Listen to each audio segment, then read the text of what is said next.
transforming Filch into a beauty, reigning in Lupin's werewolf fury, granting Hermione boundless knowledge, enhancing Voldemort's resurrection potion. All of this arises simply from a sister's desire to learn magic. Is it wrong to fulfill her wishes? Chapter 1. The Acceptance Letter. Knock, knock, knock.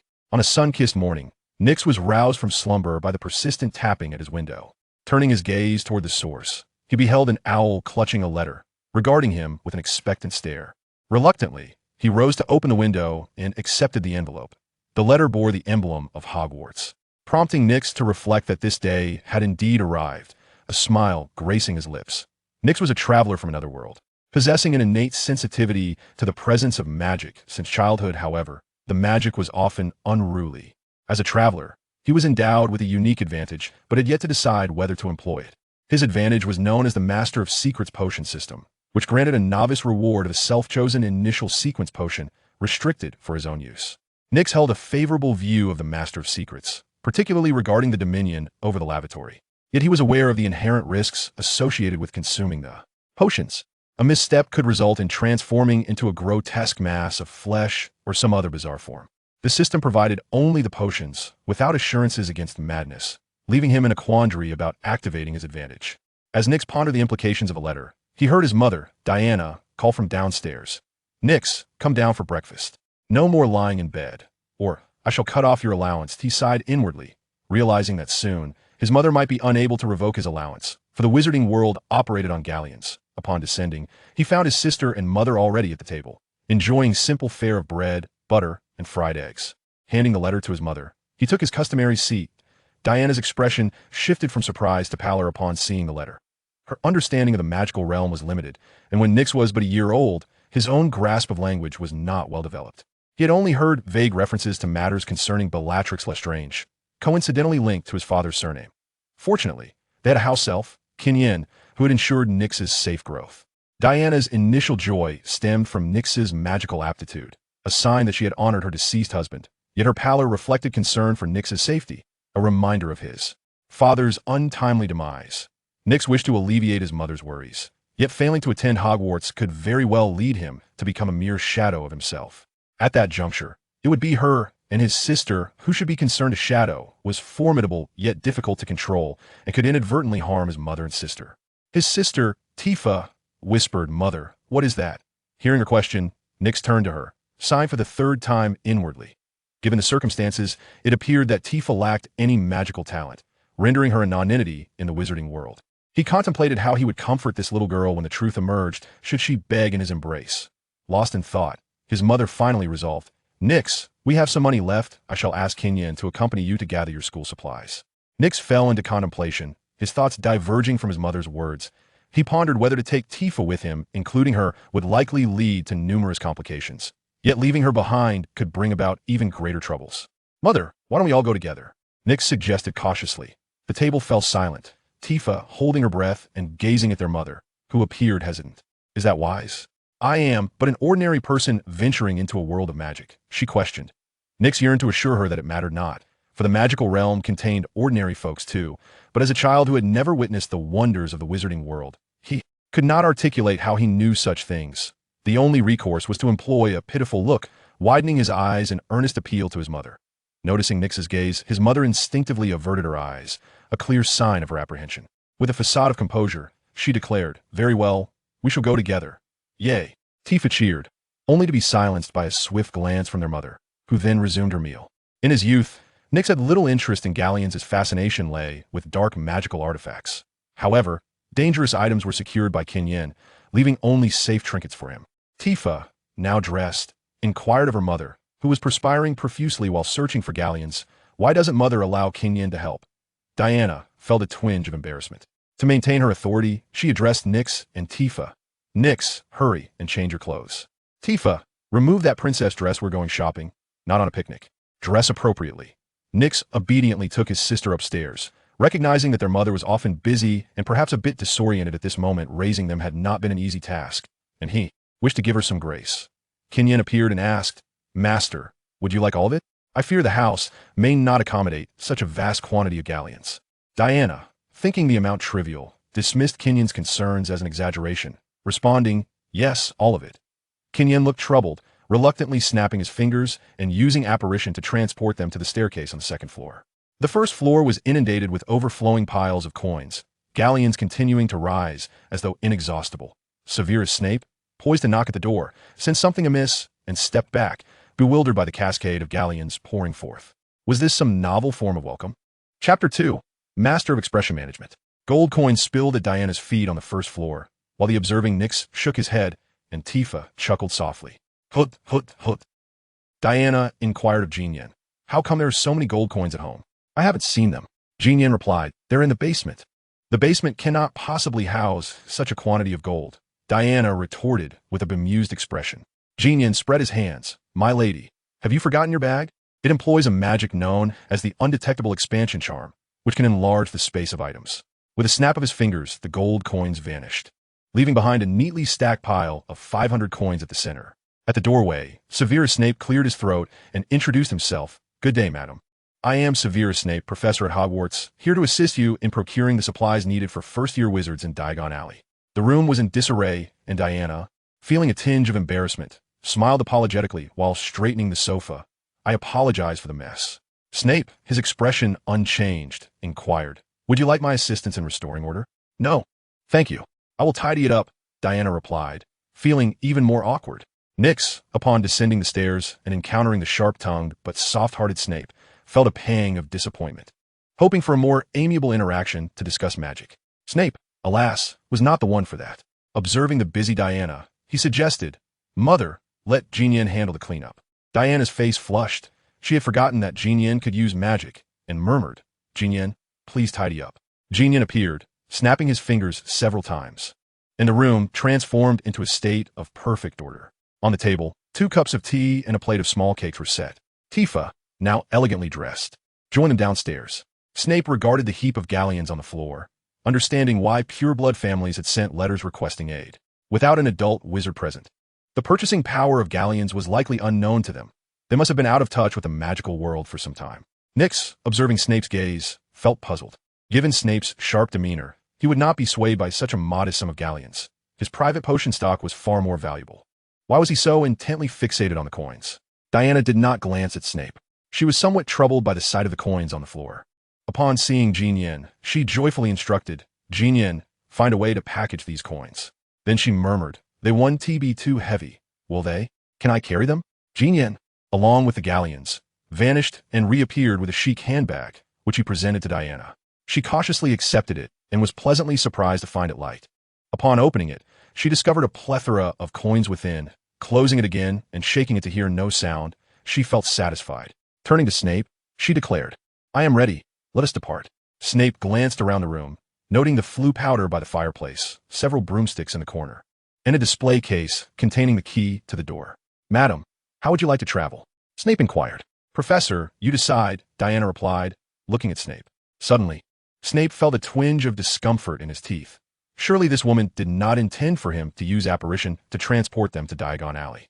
Considering that this household lacked adult wizards but had a house elf, it was understandable that they were unfamiliar with the prices in the magical world.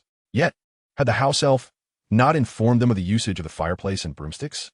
Severus Snape inquired tentatively, "Madame Lestrange, shall we take the public bus?" "Very well," Diana replied, striding out with Nyx and Tifa trailing behind. Nyx was eager to ask Snape why he didn't use flue powder or apparition, both of which would be far more convenient. However, he ultimately decided against it, reasoning that he was merely a child, unaware of such matters, and mentioning it might lead Snape to suspect him of using legitimacy. At the roadside, Snape raised his wand and explained a wizard need only lift his wand for the public bus to come to a halt. This was primarily directed at Nyx, as he was the only one who met the requirement. Once aboard, Snape elaborated, "Simply state your destination, and it shall take you there." The leaky cauldron. The bus began to move, and the conductor addressed Snape, 11 sickles each. Snape remained silent, gazing at the conductor. Tifa timidly raised her hand and asked, "I don't have any sickles. Would you accept galleons instead?" Upon seeing the galleons in Tifa's hand, the conductor smiled and replied, "Of course." At that moment, Diana realized it was her responsibility to pay. She opened her handbag and retrieved a handful of galleons to hand to the conductor, covering the fare for all 4. The conductor studied Diana for a moment, confirming she was a muggle and not a wizard, and thus unaware of the exchange rate between galleons and sickles. He took the payment without offense. Turning to Snape, he inquired, "Professor, is this year's new student?" "Indeed," Snape replied tersely. Tifa then began to squeal with delight, finding the moving bus quite amusing. Her melodious laughter prompted the conductor to conjure a flower for her. Tifa adored it and placed it atop her head, then suddenly remembered something and offered a galleon to the conductor, saying, "This is for you." The conductor was taken aback, wondering if she was mocking his financial situation right in front of him. Nyx, observing the conductor's expression, contemplated whether to add fuel to the fire. A little jab from him might send the conductor over the edge. Snape would likely spare him, but he would still endure some hardships. After all, every wizard in England graduated from Hogwarts and surely knew a curse or two. Ultimately, he decided against it. The one to suffer would be himself, while everyone else would merely enjoy the spectacle. He had no desire to amuse the crowd at his own expense. The public bus soon reached its destination, and amid the conductor's furious glare, the group disembarked together. Snape led them into the pub, where Professor Quirrell stood directly opposite the entrance, his distinctive turban marking him as a host for Voldemort. Nyx suddenly recalled that Harry had encountered Professor Quirrell as well. Was Harry also arriving today? No, it was Quirrell who was lying in wait, eager to see Harry Potter while simultaneously plotting to infiltrate Gringotts. He could ascertain the precise vault where the Sorcerer's Stone was hidden, possibly having employed legilimency on Hagrid. However, he would not dare attempt it on Snape, as he could not be certain of remaining undetected. Dumbledore's decision to send Hagrid to retrieve the stone stemmed from Hagrid's innocence. He would not recognize any mental intrusion. If Snape were dispatched, Voldemort would surely be thwarted. It appeared that from the very beginning, this had all been a conspiracy. Severus Snape cast a sharp gaze upon Professor Quirrell and inquired, "Professor Quirrell, what brings you here?" Diana seized the restless Tifa and directed her question at Snape. "Professor, what purpose do we serve the pub?" Snape glanced once more at Professor Quirrell before leading Diana into the establishment. Upon arriving at the back alley, Snape elaborated on the manner of entering Diagon Alley before finally unlocking the grand door. Chapter 3: The Vibrant Magical Realm. As the door to Diagon Alley swung open, the magical world unfolded before their eyes. Nyx, born into a family of wizards yet untouched by magic, perceived the magical realm as if it were concealed beneath a heavy canvas, revealing only a small corner that he had managed to lift. When Snape opened the door to Diagon Alley, it was akin to unveiling the entire canvas, allowing the wondrous magic to be exposed in full splendor. At a glance, wizards clad in robes mingled about, owl cages displayed along the streets, and magical brooms showcased in the shop windows left Nyx utterly dazzled. Tifa gasped, her mouth agape, unable to close it as the breathtaking enchantments of the magical world overwhelmed her spirit, igniting her desire to be part of it. Diana produced a letter, and Nyx along with Tifa leaned in to peruse its contents, which outlined 3 categories: uniforms, textbooks, and other supplies, concluding with the mention of permitted pets. Upon seeing the allowance for pets, Tifa's eyes sparkled with excitement, and she exclaimed to Diana, "Let us visit the pet store." Diana hesitated, but Tifa's pleading gaze proved irresistible. "Very well, let us first seek out the pets." "Thank you, Professor." Snape led them to the pet shop, where the predominant inhabitants were owls, alongside a myriad of unique magical creatures that captivated both Diana and Tifa. Nyx reminded them, the school permits only owls, cats, and toads. Tifa countered, "We can keep them at home if we cannot bring them to school. Jean Yin can look after it." Nyx fell into silence. Thankfully, Diana retained her composure and purchased a pair of kittens for Nyx and Tifa. The 2 black and white kittens bore a striking resemblance, the only distinction being that Nyx's feline possessed panda-like eyes, while Tifa's appeared more ordinary. As they departed the pet shop, Tifa lingered, entranced by a particular puffskein. Diana intended to purchase it for her, but Snape intervened, offering no explanation. Nyx noticed Tifa murmuring something under her breath and listened intently. She was repeating his catchphrase, "I curse you to always have a bottom line." Their next destination was Madame Malkin's robes for all occasions, where the array of garments was astonishing. Diana, akin to a mouse in a grain store, was dazzled by the sight. Ignoring Nyx, she began selecting outfits that delighted her. Nyx, understanding the hardships Diana had faced over the years, chose to remain silent. She had to care for 2 children, and her relentless work barely sufficed to keep them fed. Diana had not indulged in new attire for quite some time, her daily toil leaving her no opportunity to shop. Despite her efforts, her income was merely sufficient for sustenance, and she had sold some family heirlooms to cover Nyx and Tifa's tuition. Nyx suspected she had been deceived during the sale of antiques, and on several occasions. He contemplated having Jean Yin mix in dark magical items amidst the antiques. However, the thought of their scheme being discovered and the potential for his mother to be investigated and detained by the Ministry of Magic deterred him from pursuing the idea. Madame Moak's movements were deft as she swiftly took measurements for Nyx. Diana showed no intention of leaving. She remained engrossed in selecting garments. While they waited, Nyx caught sight of a celebrity, Neville Lomberton, accompanied by Professor McGonagall. He refrained from greeting them, as they were strangers to one another. An initiating conversation might arouse the curiosity of the two professors. The weight of his thoughts hung over him like the sword of Damocles. After considerable deliberation, Diana finally settled on the least expensive outfit. Nyx understood that Diana instinctively perceived herself as impoverished and therefore refrained from indulging in frivolous expenditures. He chose not to remind her that she could afford to purchase the entire ensemble, as he was, after all, merely a child, with an unclear delineation between wealth and poverty, unable to act out of character. Perhaps he could make amends to his mother in the future. When it came time to acquire textbooks, Nyx felt no hesitation at Leaden Books, purchasing every volume he could find, depleting a significant portion of the galleons Diana had brought. Severus Snape, with a touch of impatience, remarked, "I believe you do not need to be exposed to these books just yet. Many are perilous for young wizards." Nyx grasped Snape's intent, cautioning against overreaching and the dangers of excessive ambition, persuading Diana not to make any further purchases. He longed to retort, "I have money," but instead, he opted for a more measured response. "It's all right. I shall become a wizard in due course, and I have Gold Rock at home to safeguard these books." For now, it was prudent to remain composed in the presence of Snape. Within his mind, Snape had already labeled Nyx as disobedient. After departing the bookstore, they proceeded to procure a cauldron, during which Nyx heeded Snape's counsel, selecting a cauldron deemed satisfactory by the professor. Unfortunately, they encountered the Malfoy family at that juncture. Lucius, upon seeing Snape's recommendation, advised Draco, "Do not associate with those impoverished individuals." Diana overheard this and, while inwardly conceding to Lucius's words, felt compelled to defend Nyx from disdain. She feigned to educate Nyx, stating, "Poverty and wealth are not defined by money, but by one's spirit." Before Nyx could respond, Tifa innocently interjected, "Mother, are you saying that even if we possess a room full of gold coins, we would still be considered poor?" Snape's facial muscles twitched, vividly recalling the sight of gold coins overflowing from their abode. Draco could no longer contain himself and retorted loudly to Tifa, "You lie. How can anyone have a room full of galleons?" Tifa countered, "But I saw it with my own eyes. Mother even had Gold Rock stored away, 500 of them. And that is quite a heap. 500? Do you even comprehend what 500 is? Can you count to 500? Draco Malfoy scoffed, believing Tifa was far too young to grasp such a number. The surrounding onlookers chuckled at the two children's quarrel, dismissing Tifa's claims as fanciful, attributing them to her youth. Lucius, upon hearing the mention of Gold Rock, realized he might have inadvertently fired upon an ally. A family possessing a house elf was likely of pure blood lineage, and his curiosity piqued regarding their identity. Maintaining an impassive facade, he inquired of Snape, "Professor Snape, is this a new student this year? Whose child is this?" Snape replied, "From the Lestrange family." Lucius chuckled, "Surely, they do not have any newly adult young wizards at home. They must all be in Azkaban. How could there possibly be children?" As he spoke, a thought struck him, prompting him to inquire once more, "What about the one who was cast out?"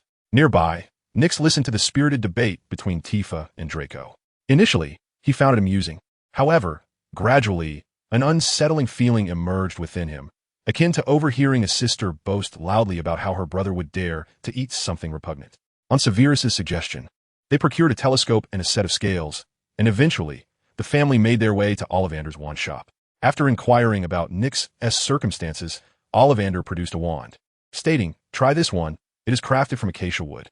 The wand remained inert in Nyx's grasp as he waved it gently, yielding no response. Nyx remained composed. He had long understood that magic could be capricious, so this outcome did not surprise him. Ollivander began to swap wands, presenting one after another, and Nyx felt as though he had been bestowed with the privileges of a protagonist. Most people did not receive such an abundance of choices. Finally, Ollivander offered him a wand made of ebony, with the core of a thestral's tail feather. Upon grasping it, the wand erupted in a dazzling display of iridescent black light. Chapter 4. The Minor Matter of Returning Home. Ollivander's mouth fell agape. "I have never encountered such dark magic, infused with madness and death." Nyx feigned innocence. "Isn't all magic the same? Is its nature altered by the fact that it is crafted from ebony, or does it relate to the thestral feather?" As if comprehending Nyx's words, the wand immediately ceased its brilliance. Nyx chuckled, recognizing its spirited temperament. It was necessary to teach it a lesson. Indulgence would not do. He addressed Ollivander, "Please pack up all the wands I have tried. I shall take them all." After uttering this, Nyx distinctly sensed the wand's reluctant acquiescence, tinged with a hint of petulance. Ollivander, of course, did not agree, yet he did not hinder Nyx from purchasing a few more wands. Diana settled the payment with gold coins, concluding their shopping expedition. Severus produced a train ticket and handed it to Nyx, stating, "This is your ticket to Hogwarts. The departure point is King's Cross Station in London. Do not be late, or I cannot guarantee that Hogwarts will accept you." While the preceding remarks were quite normal, the final statement was purely intimidating. Nyx internally scoffed, recognizing that Severus was merely speaking for effect. As he had no authority to expel Harry Potter from taking the train to school, Severus led them out of Diagon Alley, leaving them to their own devices at the Leaky Cauldron. Both Diana and Tifa turned their gazes toward Nyx, hoping he could conjure the night bus, as Severus had. Nyx was eager to attempt it himself. He raised his wand, but his arm grew weary without sighting the bus. Beneficial for body and mind? You simply forgot to bring money, didn't you? Must you speak so refreshingly and exquisitely? As they pondered their hunger halfway through their journey, they resorted to begging for food.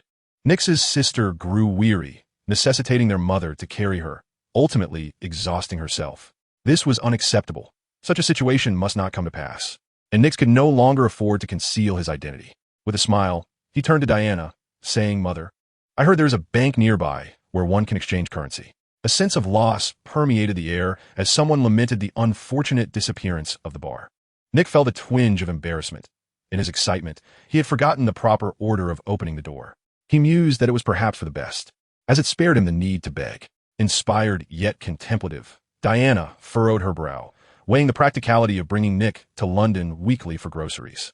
The cost of travel seemed to nearly equal the expense of the food, not to mention the additional gold galleons required. However, if Nyx attended Hogwarts, he could pay his tuition with galleons, alleviating some financial burden. Next year, Tifa would also enroll at the same school, eliminating worries about funding for two little ones. The family's collection of antiques was dwindling. Tom, the bar owner, called out to the daydreaming Diana, inquiring if she needed anything else. "Pounds, more pounds," she replied, evidently still not fully awakened. Nyx covered his face in embarrassment. Tom chuckled and said, "Madam, I do not offer currency exchange here. There are individuals engaging in some unsavory transactions over there, but I would advise against it. If you truly wish to exchange, I recommend visiting Gringotts in Diagon Alley." "We cannot enter," Diana replied, feeling aggrieved. Upon hearing this, Tom scrutinized Diana, Tifa, and Nyx carefully. "You must be the new Hogwarts students this year?" Diana nodded. "Have you exchanged everything for galleons?" He continued. Diana shook her head. Tom looked perplexed. "Have you spent it all?" he inquired cautiously, concerned that Diana might lack the galleons to settle the bill. Diana shook her head again, a glimmer of joy illuminating her face as she turned her small purse upside down, pouring out the remaining galleons, over 50 coins, along with some silver sickles and bronze nuts. "This is all I have left. Do you think it's sufficient for the three of us?" Tom's heroic demeanor faltered, and he forced a smile. "That will suffice." He longed to plaster a rough cloth over Diana's seemingly innocent face, but his gentlemanly decorum restrained him, ultimately saving his own skin. Should he dare such an act, Nyx might one day seize the opportunity to rid the world of this old fool amidst Voldemort's chaos. Tom accepted all the galleons and prepared a lavish spread for Diana. Once she and the two little ones had dined heartily, he led them to the fireplace, stating, "Sprinkle the flue powder while articulating your desired destination." Upon seeing the flue powder, Tifa turned to Nyx and asked, "ISNT, there's some of this at our home as fireplace? Can we visit frequently in the future?" Ultimately, it mattered little. As long as there were galleons to earn, it was all that counted. Nyx glanced at Diana, who seemed more eager than Tifa to return. Here, she could purchase food with galleons, sparing her pounds. Diana nodded gently in agreement. The little girl cheered, while Nyx thought to himself that her joy was premature. Without a wizardess talent, she was destined to remain estranged from the magical realm. Upon returning home, the items Nyx had purchased had arrived. The books were placed in the study, and the pets had their own little nook, complete with a food bowl and litter box, all crafted by Goldrock, even including a cat tree. As Diana left for work, Tifa amused herself with the two kittens, while Nyx instructed, "Do not feed them too much. They might overindulge." After Tifa agreed, Nyx ascended to the study in search of insights into his father's means of earning a living. Chapter 5. Who Writes a Diary? Nyx frequently entered the study, his focus fixated on magical artifacts rather than the written word. Children ought to revel in joyous play rather than engage with books. Upon discovering his father's diary, he approached the desk, sat upright, and began to read. 2 seconds later, he reclined in the chair, propping his feet upon the desk, reveling in the comfort. The initial entries of the diary were filled with musings such as, "Magic is so difficult. The food is decent. Wow, that which is stunning. And wow, the upperclassman's figure is remarkable." Nix thought to himself, father's lack of finesse is evident. The allure of the Empress's enchantress is a well-known trope. Yet yours reads like a social disaster. It seemed that a serious person was indeed ill-suited to keep a diary. Within its pages, there existed his father's observations on the Slytherin common room, leading to a greater understanding of the undetectable extension charm. After graduation, his father, alongside Gilderoy Lockhart, became proficient in the charm, casting it with tenfold the effectiveness of an ordinary wizard. He began charging for his services, extending spells for all manner of objects, from houses to rings. It was during one such endeavor that he encountered Nix's mother, Diana. The tone of the diary shifted. The delightful musings on enchantresses were replaced by adulation for Diana's beauty and the elegance of her handbag. Each entry meticulously chronicled the bags his father gifted to Diana, with vivid descriptions of her carrying them. Was it affection for Diana or an obsession with handbags? Such a fixation warranted concern. A love for bags was hardly commendable. Had the overuse of the undetectable extension charm clouded his father's judgment? Perhaps not. The Lestrange family was known for its eccentricities, making his father's behavior relatively normal. Moreover, Nix felt a twinge of irritation. While he bore no objection to his father crafting bags for his mother, he wondered if he could be afforded one as well. Not necessarily a storage ring, but a simple bag would suffice. He was merely concerned about being overlooked. The diary also chronicled Nix's first surge of magical energy. In its closing entries, his father expressed worry for Tifa, prompting Nix to consider burning the diary with an inscription stating, "Your concerns are valid. Tifa is indeed a dud." He pondered whether his father might be resurrected in a fit of rage. Thinking of Tifa, Nix realized he must consume the sequential potion, the path of which was the moon. Its sequence 9 represented a potion master, while sequence 6 denoted a potions professor. The system provided all the formulas. Yet, due to the differences in this world, he must find substitutes for the potion ingredients himself, with the system merely offering assistance. Nix had no intention of descending to sequence 0. He was wary of sequence 1, where the goddess of the moon could transform men into women. He was not keen on becoming part of the alluring image of a witch. Consuming potions was fraught with peril, and Nix longed for old Dumbledore's protective presence. However, should Dumbledore arrive, Nix feared he might be unable to articulate his predicament, potentially being met with a barrage of mind-reading and oblivion spells. With Voldemort lurking within Hogwarts, it was imperative that the Savior's plan proceed without interruption, and oblivion spells could be acceptable.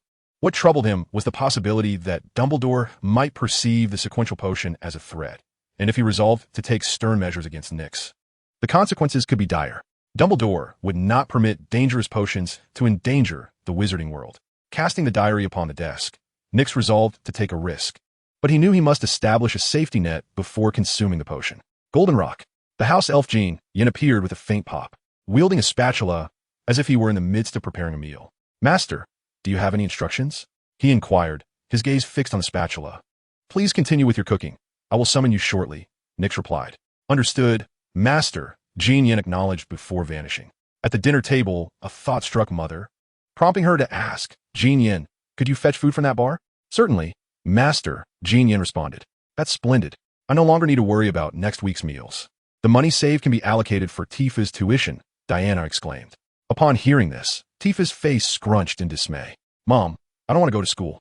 I want to learn magic with my brother." Diana warned her, "If you do not attend school properly, you won't be accepted into the Magic Academy." Nix thought to himself, even attending school may not guarantee acceptance. After dinner, as darkness enveloped the sky and the silver moon hung above, Nix stepped outside. He turned to Yin, instructing, "Yin, if I encounter any problems, do not hesitate to eliminate me." Yin was taken aback.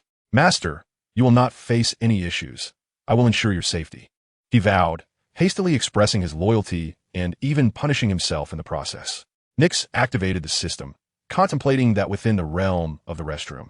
The system resembled a sacrilegious slate. In this world, it proved to be rather useless, as many items were unattainable. He retrieved a potion, closed his eyes, and drank it, noting its apple flavor, neither sweet nor particularly pleasant. Whispers began to echo in his ears, But after a brief moment, the voice abruptly ceased, as if someone had grasped its throat. Nyx was taken aback, questioning whether the foundational rules of the world forbade such whispers or if other issues were at play. Would madness or distortion not manifest either? Yet he recalled the Lupin werewolf still attacked anyone who approached. Confused, yet relieved that the potion would not drive him to madness, Nyx felt a glimmer of hope for his sister's potion.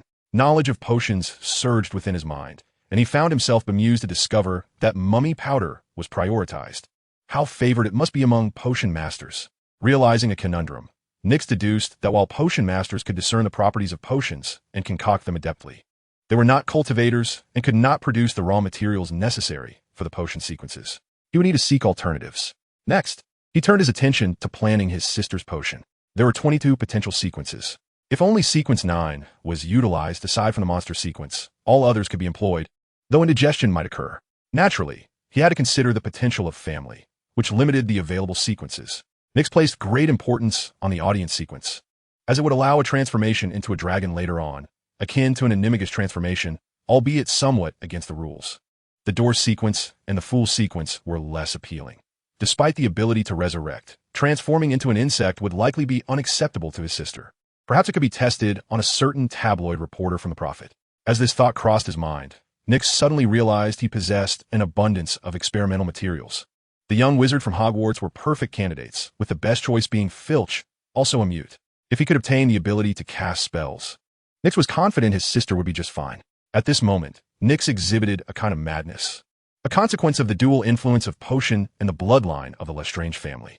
He left Jean Yin to punish himself.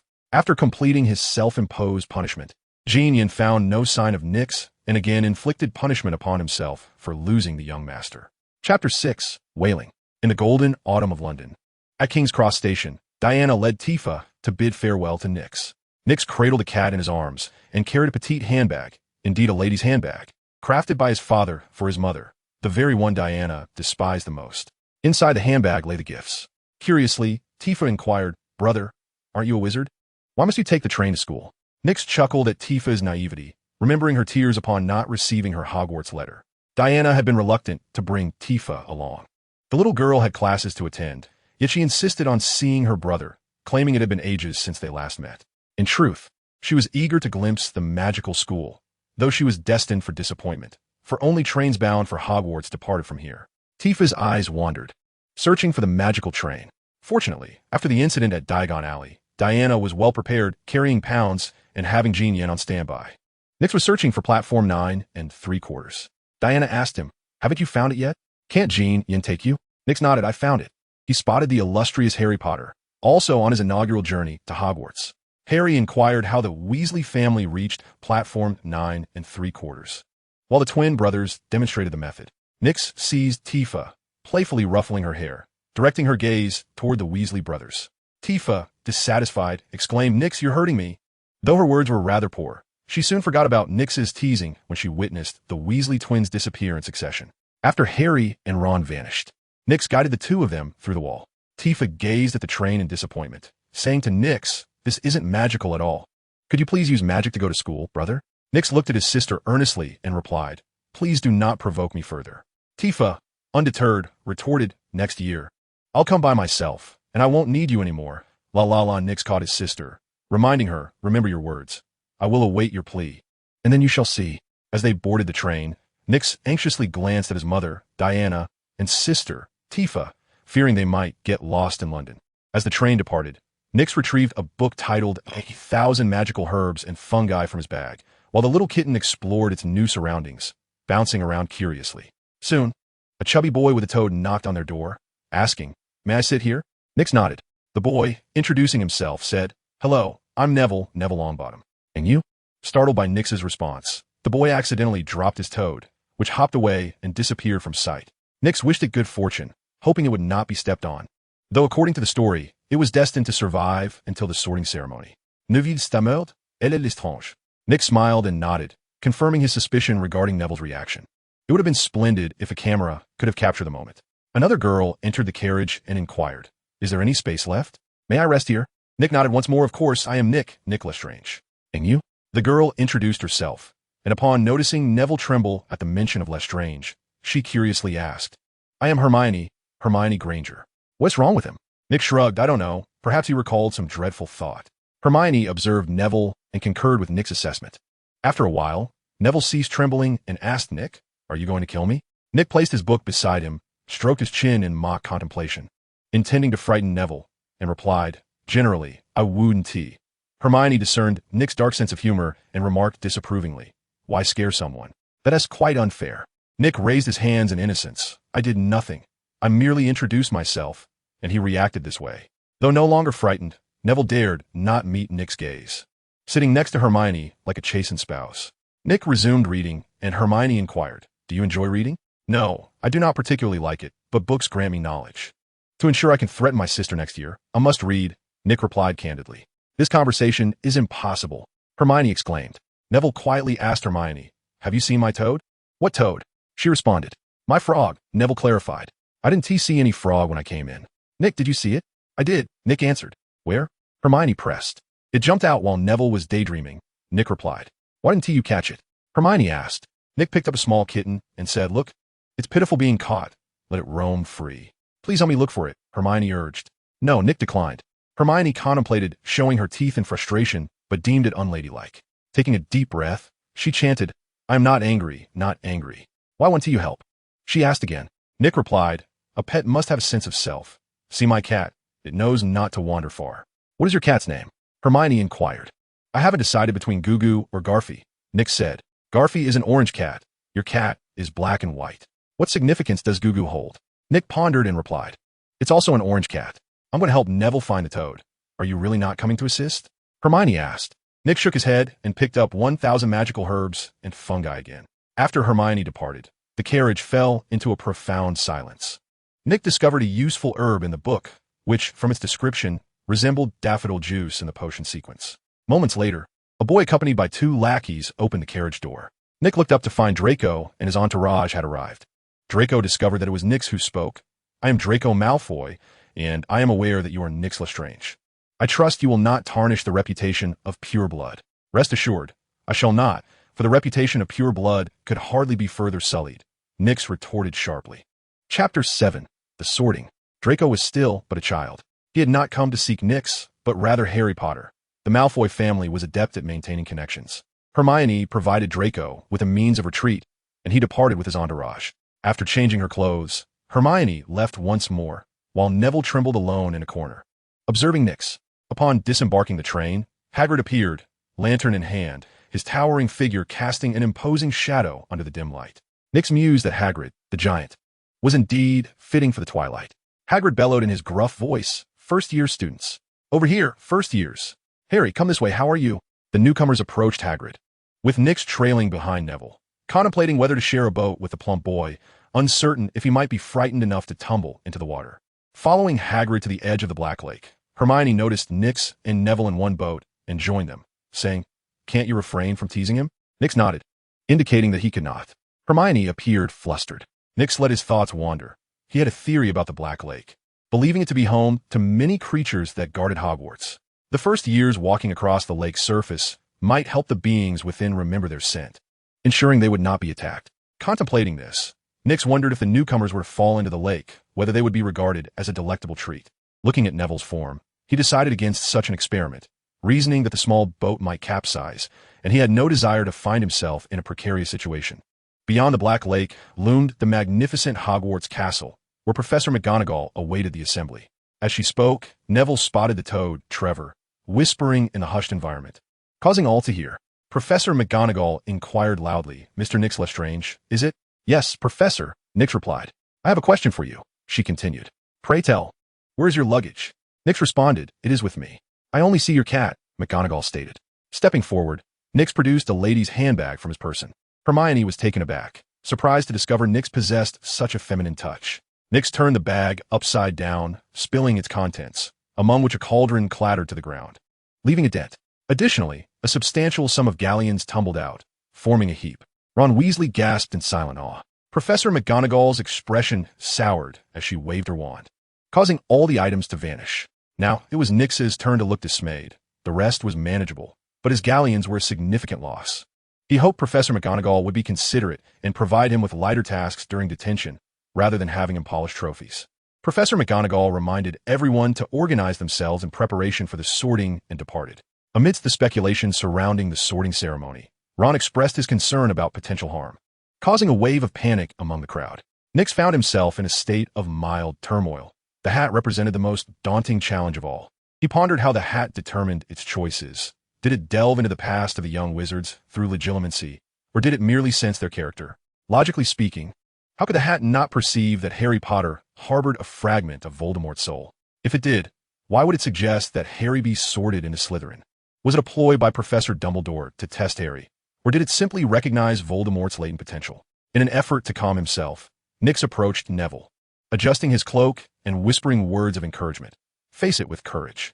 Neville froze, prompting Nix to reflect that the infamous reputation of Bellatrix Lestrange was far more effective than the Petri Ficus Totalis curse. Nix's gaze was drawn upwards to the ceiling of the Great Hall, where the enchanted starry sky left him in awe, instilling a sense of serenity as if the stars were guiding them. The tattered sorting hat began to sing, its melody concealing the rules of the houses: Gryffindor, bravery, daring, nerve, and chivalry; Hufflepuff, loyalty, patience, perseverance, and honesty; Ravenclaw, wisdom; Slytherin, cunning, power, ambition, and unity. Professor McGonagall unfurled a scroll of parchment and called out, "Hannah Abbott." Hufflepuff, the hat declared.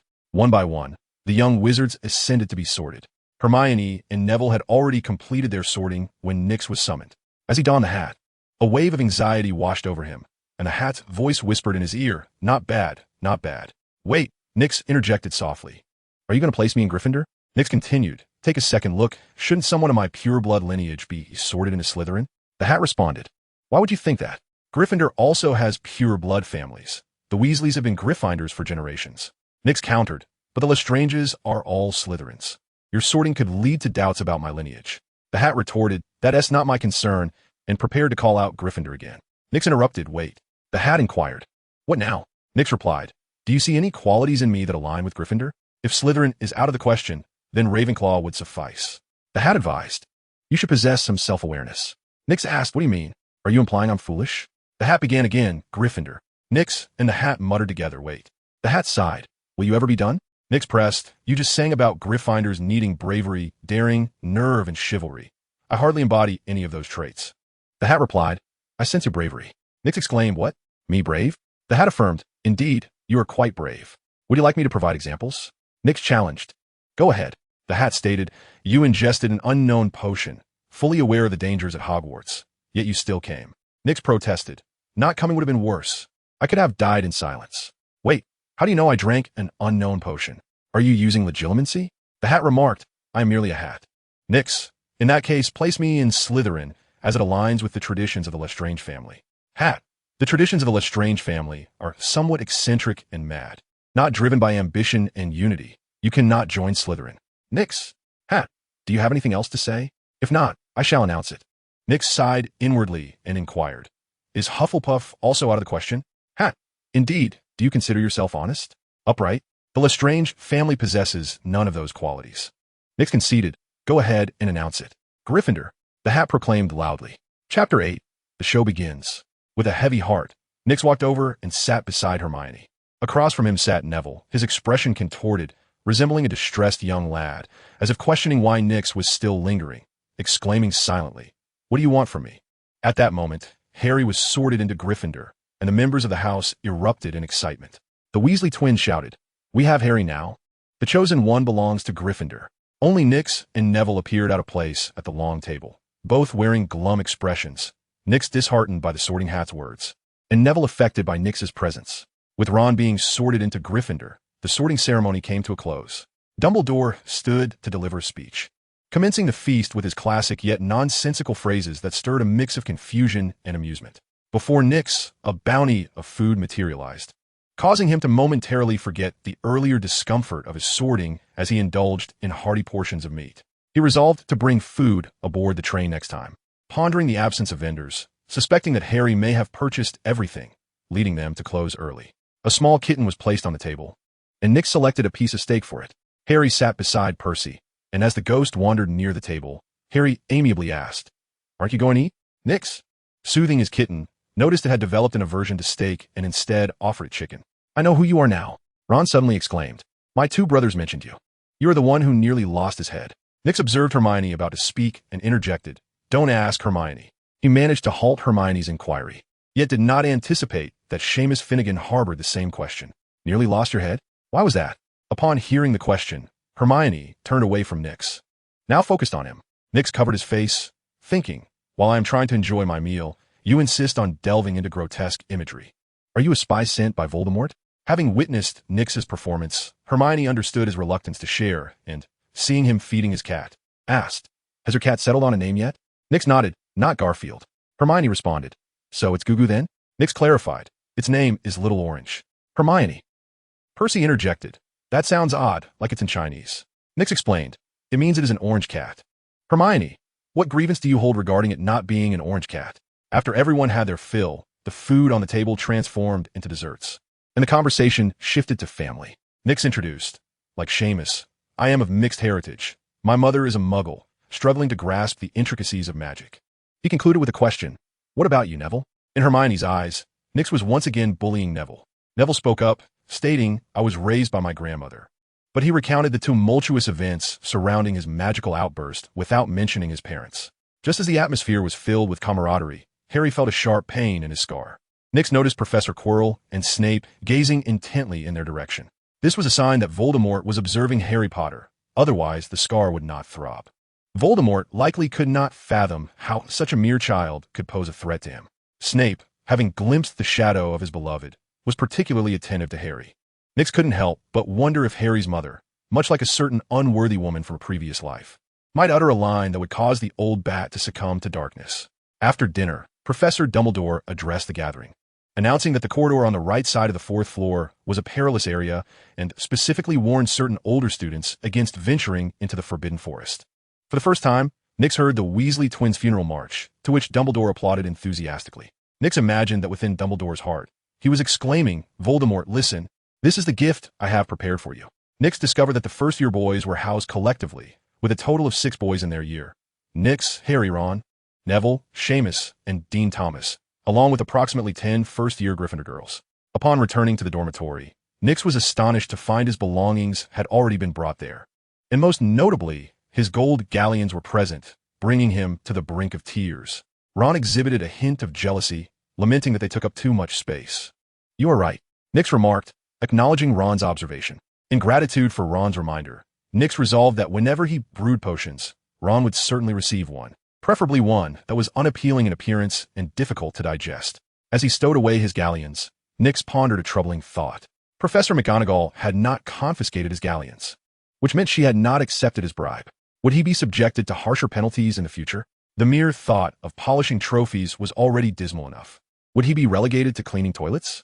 Might he inadvertently offend the headmaster and find himself in a predicament?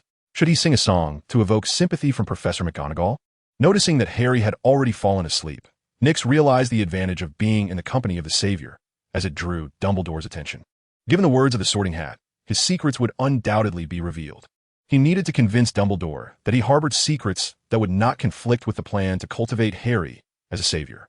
Nyx suddenly felt an urge to curse. After all, he was a Lestrange, and who would believe that a Lestrange would not stir trouble?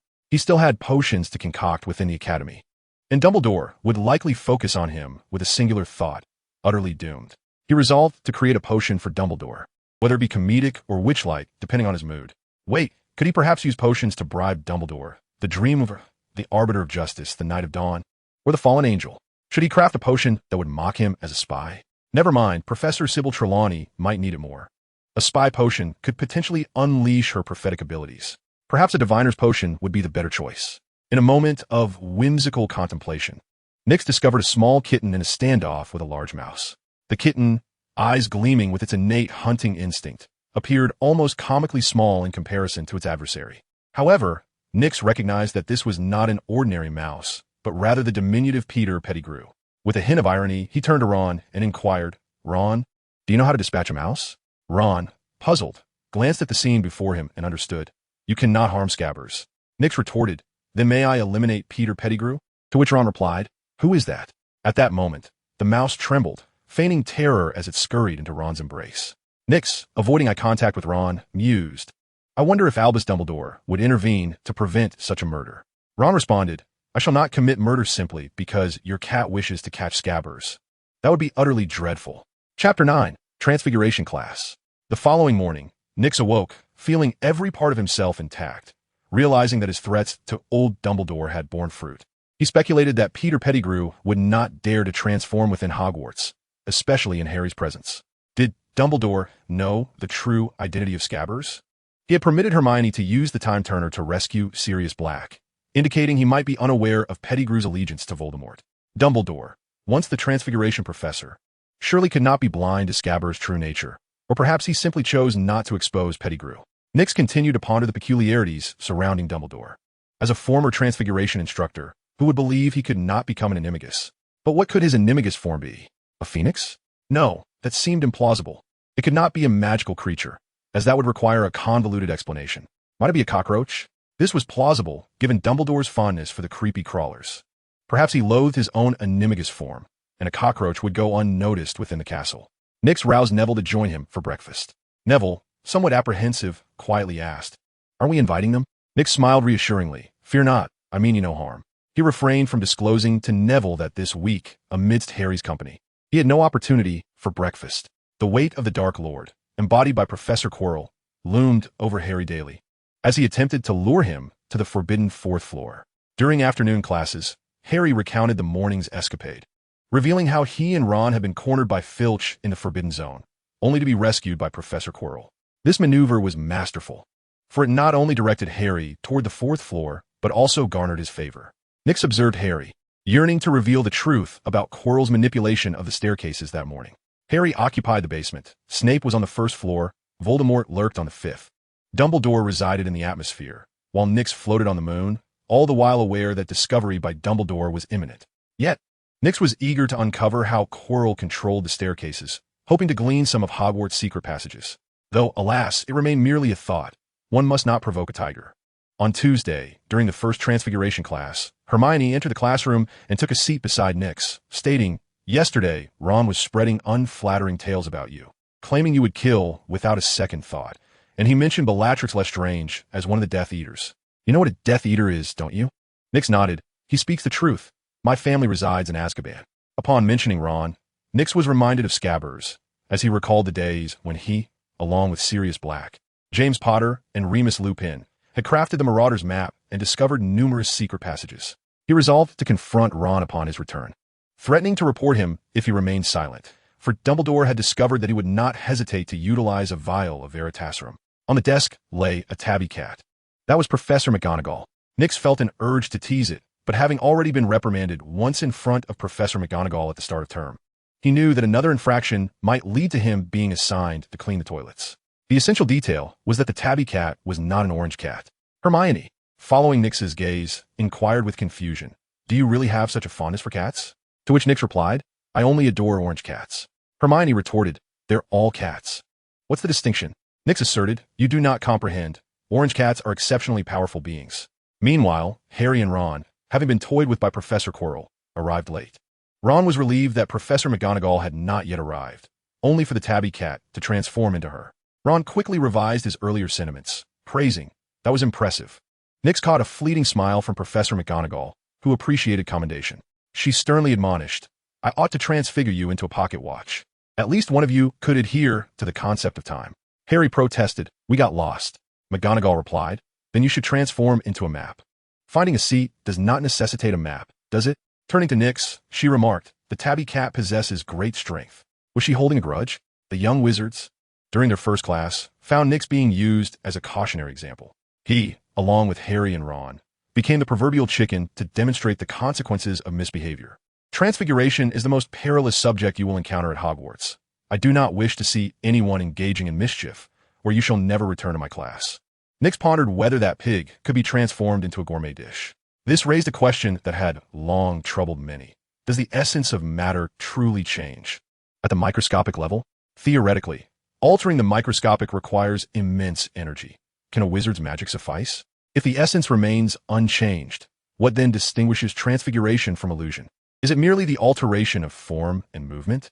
Professor McGonagall instructed the young wizards to take notes on a plethora of complex and profound theories concerning the transformation of objects. Nix exhibited the same demeanor as his peers. Internally, he felt despondent, not because Hermione succeeded, but because his magic remained obstinate, even with the amplification of his wand. He could barely direct his magic toward the matchstick. The only instance he succeeded in aiming at a matchstick resulted in an astonishing phenomenon. The matchstick rapidly grew and transformed into a small tree. Its roots burrowed into the desk, absorbing Nix's notes and the beginner's guide to transfiguration as nutrients. Nix found himself momentarily stunned, thinking, this is not right. As a potion maker, how could I turn a matchstick into a small tree? Perhaps a gardener could possess such an ability, but I, a potion maker, must have mutated. Professor McGonagall gazed at the small tree and inquired, can you replicate that once more? Nix strained to direct his magic at another matchstick for an extended period. Yet his magic never landed in the correct position. He ultimately surrendered. I cannot do it. Professor McGonagall, it is quite all right. No young wizard can succeed at once. Take your time. Do you wish to nurture it? Nix glanced at Hermione, who had effortlessly transformed a matchstick into a needle. In Professor McGonagall's eyes, she was far from an ordinary wizard.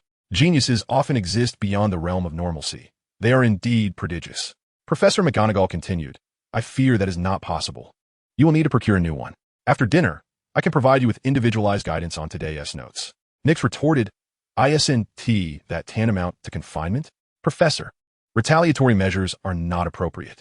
He persisted, Professor, considering how busy you are teaching and researching transfiguration, I could simply copy Hermione's notes. Professor McGonagall admonished, Mr. Lestrange, it is improper to plagiarize another's notes. Remember to come to my office after dinner. Later, Nix arrived at Professor McGonagall's office with a notebook, and under her tutelage, he recorded the lessons of the day. Just when he thought it was over, she instructed him to practice transforming a matchstick into a needle. Was this a matter of will? With a wandering mind, one is bound to misplace things. Nix hesitated. Should he venture out at night? Chapter 10, Partial Substitutes. Nix abandoned the idea of a nocturnal escapade. Hogwarts at night was not merely patrolled by Filch. The dark wizard, Professor Quirrell, also roamed the grounds. The perils of night exploration were too great. It was not worth being devoured by Voldemort. Old Dumbledore seemed to have forgotten everything. Life persists, and St. Mungo's hospital can restore one, but being consumed by the Dark Lord offers no salvation. Neville, do you have any food? Nix inquired. Startled, Neville trembled, feigning sleep with exaggerated snoring. Was this a case of collective bullying? To unite individuals in such a short span was a testament to the Weasley family's prowess in collaboration. Neville, you never snore. Remember that for next time you pretend to sleep. Also, when I call you, try not to tremble. It might give you away. Neville sat up, timidly replying, I have some biscuits. Upon receiving the biscuits, Nix mixed them with water into a paste, which the little kitten licked eagerly, then meowed at Nix once more. Nix cradled the cat and headed to the common room, where it was quite late and only a senior student was busy with assignments. He feigned distress, asking, Senior, do you have any food? No, she replied without looking up. It seems you will have to endure hunger tonight, Nix said to the kitten. Meow. The senior ascended the stairs. After a while, a group of seniors in their nightwear descended, and Nix found himself somewhat dazed, pressed into a corner amidst the commotion. Where's my cat? Today's classes included defense against the dark arts and herbology. Nix had little anticipation for defense against the dark arts. Professor Quirrell lacked any notable skill, and Voldemort would not emerge to address inquiries. His vitality was limited and would not be wasted in such trivial matters. This year's defense against the dark arts class was a lost cause. Next year's Gilderoy Lockhart would be equally futile. Only Lupin imparted some knowledge, while Moody directly taught about dark magic. Neville was secretly thrilled, hoping to learn powerful spells to defeat the dark sorcerer Nix Lestrange and escape his control. In the defense against the dark arts classroom, Professor Quirrell entered with a peculiar odor that Nix found reminiscent of decaying flesh. It is no wonder that Professor Quirrell resorts to garlic to mask the stench. Voldemort is gradually corrupting his body.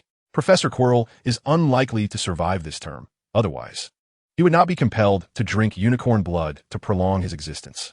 Nix surmises that Professor Quirrell is but a pawn, destined to be discarded by Voldemort once he secures the Philosopher's Stone. In class, Seymour inquired, Professor, could you recount how you vanquished the vampire? And that wretched zombie as well? Professor Quirrell stammered before ultimately responding, the weather is quite pleasant today. Nix is convinced that all talk of vampires and zombies is mere fabrication. concocted to obscure the truth of Quirrell's possession by Voldemort. Old Dumbledore chose not to expose this, and Nix preferred to remain uninvolved. The position of defense against the dark art professor is indeed a cursed one, merely a disposable entity each year, and even Snape is unable to avert this fate. Nix contemplated skipping classes in the future, finding self-study far more appealing. He held a particular anticipation for herbology. Gazing at the magical plants in the greenhouse, he yearned to take them all home. During his explorations, Nix stumbled upon a herb that could serve as a substitute for mummy powder. He asked Professor Sprout, "May I take some of these herbs with me?"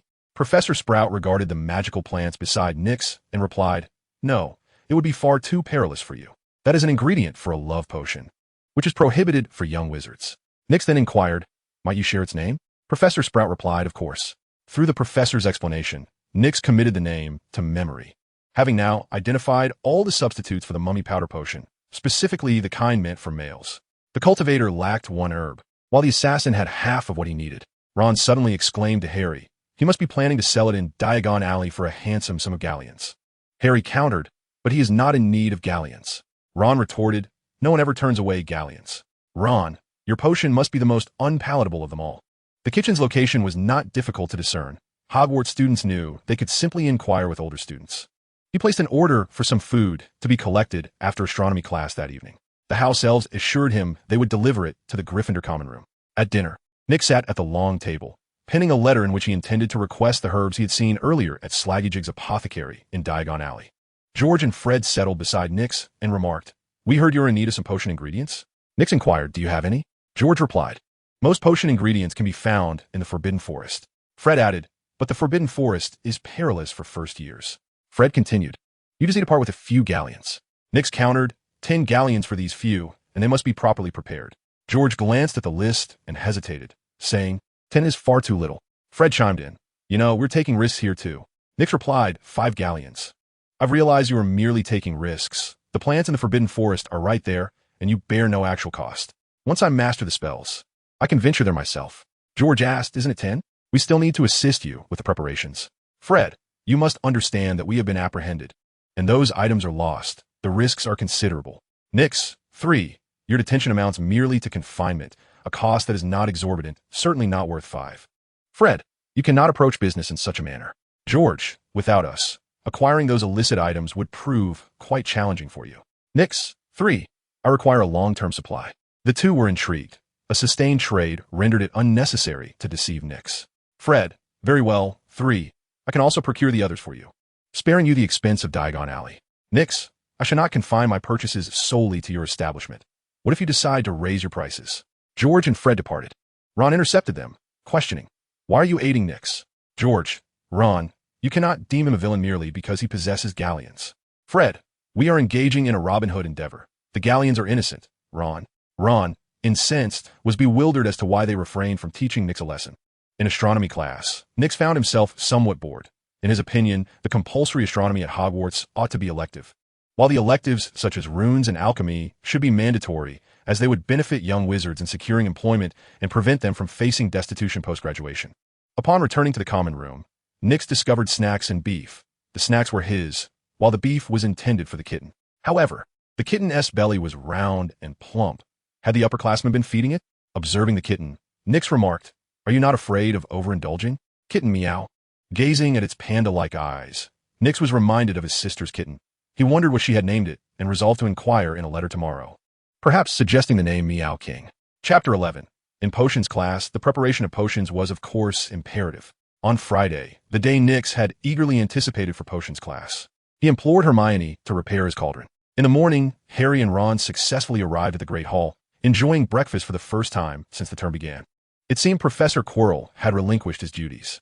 Nix received a letter along with a parcel, reflecting on the situation, truly a tortoise gazing at green beans. And he hoped Luna would not be led astray. The parcel contained potion ingredients dispatched from Diagon Alley. A cursory glance revealed that he had most of the materials for the grower's potion. Potions class was located in the damp and chilly basement, reputedly a former dungeon used to confine dark wizards. Before class commenced, Snape made his presence known with a show of authority, emphasizing that no wand-waving was required and expounding on the intricacies of the craft. Noticing Nix's inattentiveness, he addressed him. "Mr. Lestrange, could you repeat what I just articulated?" Nix hesitated. A gentle simmer? Snape, it is a gentle stew, Mr. Lestrange. It appears you are in need of remedial instruction. Nix promptly feigned compliance, listening intently. Professor McGonagall employed the guise of remedial lessons as a form of confinement, akin to threatening a mischievous child with homework. Snape then turned his gaze upon Harry Potter, who was diligently noting Snape's words. Potter, what would be the outcome if I were to add powdered daffodil root to an infusion of mugwort? Snape inquired loudly. To Harry, Snape's expression was devoid of warmth, hollow, and imbued with animosity.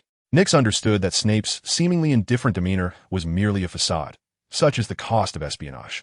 Those lacking emotional resilience and adeptness in expression would have long been buried by Voldemort. The first lesson involved concocting a remedy for boils, during which Snape elucidated the entire process. Following the explanation was the practical application. The method for brewing the boil potion was straightforward, yet for many young wizards, it was their inaugural attempt at potion making.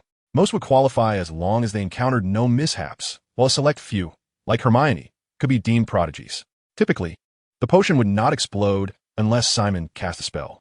Before long, the cauldron belonging to Simon and Neville was engulfed in flames, spilling potion everywhere.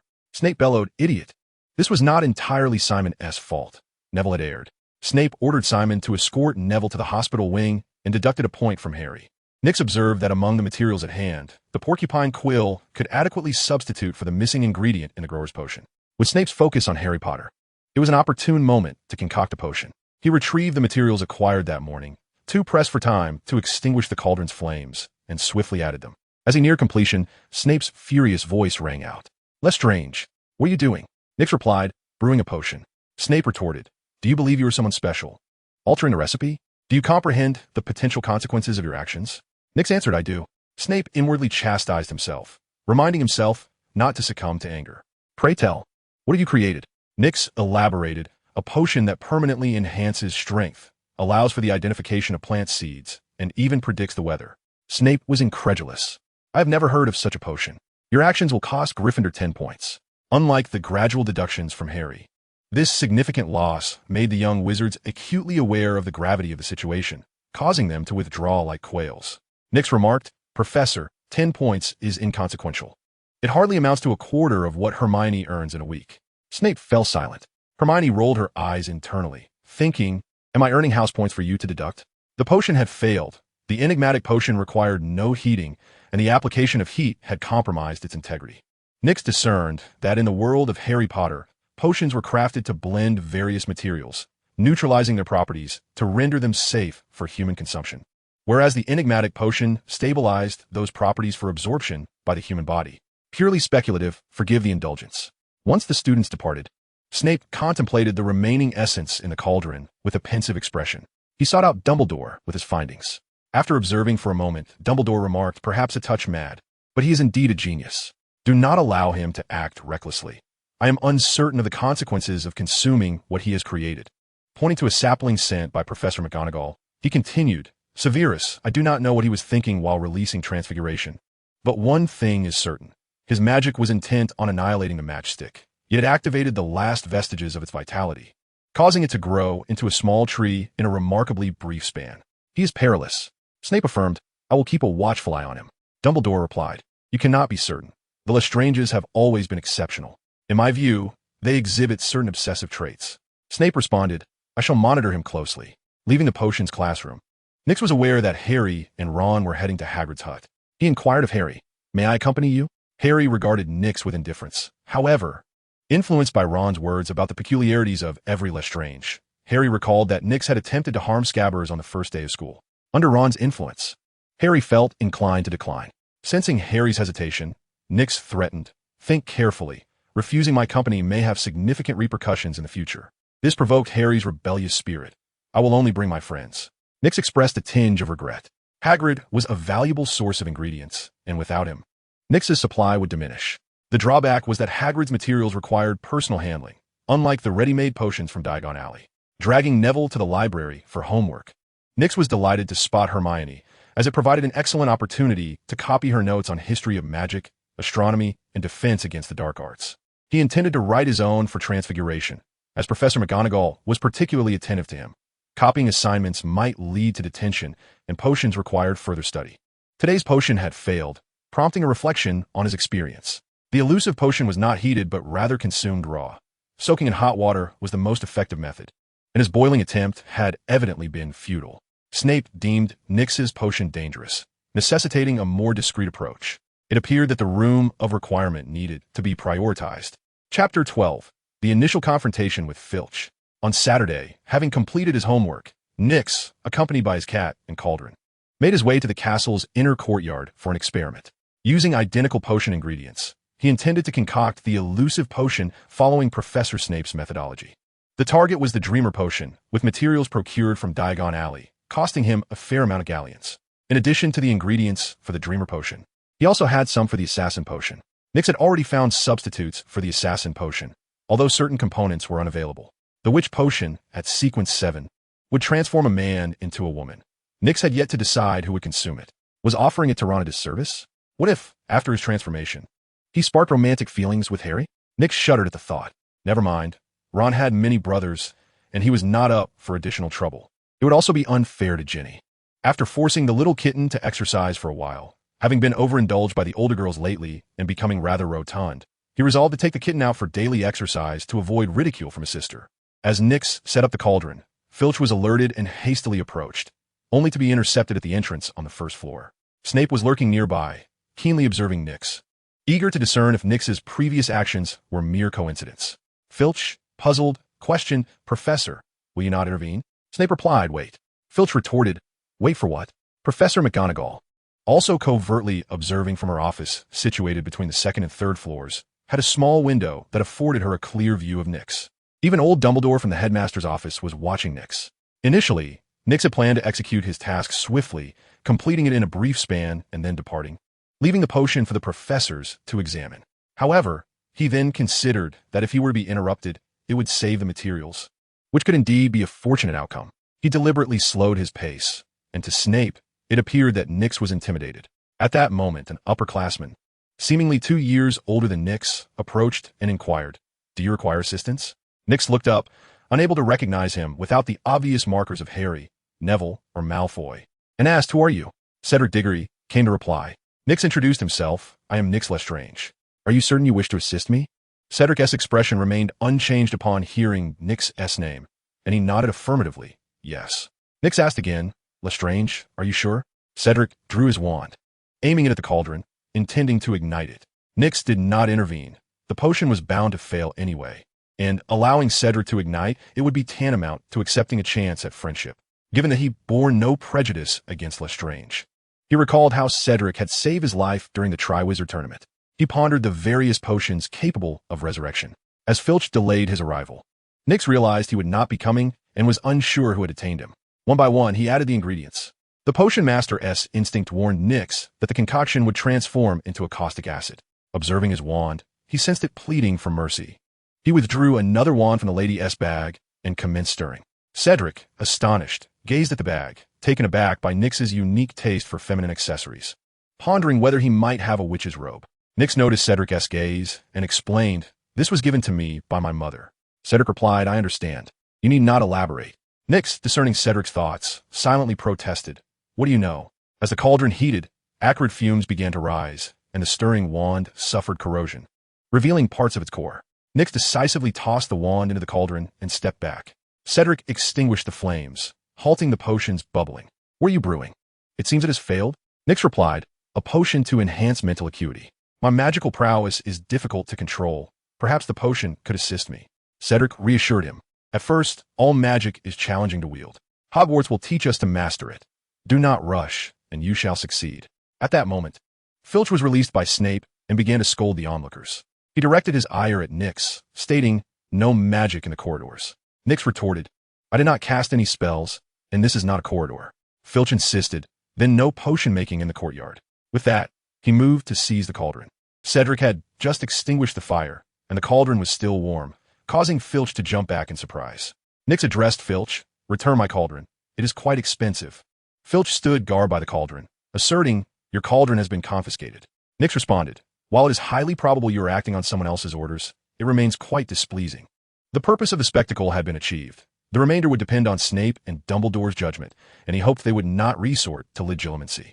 In the flying lesson, Nyx felt increasingly frustrated as Hermione struggled to control her broomstick. It was not due to a lack of magical prowess. She effortlessly cast various spells, indicating her remarkable talent in magic control. The reason her broom would not take flight was simply due to insufficient magical energy. Neville faced numerous challenges in commanding his broom, including enchantments placed upon it and his inherent insensitivity to magic. Though Nyx possessed ample magical energy, his inability to exert control rendered his broom unresponsive. The thought of having to share the lesson with Slytherin, while being subjected to the dual mockery of Draco and Ron, only exacerbated his irritation. "Nyx, I heard Filch confiscated your cauldron today," Ron exclaimed with glee, clearly relishing the prospect of Nyx incurring additional expenses. Just days prior, he had lost his beginner's guide to Transfiguration, and now his cauldron was gone. Ron delighted in the anticipation of Nyx's financial burden. Nyx shot Ron a look that conveyed his intent to demonstrate the true meaning of cruelty. As for Fong, he was rather overweight and might benefit from a bit of exercise. Nyx turned to the small kitten and commanded, "Ron, little orange, go on, catch him. And I want to force you to work out." Wormtail, seething inwardly, cursed Ron for provoking him, knowing it was unfair to take out his frustrations on him, especially since he was well aware of Peter's true identity as a rat. Ron, alongside the kitten, attempted to protect Fong, resulting in chaos within the dormitory as others cheered Ron on, urging him not to be bested by a mere cat. Nyx thought to himself that the best way to handle a troublesome child was not through punishment, but by assigning them extra homework. He pondered how he might manage to confine Ron to detention. Chapter 13. The Path to Enlightenment. A week had passed, and most of the young wizards had become well acquainted with one another. At the dining table, they boasted about their spectacular feats while riding their broomsticks. Hermione was noticeably anxious, as she had never actually ridden one, while others had not either. Only Neville admitted the truth, explaining that his grandmother forbade him from touching a flying broom. Nyx, on the other hand, enjoyed unrestricted access to broomstick riding, as Professor McGonagall did not prohibit him. After all, broomsticks were not considered dangerous dark magical artifacts. Moreover, should he actually take flight and lose control, McGonagall would be there to catch him, ensuring his safety. An owl swooped down, delivering a shipment of herbs to Nyx, while Neville received a memory orb. As he began to explain its purpose, the orb emitted a red glow, prompting Neville to ponder what he might have forgotten. Draco, passing by the table, snatched the memory orb from Neville, and Harry and Ron immediately stood up, ready to confront Draco. Nyx could not help but reflect that with Ron by Harry's side, he would never lack adversaries. Turning to the smug Draco, Nyx cautioned, "Draco, you would do well to return that to Neville. You surely do not wish to sprout a tree from your body." "Malfoy stole my memory orb, Professor," Neville protested. Draco tossed the orb onto the table, unwilling to appear humiliated, and remarked, "Just wait and see." The flying lesson loomed ahead, a veritable nightmare for Nyx. In truth, he was eager to experience flying, yet he was apprehensive about the prospect of crashing to the ground. Outside the castle, 20 broomsticks lay arranged upon the lawn, while Madame Hooch strode with a certain authority, her billowing cloak creating an illusion of great speed. "What are you waiting for? Everyone, gather around a broom." Nyx discovered that his broom was rather impressive, devoid of any superficial flaws. Madame Hooch continued, instructing them to place their hands above the broom and speak. Nyx hesitated momentarily before exclaiming, "Up." The broom soared swiftly, striking him on the head, leaving a crimson mark upon his forehead. It then landed back on the ground. Draco erupted in laughter, while Harry observed Ron, who received similar treatment from his broom. Hermione's broom rolled about on the ground, while Neville's remained completely still. Nyx rubbed his forehead and shouted once more, "Up." This time, he was prepared. He shielded his forehead, yet the broom still struck his nose, a painful sensation that nearly brought him to tears. The third blow landed on his chin, and the fourth on his chest. Nyx decided to cease his attempts, contemplating the broom's relentless assault and fearing for his future happiness. Reflecting on his wand, he threatened the broom, "Come to me willingly, or I shall incinerate you." The fifth strike hit him in the stomach. Was the threat ineffective? No, rather, the approach was flawed. As a broom of Hogwarts, it felt invulnerable to his threats. After some thought, Nyx declared, "I shall replace all the brooms, and then you will find yourself in my possession. Trust me." The headmaster would be delighted to receive a donation of brooms. After issuing his threat, he shouted again, "Up." This time, the broom obeyed, landing gracefully in his hand. He surveyed the scene, realizing he was the last to succeed. Even Neville had been quicker. Just moments ago, he had successfully threatened a broom in front of everyone. Madame Hooch's expression was complex. Unbeknownst to the others, she secretly hoped the broom would misbehave, allowing for an upgrade of Hogwarts equipment. The young wizards wore expressions of varied intrigue. Hermione appeared perplexed, unable to fathom how Nyx could successfully threaten an inanimate object. Ron looked as though he had discovered a new world. Harry maintained an air of calm. After all, this was the realm of magic, and it was quite magical indeed. Draco pondered, was this the method pure blood families employed against their foes? Neville regarded his broom, contemplating whether to give it a try. His family was not lacking in galleons, and writing to his grandmother should pose no issue. Madame Hooch began instructing everyone on the essentials of broomstick flying, emphasizing how to avoid falling. Just as she intended for them to take flight, Neville ascended into the air. Nyx, eager to assist, jumped in place as well. However, the broom failed to lift off despite several attempts. Hermione, noticing Nyx's antics, quipped, "Stop jumping like a rabbit." Nyx conceded defeat as Neville plummeted to the ground. Madame Hooch took Neville to receive treatment. The broom then soared towards the Forbidden Forest. Nyx speculated that the Dark Lord might be lurking within, roaming freely during the day without fear of being discovered by Dumbledore. Was Voldemort aware of his exposure? Emboldened by his perceived invulnerability, seeking fortune amidst danger? The memory ball was discovered by Draco, who immediately mounted his broomstick. Nyx attempted to threaten him, but the threat felt rather feeble, as everyone witnessed his inability to fly. Harry embarked on his legendary journey, engaging in a quarrel with Draco over the ball, only to be escorted away by Professor McGonagall. The flying lesson commenced with a period of free activity. Nyx observed Draco soaring in the sky, incessantly mocking him, and took out his wand, recalling recent spells he had learned. It seemed he could only manage a transformation spell. Undeterred, he directed his unstable transformation spell at Draco. A beam of dark light shot past Draco's head, startling him. Yet Nyx did not relent, continuously casting spells, with dark beams whizzing past Draco. Draco appeared petrified, standing motionless. The spell struck the ground, causing the grass to either flourish wildly or wither away entirely. A small tree was unfortunately hit, with one half growing uncontrollably while the other half shed its leaves. Nyx, however, failed to hit Draco at all. As Draco descended and beheld the barren grass, he felt a twinge of fear, his legs trembling. Yet he retorted mockingly, "Nyx, you're truly foolish. You can't even hit me." Nyx stepped closer, raising his wand once more, prompting Draco to turn and flee, his legs awkwardly propelling him forward in a tumble. Nyx merely pointed his wand at him, refraining from casting a spell. Just as Draco thought he could breathe a sigh of relief, Nyx commanded, "Call me Daddy."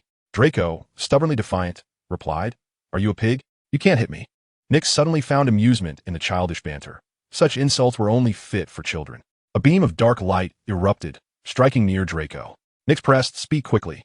You don't wish to die, do you?" Draco, glancing at the withered grass, swallowed hard and finally uttered, "Daddy." Chapter 14. Is all this real or merely an illusion? Draco was assisted away, leaving faint yellow stains on the grass. What ailment was associated with such a hue? After class, Nyx was summoned to Professor Snape's office, where both Snape and Professor McGonagall awaited him. Draco had reported him, and in light of Nyx's unstable magical abilities and his reckless potion mixing, both professors decided on a uniform punishment, confinement. However, they engaged in a serious discussion regarding the location of Nyx's confinement. Professor McGonagall suggested her office, where she could also instruct Nyx on transformation and magical control, ensuring he wouldn't produce spells akin to biting a melon. Professor Snape proposed his own office, where he could teach Nyx potion making, emphasizing the importance of proper mixing to avoid the mishap of a potion cooling to water only to become aqua regia upon heating. He felt fortunate not to have to clean the toilets. Upon returning to Gryffindor Tower, he found Neville outside, pacing in circles, pondering how to enter the common room. Inside, he spotted Hermione teasing Ron with a small orange cat. "I am delighted to see your concern for me," Nyx remarked. "I merely forgot the password," Neville replied. "Today, Harry and Ron have challenged Malfoy to a duel, and I am waiting for them," Hermione added. Nyx retorted, "You are such a downer. Why can't you just go along with my words and make me happy?" Nyx continued, "Now I'm even more annoyed." Hermione rubbed her forehead, urging Nyx to stay and help her thwart their adversaries. Nyx proceeded towards the dormitory. All right. Upon returning to the dormitory, Nyx collapsed onto his bed, exhausted from Professor McGonagall's transfiguration training that evening. A brief respite was in order. It was impossible to persuade him otherwise, and simply not accompanying them outside was the utmost respect he could show Hermione. Tonight, Harry would serve as the bait, and Nyx contemplated seeking the room of requirement. At 11 o'clock, Harry and Ron stealthily rose. After they left, Nyx got up, and Neville timidly inquired, "Nyx, are you going too? Can I join?" Neville added, "They're only dueling because of me." Nix hesitated to bring Neville along, as he was not on a quest for Harry, yet he couldn't refuse. Thus, he took Neville downstairs, abandoning his intent to visit the room of requirement. I knew Nix was unreliable. He didn't even say a word. Ron exclaimed, "You actually believe him?" Harry intervened to quell the brewing argument between Hermione and Ron. As they arrived at the trophy room, only the three of them were present. Malfoy hadn't even shown a hint of his presence. Amidst their anxious waiting, they heard Filch's voice and promptly fled. In their escape, Ron collided with Neville, while Nix narrowly dodged Harry but was knocked over by Hermione. At that moment, a singular thought crossed his mind. Children's bones are indeed hard. It hurt terribly. "Get up quickly, Filch is coming," Harry whispered urgently. They all scrambled to their feet and fled, with Harry leading the way. Nix recognized the route as they dashed toward the forbidden section on the 4th floor. He suspected this might be an unintended consequence of Voldemort's influence on Harry. As in their panic, Harry had instinctively led them here. Passing the Charms classroom, they encountered Peeves. "What a bothersome first-year ghost, roaming about at this hour, tis TSK. You'll get caught." Nix brandished his wand, intending to teach Peeves a lesson. However, he quickly retracted it, not out of belief in Hermione's assertion that Peeves could not be harmed by spells, but rather due to his own lack of accuracy. Ron shouted fiercely, "Get lost." Peeves erupted, exclaiming, "Students should be asleep, not running amok in the corridors." Nix and his companions swiftly maneuvered past Peeves and continued their flight. Reaching the end of the corridor, they found a locked door obstructing their path. Hermione forcefully snatched Nix's wand, softly whispering a spell against the lock. "Alohomora."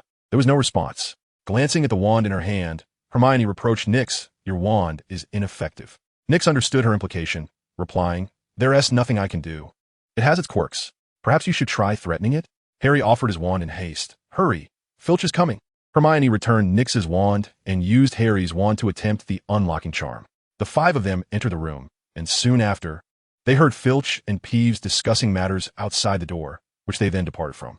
Inside the room lay a colossal creature, a 3-headed dog named Fluffy. Everyone but Harry silently admired Fluffy's formidable appearance. Fluffy looked at them curiously, and once Filch had left, Harry turned to see the 3-headed dog. "Ah!" Harry exclaimed, prompting the others to join in the uproar.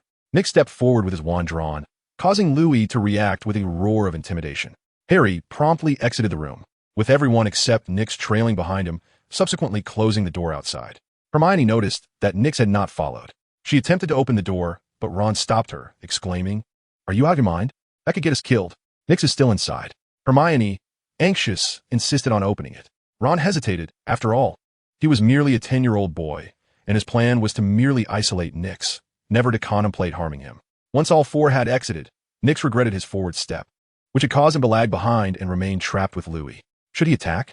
Louis's imposing size made him an easy target, yet the nature of magic instilled a sense of trepidation in Nix. What if the spell failed to wither Louis, instead causing him to grow even larger? That would spell disaster. There was but one course of action left: sing. What were the classic songs of the 90s? An old British tune that might resonate even in the magical realm. Is this the real life? Is this just fantasy? The 3-headed dog likely perceived Nix's singing as a provocation, or perhaps it was irked by Nix's lack of melodic talent, as it charged towards him. Nix narrowly evaded the beast's attack, and with a flick of his wand, he unleashed a beam of dark light that struck the creature. However, the powerful spell, which appeared formidable in daylight, had no effect on the 3-headed dog. At that moment, the door swung open once more.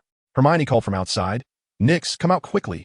Upon hearing her words, Nix executed a roll out of the room, and the others promptly shut the door behind him. Chapter 15. The chosen target. The group entered the common room. Ron could not contain his frustration. How could they possibly keep such a dangerous creature within the castle? Hermione replied, "It's guarding something. Didn't you see the trapdoor beneath it?" Ron retorted, "It's already filled my vision." I had no energy left to notice any trapdoor. Ignoring their bickering, Nix mused to himself about the plethora of substitutes available on the Hellhound. If only he could eliminate it. Harry's perception of Nix had shifted. He believed that someone who stood up in times of peril could not be a villain. Upon returning to their dormitory, Ron was reluctant to speak with Nix, secretly relieved that if anything had happened to Nix, he would have faced expulsion. Nix surmised that Ron would undoubtedly think, "That little brat is overthinking." Expulsion would require pressure from the Board of Governors on old Dumbledore, and the headmaster would never allow his friend to be expelled at such a crucial moment in Harry's development. The following morning, during breakfast, an owl delivered a letter. George and Fred settled beside Nix, refraining from producing anything immediately. instead waiting for the owl to drop off all the parcels before addressing Nyx. We've gathered the materials you requested. Nyx retrieved a galleon, and the Weasley twins handed him the items. The materials for the witch's assassin sequence were now complete. It was time to find a volunteer. Nyx was particularly keen on selecting Ron, and the thought of him transforming into a beauty made Nyx feel it would be a bargain. Nyx felt a sense of dissatisfaction if he did not transform him into a version reminiscent of Ferk. Harry received his Nimbus 2000, and several companions followed him outside. Nyx, however, was disinterested. His home was already filled with numerous brooms. Had it not been for his own magical prowess and the rule prohibiting first years from bringing brooms, he would have certainly taken one along. In the great hall, he surveyed the gathering, his gaze wandering among the girls, until it settled on one in particular. Not because she suited the characteristics of an assassin's potion, but due to her striking beauty. It was Autumn Zhang from Ravenclaw. Cedric, nervously taking a seat beside Nyx, gazed at Autumn and remarked, "She is truly beautiful." Nyx replied, "I could make you as beautiful as her." Cedric responded, "What do you mean?" Nyx replied, "It's better if you remain unaware. The sorcerer's sequence lacks the ability for resurrection. It is best not to waste potions. If Cedric truly cannot manage, he might as well give him the fool's sequence, though it remains uncertain whether resurrection is possible without reaching a higher tier." After Autumn departed, Nyx inquired of Cedric, "What brings you to me?" "Surely, it is not to discuss the senior girl. If you seek my advice on how to pursue her, I can only wish you luck." Cedric's eyes darted about. "Of course not. I have come to seek your sponsorship." Nyx responded, "Sponsorship for what?" Cedric continued, "I plan to establish a club. Currently, our numbers are few, but I require some of Galleon's to get it started. In the future, as more join, we will charge a fee, and you would be one of the founding members." Nyx contemplated this, recalling how he had displayed his galleons before Professor McGonagall at the start of the term. It was no surprise that Cedric was aware of his wealth, as Hannah Abbott, Susan Bones, and Justin Finch Fletchley had all witnessed it. "What is the purpose of the club?" Nyx asked. Cedric replied, "For now, it is merely to communicate various bits of information." Nyx interjected, "A spy organization, perhaps?" Cedric exclaimed, "What?" Nyx continued, "A club for prying into other secrets?" Cedric asserted, "Certainly not." Nyx mused, "In truth, you merely wish to enjoy each other's company, realizing that galleons are insufficient." Cedric retorted, "You think too much." Nyx proposed, "I have an excellent idea. You could publish a newspaper for Hogwarts, a small-scale one, internal to the club, detailing certain forbidden subjects." Cedric inquired, "You mean dark magic?" Nyx shook his head. "No, dark magic is far too perilous. I refer to rumors, the truth of events, and the secrets of Hogwarts." Cedric considered this. "That could be quite advantageous. Perhaps we could uncover all the hidden passages. New members could exchange undiscovered passages or galleons for previous records." Nyx added, "Initially, we could gather information unknown to others and sell it as gossip to fellow students." Cedric mused, "I believe some young wizards would be eager to learn about Hogsmeade." Nyx mischievously suggested, "We could also expose those with clandestine romances, just like your affection for the senior girl, serving as a means to assist you in confessing your feelings." Cedric's complexion instantly flushed crimson. He rose to depart, but after taking a couple of steps, he recalled something. "Nyx, you are one of the founders of the club, though now it consists of only 3 members, including yourself. Can you tell me who the last one is?" Cedric's face reddened further, and he fell silent, choosing to walk away. Nyx, perplexed, wondered why Cedric had fled at such a trivial inquiry. Was the other member perhaps Senior Chiozhong? Wait a moment. Could it be that Cedric perceived him as a gullible fool, seeking financial support for his romantic pursuits? That made no sense. Cedric, with his pronounced brows and expressive eyes, surely wouldn't entertain such notions. Could it be that his interest in Senior Chiozhong had drawn Cedric's attention, prompting him to probe for information?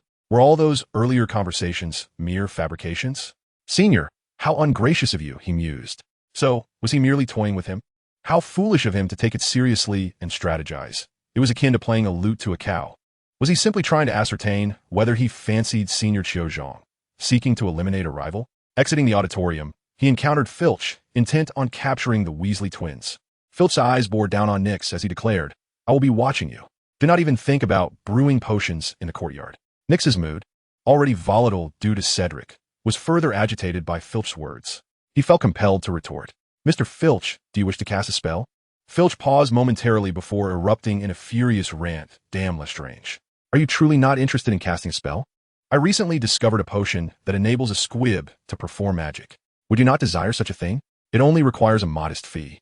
Filch turned away, incredulous. He did not believe Nyx possessed such a potion.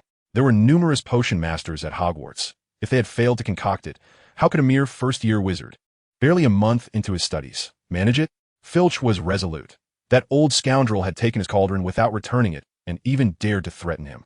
He would not rest until he had drained Nyx's wallet, and he would demand a return of all the wondrous items he had confiscated over the years. That evening, in the common room, he saw Harry, now a seeker. Nyx felt no envy. Quidditch was not in his fate. He wouldn't even be called upon to commentate, relegated to merely cheering from the sidelines. Perhaps he could establish a betting pool based on his prophetic insights. But alas, few possessed galleons, and Malfoy, despite his wealth, had limited disposable income. He decided against encroaching on the Weasley twins' business. Chapter 16, Guardian of Sequence 5. Over the course of a month, Nyx spent every evening confined in Professor McGonagall's office. Under her guidance, he mastered the proper use of transfiguration, significantly enhancing his magical control. In a regular state, he could accurately hit his target. His magic would neither cause plants to flourish nor wither. That was the realm of the apothecary's abilities. Controlling plants was not a magical property. It was entirely ineffective on living animals. This reminded Nyx of the incident where a spell had no effect on Rowena. Professor McGonagall had experimented with him, demonstrating that he could command a seed to grow into a fully fledged tree, but without planting it in soil. It would perish once his magical energy was depleted. In Snape's detention, the experience was rather dismal. Snape treated him like a mere assistant, instructing him in the handling of potion ingredients before bombarding him with an abundance of materials under the guise of enhancing his memory. While working with the ingredients, Nyx discovered several substitutes, most of which were potion component from sequences 8 and 7. He compiled a list of these materials and sought the assistance of the Weasley twins in locating them. To date, the twins had managed to procure 30 galleons in reward, enabling Nyx to gather the potion components for the Midnight Poet and the Lucky One. Regrettably, the prerequisite potion materials remained elusive. Upon leaving Snape's office, Nyx encountered Filch in the corridor, laboriously cleaning up dung bombs. The sight of Filch's toil brought Nyx a sense of amusement, prompting him to remark, "Still not enlightened? I could grant you the ability to cast spells." Filch dismissed Nyx's words with indifference, retorting, "Curfew is fast approaching. Do not let me catch you wandering about." Nyx persisted. "Just imagine, you could cast spells, and with a flick of your wrist, the stains would vanish. Capturing the Weasley twins would be a trivial task." Filch glared at Nyx, his gaze solely filled with menace. Once again, Nyx's persuasion faltered, but before departing, he added, "Perhaps you might inquire with Professor Snape or Headmaster Dumbledore. My potion indeed possesses such properties." Upon returning to the common room, Nyx was swiftly accosted by the waiting Weasley twins. "Nyx, do you truly possess a potion capable of granting Filch the ability to cast spells?" George inquired. Fred added, "You aren't concocting a scheme to trick Filch into drinking something, are you?" George continued, "We can assist you." Fred chimed in, "Filch knows nothing of potions. Just add it to water." Nyx replied, "Though I am uncertain, that potion could very well endow Filch with the ability to cast spells, or at least grant him some peculiar skills. Thus it cannot be given freely. He must provide the materials."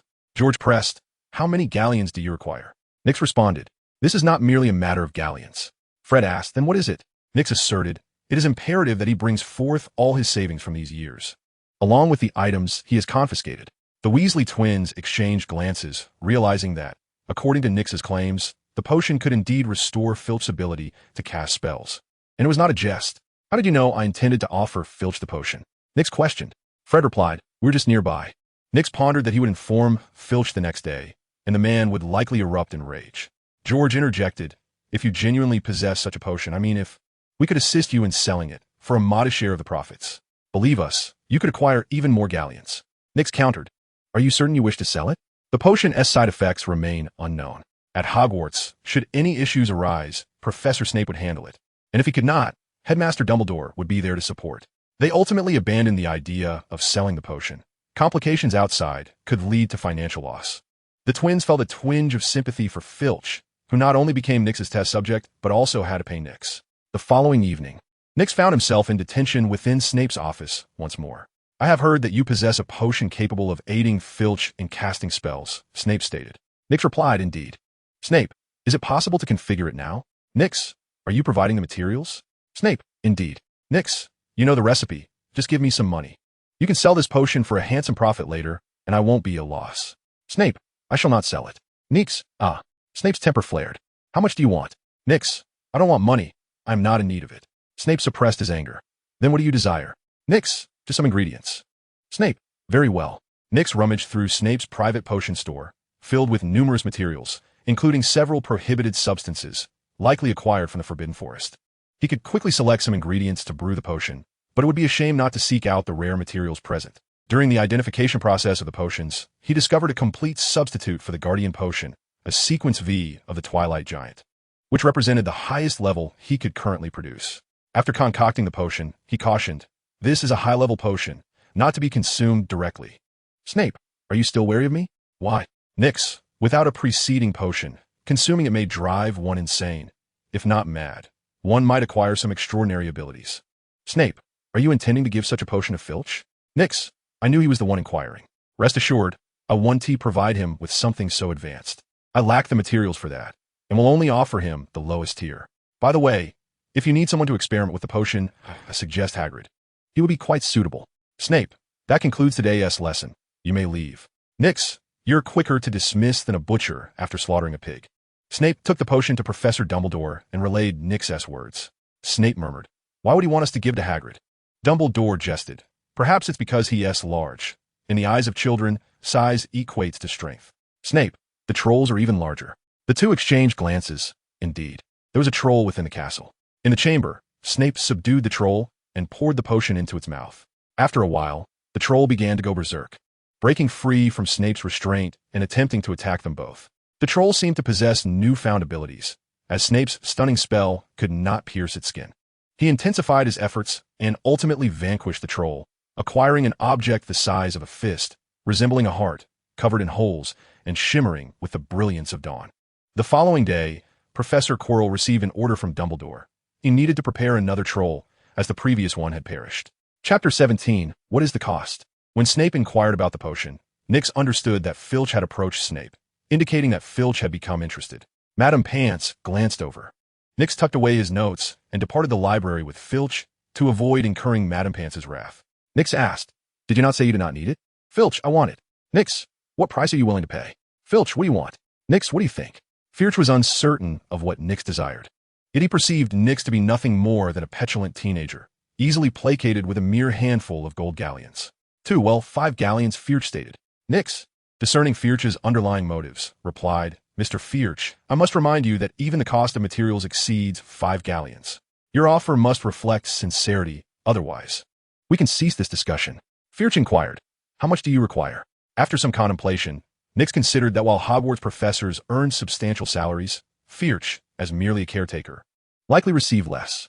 However, having worked there for many years with minimal expenses, he must have accumulated some savings. 500 galleons, Nix declared. Impossible. Do you comprehend the value of 500 galleons? Filch retorted. Then you may seek another, Nix countered. If others possess this potion, would I remain silent? Filch argued. 500 is excessive. Nix astutely observed that Filch's reluctance stemmed not from a lack of funds, but rather from the sum being too high, indicating that he indeed had 500 galleons. 1,000 galleons. I detest haggling. Filch responded. Consider taking your potion and dreaming of galleons. It matters not, Nix replied. When I reach adulthood, I may establish a shop in Diagon Alley. I am confident that families with silent ones would not hesitate to spend. 1,000 is far too much. Very well, 500. Grant me the potion, Filch conceded. Now you wish for 500? It is too late. 1,000 it is. Should you attempt to negotiate, I shall raise the price to 2,000. Filch, clenching his few remaining teeth, managed to utter. Are you certain that the potion will enable me to cast spells? Indeed, Nix affirmed. Moreover, there are additional potions that can enhance your abilities and facilitate smoother spellcasting. Nix began to embellish the truth. Very well, provide me with the potion, Filch acquiesced. Let us proceed to your office. The potion requires preparation, so prepare your galleons. Nix instructed. I do not possess that many galleons at present, Filch admitted. Nix halted, fixing his gaze upon Filch, and asked, Do you intend to default on our agreement? Not at all. I simply lack the necessary galleons at this moment, but I can offer you something else, Filch replied. Nix queried, Do you propose to settle with confiscated items?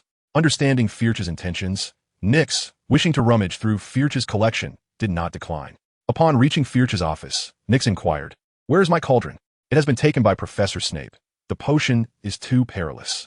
Wait, you aren't suggesting I consume that concoction, are you? Filch questioned. Certainly not. That is a failed product, Nix assured him. After searching through Filch's office, Nyx stumbled upon a chamber pot, marked by evident signs of use and a rather pungent odor. Is there anything else? Nyx asked. Filch shook his head. Then we shall have to utilize this, Nyx concluded. Filch's eyes widened in disbelief. Could a chamber pot truly be used for potion making? Surely, Nyx was not deceiving him. Nyx cast a cleansing charm upon the chamber pot, eradicating its odor. He proceeded to prepare the potion within the chamber pot and handed it to Filch. Drink, he commanded. Filch stared at the chamber pot. His expression one of discomfort. As Nyx observed Filch's expression, he too felt a sense of discomfort. He poured the potion from the chamber pot into Filch's cup, which only served to deepen Filch's scowl. However, upon seeing the potion's hue, Filch found himself believing Nyx a fraction more. The potion was neither colorless nor yellow. Filch had no inkling of its origin in the chamber pot, and with his eyes shut, he consumed it. Nyx raised his wand, directing it at Filch. With his eyes still closed after drinking the potion, Filch felt a whispering presence near his ear, though the sound faded swiftly, replaced by a surge of magical energy within him. Confirming that Filch exhibited no signs of madness, Nyx inquired, How is it? Is it palatable? What flavor do you discern? Filch glared at Nyx in indignation, replying, It has no flavor. Nyx's question reminded him of the potion's dubious origin. He sensed the potion's unique abilities, granting him a fleeting lightness akin to feathers, enhancing his owl-like vision and dark sight, making him more agile. With a flick of his magical energy, he levitated the chamber pot before him. Much like the scene of a young wizard's magical outburst, everything around Filch began to float. You owe me, Nyx declared.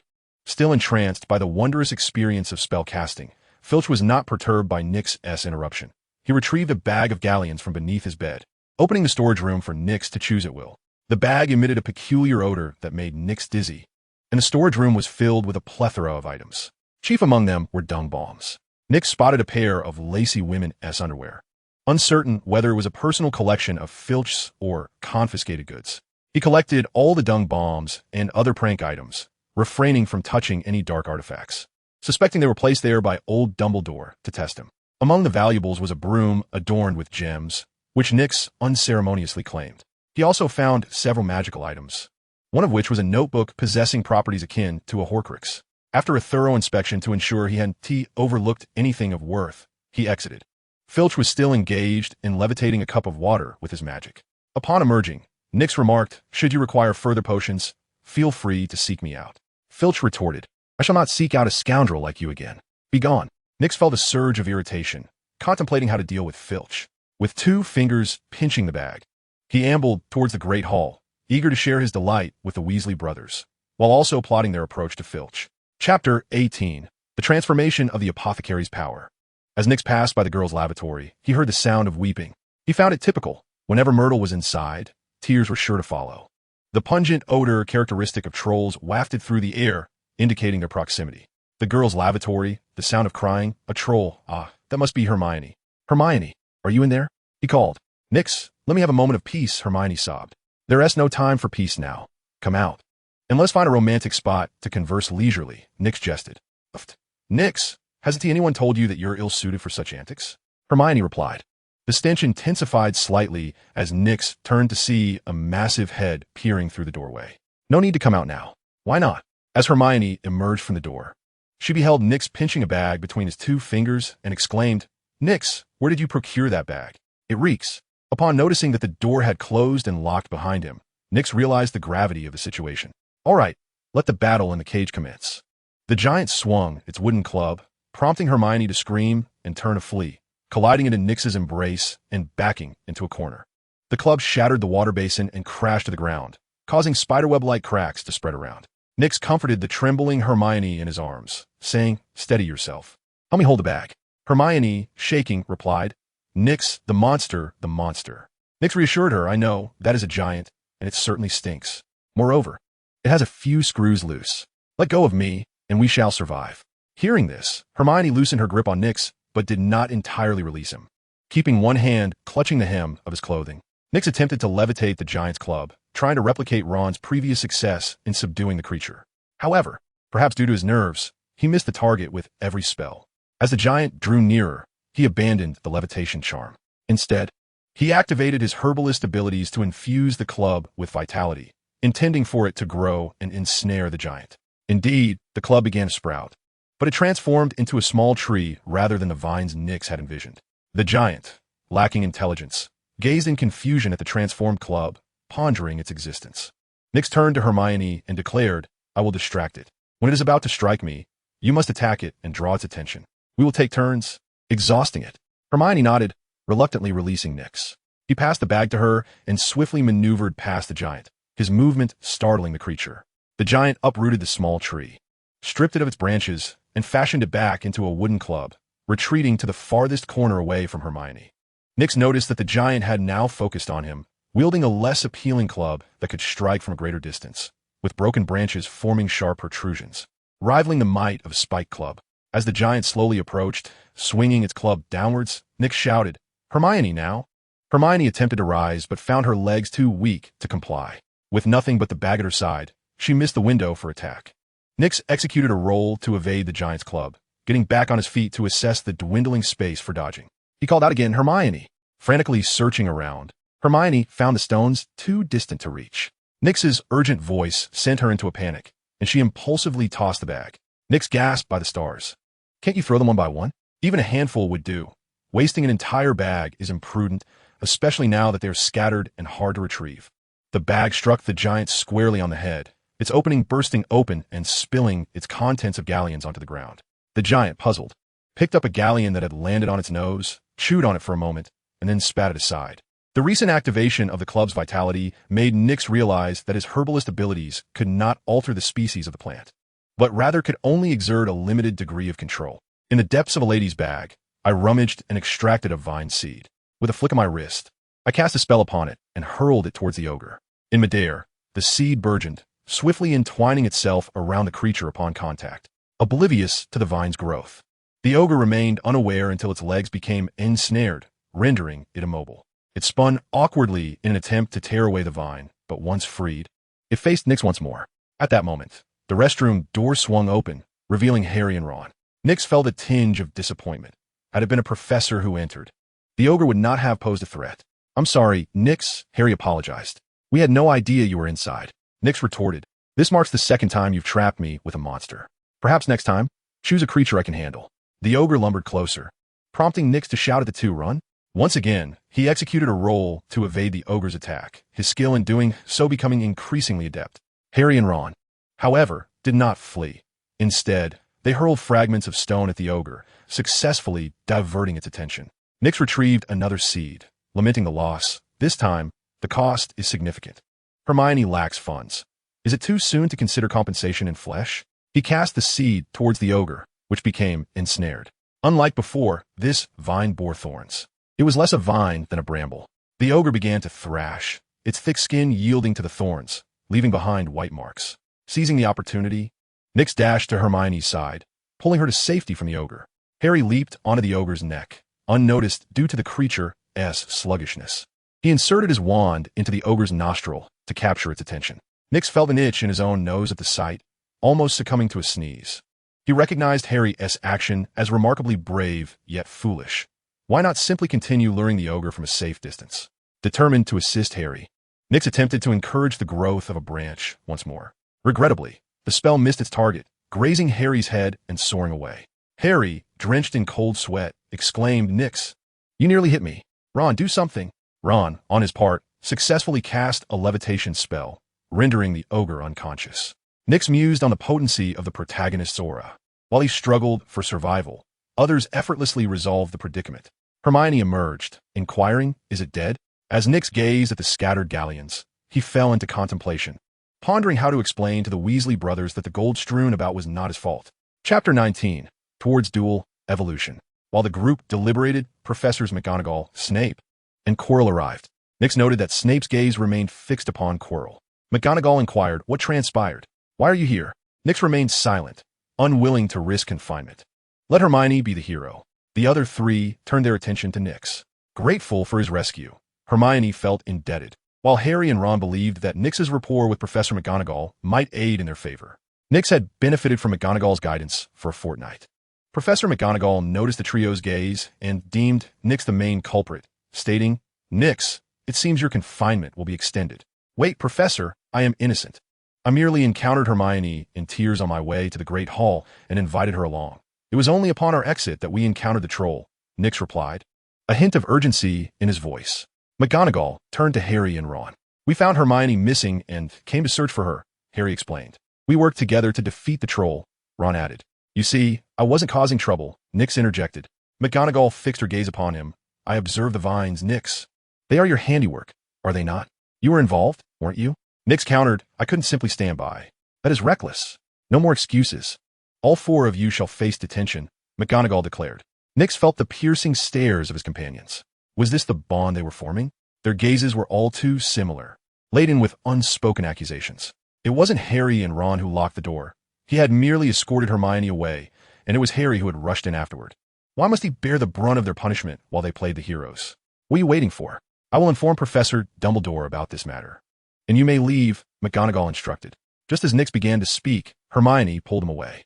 McGonagall added, "You will clean up the mess tomorrow." On their way, Hermione reproached Nyx. "You should not have disclosed that." Nyx retorted, "I did not wish to be confined. Do you have any idea how I have spent the last 2 months? And my gold, freshly acquired, just tossed away by you. Where did you procure that gold?" "The scent on the bag rivals that of the troll." "It cannot be treasure from the troll, can it?" Hermione inquired. "No, it was given to me by Filch. I restored his ability to cast spells," Nyx explained. "What? You enabled the squib to cast spells?" Ron exclaimed, astonished. Nyx nodded. Ron, having grown up in the wizarding world, understood the gravity of Nyx's actions and muttered, "Damn, why wasn't it me?" Hermione, mistaking Ron's astonishment for desire, asked, "Can Nyx grant Ron the same ability?" "Yes, though I'm uncertain of the side effects, perhaps growing horns or something." Nyx joked. "No thanks, I can cast spells naturally." Ron replied, horrified, "You seem quite resolute. I have not yet decided whether to make you a gravekeeper alongside the corpses or to turn you into a criminal or a prisoner. Oh, and let us not forget the monsters. Allow you to experience the taste of isolation." At the entrance of the common room, Hermione expressed her gratitude, saying, "Thank you for rescuing me, Nyx. I will assist you in cleaning the gold." "I can help too," Harry offered. "Will there be a reward?" Ron inquired. "I won't require your assistance. I have my own means," Nyx replied. "Harry, do you regret refusing to take me to see Hagrid now?" "Not all," Harry responded. "Good. Remember, seeking my help in the future will come at a considerable cost." Nyx mused to himself about whether giving Professor Quirrell the potion would provoke old Dumbledore. Approaching the Weasley twins with a cat and some food, Nyx announced, "No need to bother with Filch." "Did he come looking for you?" George asked. "Fred, how much did you take from him?" "Nyx, the goblin is unsure how much is left. But tomorrow you shall venture to the lavatory ravaged by the troll and see what you can find." "George, you encountered a troll?" "Nyx, no. I merely struck the troll on the head with a pouch of gold, rendering it unconscious." "George and Fred, is that true?" "Nyx, false. I lured it with galleons, compelling it to count the coins until its mind exploded." "George, you might as well say you buried it with galleons." "Fred, is there truly gold in the lavatory? You wouldn't be deceiving us, would you?" "George, do you know the consequences?" "Fred, we shall retaliate, you know." "Nyx, there should be some. Professor McGonagall just instructed me to clean it up tomorrow. You can ask Ron if you don't believe me." The two went to inquire with Ron. "Nyx, do you think Ron can handle it?" They both turned to Ron, who was covered in grease with remnants on his nose, shaking his head. "Nyx, exactly." As George and Fred prepared to leave, Nyx called out, "Wait, is there something?" "Nyx, be cautious on your nocturnal escapades. Filch has acquired magical abilities." "George and Fred, fear not, he poses no threat to us." The twin brothers departed. Nyx, while playing with a cat, munched on food, and Hermione, fuming, sat beside him with her own meal, asking, "Why did you claim it was you who defeated the troll when it was clearly I who threw the coins?" Have the Weasley twins spread this tale? Nyx swallowed his food, pointed at Ron, and said, "Look, he spread slander about me. Am I not entitled to a bit of vengeance?" Hermione looked up and saw Ron boasting to Seamus while munching. "Hermione, but he did indeed defeat the troll." "Nyx, no, it was not solely him. It was our collective effort, and even Harry played a more significant role." "Hermione, you cannot deny Ron's contribution, though." Nyx paused, gazing intently at Hermione. "Hermione, Ron cannot bear such accolades." "Hermione, you are usurping Ron's achievements." "Nyx, that is not right." "Nyx, Hermione, this is not usurpation. I am merely spreading a few rumors that will not become reality." "Hermione, yet if someone discovers galleons in the lavatory tomorrow, they will surely believe your words to be true." "Nyx, as long as I do not confess, it suffices." Hermione, Chapter 20, Inflated Nyx. The following day, in a lavatory, the Weasley twins endured the foul stench while searching for galleons. Filch, with a wand in hand, glared at the two. The wand had been purchased that morning from Ollivander's wand shop. Ollivander was astonished that the long-dormant wand could cast spells. In truth, Filch possessed no magical skills. He could not even conjure a flicker of light. He merely wielded the wand to project an image of magical prowess.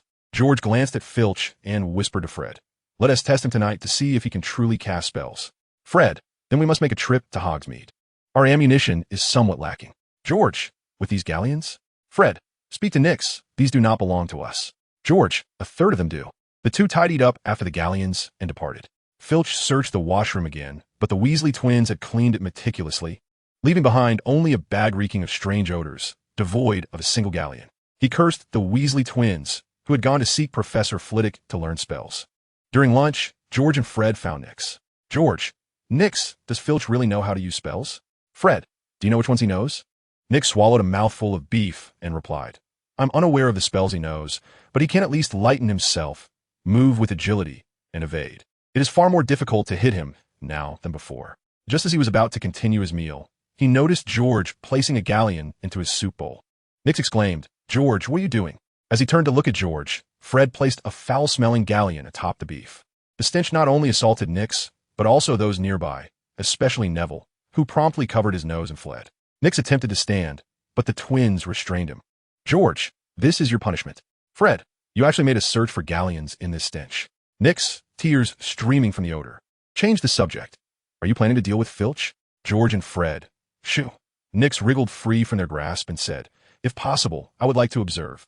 "Oh, and about your payment, let us settle it with prank items taken from Filch's collection." "George, I would prefer galleons." "Fred, we could buy prank items in Hogsmeade." "Nyx, given your recent antics, I will not use galleons as payment." He thought to himself, "Don't let me catch you off guard, or I might empty your galleons." Seeing the twins about to produce the galleon, Nyx hurriedly said, "No need to give me any, keep them. Just provide me with ingredients in the future." It was time to divide the spoils. The total value of all items was roughly around 1,000 galleons. The coins and prank items were minor, while the brooms and other magical artifacts held greater value.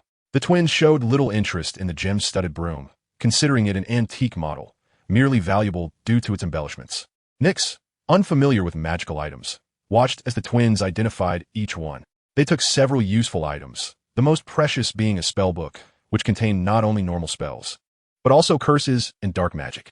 Problems could be inscribed within it, and as long as one didn't inquire about who they were, where they were, or what they intended to do, answers would be provided. Nyx suspected it had connections to Voldemort's Horcruxes. That night, Nyx and the trio visited Professor McGonagall's office, a place he frequented. Prior to their arrival, he had specifically gone to the kitchen to fetch Professor McGonagall's favorite red tea. The four had different tasks.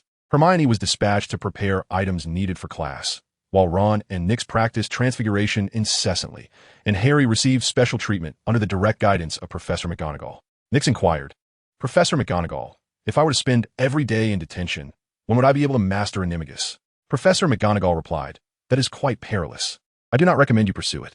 Furthermore, given your current abilities, it would be quite challenging at Hogwarts." Nyx felt a sense of disdain. "Is there any way to expedite the process?" McGonagall then arranged for Harry and, with a serious tone, warned Nyx, "Do not experiment recklessly." Nyx acknowledged, "I understand. It is dangerous." Ron interjected, "You actually want to transform into an animal?" Nyx glanced at Ron, but chose not to elaborate. He did not wish to disclose to Ron that becoming an Animagus would grant him numerous advantages, such as pulling pranks without the risk of being caught by Filch, and possibly evading Snape and Professor McGonagall, depending on luck. As for old Dumbledore, he should not overestimate himself. No one at Hogwarts could escape his discerning gaze. Nyx was confident that Dumbledore was aware of everything that transpired within Hogwarts. Years ago, the Marauders map was crafted by Moony, Wormtail, Padfoot, and Prongs while they were still students. Such formidable magic could not be easily replicated. Moreover, the fact that Pettigrew was able to become an Animagus suggested that, while the magic was indeed dangerous, it was not insurmountably difficult. Contemplating this, Nyx addressed Professor McGonagall, "Professor, what must I do if I wish to learn this magic? Is there a tuition fee?" Professor McGonagall shook her head, stating that the ability to become an Animagus depended on one's innate talent. Just as Nyx was about to say more, Professor McGonagall interrupted, "I will provide you with a reading list. Review it first, and we shall discuss further once you have familiarized yourself." Nyx nodded, harboring a backup plan. Should Professor McGonagall refuse, he would persuade Hermione, whose intellect would likely allow her to master Animagus swiftly. If all else failed, He could administer a potion to Hermione, and as long as she succeeded, Nix could learn alongside her. Upon leaving Professor McGonagall's office, George and Fred intercepted them at the corner, asking, "Nix, will you join us when we take action?" Nix responded, "What time will we act? If it is not during curfew, I would prefer to follow Filch closely for observation." Harry questioned, "What are you planning to do?" Hermione cautioned, "What mischief are you up to? I strongly advise against it. I do not wish for your detention to be extended." Ron asked George and Fred, "Can I join you?" "No, you are too foolish," the twins replied mercilessly. They then turned to Nix and stated, "We will act during the next curfew." Nix contemplated this and said, "Then I shall accompany you. Otherwise, if we are discovered, our detention will be prolonged." Chapter 21. A perilous dance between waves and adversity. Nix did not deter the trio. He joined the Weasley twins in their mischief. Half an hour after curfew commenced, George deliberately exposed himself to the gaze of Mrs. Norris. She immediately sought out Filch. Filch moved with unprecedented speed, brandishing his wand as he arrived at the spot where George had been seen. The wand emitted a faint luminescence, a basic charm known as the Lumos spell. Nix and Fred concealed themselves in the shadows beyond Filch's line of sight, observing him in astonishment as he mastered the spell within a single day. After rounding the corner, Fred signaled to Nix that it was time to attack, hurling a dung bomb first at Filch.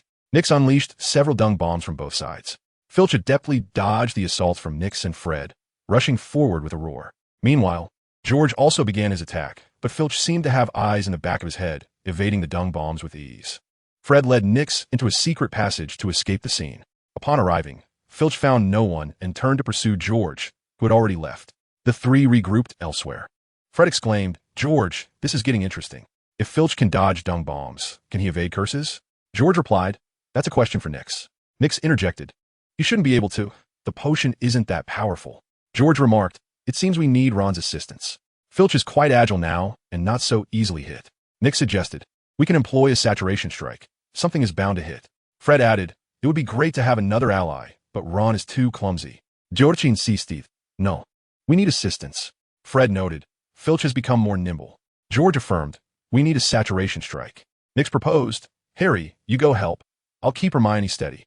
Nix contemplated that having Ron involved would be dangerous, as he could be caught by Filch, so it was wiser to hide and observe. Harry nodded in agreement. The Weasleys commenced their actions again, setting up an ambush location while Nix found a vantage point. As Fred attempted to lure Filch, an unfortunate event unfolded. Snape appeared before Nix. Nix sought to explain, but Snape gestured for silence. Filch approached, brandishing his wand, with sparks flickering. Snape waved his wand lightly, casting a protective layer around Filch. Then he waved again, rendering both Nix and Hermione invisible. Nix's mind raced, pondering what slip-ups he had recently revealed. A cold sweat enveloped him as he recalled preparing potions for Snape, an urge overwhelming him when he encountered high-grade materials. None of that was problematic. But the crucial point was that he had mentioned high-grade potions could not be consumed directly, which was the greatest flaw. Filch was the first to drink the potion. Snape might have come to observe Filch inadvertently capturing Nix at the same location they had chosen. Old Dumbledore might also be nearby, albeit more concealed. Voldemort still resided at Hogwarts, and Dumbledore would not allow any unexpected incidents. Nix knew he could not falter under Snape's scrutiny, lest he face a memory extraction, resulting in total oblivion. He was not concerned about the exposure of the system and potions, but rather about Dumbledore and Snape witnessing the films and books within his memories. Knowing the future, and realizing he was not from this world. How would they handle him then? Would they transform him into the true Nix? Time was running short. He must devise an explanation before Snape inquired. How could he justify his knowledge of high-grade potions and the materials required to create them? Was it plausible? How did he come to know the recipes, especially when he made errors with low-grade potions, yet successfully concocted a high-grade one? Should he explain it through the philosophy of 5 elements? However, he had not engaged with such matters. He could withstand questioning, but not scrutiny. Could it be that the conjectures would be deemed credible? What elevated substances could one infer from the amalgamation of inferior materials? Yet, the potion ingredients were entirely unrelated. Nix regretted his impulsiveness. Would it not have been wiser to concoct low-level potions? Why the eagerness to pursue high-tier potions? Having done so, why speak of it? Filch incessantly cast the spell Lumos, although the castle was not as dark as to necessitate magical illumination. He was merely expressing his frustrations. Time and again, Filch attempted to cast Lumos, and on his final attempt, he suddenly faltered. His magical energy had diminished. A typical young wizard would not experience such depletion. let alone an adult wizard. There could be numerous reasons for this occurrence. Filch had aged, his magical prowess waning, and, as a child, he had been inept, his magic stagnant and unprogressed. Consequently, his power was scarce, and a few casts of Lumos exhausted him entirely. The solution was straightforward: continue consuming potions to elevate his rank. Once he reached rank 7, he would be equivalent to an adult wizard. Observing Filch's inability to perform magic, Nix and Snape simultaneously suspected the potions. Nix believed that low-tier potions could not resolve the fundamental issues, and that advancement was required. Snape, on the other hand, considered the potion flawed, yet improvable, alleviating some of Nix's doubts. The existence of flaws indicated that it was not a mature formula, but rather one conceived by Nix, still in need of refinement. Nix needed to further his studies in potion crafting and intended to seek Professor McGonagall the following day, confined to his quarters. Filch, stunned by his failed spell, began to curse Nix, convinced the potion had failed him. Nix could easily foresee Filch confronting him the next day, exclaiming, "Do you think you can deceive me, you scoundrel? Refund me." In that moment of Filch bewilderment, a barrage of dung bombs was hurled at him, obstructing his escape. Filch's complexion turned green as he beheld the onslaught. Grateful for the armor provided by Snape, the relentless assault of dung bombs shattered his protective gear, leaving Filch at their mercy. Snape frowned, realizing that the armor could be breached by such lowly projectiles. The offensive was not potent in force, but overwhelming in number, shattering the protective charm. After retching for a moment, Filch vowed to make the Weasley twins pay dearly. Meanwhile, the Weasley brothers had already retreated with Ron and Harry in tow. Snape materialized to assist Filch in clearing the remnants and inquired, "Have you lost your ability to cast spells?" Filch replied, "That little trickster deceived me. I shall flay him alive." Snape urged, "Try again." Filch once more attempted to cast Lumos. The wand flickered momentarily before extinguishing, leaving Filch bewildered. He realized it was not that he could not cast spells, but rather that his magical energy had been entirely depleted. Chapter 22. Snape led Nix and Hermione away, while Filch fixed his gaze upon Nix, eyes ablaze with fury. Filch recalled Nix mentioning advanced potions, more potent and fluid. That little rascal awaited him. The first potion cost 1,000 galleons, and subsequent ones would only be pricier. How could he afford such indulgences? As Snape walked, he inquired, "Are you aware of the flaws in Filch's potion?" Nix replied, "I'm unaware. I have no idea if it can successfully allow a squib to cast spells." "The potion has flaws? Do not jest. The only potential flaw is that drinking it might drive one mad, but the world does not permit such outcomes. Hence the potion is flawless." Snape cautioned, "Do not administer it to others. It is perilous." Nix responded, "Understood. Just joking. How could I possibly refrain? Not to mention, Ron must partake." Snape instructed, "In the future, consult me before brewing potions." Nix replied, "Very well. I would only seek you out if I were insane. I have no intention of wandering before you unnecessarily." Snape stated, "For your nocturnal rendezvous, your punishment will be detention, commencing after dinner tomorrow, in my office." Nix was taken aback, pondering how to hide his flaws while being in Snape's constant presence. He cautiously asked, "Professor Snape, may I be excused? I wish to consult Professor McGonagall regarding Animagus." Nix, undeterred, inquired again, "Would it suffice to forfeit house points? I would rather avoid detention." Hermione stared at Nix in disbelief, incredulous that he would suggest sacrificing points, especially recalling how the points deducted during their first potions class paled in comparison to her weekly earnings. Anger surged within her. Nix was astonished. The disparity in treatment was glaringly evident. Both were disheartened, for Snape had expertly exploited their vulnerabilities, embodying the title of the most despised professor. Upon returning to the Gryffindor common room, Harry and the others awaited their arrival. Ron was exuberant, feeling like a warrior after having toyed with Filch. George asked, "Where have you been?" Fred added, "Why didn't you come to the meeting point?" Nix, disinclined to engage, trudged upstairs, intending to soothe his stress by petting a cat. The others exchanged glances. It seemed Gryffindor had lost more points. The next day, Filch did not seek out Nix. He was able to cast spells again after a period of rest, though his magical reserves were woefully low, vanishing after a few flickers of light. Desiring to replenish his magical strength, Filch naturally approached Professor Snape, who was not only reliable compared to Nix, but also did not charge a fee in galleons. Given their rapport, he felt assured that there would be no issues with the potion. Nix could no longer endure the situation. He raised his hand. Professor Flitwick asked, "What is it, Mr. Lestrange?" Nix replied, "Sir, I wish to change seats. My desk partner is a fool." Ron retorted angrily, "Your desk partner is the fool. The big fool." Nix was momentarily stunned, questioning whom Ron was insulting. Upon realization, he shrugged and asked, "Professor, may I switch with Harry?" He regarded Neville as merely inept, not foolish, unlike Ron. Professor Flitwick acquiesced to Nix's request. Once seated, Neville quietly asked, "Why didn't you retaliate?" "Retaliate about what?" Nix queried. Neville responded, "About Ron insulting you just now."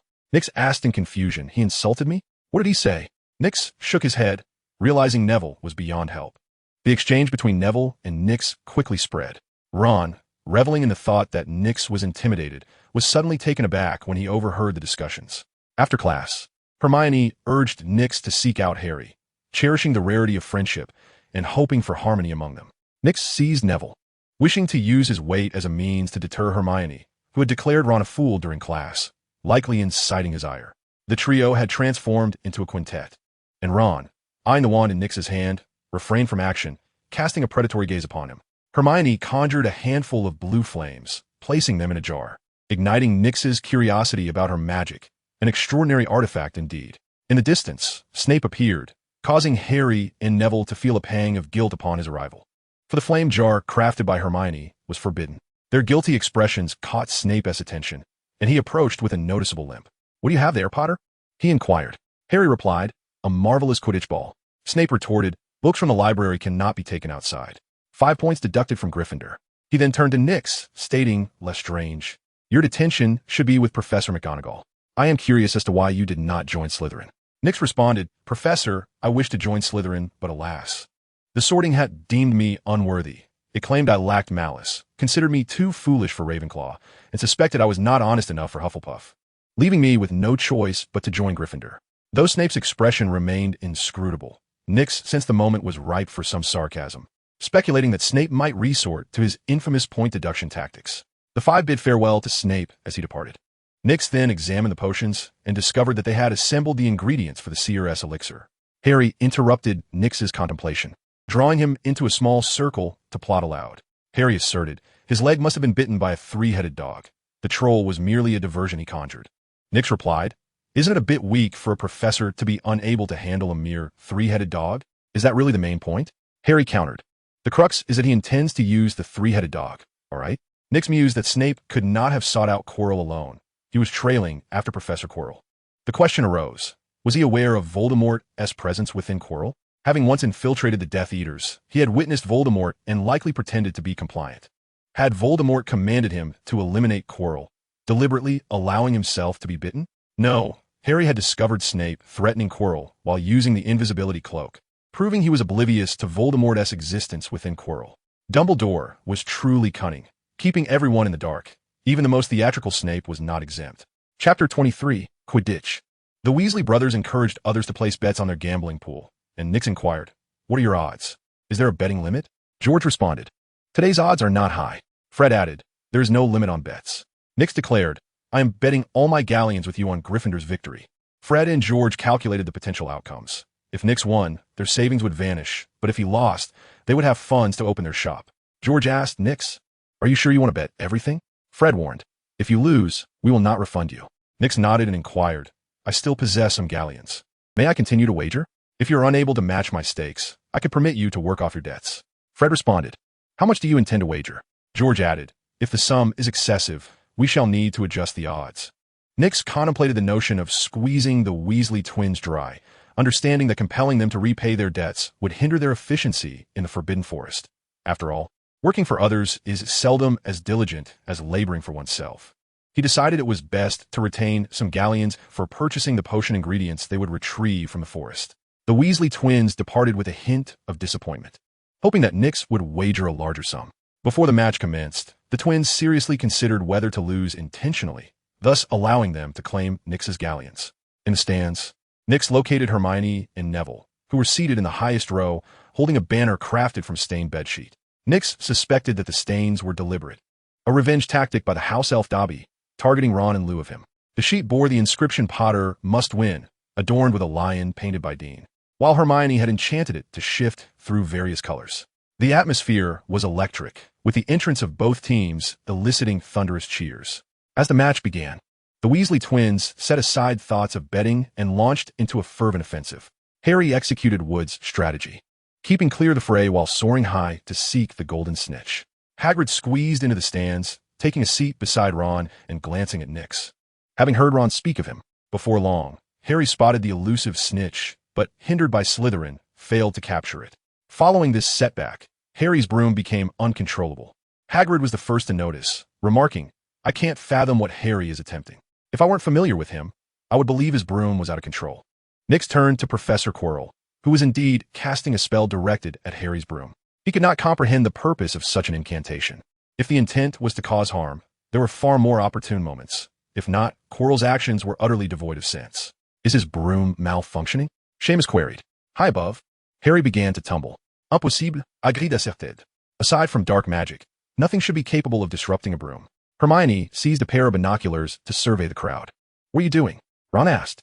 "It's Snape," Hermione replied. "What shall we do?" Ron inquired. "Watch me," Hermione responded as she set off to confront Snape. Now, separated from Quirrell, she realized that merely tugging at his cloak would be futile. Nyx rose from his seat, intending to interrupt Professor Quirrell, allowing Snape to continue taking the blame, even if it meant facing some repercussions. Observing Nyx's departure, Ron remarked to Hagrid, "He must be trying to distract Hermione." Hermione, swift in her movements, circled behind Snape and ignited the hem of his cloak.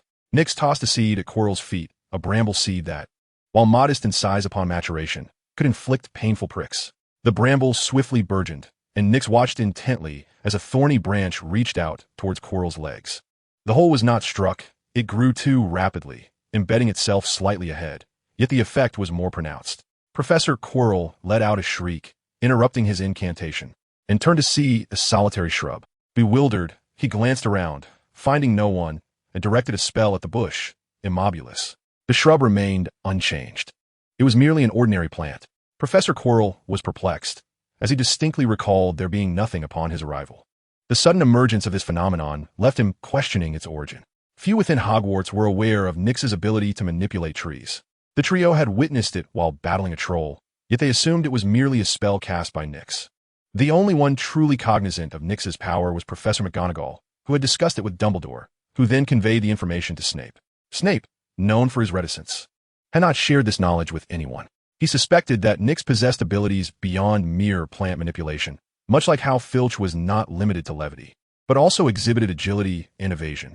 Professor Quirrell had also observed the vines on the troll, yet he had never contemplated that a young wizard could wield such power. The spells of Snape and Professor Quirrell were nearly simultaneously interrupted. Hagrid exclaimed, "I heard that." Neville, startled, hid behind Nyx. Hagrid continued, "I know you. You hired the Weasley twins. They always venture into the Forbidden Forest." Nyx responded, "I had no choice. Harry refused to introduce you, so I sought others.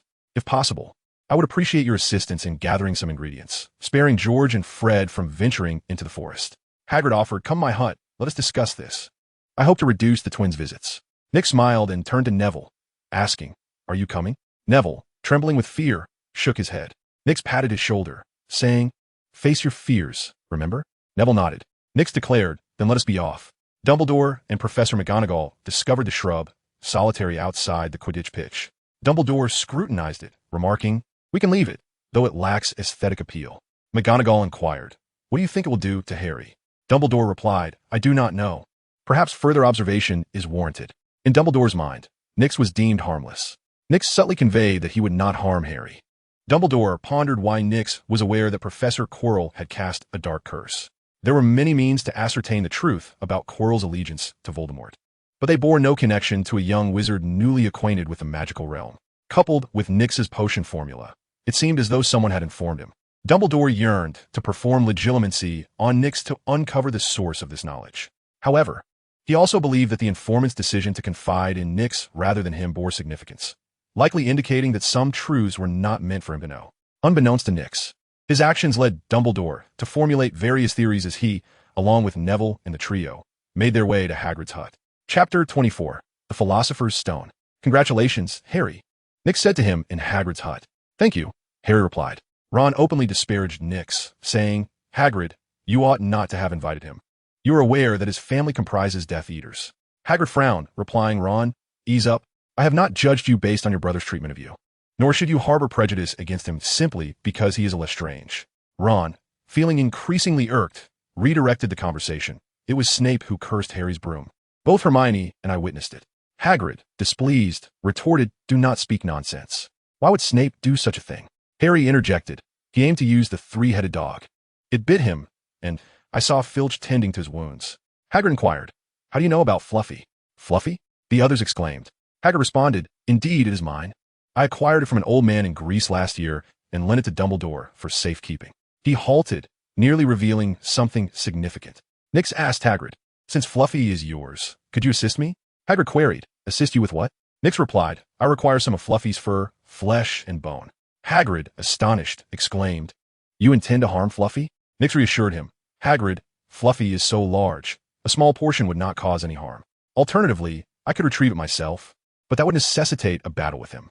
Noticing the topic straying, Hermione interjected, "Nix, we can discuss your matters later." "Hagrid, what is Fluffy guarding?" "But Snape aims to steal it," she argued. Hagrid asserted, "Snape is a Hogwarts professor. He would not engage in such behavior." Hermione countered, "Then why does he wish to harm Harry?"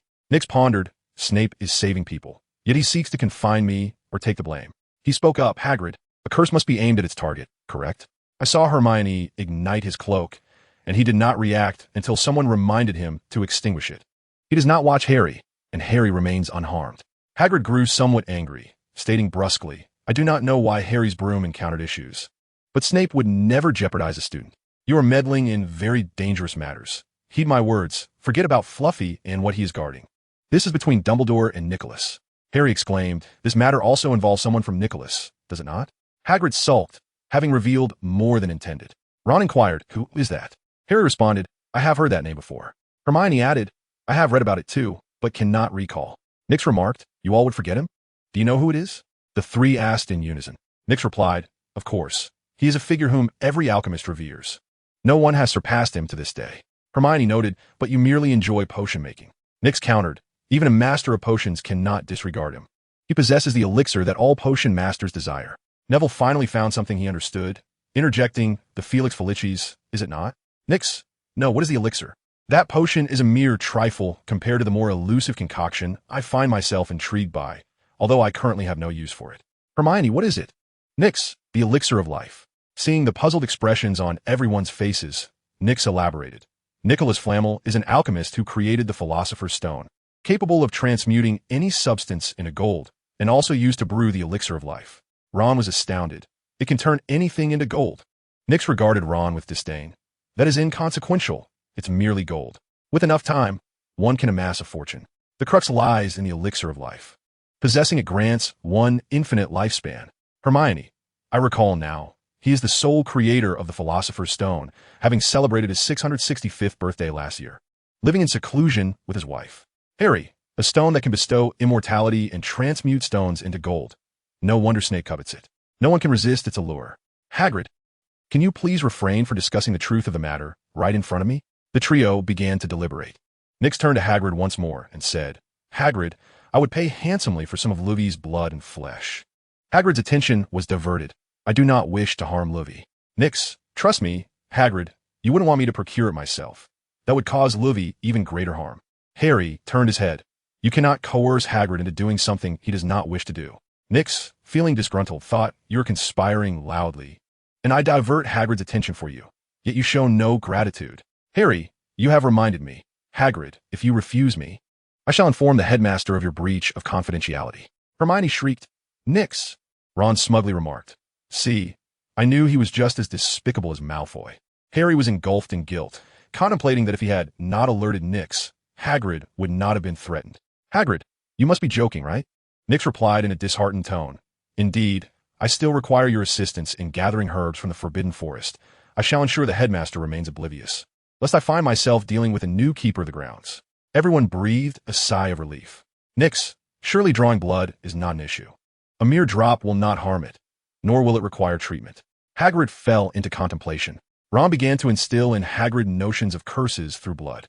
Nix listened intently, maintaining a stoic expression while internally resolving to provide Ron with a monstrous potion to enhance his creativity, allowing him to ramble nonsensically, ideally to be isolated as a madman.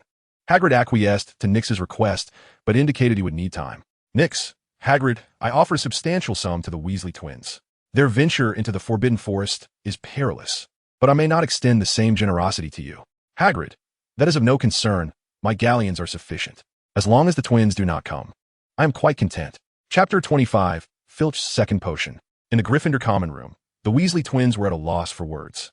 They should have been elated after defeating Slytherin, yet their betting pool had collapsed. Nix had placed a hefty wager, leaving them with nothing and forcing them to stake their previous savings. After expending considerable effort to harass Filch and assist Nix in procuring herbs, as well as squandering their meager savings, they found themselves devoid of funds to visit Hogsmeade. Fortunately, their stock of prank items, particularly dung bombs, remained plentiful. Upon encountering Nix, they presented a bag filled with gold galleons. George remarked, "This is your stake." Fred added, "We still owe you 5 galleons." George reassured him, "Do not worry. We will make it up to you." Ron was taken aback. They were out of money, and his own allowance was in jeopardy. Nix, however, did not take the bag, stating calmly, "I am not in need of galleons. Just provide me with the herbs. Recently, I require the blood, flesh, teeth, and bones of some magical creatures, preferably those that are rather rare." George and Fred exchanged glances, realizing Nix considered them free labor. Nevertheless, with galleons still in hand, they cheerfully replied, "No problem." The following day, Nix received a small package containing various herbs and animal teeth, along with a note signed by Hagrid. "This is what I left for you. It may prove helpful." Upon meticulous examination, Nix was pleasantly surprised to discover essential ingredients for hunter potions. After breakfast, Filch sought out Nix, demanding advanced potions. Nix smiled and said, "You desire advanced potions? It seems you've consulted Professor Snape, but he couldn't assist in enhancing your magical prowess, could he?" Filch's expression twisted, his tone menacing as he retorted, "How many galleons do you require?" Nix replied, "I'm afraid, even with payment, I cannot provide them." Filch erupted in fury, "You scoundrel. I will make you regret this. Do not make a single mistake." Nix frowned, "You dare threaten me? It appears you truly do not want my assistance." Turning away, Filch was followed closely by Madame Rosmerta. Neville, accompanying Nix, inquired, "Is everything all right?" Nix reassured him, "It is fine. He will come to plead with me." Observing Madame Rosmerta, Nix pondered whether Little Orange could contend with him. Perhaps it would be wise to use a charm to entice him. What about the issue of similarity? Days passed, and news of Filch's newfound ability to cast spells spread like wildfire. Ron attempted to isolate Nix by divulging his assistance to Filch. However, rather than being ostracized, Nix found acceptance among his peers, who regarded him as a potion prodigy, capable of crafting potions that enabled a squib to cast spells shortly after enrollment, promising limitless potential. Nix's circle of friends expanded, some seeking genuine companionship, while others were motivated by ulterior motives. Malfoy alone understood Ron's intentions, informing others that Nix was experimenting with potions on Filch, who was fortunate not to have been poisoned. If Nix were to provide him with potions, he would refuse to drink them. A month elapsed, and Filch approached Nix once more, revealing that Snape was powerless to assist him, as the intelligence-enhancing potion could not amplify his magical abilities. Dumbledore, too, was at a loss and suggested that Filch seek out Nix. This time, Filch adopted a much humbler demeanor, smiling as he asked, "Nix, what must I do to obtain a potion from you?"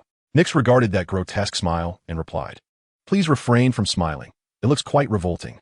Filch suppressed a smile, feeling increasingly displeased, eagerly anticipating the moment he could teach a lesson once he obtained the potion. Over the past month, Hagrid had provided Nix with numerous materials, significantly reducing the Weasley twins' excursions into the Forbidden Forest. These materials allowed him to assemble the Hunter's Potion, yet Filch's desired Instigator Potion remained incomplete. Observing the hopeful glint in Filch's eyes, Nix remarked, "Do not harbor false hopes. I have not sought your potion ingredients lately. You must gather the materials yourself. I can assist with the brewing. However, I have little insight into advanced potion components, and all I can tell you is that Professor Snape lacks them. They may involve parts from certain creatures." Filch scrutinized Nix for a moment, convinced that Nix was indeed truthful. He tossed a bag onto Nix's desk, staining the transfiguration assignment he was working on with blood. Nix, perturbed, cast a cold glance at Filch and said, "You have sullied my assignment." Filch rasped, "Give me the potion." His eyes were bloodshot and terrifying, evoking an impression that he might resort to violence if he did not receive the potion. Nix opened the bag and extracted several materials, astonished to find not only the components for the Instigator Potion, but also ingredients for the Witch's Potion of Sequence 7. Bewildered, he pondered the situation. Was it the law of extraordinary aggregation? He had never heard of potion materials being able to combine in such a manner. After collecting the items, Nix inquired, "Shall we proceed? Where do you intend to consume the potion?" Filch replied, "To Snape's office." Snape was occupied with grading assignments from the older students. Upon seeing Filch and Nix, he understood that Filch had procured the advanced potion ingredients. Silently, He led them to the potion brewing area. Nix gazed at the cauldron, hesitating. It had only been a month since Filch had ingested the first potion, and consuming a second so soon seemed perilous. Noticing Nix's pause, Snape asked, "Is there a problem?" Nix replied, "I fear he may suffer adverse effects from taking the potion consecutively." Filch roared, "Give it to me." Recognizing Filch's distressing state, Snape said, "Filch, you need to rest." Filch insisted, "No, I require the potion. Only with it can I truly rest." Nix queried, "Have you considered what reward you will offer me?" Filch's expression warped into one of malice as he pointed his wand at Nix, shouting, "You little wretch, give me the potion." Nix retreated behind Professor Snape, who drew his wand and spoke slowly, "Filch, lower your wand." Reluctantly, Filch complied, saying, "Snape, I need the potion. I do not wish to exhaust my magical energy after only a few spells." Nix quietly remarked to Snape, "He resembles the characters from games who crave magical energy. Those without it become lifeless husks." Snape disregarded Nix's comment, commanding, "Brew the potion for him." Nix hesitated, "Are you certain? His condition is troubling." Snape replied, "I will handle it. You focus on the potion. What about the reward?" Nix asked. "We shall discuss it once he regains consciousness," Snape stated. Reluctantly, Nix began to brew the potion, muttering to himself, "What if he refuses to pay?" Chapter 26. The more subjects, the better. A few days later, Filch reappeared, resuming his usual habit of incessantly seeking trouble. It appears that after consuming the second potion, he encountered no issues. Nix harbored suspicions that Filch had inadvertently completed the role of the first potion. Each night, he ventured forth to apprehend errant students. It was akin to an assassination. Successfully capturing a student represented a failed performance, while failing to catch anyone signified a successful act of assassination. Nix discerned that the assassin's potion did not necessarily require murder, for an assassin does not always achieve success in their endeavors. Much like himself, each time he attended Snape's class, he was able to absorb a portion of the potion. Studying was also an aspect of potion making.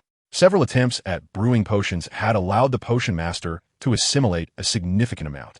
Now, as Filch continuously berated the students, he was merely playing the role of an instigator, likely having unwittingly discovered the method to master the potion. Nix approached Filch and inquired, "Shall we discuss remuneration now?" Filch retorted, "I provided the materials. You have yet to return the remainder, and you still seek payment?" Nix chuckled, "Filch, I anticipated your reluctance to settle. Yet I am curious. Did this potion truly enhance your magical prowess sufficiently? Do you not desire subsequent dose?" Filch fell silent. Indeed, his magical capacity had increased considerably, yet it remained insufficient. A voice suddenly emerged from behind Nix, Snape, who had appeared without notice. Snape had discussed Nix with Dumbledore, who suspected that Nix was privy to certain undisclosed matters, which it would be prudent for them to remain unaware of. McGonagall interjected, "Very well, you may leave now." Nix departed swiftly, having found Snape's expression quite menacing, leading him to believe he might be subjected to a memory charm. Upon returning to the common room, Nix discovered that the Weasley brothers had remained, as had Harry Potter. Professor Flitwick taught only the fundamentals of spells, focusing more on elucidating the principles behind them, encouraging the young wizards to learn independently and construct their own incantations. Combat-oriented spells were taught even less, with first-year students only encountering them in defense against the dark arts class. This semester, Professor Quirrell had proven to be a farce, teaching no spells in the defense against the dark arts. The students had already abandoned that class in despair. Nix, too, had been skipping classes regularly. Harry's classic Expelliarmus was learned in his second year during the duel between Gilderoy Lockhart and Snape. Now, first-year wizards wishing to learn powerful spells had no choice but to resort to the library, though they exhibited greater interest in curses than protective charms. Neville suffered greatly, often becoming a target for Malfoy's spell experiments. Initially, Nix found himself helpless. His control over magic was inadequate to assist Neville in dispelling curses and could only seek Hermione's aid. However, following his confinement with Professor McGonagall, his magical skills had significantly advanced. He had mastered several practical spells, such as Scourgify, Immobulus, and Petrificus Totalis. Recently, he had begun to delve into the study of curses, focusing particularly on the classic Bat Bogey Hex, Reverse Spell, and Tarantaligra. Upon witnessing Neville's predicament, Nix offered his assistance in lifting the curse. "Neville, you should also consume the potion. At the very least, you would be able to resist Malfoy," Nix suggested. Neville replied, "No, you once said that one must face their fears with courage." "Nix, shall I assist you in seeking vengeance?" Neville, "No, thank you." Hermione, "Nix, why are you so kind to Neville?" "Nix, it is a form of reparation." Hermione, "What?" Suddenly recalling something, she turned to Harry and exclaimed, "Harry, you must keep a close watch on Snape. Be wary of him attempting to steal the Philosopher's Stone while there are fewer people around. Ron, rest assured, I will stand by Harry." Nix pondered to himself.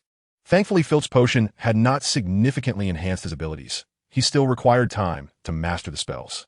His knack for inciting trouble would not greatly assist in capturing students who roamed the night. Otherwise, the trio's recent nocturnal escapades would surely have led to their apprehension. Occasionally, he would join in their night excursions, primarily in search of the Mirror of Arist.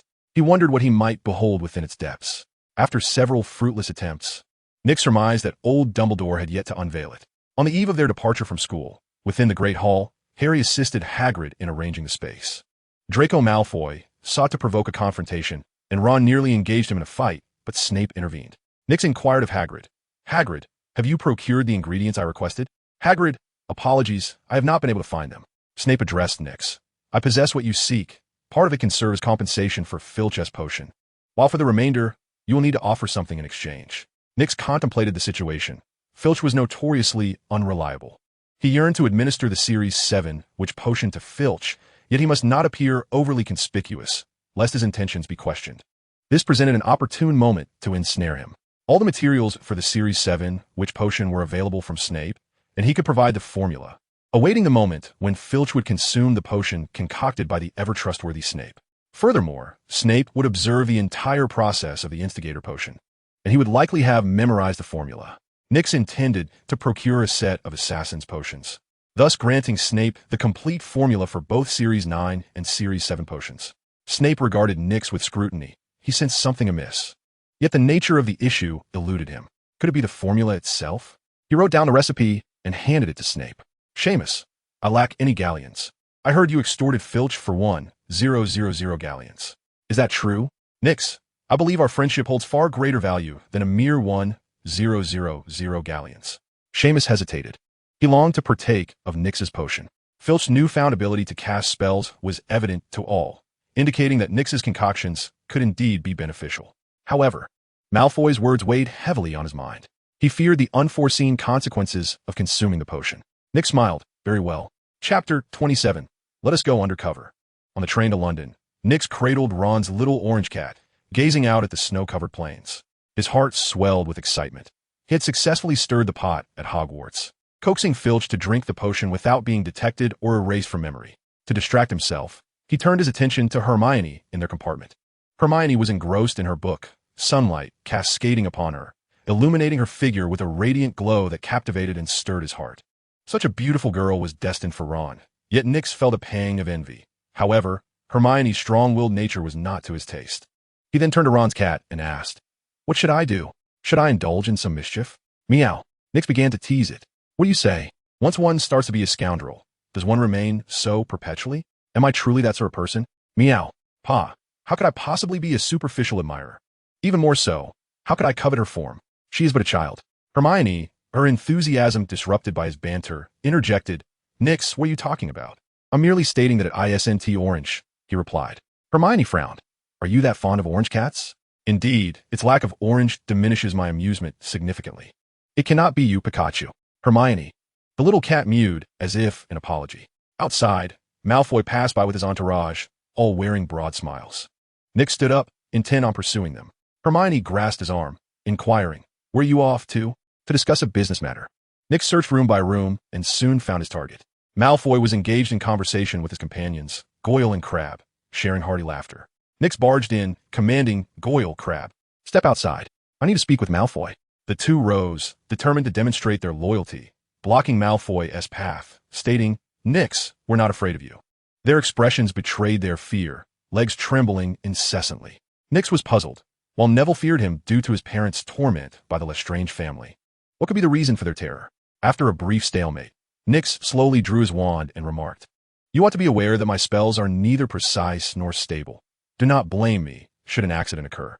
The two were struck with fear, exchanging silent glances as they supported each other out of the compartment. Malfoy gazed at Nix in horror, his body creating a chilling illusion, as if the temperature within the carriage had plummeted. His teeth chattered, words failing him. "WH, what do you want?" The source of Malfoy's dread was simple. Being from a pure-blood family, He had learned of the Lestrange family's notorious history during his studies, understanding that while some sought their doom, many more thrived on chaos, dragging others down with them. Recent events had been particularly alarming, as it was rumored that Bellatrix Lestrange had sacrificed her own child to Voldemort, an act her husband deemed honorable. These tales instilled a profound fear of the Lestranges within Malfoy. Nix, with a friendly demeanor, said, "Draco, it's worth noting that we are, in fact, relatives. However, my aunt is unlikely to recognize me. If she refrains from killing me at first sight, it will be an act of mercy." Malfoy stammered, "What do you intend to do?" Observing the shivering Malfoy, Nix thought it best to embrace the role of the villain in his eyes. He produced a cauldron and, mimicking the tone of a cinematic antagonist, declared, "In light of your previous disparagement of me, you now face two choices. 1. To become an undercover operative next to the Dark Lord." Malfoy immediately countered, "He is already dead. He is very much alive. You will encounter him. If he discovers my involvement, I'll be doomed." Upon hearing that Voldemort was still alive, Malfoy's terror intensified, his voice trembling. Nix remained unperturbed, stating, "That is your concern. Of course, you have another choice." "What choice?" Malfoy was filled with exhilaration, as if he had grasped a glimmer of hope. Nix gestured towards the cauldron, urging him to imbibe the potion. The compartment fell into a hushed silence. Malfoy's eyes grew increasingly red, tears welling up as he trembled, and asked Nix, "The potion is flawed, isn't it?" Nix replied with a smile, "You will discover the truth next semester. Filch will pay for his debts." Malfoy longed to resist, yet his trembling hands could barely grip his wand. He felt the madness of the Lestrange family, as described in the tales. Observing the wand in Nix's possession, Malfoy realized that defiance would only result in being forced to drink the potion. With great difficulty, he declared, "I choose to be an informant." Nix put away the cauldron, saying, "Do not feel pressured. Your father will assist you in joining Voldemort's ranks. I may not require much from you." Malfoy inquired, "Where is the Dark Lord?" Nix responded, "He is at Hogwarts." Malfoy was taken aback. "That's impossible. He would not come to Hogwarts. He is no match for Dumbledore." This was indeed the case. "Is Hogwarts still safe?" Nix chuckled. "Rest assured, you are not his nemesis. He will not trouble you. Focus on your studies." Suddenly, Malfoy felt a sense of relief. He interpreted Nix's implication to mean that Voldemort would not act during the school term. Nix cautioned, "Do not disclose our conversation to anyone. This is your trial. If I hear any rumors about Voldemort at Hogwarts next semester, regardless of whether they originated from you, I will compel you to drink the potion." Malfoy nodded. "I will not speak of it." Confused, he asked why. Nix, not wishing to reveal the nature of their dialogue, feigned mystery. "You need not know." Malfoy then queried, "Is it the potion that allows a squib to cast spells?" Nix responded, "It does more than that. Even muggles can cast spells after consuming it, though the consequences may be unpredictable." His tone carried a sinister allure, albeit somewhat insincere and juvenile to any discerning adult. Nix opened the door and departed. Malfoy remained in a state of shock, unable to comprehend the implications of Nix's words, coupled with the demand to act as a spy for Voldemort. His emotions were in turmoil. He dared not share the incident with anyone, retreating instead to weep in solitude. Chapter 28, Family. In the train corridor, Nix spotted Senior Autumn Zhang. The compartment was somewhat chilly, and though she was dressed warmly, it did little to obscure her allure, embodying the most radiant age of youth. Save for the rather conspicuous toad she held. The toad seemed familiar, reminiscent of Neville's Trevor. Nix greeted her. "Hello, Senior, I am Nix. Are you perhaps seeking a place to rest?" "Ah, not quite. I discovered this and am looking for its owner." "Is it yours?" Autumn raised the toad inquisitively. Nix replied, "No, my pet is a considerate little cat who never wanders off. However, a friend's pet is a toad that constantly escapes. You could join me in inquiring." Suddenly, from the adjacent compartment, Cedric burst forth, "Autumn, let me handle this. You take a break." Cedric appeared rather abruptly, leading Nix to suspect that he had been lurking nearby, poised to spring forth at any moment. The crux of the matter was that one ought to be wary of a 10-year-old child. Wasn't he that a tad excessive? Autumn flushed, responding softly as she handed the toad to Cedric before scampering away. Observing their interaction, Nix felt a flicker of hope for Cedric. Otherwise, Autumn wouldn't he have felt shy, but would have simply declined. Watching Cedric's blissful expression, Nix remarked, "Brother, you have yet to confess your feelings. Not straying too far." Autumn stumbled slightly, her left foot colliding with her right, nearly causing her to trip. "Ahem, let us first ascertain whether this pet belongs to your friend," Cedric said, his cheeks reddening as he pulled Nix away, who was still inclined to say something. As the train came to a halt, Nix bid farewell to Neville and Hermione. Outside the station, Tifa spotted Nyx and called out, "Nyx, we're over here." Nyx lifted his gaze to see Tifa running towards him, her mother, Diana, following closely behind. Both beaming with smiles. Diana explained, Tifa insisted on witnessing some magic.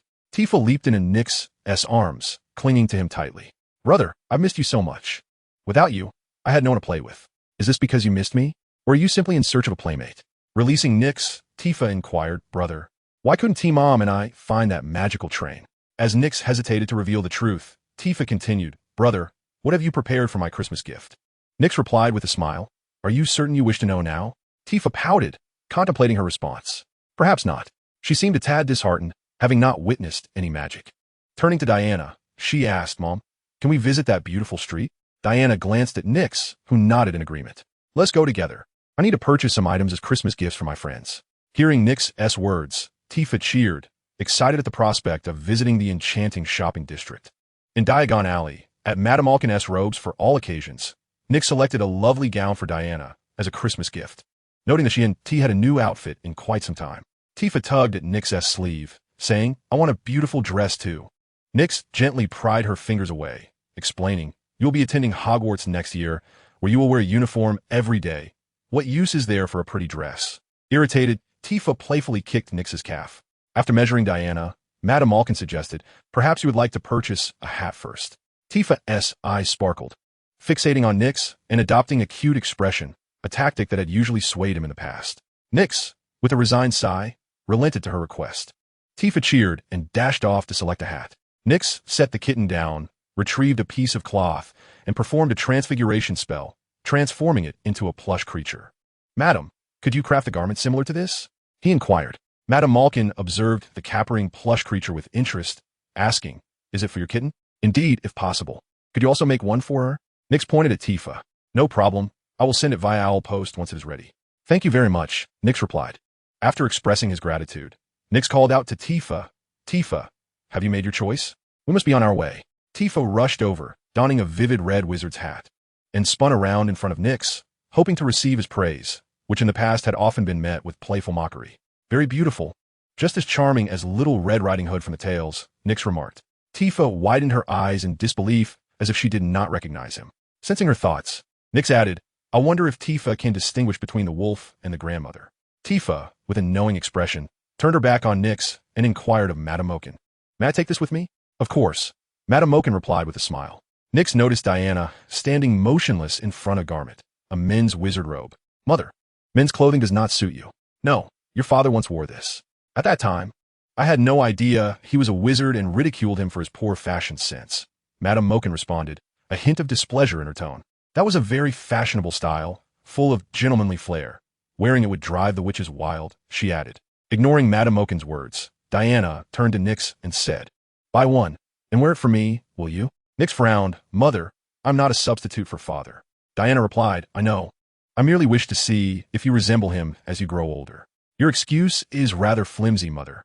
Nyx turned to Madame Malkin. "Could you please make one for me? It needs to be ready to wear now." Diana interjected, "Ready to wear?" Nyx shot her a sideways glance. "It's not for you. Tifa wants to take me to meet her friend, and I cannot appear too casual." After leaving Madame Malkin's robe shop, Nyx continued to stroll through the streets with Tifa and his mother, purchasing gifts for their friends. Chapter 29, Christmas Gifts. At the Liheng bookstore, Tifa spotted an animated painting and exclaimed, "Brother, do you have this? I wish for one with you in it, preferably one that can talk to me. So I want to miss you as much." Nyx was taken aback. The thought of not missing him was rather alarming. What she truly meant was that she wished to express her feelings of longing. No, he firmly rejected her request. Nyx purchased 2 books, one about Quidditch for Harry Potter, detailing renowned seekers and their techniques for capturing the golden snitch, complete with a diagram of its intricate mechanics. Nyx glanced at the diagram, which was quite dazzling, and realized it wouldn't aid anyone in crafting a snitch, but it would reveal its workings. He hoped Harry would soon discern Dumbledore's intentions. The other book was about the dangers of fantastic beasts, intended for Hagrid, hoping he would refrain from seeking out perilous creatures while teaching.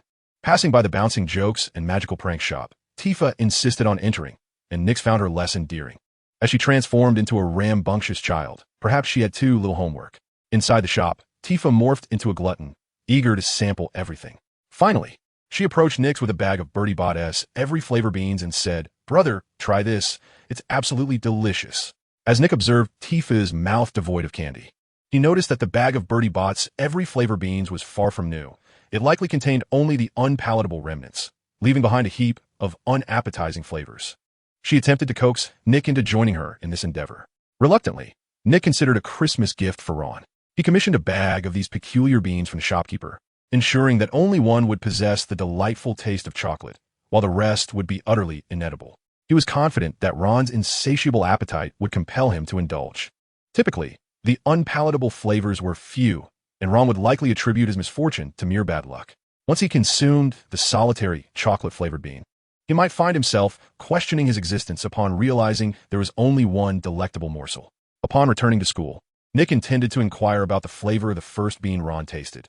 If it were chocolate, he would resolve to avoid provoking Ron in the future. For the luck of the draw was not to be trifled with.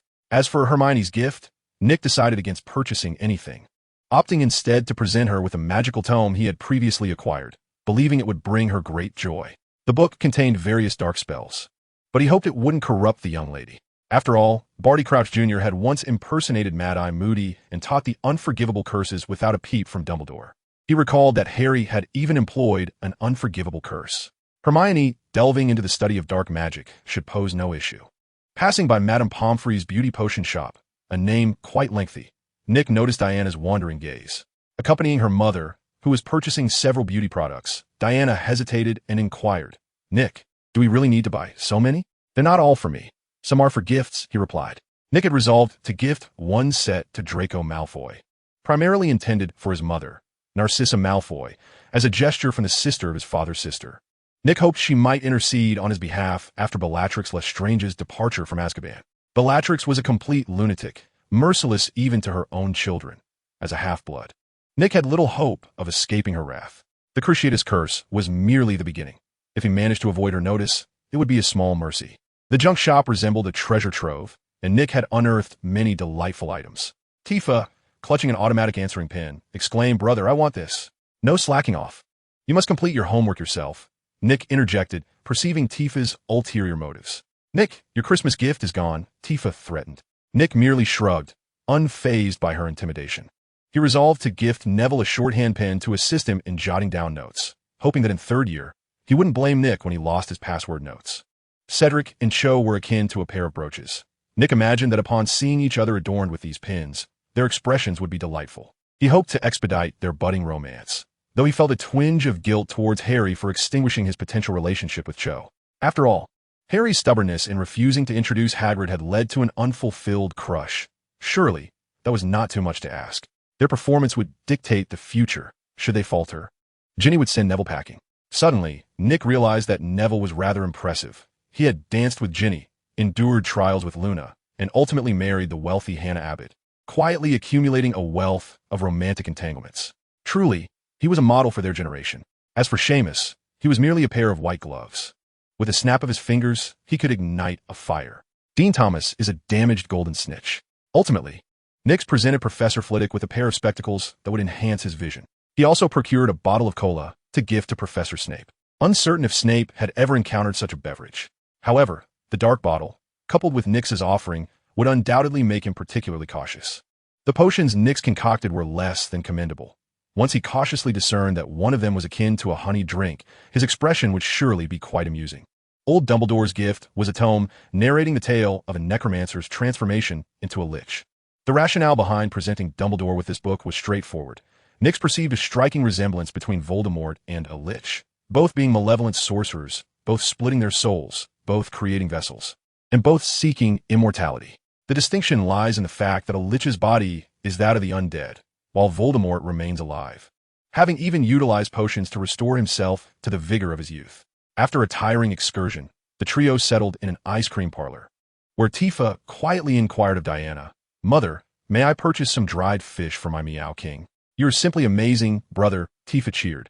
Nix mused that being kind made him a brother, while any perceived slight would render him merely Nix. In truth, Nix had ulterior motives.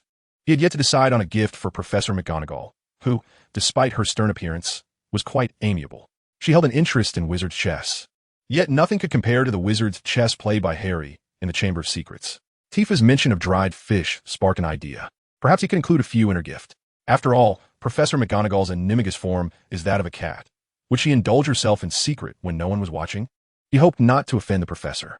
Lastly, there was Filch's gift, a complete set of women's clothing, the most inexpensive variety, which he was certain would be of use.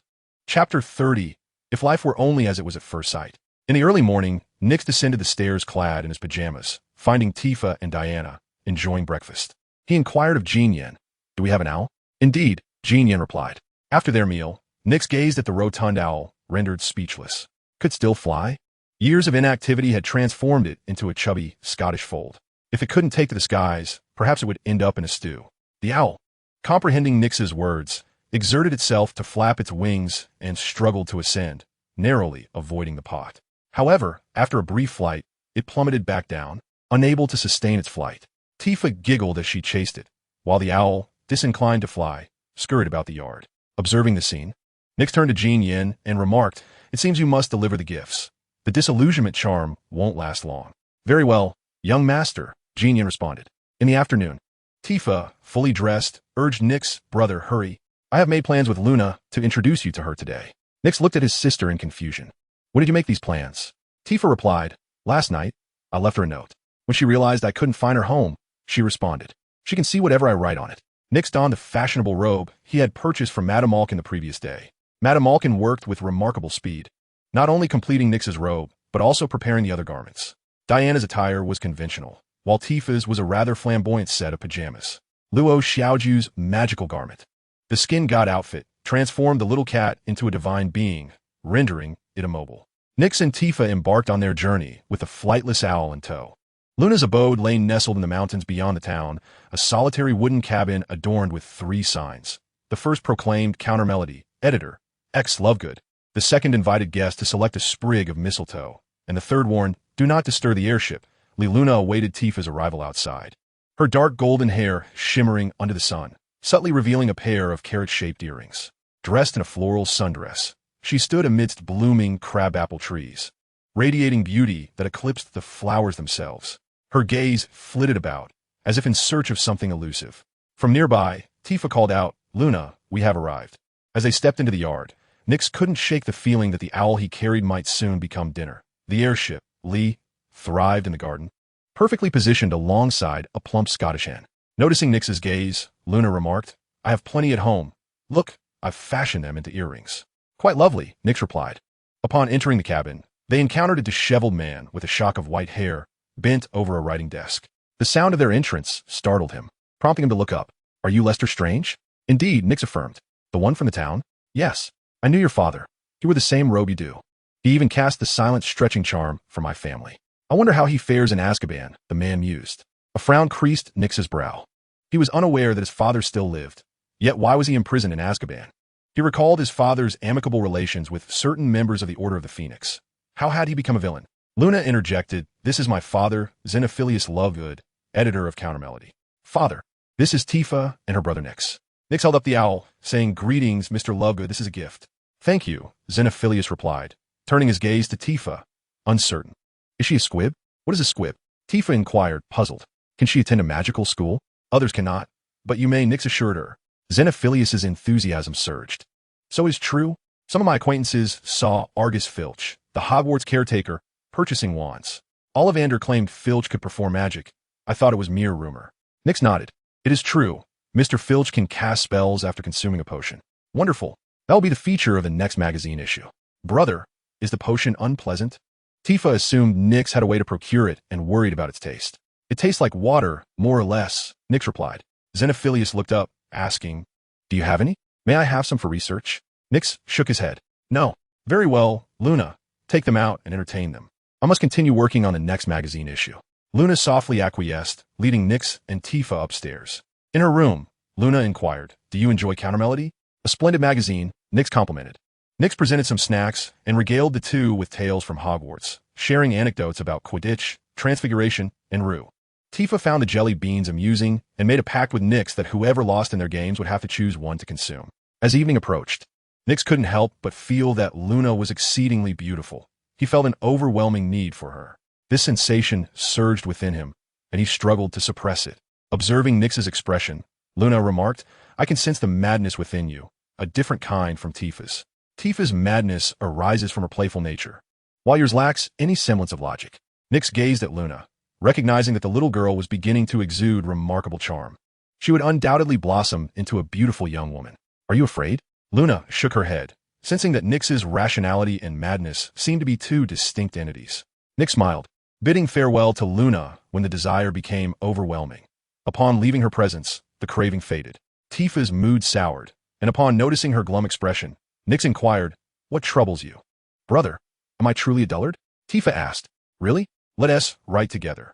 After Tifa penned a flurry of flattering words, Nyx added a couple of lines, stating his intention to offer her a potion and inquiring if she would accept that student. The letter was not sent immediately, as Nyx persuaded Tifa to keep it alongside his Christmas gift. In Chapter 31, Whispers in the Ear, Nyx unwrapped his gifts under Tifa's envious gaze, noting her meager offerings.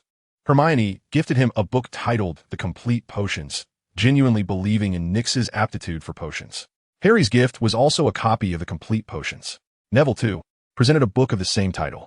The newly acquainted Luna surprised Nyx with a gift of singing contradictions, finally a tome that wasn't about potions. Flipping through it casually, he discovered recipes for potions that enabled a mute to cast spells. Tifa, upon seeing the stack of books, gleefully remarked, "Brother, all your gifts are books. Do not mock me. In the future, I shall gift you a book each year," Nyx replied. Tifa's little face fell, as reading was her least favorite pastime. Ron had not prepared a gift for Nyx. He harbored a dislike for him.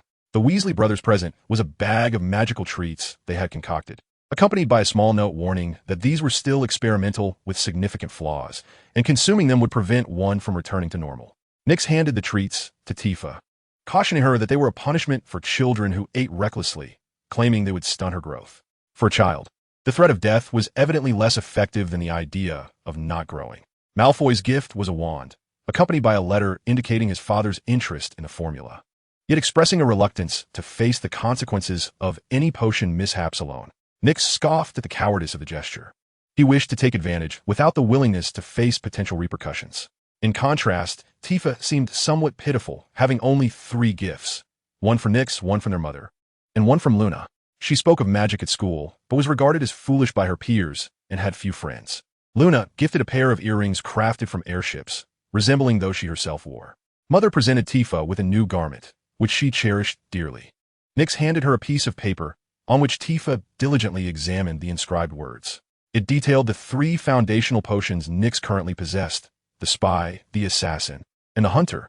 Among these, the Assassin was undoubtedly the finest, as Nyx had procured all the necessary substitute materials for the Witch of Sequence 7. After scrutinizing the information, Tifa inquired earnestly, "Which one do you recommend, brother?"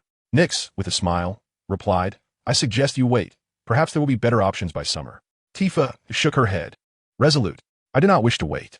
Then I recommend you choose the Assassin. It can be upgraded, while the others require further waiting." After a moment of contemplation, Tifa asked, "Why is it called the Assassin?" Nyx remained silent, unable to provide a clear explanation to a 10-year-old girl about the nature of an assassin. "Does it harm others?"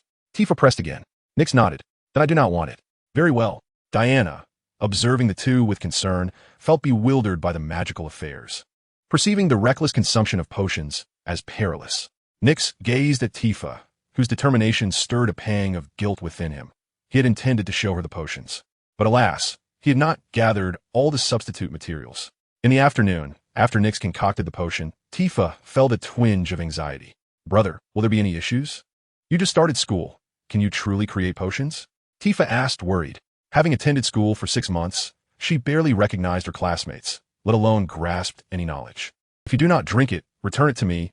Nyx feigned irritation. Without hesitation, Tifa gulped it down. It bore no distinct flavor, indeed reminiscent of water. Suddenly, Tifa froze as whispers filled her ears. Listening intently, she discerned Nyx's voice, repeatedly uttering names of potions. Do not misunderstand. The world does not permit whispers. This notion is Nyx's own belief. The absence of such in Filch is due to his inherent madness. I shall not elaborate on Nyx's motives, as they pertain to the conclusion. "Brother, why do you keep murmuring in my ear?" Nyx replied, puzzled. "I'm not speaking." Tifa insisted, "But I can hear you softly muttering something." Nyx regarded Tifa, realizing a problem had arisen. He had indeed experienced fleeting auditory hallucinations when consuming the potion. which Filch had also mentioned, but both instances were brief and ephemeral. Why, then, did the girl's whispers persist? Do not listen. Treat it as if it does not exist. But, brother, you keep repeating things like sequence, potion, tablet, and fool. It is quite bothersome, Tifa remarked. Nyx sensed an anomaly. You say you hear me speaking of sequences and potions? Tifa nodded. Nyx pondered whether this was a characteristic of the spy. Yet the conundrum lay in the fact that the murmurs should have been imparting knowledge from the hermit of Sequence 0 to the followers. Why, then, did Tifa hear him discussing the sequence potions? Just as Nyx wrestled with his thoughts, an elderly apparition materialized in the courtyard. Jin Yin stepped forward, snapping his fingers to bestow protective armor upon the 3 individuals in the yard. Once stabilized in his stance, Nyx recognized the figure before him as Albus Dumbledore. Good day, Headmaster, he greeted. Noticing the cup in Tifa's hand, Dumbledore inquired, Have you already consumed the potion? Indeed, Nyx replied. I rushed here upon seeing the gift, hoping to prevent your actions, yet it appears I have arrived too late. Dumbledore nodded thoughtfully. Tifa seems to be experiencing a minor issue. Do you believe you can resolve it? Nyx posed the question. That depends on how much you are willing to divulge, Dumbledore replied with a smile. Nyx struggled to suppress his fear, maintaining a calm facade, though his heart raced uncontrollably. He understood this was a test from Dumbledore. Simultaneously, a flicker of relief washed over him, signifying that Dumbledore would not invade his thoughts. Tifa's potion differs from Filch's. Hers is knowledge-based. Yet it appears she can hear my voice, incessantly repeating certain phrases. Dumbledore remained silent, encouraging Nyx to elaborate. I can only share so much, Nyx admitted. After a brief pause, Dumbledore inquired, Is she the only one who can hear it? The others nodded in affirmation. This must have affected her cognition. A mental sealing spell should resolve the issue. But Tifa cannot attend Hogwarts until next year, Nyx protested. Perhaps you should maintain a distance from her. As it is you who is speaking, Dumbledore suggested. Nyx stared in astonishment at Dumbledore and stepped back slightly. Tifa exclaimed, Brother, the voice has diminished. I can hear it less clearly now. Nyx retreated a few more steps, prompting Tifa to joyfully declare, Brother, the voice has vanished.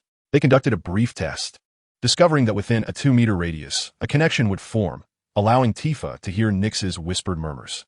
When they touched, the whispers became remarkably clear. Tifa recounted various contents, all pertaining to the potion recipes within Nyx's system, original formulas rather than substitutes. Tifa, do not trust those words. They are mere illusions, Nyx cautioned. Understood, brother. May I cast spells now? She inquired. Have you acquired magic? Nyx asked in surprise. What magic? Isn't that something you learn in school? Tifa responded, puzzled.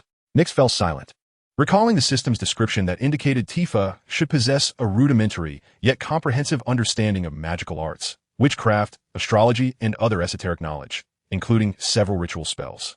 Why had she not acquired these? Was it possible that the absence of a Sequence 0 in the Hermit series was to blame? Or was it connected to the underlying rules of this world that he had speculated upon? Diana invited Dumbledore to join them for dinner, to which he graciously acquiesced. During the meal, Dumbledore addressed Nyx, saying, Mr. Lestrange, you possess considerable talent in potion making, yet potions can be perilous. Do not consume them lightly. That book of yours is quite intriguing. May I inquire as to who provided it to you? What do you mean? Nyx feigned ignorance. Noticing Nyx's reluctance to speak, Dumbledore abandoned the inquiry and turned to Diana, expressing gratitude for her hospitality. He then addressed Tifa. I look forward to your presence next year. As Nyx watched Dumbledore disapparate, he exhaled a sigh of relief, sensing that Dumbledore seemed to have misunderstood the situation. Chapter 32. Into the Forbidden Forest. Nyx was copying homework, a habitual act for him. On one occasion, he had replicated the assignment for the defense against the Dark Arts class verbatim, and Professor Quirrell had shown no reaction. Since then, Nyx had consistently borrowed Hermione's work. By the way, Harry, what flavor was the first Bertie Bott's every flavor bean that Ron tried? Upon hearing Nyx's inquiry, Harry's expression soured. He felt he had been duped by Ron. The two had sampled the entire bag, confirming that only one bean was palatable, and it was Harry who had unwittingly chosen that very one first. Nyx, you ought to refrain from purchasing those beans in the future, Harry remarked, believing Nyx had unfortunately acquired a bag of unappetizing flavors. Hermione interjected, what Bertie Bott's? Nyx's gift, Harry replied. Gift? Nyx, thank you for the potions textbook. It is quite useful, Hermione stated. Nyx jokingly replied, your gifts lacked sincerity. They were all the complete potions manual, which has left me the subject of my sister's ridicule. Hermione looked perplexed. Did others also gift you the complete potions manual? Harry raised his hand. I did. Neville followed suit. So did I. Hermione regarded the two, clearly having informed them of her own intention to present the same book. The Weasley twins approached Nyx. "How about our gift?" George inquired. "It must be fantastic," Fred added. "I wouldn't dare to taste it." "Neither of you concoct antidotes," Nyx replied. The two exchanged awkward glances and simultaneously said, "We're planning to venture into the Forbidden Forest today. Would you care to join us?" "The Forbidden Forest?" George confirmed. "Are you coming?" Fred asked. "Of course," Nyx replied. Their conversation was not muted, and the surrounding friends overheard.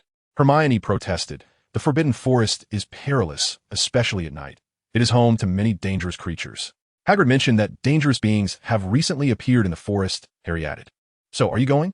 Nyx asked. Harry hesitated. He yearned for adventure, yet felt a twinge of fear.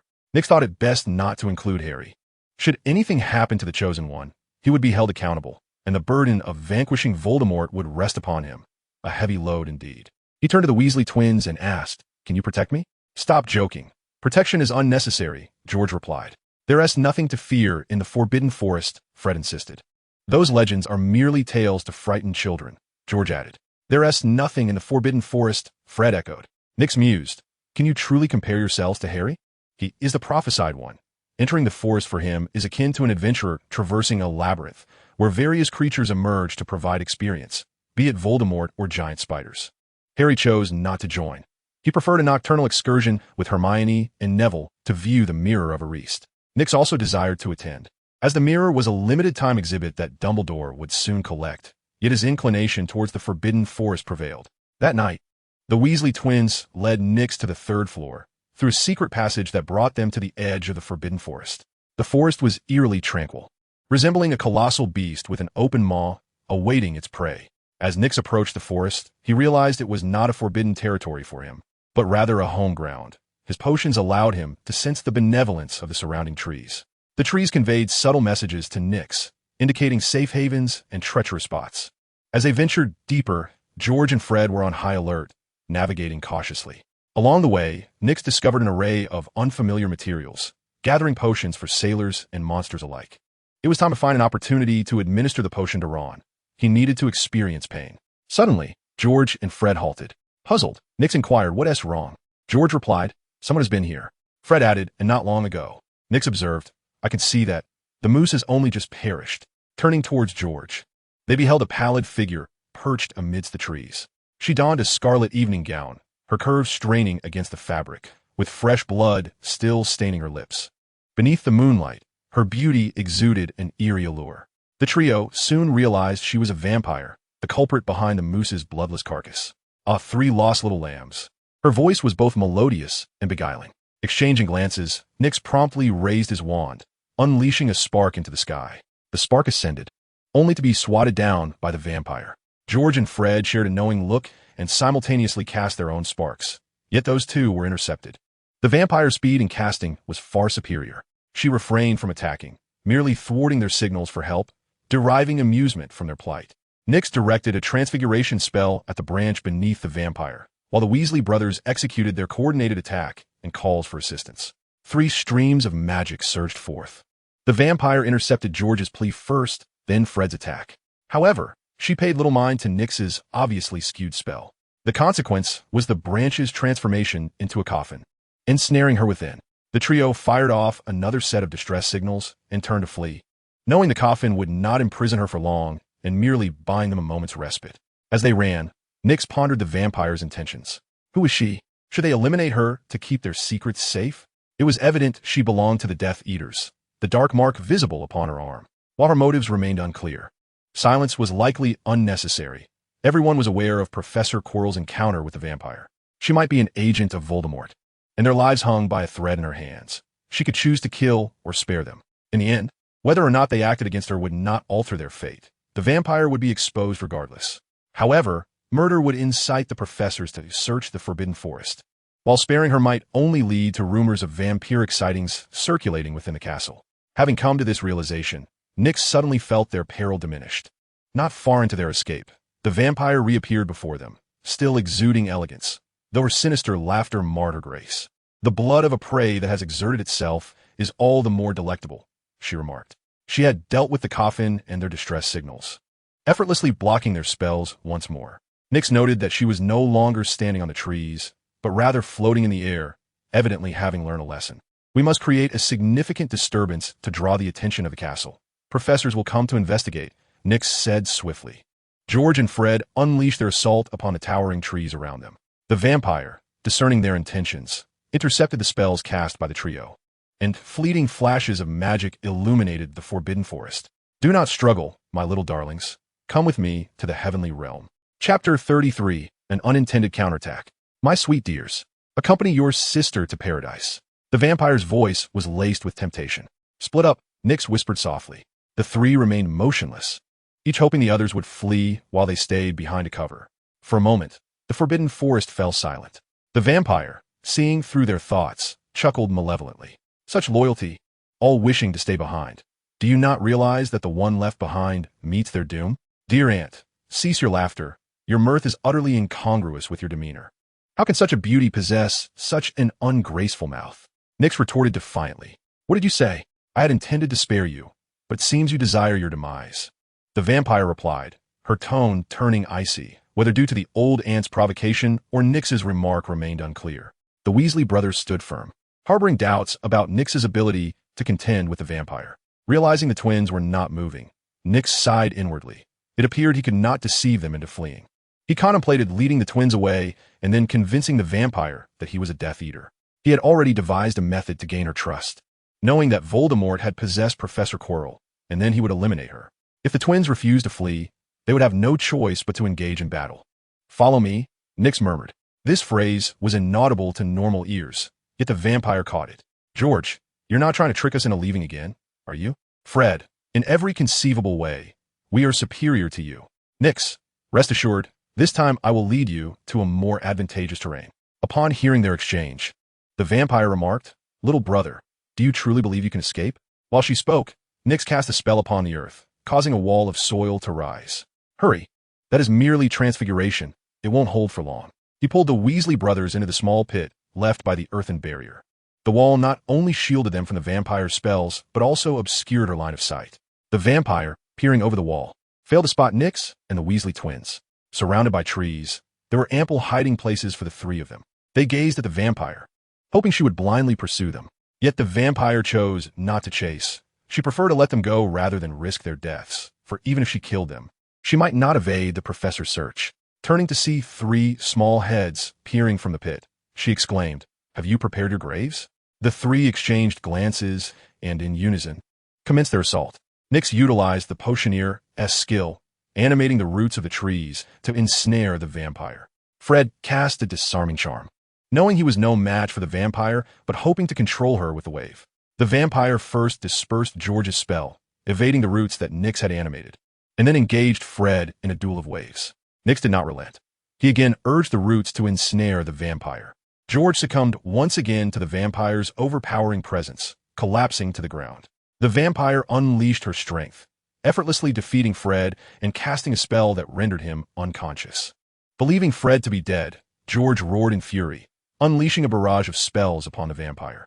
His explosive reaction took the vampire by surprise, granting Nix an opportunity to ensnare her with his roots. Had Fred not fallen, and had George not succumbed to rage, the trio might have fled unscathed. Anxious, Nix knew that once George's outburst subsided, the vampire would break free from her bindings and confront them with ease. His only recourse was to disrupt the vampire's movements with curses. The vampire, immobilized, defended against their assaults. As George regained his composure and sought to engage the vampire in combat, she anticipated his intentions and struck first, sending him reeling. In doing so, however, she revealed a vulnerability, becoming ensnared by Nix's curse. The impact rendered her speech incoherent, hindering her ability to cast spells. Gazing at Nix, she recognized that this young sorcerer possessed no formidable spells. Otherwise, she would have already been petrified instead of merely incapacitated. A flicker of madness flashed in Nix's eyes. Bloodline and potions had influenced him, igniting an uncontrollable urge to annihilate the vampire and consume her. Channeling his alchemical abilities into the ground, the roots tightened their grip around the vampire, slowly constricting her entire form. Wait, I surrender. The vampire's voice was strained as she relinquished her wand in a show of sincerity. Too late, old lady. Do you think I would trust the word of a Death Eater? Nix chuckled, realizing the vampire might indeed be facing death, not merely feigning surrender. Wait, I possess great treasures, I could become your servant. Spare me, she pleaded in panic. Old lady, are you feeling desperate? Regretting your mockery of us, perhaps? He laughed. The roots ceased their constriction, not due to Nyx's compassion, but because an overwhelming desire surged within him. Approaching the vampire, he reached out to touch her. For a moment, silence enveloped them. After a while, Nyx concocted an excuse. You're softer than I imagined, surprisingly at room temperature. Aren't vampires supposed to be cold-blooded creatures? Shouldn't your body be icy and rigid? The vampire's complexion flushed, not from shyness, but from the constriction of the roots. Trembling, she said, little brother, could you please let go of your sister? I will accommodate you in any way you desire. Then cooperate and die, he retorted. Gradually, Nyx sensed his magical energy waning, as if he had done something to the vampire. Her expression twisted in agony as her form began to shrink, transforming into a fist-sized, crimson entity pulsating rhythmically. Resembling a heart, it appeared semi-transparent, with liquid visibly coursing within. Nyx discerned that this was the 7th sequence of the lunar series, a vampire trait that could serve as a substitute for potions, facilitating his ascension. Yet, he remained a mere alchemist, and had yet to find a replacement for the 8th sequence, the Beast Tamer. Receiving a vampire trait at this juncture felt premature. As the vampire drew closer to death, Nyx's madness gradually subsided, and he withdrew the entity of her trait. Turning to assess the condition of the Weasley brothers, Nyx was relieved to find they were merely unconscious. The vampire had no intention of taking a life. He regretted his decision to venture into the Forbidden Forest that night, wishing instead that he had accompanied Harry and the others to view the Mirror of Arist. Chapter 34. The threat has been neutralized. With a few slaps, the Weasley brothers were roused from their stupor. George gazed at Fred with astonishment. Fred, are you all right? I thought you. I am not well. My face feels swollen, Fred replied. Where did she go? George inquired. I do not know. I was knocked out too, and when I awoke, she was gone, Nick responded. It would be best not to seek her out. I certainly do not wish to be confined by the professors, although detention can be an opportunity for learning.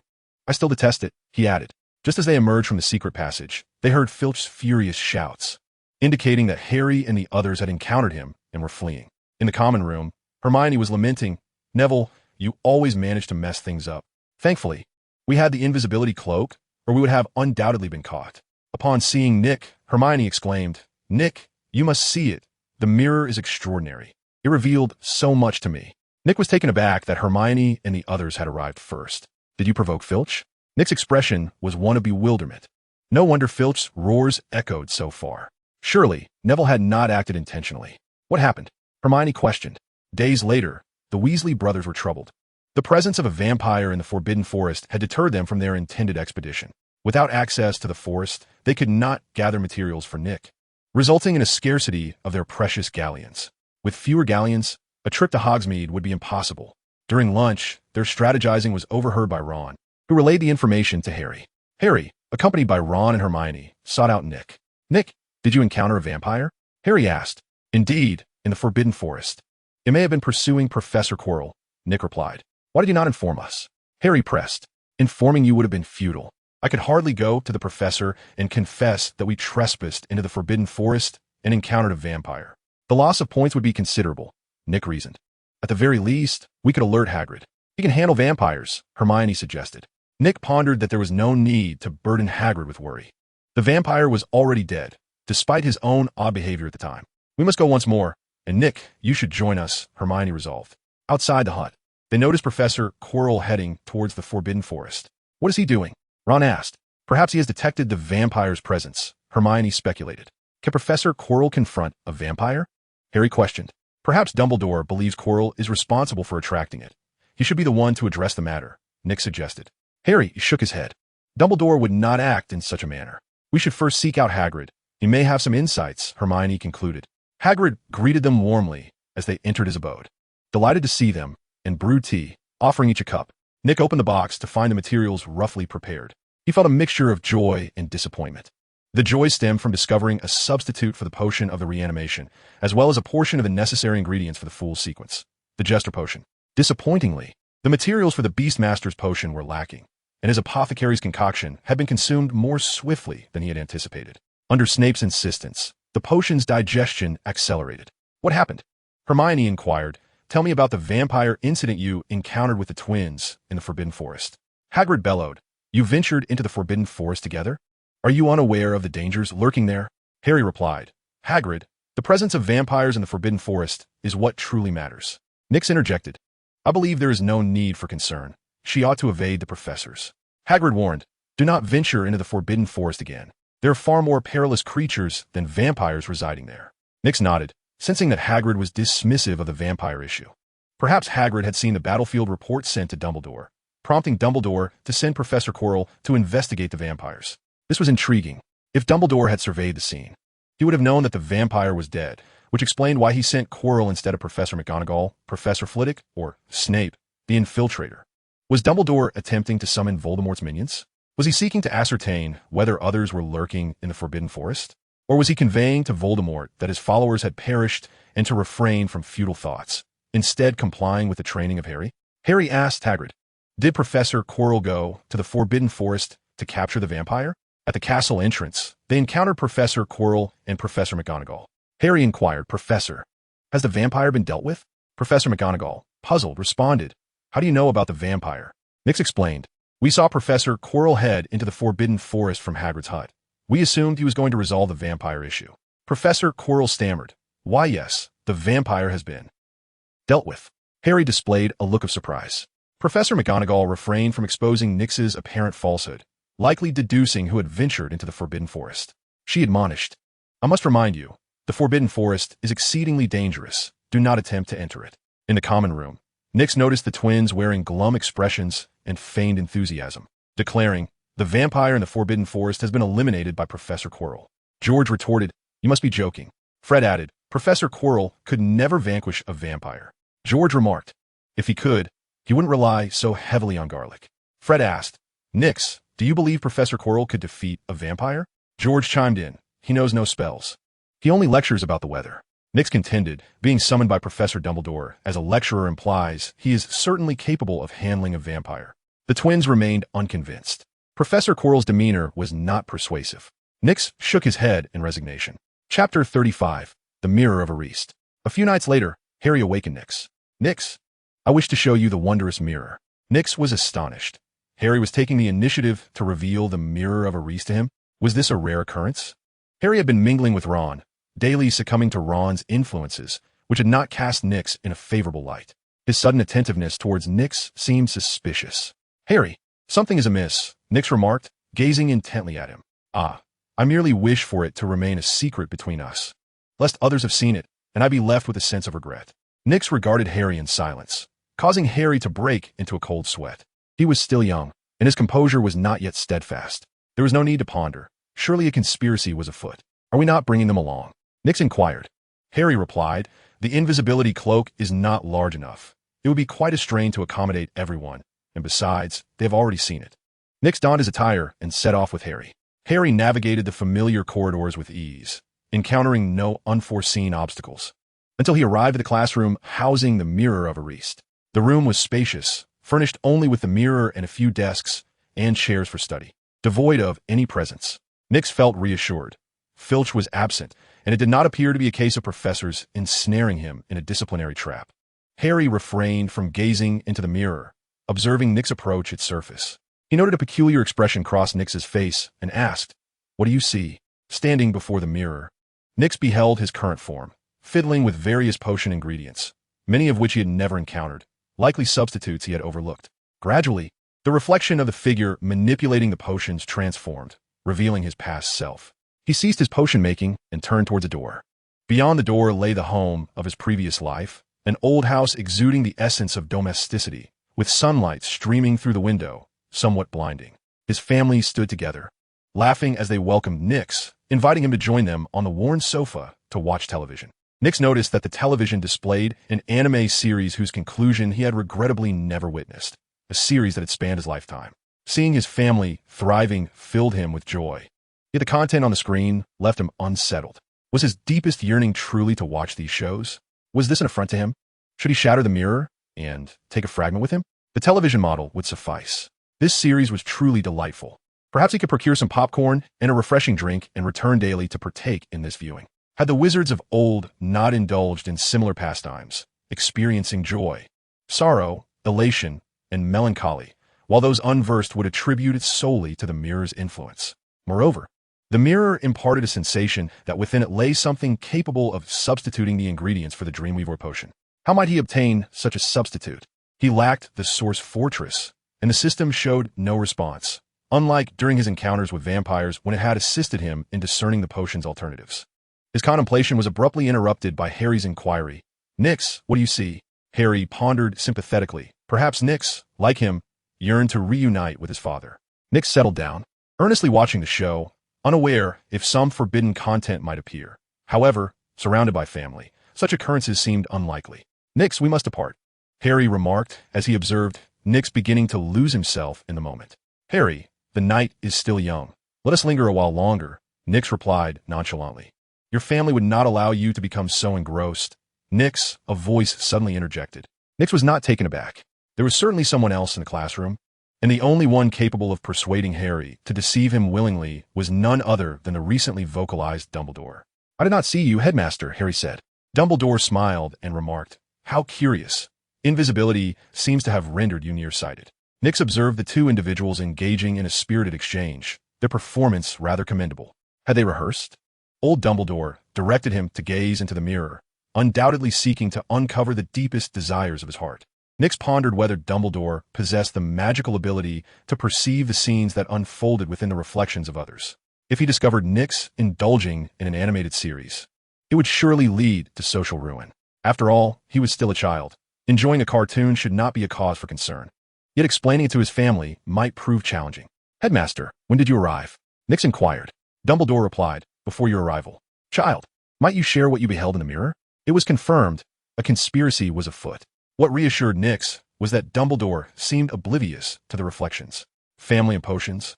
I have transformed them into wizards." Nix's heart raced. While part of this was truth, he had indeed seen his family, yet he had lied about the latter, for he was merely watching a show with them.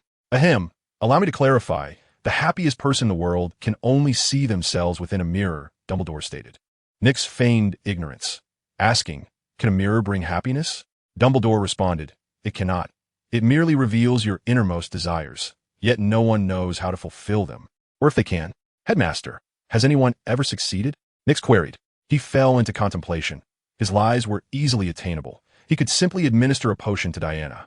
Would he have to forego giving Anna the potion to avoid Dumbledore's suspicions? "I understand now. I shall not give Mother the potion until I am certain it is safe." "Thank you, Headmaster," Nix replied. He was aware of where the mirror would be placed, but risking traps merely to watch a show appeared unworthy. After the Philosopher's Stone incident concluded, he would seek better options at the Room of Requirement. Once the two departed, Dumbledore mused that perhaps Nix, much like his father, was so engrossed in research that he would not significantly impact the magical realm. Yet he shook his head. The Lestranges had always been involved in significant events within the magical community, albeit with a consistently wavering stance. Although they often dragged many into turmoil, they were never the instigators. Nix was an unpredictable variable. Chapter 36. Should Filch be upset? In early spring, as nature awakened, Little Orange was still too young to emit the heart-wrenching cries that tugged at one's soul. Along the lakeside, couples strolled, many of whom were likely under the influence of love potions. Those under the spell remained oblivious to their companions' identities. At the castle entrance, they encountered Filch, perpetually on the lookout for misbehaving students, a true testament to his role as Hogwarts caretaker. Upon spotting Nix, Filch remarked in a rather irritable tone, "Lestrange, what do you have there? Is it contraband? I shall confiscate it." He was deliberately seeking trouble. Filch was aware that Nix had obtained material from Hagrid, a matter sanctioned by Professor McGonagall. Professor McGonagall suspected that Nix had clandestinely ventured into the Forbidden Forest, rather than allowing Nix to forage for herbs there. It was preferable to have Hagrid do so. This way, Nix would remain clear of the Forbidden Forest, and the professors would be informed of the herbs Nix possessed and the potions he could concoct, facilitating better oversight. Filch harbored a strong desire to confiscate the potions from Nix, believing that as soon as Nix ventured into the Forbidden Forest, he would be able to apprehend him. Nix, however, paid no heed to Filch. This was not the first time such an incident had occurred. He had explained himself before. Yet Filch continued to threaten confiscation each time he laid eyes on him.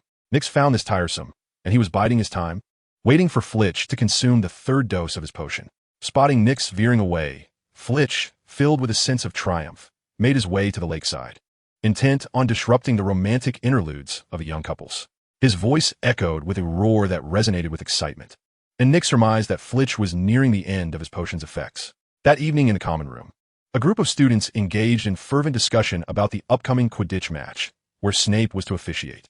The Gryffindors were enveloped in a cloud of gloom, convinced that Snape would undoubtedly favor Hufflepuff, leading to their defeat and allowing Slytherin to claim the championship cup. Amidst their chatter, a chilling scream pierced the air, its penetrating quality reverberating throughout the castle. Mixed with a hint of allure, it was predominantly suffused with despair and resentment. "It sounds like a girl," Hermione remarked. "Someone must be in trouble," Harry suggested. "Perhaps it's Louis," Hermione replied. "Should we go investigate?" Nix observed the eager trio and interjected, "It would be wise not to. The professors have undoubtedly already responded. If we venture out and are caught, we would face detention." The three reconsidered their intentions, the prospect of detention extinguishing their desire for adventure. Students were abuzz with speculation, each pondering the nature of the incident. Meanwhile, in Snape's office, he regarded Filch with an expression of peculiar curiosity. Upon administering the potion, to his astonishment, Filch transformed into a youthful and attractive woman, albeit still clad in her tattered garments, presenting a pitiful sight. Filch, with vacant eyes, knelt on the ground, repeatedly muttering, "How could this happen?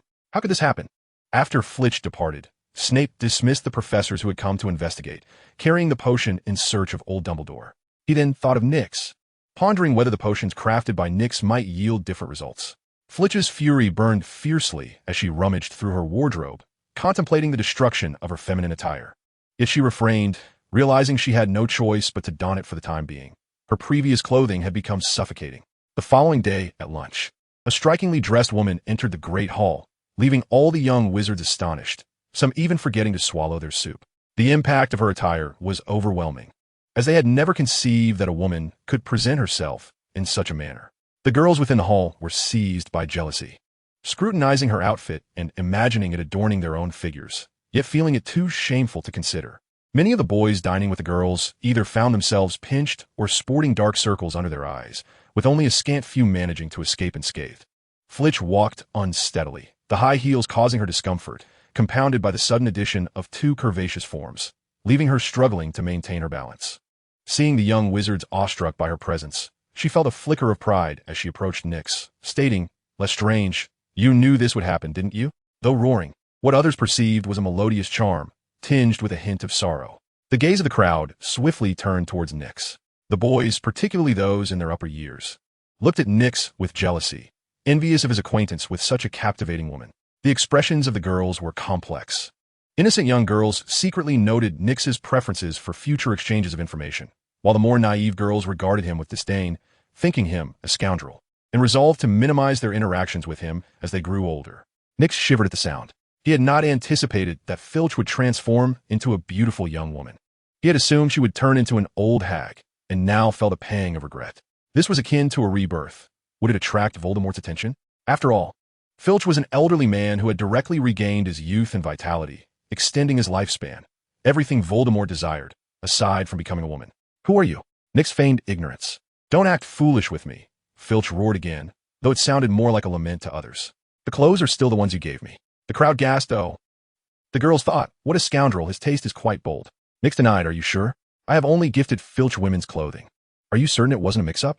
I am Filch." This declaration stunned the crowd, their eyes widening and mouths agape as they desperately sought connections between the stunning woman and Filch. Nyx countered, "No, Filch is an old man. You are a woman, not Filch. She must have sent you to mock me." Filch drew her wand, aiming it at Nyx, roaring, "You little brat, I will show you what." Professor McGonagall, who had rushed over, stood protectively in front of Nyx, her wand pointed at Filch, declaring, "I do not know who you are, but you shall not harm my student. Hogwarts is not your playground." Snape also arrived, whispering, "Filch, calm down, I will handle this." This statement undeniably confirmed that the enchanting woman was indeed Filch. Ron's mind went blank. How could the perpetually eccentric Filch transform into a beauty? What had transpired in the world while he slept? Considering Filch's constant accusations against Nyx, he shuddered at the thought that Nyx might have given him a similar potion. Chapter 37. More experimenters, more data comparisons. At the Slytherin table, Malfoy was in a state of shock. Nyx had once told him he would take revenge on Filch, but he did not expect such a method of reprisal. His first thought upon regaining his composure was to write to his father, for the Lestranges were all mad. Nyx Lestrange was no exception, having transformed Filch into a woman, and one so desirable at that. Professor McGonagall looked at Snape, her voice dry as she asked, "What did you say? She is Filch?" Turning to Filch, McGonagall noted that her attire was exceedingly daring, not so much an eyesore, but certainly questionable for influencing young minds. She opened her mouth several times to voice her concerns, only to abandon the thought. She was keen to advise Filch that her attire was inappropriate. "Filch, come with me," McGonagall decided, intent on finding her suitable clothing. After the professor departed, the auditorium erupted into a cacophony as the young wizards fervently debated the peculiar transformation of Filch into a woman. Hermione sat across from Nyx, inquiring, "Was it you who orchestrated this? How did you manage it?" George interjected. "What we meant was not merely Filch transformation," Fred clarified. "It pertains to how he was compelled to consume the potion," George added, "and to don women's attire as well. I had no part in it. I am not involved." Nyx shrugged. Hermione and the Weasley twins exchanged skeptical glances. "Do you truly expect us to believe that?" Fred challenged. "I assure you, I had nothing to do with it." Nyx insisted. "Oh, come now, share your methods with us," Fred urged. "We promise not to divulge a word," George added. Fred marveled.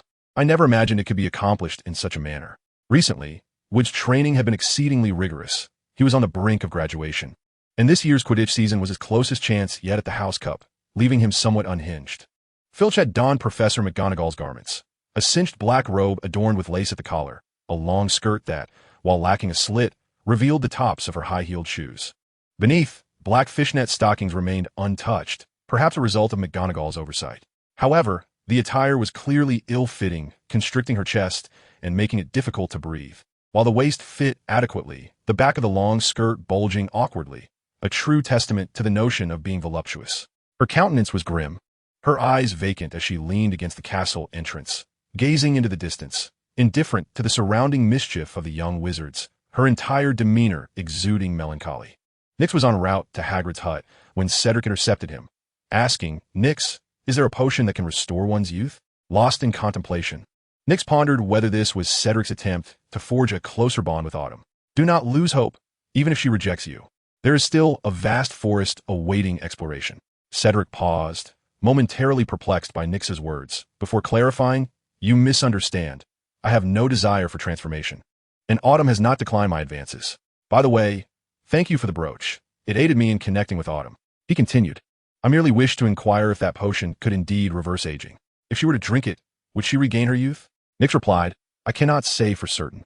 Only Filch has partaken of it thus far. If she desires it, I would gladly provide her a vial at cost." "At cost?" Cedric echoed. "Of course. Potions come at a price," Nyx stated matter-of-factly. "How much?" Cedric inquired. "While others charge 1,000 galleons per vial, I would only require the materials from you," Nyx explained. Cedric asked, "Are you not concerned I might uncover the recipe?" "Professor Snape is already aware of it," Nyx retorted. "But fear not. I possess other potions that won't result in transformation and may enhance your charm. Would you care to try?" Nyx had already devised a potion for Cedric. To confront the peril of the monstrous fruit, one could not merely rely on armor for protection, as those who encountered it would surely perish. The sole remedy was akin to Harry's resurrection. Yet, Nyx contemplated a different approach, deceiving the assailants with illusions, ensuring they would miss their target and, consequently, escape death. Moreover, one could mislead them into believing they had struck and claimed a life. The trickster of the Thieves' Sequence 8 possesses the ability to create illusions. All the materials are gathered. What remains is a volunteer to consume the potion. "I will think it over," Cedric stated. "Senior, this is a brand new series. The first one is complimentary," Nyx tempted. "I will contemplate it further," Cedric replied before departing. Nyx failed to notice Cedric's somewhat stiff expression. Upon entering Hagrid's hut, he caught a glimpse of someone soaring through the sky. He leaned toward the window to take a look, but the figure had already vanished. Hagrid presented Nyx with a box, noticing that Nyx was peering outside. He joined him at the window and inquired, "What are you observing? By the way, Nyx, please inform the Weasley brothers to refrain from venturing into the Forbidden Forest recently. It is perilous, with creatures harming unicorns." Nyx felt disheartened. His apothecary potion had been fully consumed, while he had yet to find the materials for the Beastmaster potion. His frequent visits to Hagrid's place were in hopes of discovering surprises. "No worries, it won't require much. I shall relay your message," he assured. Hagrid often yielded fruitful results. Nyx discovered numerous alternative materials. However, he had not found substitutes for the 4 pathways of Sequence 9, Audience Sequence, Reader Sequence, Arbiter Sequence, and Generalist Sequence. Aside from Sequence 9, half of Sequence 8 was also complete, whereas for sequence 7 and above, only a few had comprehensive alternative materials. Hagrid, I have a potion that would be quite suitable for you. Would you care to try it? Nix inquired. Hagrid, somewhat apprehensive, quietly asked, It won't turn me into a woman, will it? Rest assured, it won't transform you in such a manner. It will merely enhance your combat prowess, Nix explained. Chapter 38, Ritual Magic. While Nix sought individuals for experimentation, Tifa asserted that magic exists, yet no one believed her. Feeling a tinge of loneliness, Tifa discovered the benefits of potions. She could achieve high scores on exams, effortlessly deciphering the questions presented. Her academic improvement garnered attention from some teachers and reduced the number of her bullies. The principal and faculty wished to capitalize on this. Tifa served as an excellent example. Having previously struggled academically, yet flourishing by graduation and gaining admission to the prestigious St. Trinian School for Girls. This validated the school's educational standards, allowing for increased student enrollment and potential tuition hikes. Tifa's sole friend was Luna, who was on a quest to find magical creatures. In an attempt to assist Luna, Tifa scoured her home study but found no clues regarding those wondrous beings. However, she realized that the once unruly magical power became easier to control after perusing those books and keeping her knowledge to herself. Remembering how Nix often spent time in the study, she understood that reading could transform her into a budding witch. The family study was once again put to use, and Tifa began to examine books, though few were comprehensible to her. Among them, she particularly enjoyed Dancing with Ghouls, authored by Gilder Lockhart. She wished to take the book to school, not to flaunt it, but simply to read there. However, the moment she left home, several books vanished from her backpack. After several occurrences, Tifa identified the culprit. Jean Yin. Why did you steal my books? The young mistress, Jean Yin, did not steal the book. It was the young master who forbade you from taking it away. Jean Yin was merely executing the young master's command. Was it a command from Nix? Tifa inquired. Nix wished to prevent Tifa from flaunting at school, adhering to the notion that the confidentiality of certain matters should be respected, especially when one is on the brink of oblivion. The books she could take with her were few, primarily biographies, while those concerning magic remained off limits, including titles such as The Magic of Toasting, Enchanting Your Cheese, and Conjuring a Feast. Reading led Tifa to a realization. One need not possess a wand to cast spells. Drawing from the texts, she devised a form of ritual magic. One day, while visiting Luna, the two concocted a sacrificial ritual. Let us use dried fish as our offering, Tifa suggested. That as food for the little kitten, meow, king. Luna countered. Let us use the airship Lee instead. Behold, my latest creation, she said, showcasing the airship Lee adorned with an engraving of a deathly hallow. How beautiful! What does it signify? Tifa marveled. That is a deathly hallow. Next time, I'll ask Father to tell you the tale, Luna replied. It seems a shame to sacrifice it, Tifa lamented. I'll create another for you. Your dried fish and my airship Lee can be offered together, Luna proposed. All right, Tifa agreed. However, they soon found themselves at odds again regarding the sacrificial recipient. Let us sacrifice to my brother. He is incredibly powerful, Tifa declared. Can he find magical creatures? Luna inquired. Tifa pondered. Is it acceptable if he is deceased? Perhaps we should offer it to Mr. Newt's commander instead. He is a master of magical creatures, Luna suggested. Very well, Tifa conceded, acknowledging their purpose was to seek out magical beings, deeming her brother unhelpful. The ritual commenced. The flickering candlelight gradually morphed into a ghastly green hue, expanding in brilliance. Suddenly, Remus, hidden in the shadows, emerged, pulling the two girls away from the circle of light. Who are you? Tifa asked. He is a wizard, a guest of Father, Luna interjected. Is he a good friend of Luna's father? Tifa queried. I'm not sure. They quarreled during the visit, Luna replied. Like us? Tifa asked. Yes, quite similar, Luna affirmed. Then he must be a friend, Tifa concluded, feeling a sense of trust towards Remus.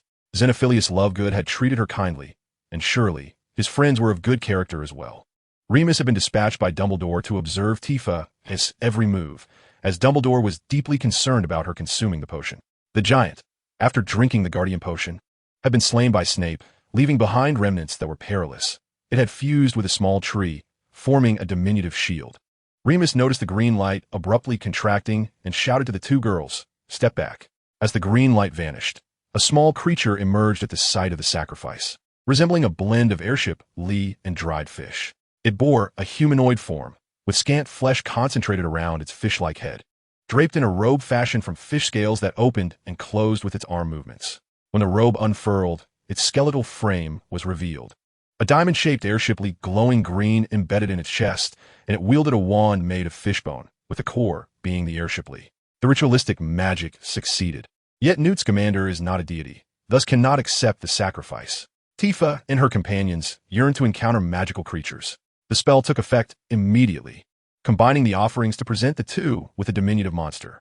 The creature, no larger than a palm, possessed little strength, emanating a green glow that reeked of death. The source of this morbid aura was Luna's transformation of the airship Lee into a deathly artifact. Tifa protested, "No, that was a gift from Mr. Newt. I did not know what this is, but it certainly was not bestowed upon us by Mr. Newt, and it is perilous." Luna retorted, "It merely resembles dried fish and the airship Lee. Is it truly dangerous?" At that moment, the tiny monster stepped forward, causing the grass beneath it to wither instantly. Tifa gasped in astonishment. Impressive. The creature, drawn to Tifa, unleashed a beam of green light from its fishbone wand towards her. Lupin's pupils dilated. A green spell was no trivial matter, and coupled with the creature's aura, it might be connected to a killing curse. He conjured a spell to intercept the attack. However, the green light emitted by the monster dissipated before traveling far, while Lupin's incantation struck the creature, causing the fishbone wand to fly from its grasp. As the wand slipped away, the creature became incomplete, its form disintegrating into fragments, and the deathly aura vanished. The wand fluttered to the ground, revealing itself to be nothing more than a mere airship wrapped in fishbone. They exchanged nods, still shaken by the previous green light. Lupin arrived at Hogwarts, presenting the findings to Dumbledore, who, after careful consideration, instructed him to continue observing Tifa. On the desk before the venerable Dumbledore lay a small shield and the items Lupin had brought. The face on the shield spoke, declaring, "Death, my formidable adversary. You cannot conquer me." Chapter 39. The Undercover Agent. It is time for you to take action. What are you doing? Nothing. Malfoy averted his gaze. You seem off. Nix approached the concealed spot where Malfoy was hiding, which offered a discreet view of the melancholic profile of Filch at the entrance. The evening sun cast a warm glow upon his face, enhancing his beauty. Nix, with a half-smile, inquired, "Do you like it? Or do you wish to become like that?" Malfoy shook his head in terror. "No, not at all. It is best if that is the case. Remember, she is Filch. Reflect on her previous demeanor." Seeing Nix about to depart, Malfoy hastily called out, "Wait. My father has a letter for you. He asked me to deliver it." Nix accepted the envelope, asking, "Has he made up his mind? My concoctions do not come cheap." Malfoy, daunted, lowered his gaze to his shoelaces. His father had warned him in the letter to tread carefully with Nix, neither overly eager nor neglectful. Observing Malfoy's demeanor, Nix realized further inquiry would yield no results and turned to leave. He added, recalling how Ron had been tarnishing his reputation, "Do not bully Neville. He is mine. However, you may harass Ron. I shall not intervene. Do well, and I shall reward you with a potion." Fear filled Malfoy's eyes. He desired no potion, only to exist as a quiet, handsome figure. Professor Chilo interrupted Felch's sorrow. Felch, perhaps I might assist you," he offered. Felch turned to Professor Chilo, aware that the students regarded him as inept, merely reading aloud from the textbook without imparting any real knowledge of spells. The defense against the dark arts class was utterly ineffectual. "Professor, this is not a magical effect. It is the potion that has transformed me." Felch's voice was laden with melancholy. Although the potion had restored her youth, granted her the powers of a typical wizard, and rendered her breathtakingly beautiful, the transition from man to woman was not an easy acceptance. A spark ignited in Felch's eyes. She should have realized sooner. Dark magic, though infamous, was undeniably useful. "Thank you, Professor," she exclaimed, sprinting upstairs only to stumble, unaccustomed to her newfound balance. Several upperclassmen reached out to assist her, but promptly halted, reminding themselves that Felch was, in fact, male. Voldemort, who lingered near Chilo, felt a pang of regret. Perhaps allowing Professor Chilo to appear so incompetent had been a misstep. He needed to study Felch, ideally discovering the potion's recipe. Nix observed the scene with amusement, intrigued by Voldemort's newfound interest in witch potions. It seemed prudent to lay low for a while. Although he had not participated in the preparation of the third potion, Felch had consumed it under Snape's supervision. He could not dismiss the possibility of Voldemort sending someone to capture him.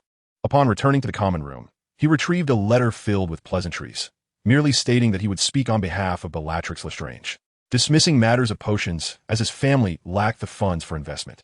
For several consecutive days, Draco Malfoy had remained silent, prompting Nix to believe that Malfoy had disregarded the orders and decided to confront him. The The weekend heralded a Quidditch match between Gryffindor and Hufflepuff. Bettors were unwilling to accept Nix's wagers. The Weasley brothers had fared poorly, losing their entire savings, and others feared Nix would seize their fortunes as well. If Nix could not participate, he would enlist someone else. Malfoy was the optimal choice, a means to test his trustworthiness. Moreover, it was common knowledge that the Malfoy family was affluent, and their subjugation by Nix would lead others to underestimate Malfoy's involvement in his betting. Regrettably, Nix could not locate Malfoy. Even the Slytherins were unaware of his whereabouts. With the match yet to commence, Nix sought out Hermione and Ron, who were engaged in hushed conversation. "Have you remembered? It's the Leglocker curse," Hermione inquired. "What are you discussing?" Nix interjected. "We're planning to use the Leglocker curse against Snape." Hermione replied. "The Leglocker curse merely prevents Snape from walking. It does not hinder his spellcasting. I suggest you employ the bone-breaking curse," Nix advised. "Are you mad? To kill a professor?" "We merely wish to stop him," Hermione retorted. Ron fell into contemplation, finding merit in Nix's suggestion, yet uncertain of how to wield such a spell. Think about it. Who would want to kill Harry? Only the Death Eaters, right? In an urgent situation, eliminating one should pose no problem. Nix began to ramble nonsensically. Hermione was still young, and she was persuaded. "However, I would not utter that spell." Nix said, "I understand, and I believe that if Snape decides to act, neither you nor Ron would stand a chance against him. Certainly, there would be Slytherin students to thwart your efforts. Do not forget, he is the head of Slytherin. Is there no way out?" Hermione asked anxiously. "Do not worry. Look over there. Professor Dumbledore has also arrived. No one can harm Harry in his presence."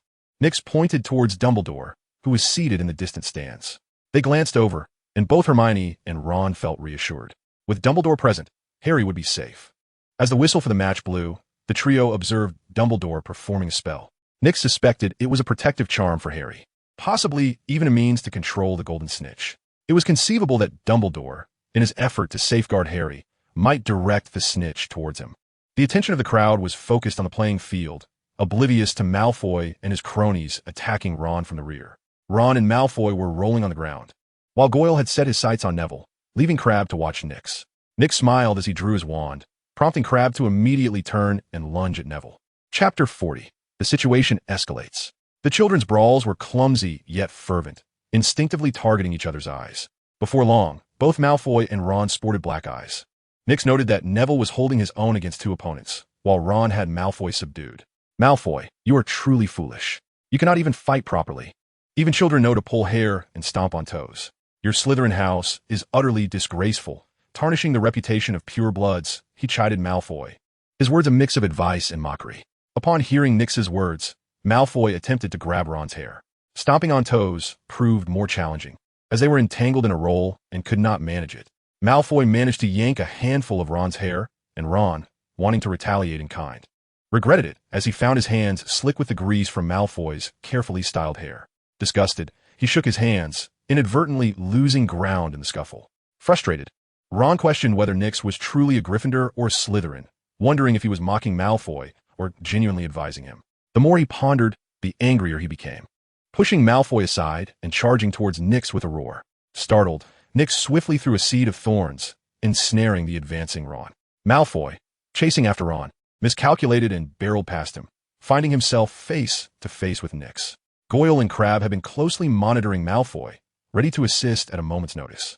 Given their size, tackling Neville was a simple task, but they had to be cautious not to act too swiftly, lest they find themselves contending with Nix. Seeing Malfoy lead the charge, they abandoned Neville and followed closely behind him.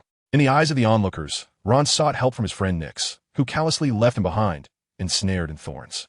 Observing Ron's continual shivering, it was evident how much pain he was enduring. Malfoy found himself in a dilemma. He did not wish to engage Nix in combat. Losing would be unfortunate, but winning could provoke Nix into secret retribution, such as forcing him to drink a potion that would transform him into a woman, which would be disastrous. Retreating made him appear fearful of Nix, concealing their relationship from others. Just as he intended to turn away, a sudden shove from behind propelled him forward a few steps, leading to an awkward encounter where he faced Nix directly. Instinctively, he reached out to tug at Nix's hair. Nix stepped back to evade him, and he noticed Malfoy attempting to halt but was pushed forward by the approaching Goyle, who soon stood before him. Goyle called out from behind Malfoy, "Draco, we're here to assist you." His voice boomed, yet his movements were sluggish, betraying his own trepidation. Nix produced a seed from the devil's snare and hurled it towards the trio. The plant grew rapidly, ensnaring all three. Ordinarily, the devil's snare would strangle any struggling victim. But Nyx exercised control to prevent it from causing fatal harm. Each individual received a different fate. Malfoy was merely bound and elevated, while Crabbe was completely enveloped. Obscured from view, Goyle suffered the worst. His limbs restrained as the devil's snare relentlessly tore at his uniform, soon reducing it to mere strips of fabric, revealing his pink undergarments beneath. Laughter erupted from the surrounding crowd. Neville, who had been pursuing Goyle and Crabbe, collided directly into the devil's snare. Nyx covered his face, desiring to free Neville, yet doing so would reveal his ability to control plants rather than simply using spells to promote their growth. Malfoy did not plead for mercy. Nyx took care of him, allowing him to sit securely and observe the Quidditch match. As the highest spectator, he witnessed Harry diving swiftly towards the ground, halting just above the surface, dismounting his broom with small, excited hops, and raising his hand to display the golden snitch. The crowd erupted in cheers as Harry caught the snitch, concluding the match. Hermione was exhilarated, eager to share the moment, but upon turning, she found Ron ensnared in thorns. Instantly recalling it was Nyx's doing, she had once wished to learn that spell, only to discover it was an exceedingly rare talent. Ron's expression was perplexing to her, oscillating between pain and joy, his body writhing in a chaotic dance. "What are you doing?" Hermione inquired, bewildered. Then her gaze fell upon Goyle, and she winced at the sight. His pink undergarments revealed an unexpected flamboyance, leading her to muse that Goyle might be more suited to femininity than even Filch. Goyle struggled desperately, his secret hobby exposed, compelling him to flee. The nature of the devil's snare was well known. Professor Sprout had explained it in their first-year herbology class. The more one struggles, the tighter it grips. Goyle's thrashing only tightened the plant's grasp, prompting Nyx to command a few tendrils to entwine him. Goyle went rigid, ceasing his movements. Once he stopped struggling, the devil's snare remained still. Hermione approached Nyx and whispered, "Why is Ron also tied up?" He charged right in. "What could I do? Neville is caught in there too." Nyx feigned innocence. After the match concluded, Nyx had his fill of amusement and relinquished his control over the devil's snare. Under the blazing sun, the plant quickly released its captives. Goyle clutched his vulnerable area and scurried away, provoking fits of laughter. Malfoy, looking somewhat disheveled, directed a fierce threat at Nyx. "You'll pay for this." Upon seeing Nyx prepare to throw another seed, Malfoy turned and fled. Crabbe closely followed. The suffocating darkness was utterly terrifying. Neville rushed to Nick's side, smiling as he said, "Why didn't he lose?" "Indeed, you did not lose. You merely acted rather foolishly by willingly stepping into the devil's web," Nick replied. Neville quietly retorted, "I didn't want to, but I couldn't stop." Hermione, noticing Nick's desire to continue chatting with Neville, urged, "Nick, hurry and release Ron." Ron lay unconscious, experiencing a peculiar blend of pain and bliss, the two sensations intertwining in a chaotic overload of his mind. "Nick, is he all right?" Hermione inquired. Nick, equally perplexed, responded, "It's just ordinary thorns. How did it come to this?" "Shouldn't we take him to Madame Pomfrey?" Neville asked. "Do as you wish," Nick replied nonchalantly. After a moment's contemplation, Neville decided to carry Ron to the infirmary. Harry, pulling her and Nick together, remarked, "Snape hasn't yet found a way to bypass the protections. The Philosopher's Stone remains secure." Chapter 41. A startling discovery. Harry recounted his experience. While delivering a broomstick, he had spotted Snape and Professor Quirrell heading towards the Forbidden Forest. Stealthily, he had followed on his broom, eavesdropping on their conversation, and learned that the Philosopher's Stone was still relatively safe. They were deliberating on how to counter Snape's plans. Seamus approached, a hint of embarrassment in his demeanor, and asked Nick, "You mentioned preparing a potion for me. Is there still some left? Have you made up your mind?" Nick inquired. Seamus replied, "As long as it's not the kind that turns me into a woman like Filch." Nick teased, "No, the potion I prepared primarily controls explosions. Quite unlike the one that allows Filch to cast spells. Just like the witches of Sequence 7, it possessed the ability to control flames. But Filch remained ensnared in his own melancholia, undiscovered. It was imperative that Seamus consumed the potion before he witnessed Filch igniting flames. Otherwise, fear would compel him to refuse. He required more test subjects to uncover the reason behind his sister's whispers. Seamus, weary of the explosive spells, asked, "Are you certain it won't turn me into a woman?" "Trust me." "All right. How long must I wait to receive the potion?" Seamus queried. "Right now." "What is the interval?" Seamus asked. "It varies. Filch took less than a month." Nick presented the potion before Seamus. Gazing at the red, jelly-like concoction, Seamus steeled himself and gulped it down. "How does it feel?" Nick inquired. I hear you speaking of sequences, potions, and tablets, Seamus responded, looking at Nick. Nick took a step back from Seamus. To his astonishment, Seamus exclaimed, "The voices have vanished." Nick frowned. One step had silenced the voices. While Tifa required a distance of over 2 meters to achieve the same effect. He recalled that the whispers heard after consuming the potion typically originated from the highest tier creature within the sequence. Different sequences produced disparate sounds, yet for him, it had merged into a singular voice, one that he himself emitted. He had once heard whispers too, but whose voice was it? He could not remember.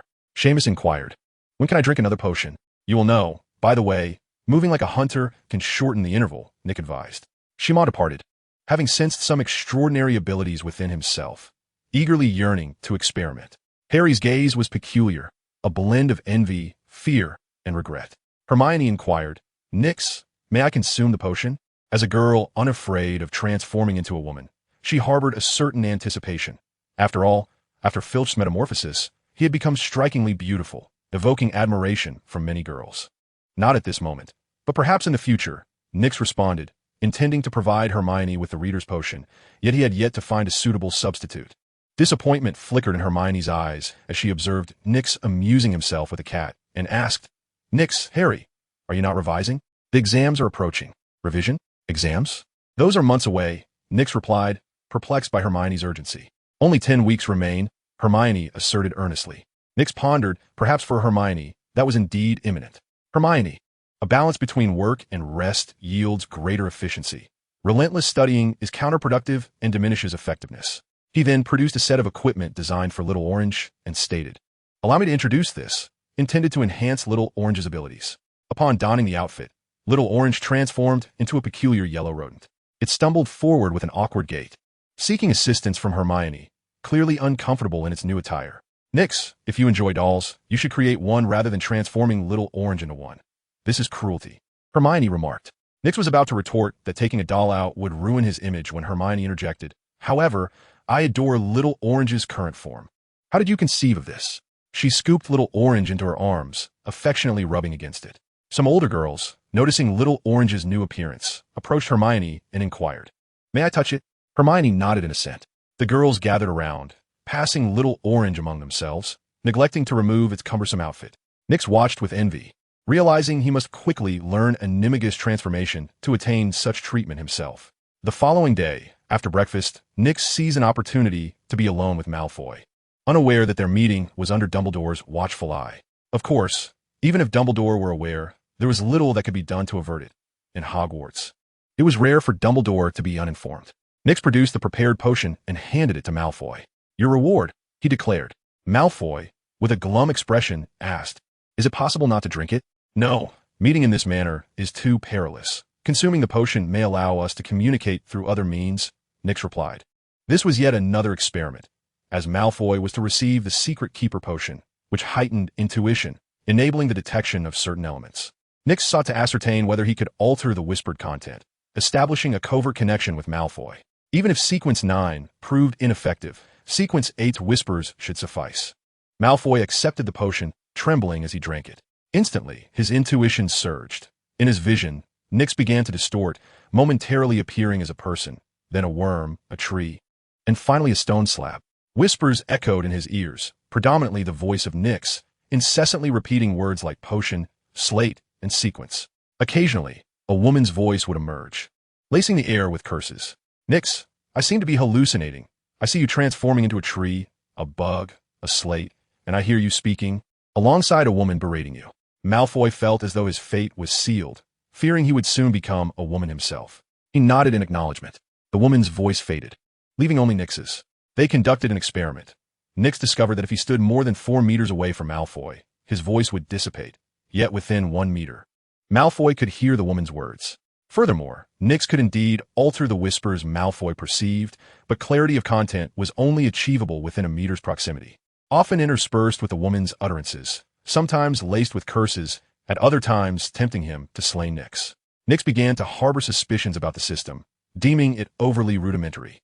Apart from providing him with a potion, it merely displayed the recipe, which was primitive in nature. Previously, it had even hindered his extraction of vampiric traits. Something felt amiss. Chapter 42. Simo vs. Goyle, with the victor being Filch. A few days later, Simo had familiarized himself with the potion, resulting in a marked enhancement of his spellcasting abilities. Casting spells could indeed be viewed as a form of combat.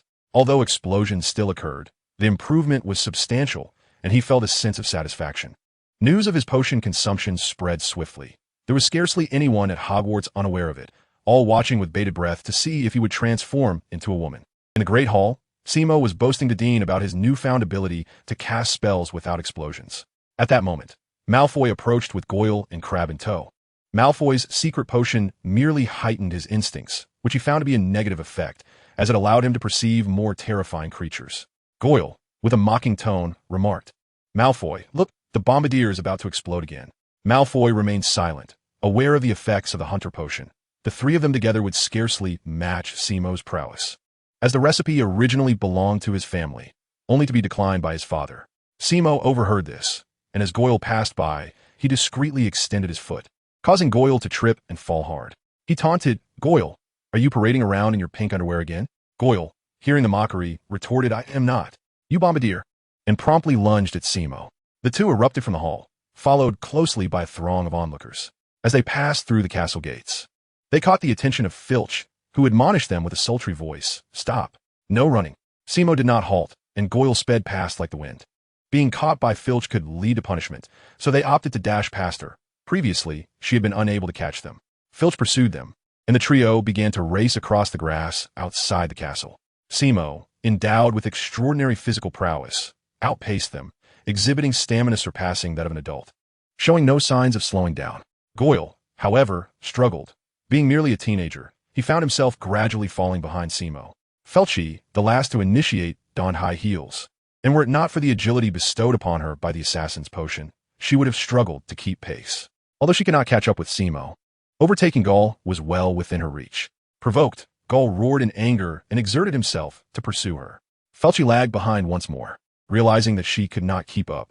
She contemplated casting a spell to alter her weight. However, upon attempting to wield her newfound abilities, Filch discovered something amiss. She had acquired several additional powers. Experimenting, she conjured a circle of dark flames around her, and in her hand materialized a frosty spear. Gradually, her figure began to vanish within the black fire. Nix observed from the crowd, and his expression changed as he witnessed Filch's disappearance. He had forgotten that witches could turn invisible. He would have to exercise caution during nocturnal escapades, should Filch choose to hide away in her invisible state. Encountering her during the night would be akin to walking into a trap. As the crowd watched, the dark flames gradually dissipated, collected by Filch, leaving behind a solitary frosty spear drifting in the air. She hurled the spear toward Simo, her figure now completely obscured. The onlookers were not surprised. Filch had long since shed her reputation as a mere distraction. Having often been at the mercy of her students' invisible antics, it was clear she had mastered the invisibility spell. However, the frosty spear was evidently a new incantation, igniting envy among many young witches and wizards.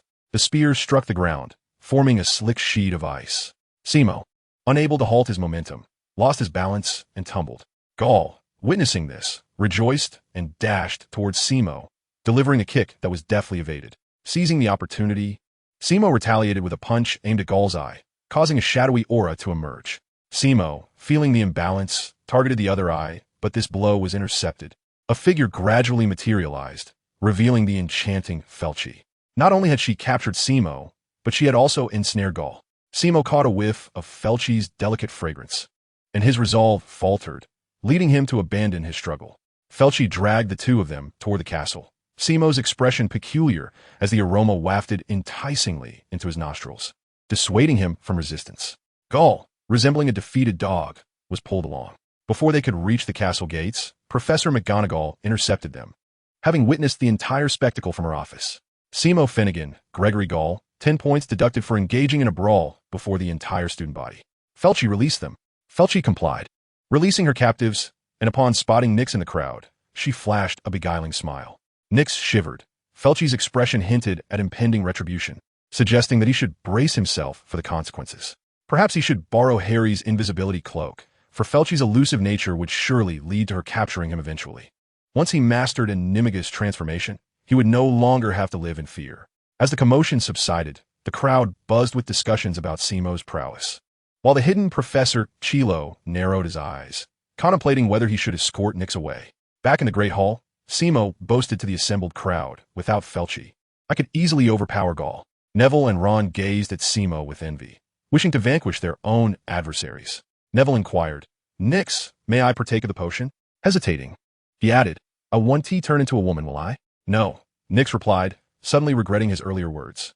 Why did everyone seem to believe that potions would transform them into women? Neville fell silent, still apprehensive, pondering whether to wait and see if Simo would transform into a woman. After boasting for a while, Simo discreetly inquired of Nyx, do you think part of the potion's effect has worn off? Is that normal? Quite normal, Nyx replied. Once it completely fades, you may consume a second dose. Isn't it possible to drink it directly? Simo questioned. Do you believe your body can withstand another dose? Nyx countered. If it explodes, I shall not be responsible. Simo shivered, discarding the notion of deceiving Nyx. Ron, feeling somewhat envious, yearned for a potion as well, but he believed his rapport with Nyx was insufficient for such a favor. He contemplated persuading George and Fred to acquire one for him, yet he feared they would merely ridicule him. Perhaps he should purchase one for Nyx instead? However, recalling the price Nyx charged for a potion to Ferk, he decided against it. His brothers were intent on preserving their galleons, and he did not wish to burden them further. Harry, filled with regret, weighed the likelihood of Nyx granting him a potion, remembering Nyx's warning of a price to be paid, and thus relinquished the idea. Chapter 43, The Dragon. With examinations merely a month away, the young wizards found themselves engulfed in a fierce revision battle. In the library, Hermione was studying with Nyx and Neville. Ron had fallen asleep at his desk, drool dampening his notes. Nyx perused several texts related to potion making, having been warned by Snape that failure to meet his standards would preclude any future access to herbs. Neville adhered strictly to Hermione's revision schedule, though its efficacy was questionable. Harry's attention waned as he glanced around, eventually spotting Hagrid. Hagrid, what brings you here? He called out. Nyx added, are you here to inform me of new materials? Sure, not yet, Hagrid replied. I'm merely looking for some books. Searching for books? Hermione can assist you. Nyx offered eagerly. No need, I've already found what I need, Hagrid responded. Hagrid's voice roused Ron from his slumber, and he produced the books Hagrid had perused, all concerning dragons. What use are these? Ron asked, puzzled. Harry whispered, Hagrid has always wanted to raise a dragon. Nyx surmised that Hagrid must have obtained a dragon egg, believing that the dragon possessed potential substitutes for potions. Let's seek out Hagrid, he proposed. Absolutely, Harry and Ron agreed. Hermione, somewhat irked, noted that her companions were more inclined toward play than study. Hagrid's hut appeared to have been cordoned off, with wooden planks strewn about, leaving only small gaps through which the interior was partially visible. Harry knocked on the door. Hagrid, it's us. The door swung open, and Hagrid ushered everyone inside, quickly shutting the door behind them. What brings you here? He asked. We wish to learn what other safeguards protect the Philosopher's Stone, Harry inquired. The dragon egg was conspicuously situated beneath the teapot, unnoticed by the others who were awaiting Hagrid's explanation regarding the protections surrounding the stone. Noticing Nyx approach the kettle, Hagrid grew anxious that he might discover the egg. Nyx, there are no herbs left there, he exclaimed. His words inadvertently drew everyone's attention to the black dragon egg. I merely wish to brew some tea, Nyx remarked. What is this? Hagrid rose to push aside Nyx, obstructing the dragon egg, and declared, it's nothing to worry about. Snape is also involved in the protection of the Philosopher's Stone, so he won T attempt to steal it. Rest assured, is that a dragon egg? You once mentioned you desired a dragon, Harry challenged. No, Hagrid replied firmly. Hermione immediately interjected, it is a dragon egg. I've seen it in the illustrated guide. Nyx had also perused books about dragons, acknowledging that while dragons are indeed magical creatures, they do not possess the formidable power or intelligence depicted in legends. They lack the ability to cast spells, but do breathe fire, which is merely a high-temperature flame. Their physical strength is substantial, yet ineffective in a direct confrontation, as most individuals would not dare grapple with a dragon. Upon closely examining the dragon egg, Nyx discerned that it contained numerous substances capable of substituting for potions, particularly from the Dreamer S series. He sensed that the materials from the Dreamer S series resided within the dragon itself. Realizing he could no longer conceal it, Hagrid revealed the dragon egg behind him. The dark egg was being roasted over the flames. Neville curiously inquired, will it not be cooked? The dragon egg requires high temperatures for incubation, Hermione explained. Hagrid, once it hatches, please save a piece of the shell for me. I wish to study it, Nyx requested, recalling Hagrid's other pet. He then asked, Hagrid, have you acquired some of the blood from the basilisk? Nyx scrutinized Hagrid, perceiving him as a mere child for whom Even excuses were poorly constructed. I understand.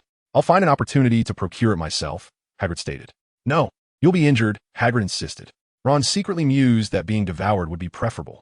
Harry was about to argue against harming the basilisk, fearing it would allow Snape access through it. However, such sentiments might offend. After all, Nix considered it his companion, and neglecting a friend in favor of the philosopher Estone seemed unjustifiable. Nix, the basilisk, is far too dangerous. You've seen it has 3 heads, each as large as ours, he cautioned. Hermione added, Dumbledore has warned that if one wishes to avoid unexpected pain and death, they should not provoke the basilisk. Days later, they received a note from Hagrid announcing that the baby dragon was about to hatch. Nix and Professor Sprout requested leave, which was granted. Nix often stealthily took some plant seeds, much to the professor's chagrin, who would rather he not attend herbology. Meanwhile, Harry and Ron attempted to skip class but were thwarted by Hermione. Ultimately, Ron persuaded her, and they all ventured to Hagrid's hut to witness the dragon. As the dragon hatched, Nix distinctly felt that the shell was not a mere substitute. The materials capable of replacing viewer potions were converging upon the newborn dragon. He gazed greedily at the creature, aware that acquiring materials from it would be challenging, as Hagrid would not consent to such a request. After all, he had not even yielded the adult basilisk, let alone a newly hatched dragon. Not everyone could offer their blood to create 20,000 clones for slaughter. Both the basilisk and the dragon were akin to children in Hagrid's eyes. He would never harm them. Though he held no real hope, Nix still inquired, Hagrid, may I have a bit of dragon blood for research? Nix, you are truly cruel. It has just been born, Hermione exclaimed in anger. Nix tactfully shifted the subject. How quickly does it grow? This was a Norwegian ridgeback, not particularly aesthetically pleasing, with exceedingly tough scales and numerous barbed protrusions. A mere sneeze emitted a burst of sparks, singeing Hagrid's beard. As Nick contemplated whether incessantly stroking the creature would provoke it to breathe fire, he examined its spiky body, realizing that anyone capable of handling such a being must possess remarkable fortitude. The average person would undoubtedly falter. Perhaps within a month, the house will no longer suffice, Harry remarked. Hagrid, troubled by the predicament, recognized that concealing the dragon for even a month was implausible, fully aware that raising a dragon was illegal. Should anyone discover his secret, not only would he lose the dragon, but he would also face trial at the Ministry of Magic. What shall we do? We cannot simply abandon it, he lamented.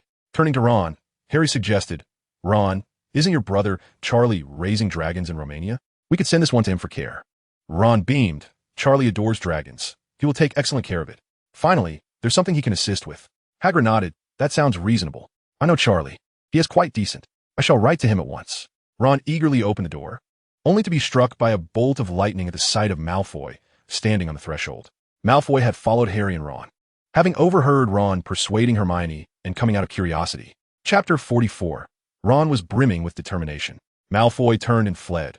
Outside the castle, there was no one around, as all were engaged in classes. His figure was conspicuously visible. His retreat was not due to an inability to contend with Ron. Indeed, their fighting abilities were evenly matched, and the outcome of a confrontation was uncertain. The primary reason for his flight was the numerical advantage of his adversaries, Ron, Harry, Neville, and Nick, while he stood alone, facing the inevitable fate of being outnumbered in a brawl.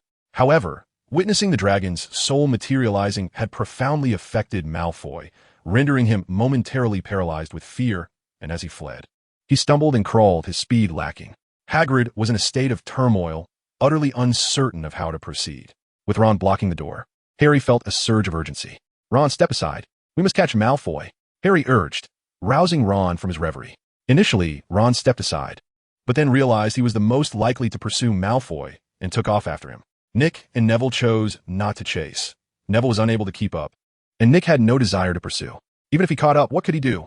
The only outcome would be to let Malfoy go, a fact too glaring to ignore. During the Quidditch match, he could easily outmaneuver 3 opponents alone, but if Malfoy managed to escape him, it would be glaringly obvious that something was amiss, making it wiser not to chase at all. Hermione called out, Nick, hurry and catch him. But Nick retorted, and then what? What will we do once we have him? Does anyone possess the ability to erase all memories? The crux of the matter lay not in whether he would inform a professor, but rather if he would alert the Ministry of Magic. While a professor might understand, the headmaster would tolerate Hagrid and assist him in properly managing the dragon. The Ministry, however, would arrest Hagrid. Let us not forget that raising dragons is a criminal offense. Nick analyzed. What shall we do? Hermione cried out in distress. "We must expedite its departure, even if the Ministry arrives, if they do not find the dragon."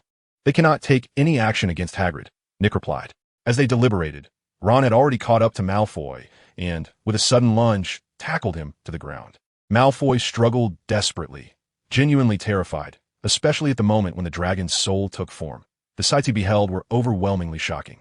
When Ron tackled him, he mistakenly believed he was being attacked by the dragon and fought back frantically, making it difficult for Ron to restrain him, tears streaming down his face. He repeatedly cried out, "Don't eat me, don't eat me." Ron, pounding him with his tiny fists, muttered, "Serves you right for peeking, serves you right for peeking." The relentless onslaught of assaults brought Malfoy back to his senses. He realized he had not been devoured, nor had his belly been ripped open by claws. Coming to the realization that it was Ron, not a dragon, who was on top of him, and seeing that Harry, Neville, and Nix had not pursued them, he thought, what was there to fear? The two rolled on the grass. Before long, Ron emerged victorious, fueled by a surge of anger and heightened fighting spirit. Malfoy, worried about Harry coming to Ron's aid, found his mind drifting away from the fight. As Ron triumphed, several companions rushed over. "Let S finish him off." "That S the safest option," Nick suggested. "Nix, don't stir trouble. We can't possibly kill anyone at school," Hermione interjected.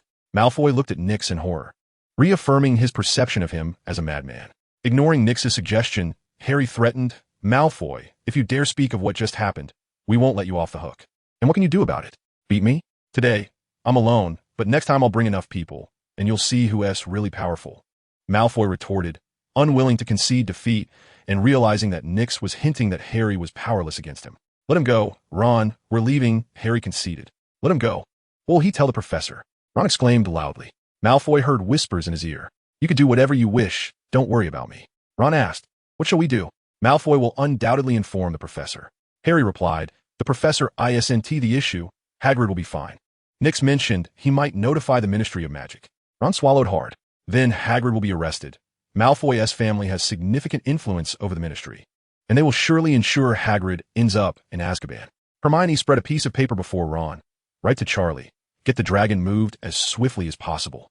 If the Ministry can't find evidence, they won't be able to prosecute Hagrid."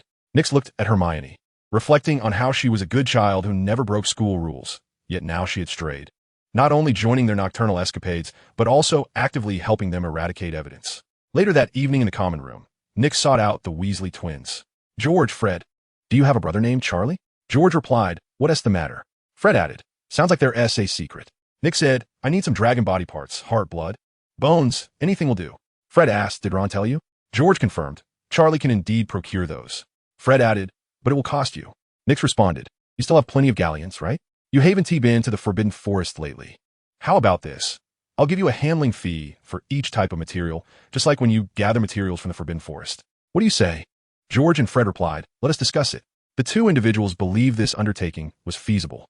By procuring materials from the dragon through Charlie, not only would Charlie profit, but they too would reap a reward. George remarked, "We have agreed to this." Fred added, "However, the price is rather steep. Charlie will not offer us any discounts." Together, they concluded that Charlie should handle the materials, ensuring they matched the quality sold in the shop. Nix, realizing he had no other options, acknowledged that much of what he desired was prohibited from sale and could only be acquired through clandestine means. Ron, on the other hand, had a genuine fondness for dragons. He frequently borrowed an invisibility cloak to feed the dragon at Hagrid's and scarcely had time to boast about his victory over Malfoy. Each day, he reported on the dragon's condition, and recently, he had been bitten, leaving his hands swollen. Nix found this intriguing, noting the dragon's venom. Had it not been for Wizard's heightened resistance to toxins, Ron might not have survived. Even so, Ron required treatment from Madame Pomfrey, and he could not participate in the dragon's departure on Saturday. Malfoy, having refrained from informing the professors or the Ministry of Magic, had been quite frightened that day, but had since regained his composure and began tormenting Ron, who had suffered significantly at his hands. The sight of Ron being bitten and needing Madame Pomfrey's care only fueled Malfoy's delight. Crucially, during their confrontation, Ron had inadvertently revealed the plan to send off the dragon on Saturday. Chapter 45, The Leak. On Saturday, Nix was reluctant to be involved in the dragon's departure, feeling a pang of sorrow at the thought of watching a trove of materials being carted away. Moreover, unsettling rumors had circulated about Filch capturing students at night, with many upperclassmen having already fallen victim. Hogwarts rules explicitly forbade nighttime wandering, Yet there were myriad ways to enforce this, locking the common room doors, having portraits surveil the young wizards. In essence, there was no need for Filch to be the one to apprehend them. Nix believed the school was honing their skills. Once, Filch had been ineffectual, allowing young wizards to learn how to evade the gaze of ordinary folk. Now, however, Filch had acquired the ability to cast spells. Yet, Dumbledore remained silent, neither stopping Filch nor intervening, suggesting an intent to prepare the young wizards for the challenges posed by wizarding pursuits. The dragon's departure was to be managed by Harry and Hermione, who declined Neville's offer of assistance, deeming him too clumsy and fearing he might jeopardize their efforts. Furthermore, fitting two individuals in a dragon under the invisibility cloak would be cumbersome, and including Neville would surely expose them. In the dead of night, as Nix slept soundly, Neville roused him. "Nix, during dinner, I overheard Malfoy plotting to thwart Harry," Neville disclosed. "Did you inform Harry?" Nix inquired. "I did. But Harry said there wasn't time to alter the plan. We must proceed as intended," Neville replied. Nix responded, "I find myself powerless. We must prevent Malfoy from succeeding to buy Harry some time." Neville, resolute, insisted, "Are you certain? Confronting Malfoy will attract the professor's attention, and we risk losing points and facing detention." Nix was taken aback. Neville, displaying courage to roam at night in support of Harry, truly exemplified the spirit of Gryffindor. Without hesitation, Neville quietly asserted, "I understand, but if we do not assist Harry, the dragon will be discovered, and I cannot bear the thought of Hagrid facing trouble." "You would not wish for this, would you? Hagrid has provided you with numerous herbs. Should he be apprehended, your precious herbs would be lost, and the headmaster would undoubtedly impose restrictions on the Forbidden Forest." "Very well, what is your plan to delay Malfoy?" Nix inquired once more. "We could confront him. However, I alone may not be able to withstand the three of them. I shall require your assistance. You can manage to hold them off until the professor arrives. You are merely seeking courage, are you not?" Nix placed a hand to his forehead, the courage feeling diminished. Neville nodded in agreement. Nix pondered the situation. Venturing out tonight would certainly lead to being caught, resulting in point deductions and confinement. The peril of encountering Voldemort in the Forbidden Forest loomed. Yet being with Harry would likely ensure safety. The reward would be Neville's friendship and an introduction to the Centaurs. Overall, it seemed worthwhile. In the future, I shall have Neville consume the herbology potion. He should not refuse to produce potion ingredients. Very well, let us proceed together. The common room was deserted, and the whereabouts of Harry and Hermione were unknown. The castle was eerily quiet. Recently, fewer students had ventured out for nighttime escapades, and Filch's relentless vigilance had proven effective, dissuading many upperclassmen from their rendezvous. "Where shall we go?" Neville lost his sense of direction upon exiting. "First, let us head to the appointed tower. If Harry and Hermione have yet to arrive, we shall descend towards the castle entrance. If, as you suggest, Malfoy intends to thwart Harry from transporting the dragon, we should indeed encounter him. At that point, it will be up to you," Nix stated. Neville nodded and walked alongside Nix towards the Ollery. As they traversed the corridor, Nix cautiously surveyed their surroundings, apprehensive that they might encounter Filch instead of Malfoy, an unfortunate twist of fate indeed. Upon turning a corner, the unmistakable sound of high heels echoed in the stillness of the night. At such an hour, the only individual likely to be wandering in high heels was Filch. The two concealed themselves, daring not to breathe loudly as the footsteps drew nearer. The sound halted at their hiding place, then resumed, gradually fading into the distance. They never beheld the figure, for Filch had passed by invisibly, had it not been for the tranquil ambience amplifying the sound of his footsteps. They might have collided with him. Fortune smiled upon them as they rounded another corner and beheld Malfoy peering out, either having spotted them or simply observing. This was, in truth, Nix's doing. He would emit whispers whenever within 4 meters of Malfoy. He understood that informing the professors would serve little purpose. This was not a transgression of Harry and his friends, but rather a consequence of Hagrid raising a dragon. Informing the professors would not lead to punishment for Harry, and the dragon would be dealt with appropriately. However, the circumstances had altered. Harry intended to venture out at night to relocate the dragon. Night excursions were explicitly forbidden. Malfoy, concealed in the Ollery, suddenly became aware of whispers in his ear. In the darkness, the indistinct murmurs startled him, leading him to believe he had fallen victim to dark magic. As the voice grew clearer, he recognized it to be Nix, a consequence of the potion. Realizing Ron had been sent to the infirmary, he surmised that Nix and Harry were likely the ones transporting the dragon, and he cautiously extended his head to observe. Just then, he caught sight of Nix and Neville appearing around the corner. Malfoy turned and fled, his speed far surpassing that of Neville, and he was well acquainted with secret passages, easily shaking off Neville. Nix concealed himself in the very spot where Malfoy had hidden moments before. Shortly after the two departed, he heard the sound of high heels approaching, accompanied by Filch's beguiling words. "Come out, darling, I know you are here." Tragically, Professor McGonagall was also roused by Neville's furious shout. Donning her nightclothes, she turned on the light and ascended the stairs, catching Malfoy red-handed. Once Malfoy was taken away by Professor McGonagall, the surroundings fell silent, devoid of footsteps. Yet Nix dare not move, sensing that Filch had not strayed far and was lurking nearby, awaiting his emergence. The night was frigid, and Nix clenched his teeth. Fearing that the cold would cause them to chatter audibly, he resolved to outlast Filch in patience, resigning himself to spend the night in hiding. Chapter 46. The Verdict. Harry and Hermione witnessed the entire capture of Malfoy, concealed in the nearby shadows. After Professor McGonagall escorted Malfoy away, they continued their ascent, fortunate not to encounter Filch. Witnessing Malfoy's misfortune brought Hermione great joy. "I feel like singing a celebratory tune." "No, we must remain quiet. However, you may dance," Harry interjected. The little dragon was restless, incessantly banging against its box. Filch heard the noise, but assumed it was merely an owl pecking at the wood, never considering that someone might be upstairs. Nix remained motionless, feeling as though time had slowed, anxious that the growl of his hungry stomach might reveal his hiding place to Filch. Lost in his thoughts, the moment of rendezvous finally arrived. Sounds emanated from above. Someone was approaching. In a hushed environment, the sound of high heels striking the floor was unmistakable, causing Nix's heart to race. He slowed his breathing, carefully concealing himself. He was relieved he had not taken risks. Filch indeed possessed great patience. Gradually, a graceful figure materialized in the air, her expression one of regret. She had been too hasty and had moved slightly, but after such a prolonged silence, perhaps there was no one around, and her instincts had led her astray. After a while, Harry and Hermione descended, chatting and laughing, and upon spotting Filch, they froze as if petrified. Filch, upon noticing Harry and Hermione, giggled. What a delightful surprise. Nix waited for Filch to depart with her companions, and just as he was about to emerge, he heard the sound of high heels once more. Yet, he could only hear them and not see anyone. Alone, Nix engaged in a battle of wits with the air, patiently awaiting dawn.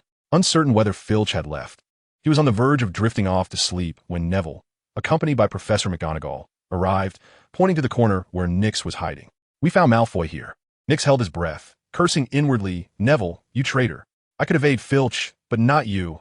Indeed, fortresses are breached from within.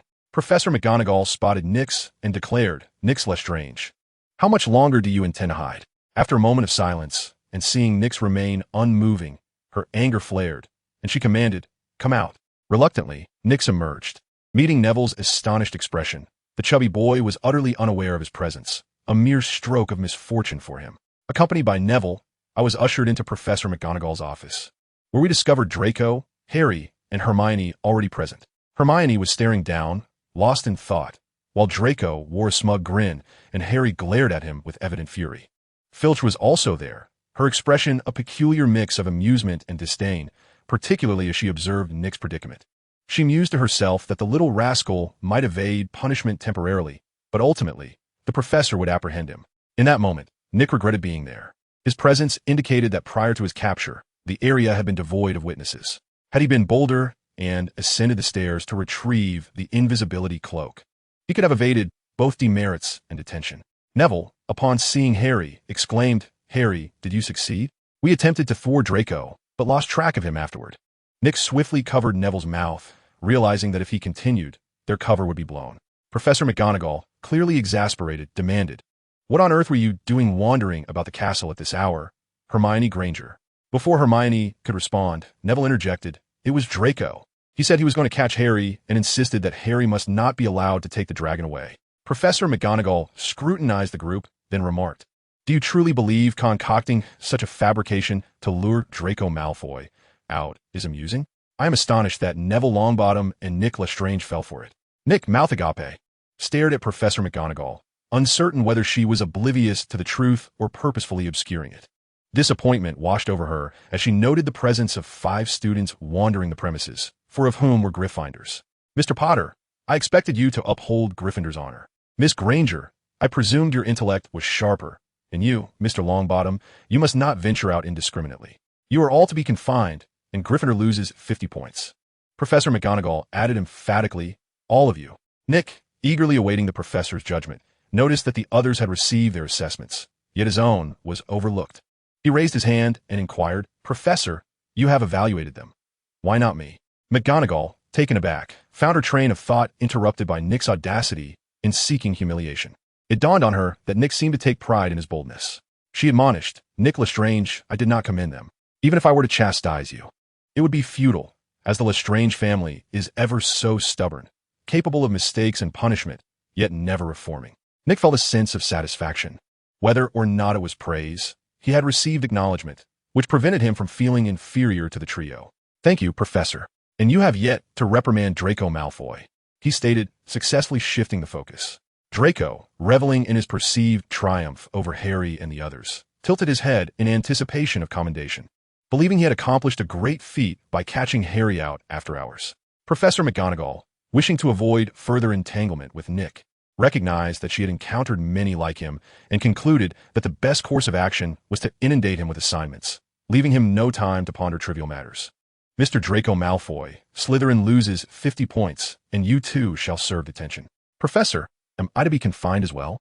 Draco stammered, taken aback, as it was not what he had anticipated. Harry began to stifle a laugh. Nick shook his head. Harry's joy was too simplistic.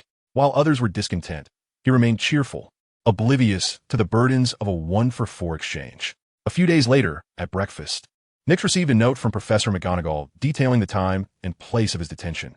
11 o'clock in the evening, at the entrance hall to meet Filch. It seemed he was bound for the Forbidden Forest once more. Chapter 47, Departure. At 11 o'clock that evening, Nick arrived at the gathering point in the entrance hall, where the others had already assembled. He was the last to arrive. Prior to this, he had visited the kitchen to procure some snacks, intending to enjoy the spectacle in the Forbidden Forest. Filch led the group toward Hagrid's hut, attempting to frighten them along the way. "It's a pity the school no longer hangs students up for punishment. My collection room houses quite a few instruments of torture. Nick Lestrange has surely seen them. I assure you, once you experience them, you will never err again." Hermione whispered, "Nix, have you seen those items? Are they truly that terrifying?" "Those are ancient instruments used for punishing prisoners, likely in use for centuries. I doubt Filch would employ them. They merely appear fearsome," Nix replied candidly. Filch chuckled. "Perhaps one day the school will put those instruments to use. I would ensure you sample their delights." Little did she know, her current demeanor rendered her threats utterly devoid of menace. In her past, her hunched figure and unappealing visage could instill terror in children, especially when combined with her sinister tone and alarming content. Back then, most young wizards dared not resist. Yet now, her enchanting appearance rendered such threats less intimidating. Adults merely perceived an ambiguous allure. The group continued to speculate on the nature of the torture devices. Human imagination can be quite fearsome. They were not frightened by Filch, but rather by their own vivid imaginations. In the distance, they spotted a bonfire before Hagrid's hut, where Hagrid was inspecting his crossbow by the firelight. Upon seeing Filch approach, he boomed, "You're late. I'll come by tomorrow to collect the remains. Why has Hogwarts expelled you yet?" Filch departed. Hagrid beckoned. "All right, disregard Filch. Her transformation into a woman has made her rather peculiar. Harry, are you ready? We're heading into the Forbidden Forest. Nix, do not wander off. It is perilous in there. You are my greatest concern." Malfoy interjected, "Wait, the Forbidden Forest? It's too dangerous. I cannot go." He glared at Hagrid. "I will inform my father, and he will—" Malfoy gulped as he gazed into the pitch-black forest, sensing something lurking within, observing him. To him, a specter loomed above the Forbidden Forest, its gaze fixated on the group, waiting for them to step into the realm of death.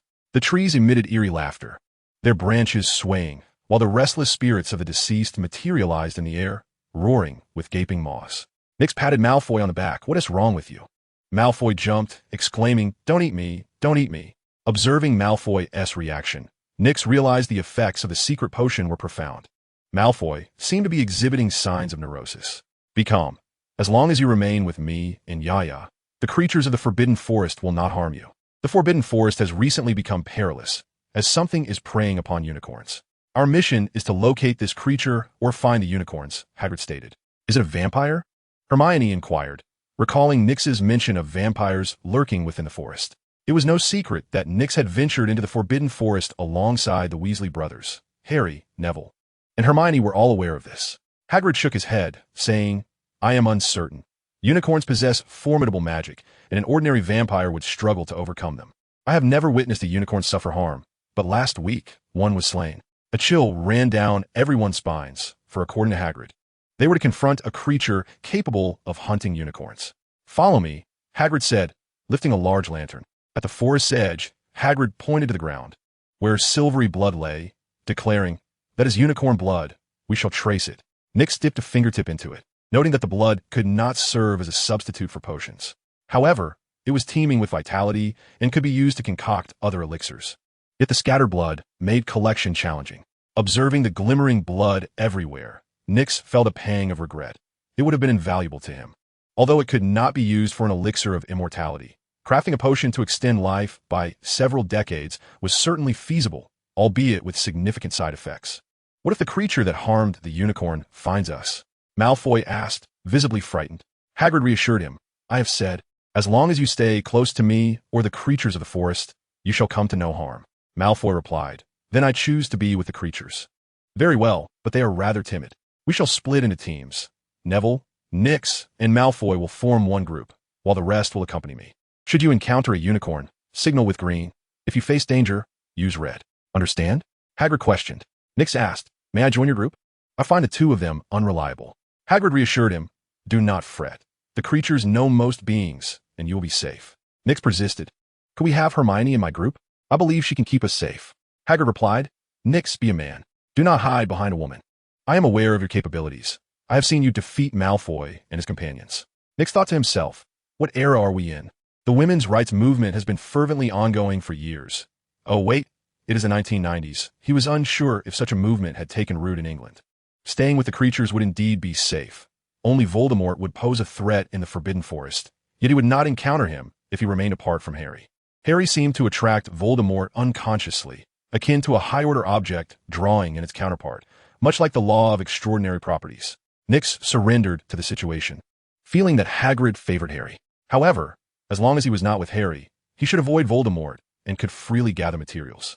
The trees would inform him of Voldemort's whereabouts. It was as if he possessed omniscience, and should he be unable to confront Voldemort, he could simply circumvent him. He recalled the centaurs in the forest, likely summoned by Dumbledore to ensure Harry's safety. This expedition into the Forbidden Forest was a trial of courage, designed to prepare Harry to face danger. Chapter 48, Crisis. The bright moon hangs high, illuminating the clear, starry sky. The air above the Forbidden Forest is remarkably fresh, not due to the environmental consciousness of the British, but rather because they have long passed the era of industrial pollution, with any contaminating factories now situated overseas. Moreover, the Forbidden Forest remains concealed and untainted, its trees continuously purifying the surroundings, rendering the atmosphere particularly invigorating. The moonlight is brilliant, yet the dense foliage obscures its glow, casting the winding path into shadows. Without a lantern in hand, Nix would struggle to discern the way, and at this moment, he finds himself envious of Ferk's ability to see in the dark. The trio and their canine companion tread cautiously along the path strewn with silvery blood. Nix leads the way, while Neville and Malfoy linger behind him.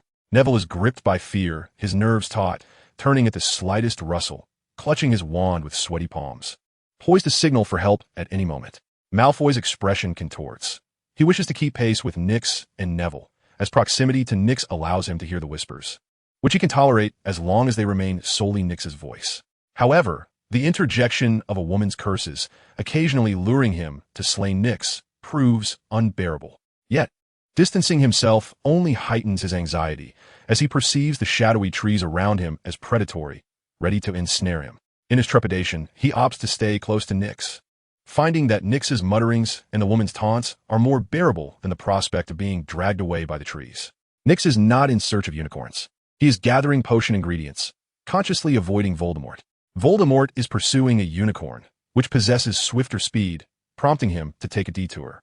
The fabric of his black robe glides along the ground, producing a soft, rustling sound that, though subtle, is jarringly loud in the tranquil Forbidden Forest. Malfoy, consumed by fear and the incessant whispers, becomes increasingly paranoid. When the murmurs cease, he hears the rustling behind him, mistaking it for the branches of the trees reaching out to seize him, and he instinctively clings to Neville, startled by Malfoy's sudden embrace. Neville inadvertently releases a burst of red fireworks. At that moment, the trees convey to Nix that Voldemort has arrived. Nix furrows his brow, realizing that Voldemort has been lurking behind him for some time, Yet the trees were delayed in relaying this vital information. Had Malfoy not suddenly grabbed Neville, causing him to react with fireworks, the three of them might have met a grim fate. The tree's warning proves somewhat unreliable. Neville, upon realizing it was Malfoy who clung to him, suspects a prank and becomes infuriated, his body trembling with anger, his speech faltering. He points his wand at Malfoy, struggling to cast a spell, as he has yet to master any curses. Malfoy gazes at Neville with unspoken distress. He is not afraid of Neville, but rather of Nyx, having learned during Quidditch matches that numbers do not guarantee victory against him. He secretly hopes for Neville to lash out, believing that would deter Nyx from intervening. Neville contemplates whether to charge at Malfoy, convinced of his own strength, recalling how neither Goyle nor Crabbe could best him. Surely he could overpower Malfoy. Neville, put away your wand. Hagrid and the others are on their way, Nyx advises. With a fierce glare directed at Malfoy, Neville retorts, just wait until Hagrid teaches you a lesson. Hagrid was engaged in conversation with the Centaur when he noticed a crimson signal. Abandoning his inquiry into the Centaur's cryptic remark about the brightness of Mars tonight, accompanied by Harry and Hermione, he hurried over and inquired, what has transpired? Nyx stepped forward and addressed Hagrid, saying, I saw a figure in a black cloak wandering about, making a whispering sound as it moved. He had not heard the whisper. It was the trees that had informed him. His concern for the two was straightforward. Neville and Malfoy were both potential recruits for his entourage. The natural fear they harbored toward him was understandable. Neville's apprehension was justified given his parents' circumstances, while Malfoy's reaction puzzled Nyx. It did not deter him from accepting Malfoy as a subordinate. Hagrid believed Nyx's account, as he too sensed the looming danger. However, Hermione turned to Neville and asked, Neville, did you see anything? He replied honestly, no, it was Malfoy who hugged me, which prompted me to signal. Neville's candor effectively exposed Nyx's fabrication. Hermione regarded Nyx with suspicion. You aren't fabricating a tale out of fear of punishment, are you? Although Nyx had always faced the consequences of his wrongdoings, people could indeed change. Adults referred to this as maturation. Hermione felt that Nyx had indeed grown. Noticing Hermione's doubtful expression, Nyx retorted, believe what you will, I am not lying. Harry glared at Malfoy, convinced that Malfoy was more of a hindrance than a help. They were engaged in a significant discussion with the Centaur regarding prophecies, and soon they would comprehend the ambiguous words spoken by the Centaur. Now, all of that was jeopardized by Malfoy's interference. Hagrid made adjustments, placing Neville in his team and assigning Harry to Nyx's group.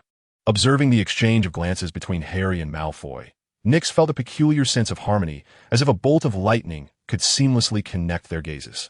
Meanwhile, Voldemort was taking a shortcut in pursuit of a unicorn, first encountering Harry. However, Hagrid's keen instincts sensed something amiss, prompting him to lead Harry and the others into hiding. Voldemort had underestimated the situation. He had not anticipated the presence of others in the Forbidden Forest. His long robe dragged on the ground, creating a noise that alerted not only Hagrid, but also Malfoy. Voldemort missed Hagrid but spotted Nyx's group, and the sight of Nyx intrigued him. He contemplated capturing Nyx and sending word to his minions to abduct him, coercing him for the potion's formula. Thus, even if he failed to obtain the Philosopher's Stone, he would have a substitute. Facing 3 young wizards and a dog, he felt no fear.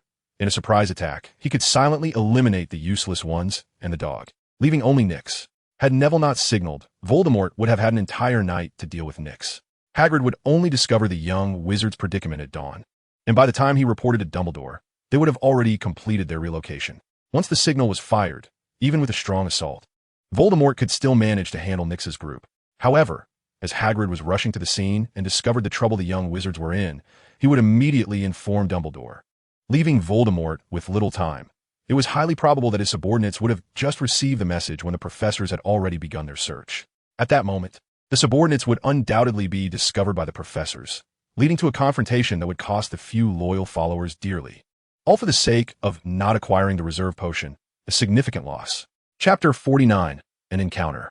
Harry joined the team, prompting Nyx to proceed with caution, refraining from leading the group. He lingered at the back, ready to flee alongside Malfoy should they encounter Voldemort.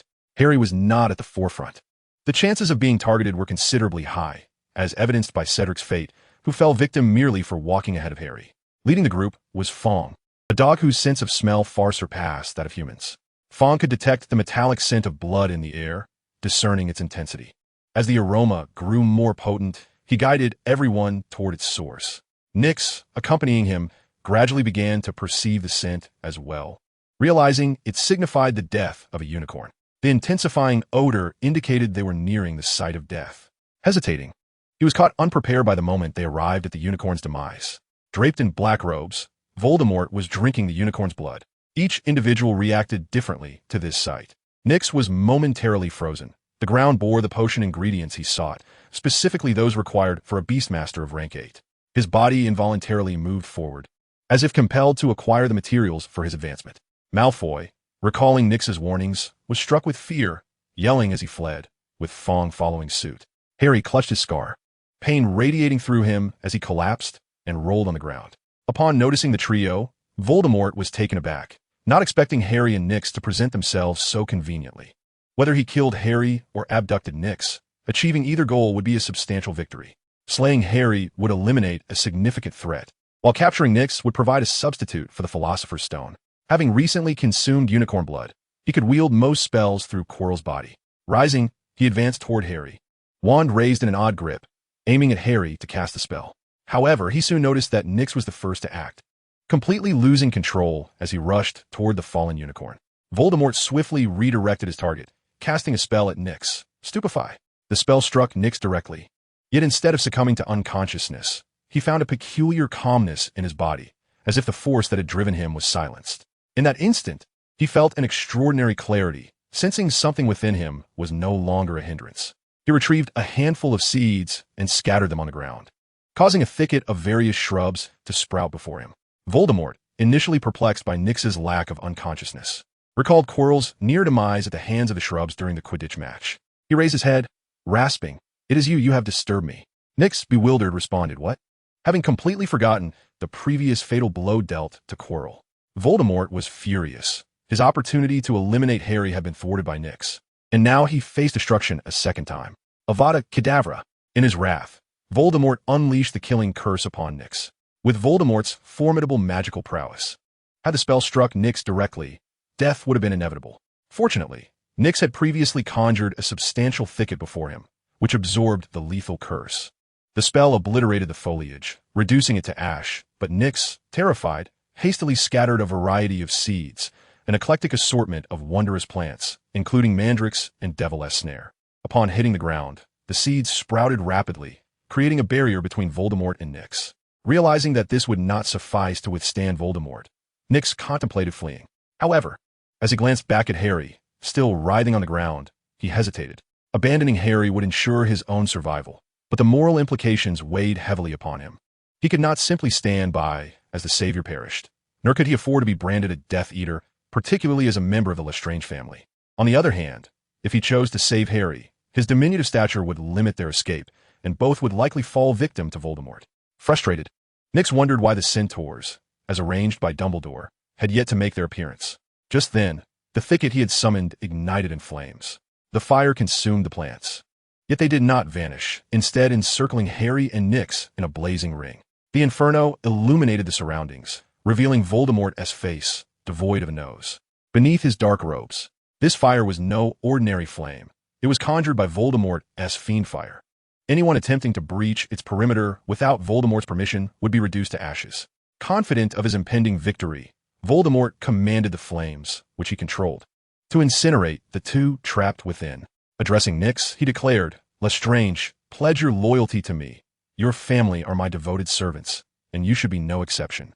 Nyx, seeking to buy time, mused that perhaps he could delay long enough for the centaurs to arrive and drive Voldemort away. He feigned innocence, responding, "Me? I'm merely a first-year wizard. I doubt I can assist you in any meaningful way. Though I may possess talent, I still have much to learn. Joining you would hinder my studies at Hogwarts." Simultaneously, Nyx was probing the state of his own body. He discovered that the system was inoperative. Following the vampire incident, he sensed something was amiss, and now he confirmed that the reason for his lack of control over his body was indeed the system. The earlier incident where he had collapsed was also likely a consequence of the system's influence. Nyx speculated that the system had manipulated his body during that moment, treating it as the primary consciousness and causing him to faint. He began to perspire, realizing that the system could reclaim control of his body at any moment. If it were to gain sentience, it could potentially usurp him entirely. Yet, something felt off. This system seemed to possess its own intelligence, as it had previously commandeered his body to obtain certain objectives. Furthermore, his prior state of semi-madness, during which he acted in exaggerated ways while believing himself to be unaffected, was clearly a result of the system's interference. He could not fathom why the system had not seized control entirely to execute its own will. What is even more disheartening is the realization that in such a precarious environment, identifying an issue could have been remedied by seeking assistance at a more opportune moment, whether from the likes of Old Ding or Professor Snape, or perhaps even the more prudent choice of approaching Professor McGonagall. Opportunities are now utterly absent. Once the system awakens, he will be once again influenced. Deep down, he understands that the system does not typically manifest recklessly. Otherwise, why has it not attempted to seize control of him until now? It is regrettable that Voldemort employed the use of a stupor. Had the killing curse annihilated the system, it would have been of tremendous assistance. Voldemort declared, "Fear not. As long as I eliminate Harry shortly, no one shall uncover your affiliation with me." Nyx turned his gaze towards Harry, who had regained his composure and was free from pain. Upon hearing Voldemort's words, Harry looked back at Nyx, his eyes betraying fear and distrust. He comprehended the implications of Nyx's potential agreement with Voldemort. It would seal Harry's fate, as the fiend fire would swiftly consume him. Nyx contemplated that Voldemort's hesitance to act was likely contingent upon his desire for Nyx to refuse to instill terror by incinerating Harry before his very eyes, thus compelling him to submit. Chapter 50, Promotion. Nyx was resolute in his refusal to join Voldemort. At present, Voldemort had yet to reveal his identity, and a mere figure clad in black robes demanding allegiance, without enticing benefits or grand promises or a clear organizational agenda, was hardly compelling. Yet, Nyx was acutely aware of the true identity of the cloaked figure. Voldemort was a remorseless killer, and outright refusal would undoubtedly result in his demise. The only course was to prolong the conversation. Were Nyx still under the system's influence, he would have undoubtedly exchanged barbs with Voldemort, dismissing the notion of joining. "Of course, if I were to join, you would only kill Harry?" Nyx inquired. "Indeed, you must eliminate Harry. Are you a Death Eater? Join me, and I shall reveal my true identity." "Are you not a Death Eater? Why did you seek to kill Harry?" "We could pledge our loyalty to you," Nyx retorted. "I am indeed a Death Eater," Voldemort begrudgingly confessed. "Ah, but if I kill Harry, the school will suspect me. Then there shall be no need for schooling. You will come directly to our stronghold, where I shall teach you magic that rivals that of Hogwarts." Voldemort was growing impatient. Had he not seen Nyx restore Filch's youth, he would have long since resorted to violence.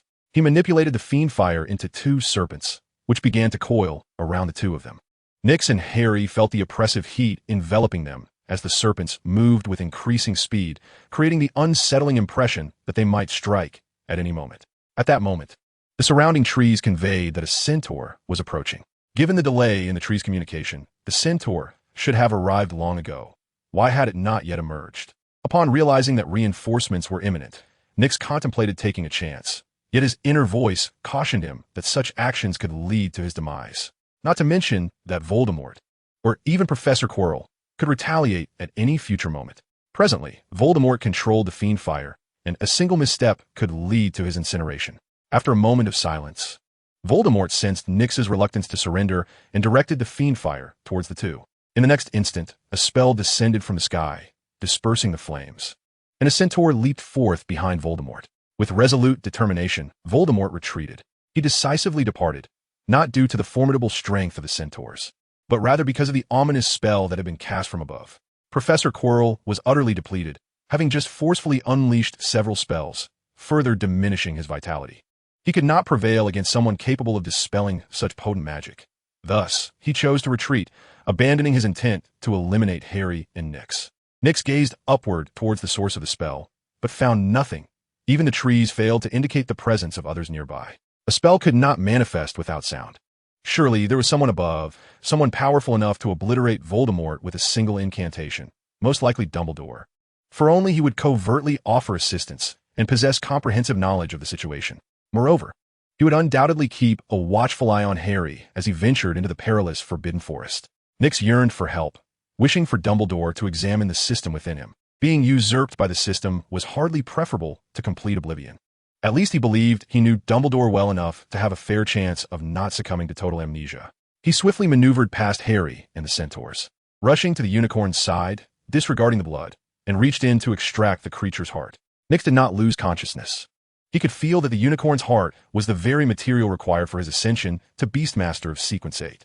As long as he consumed it, he could elevate his status. He watched helplessly as his hands brought the heart to his lips, desperately wanting to pause, to at least prepare himself. However, his body was beyond his control, and he devoured the heart bite by bite, the metallic taste of blood filling his mouth.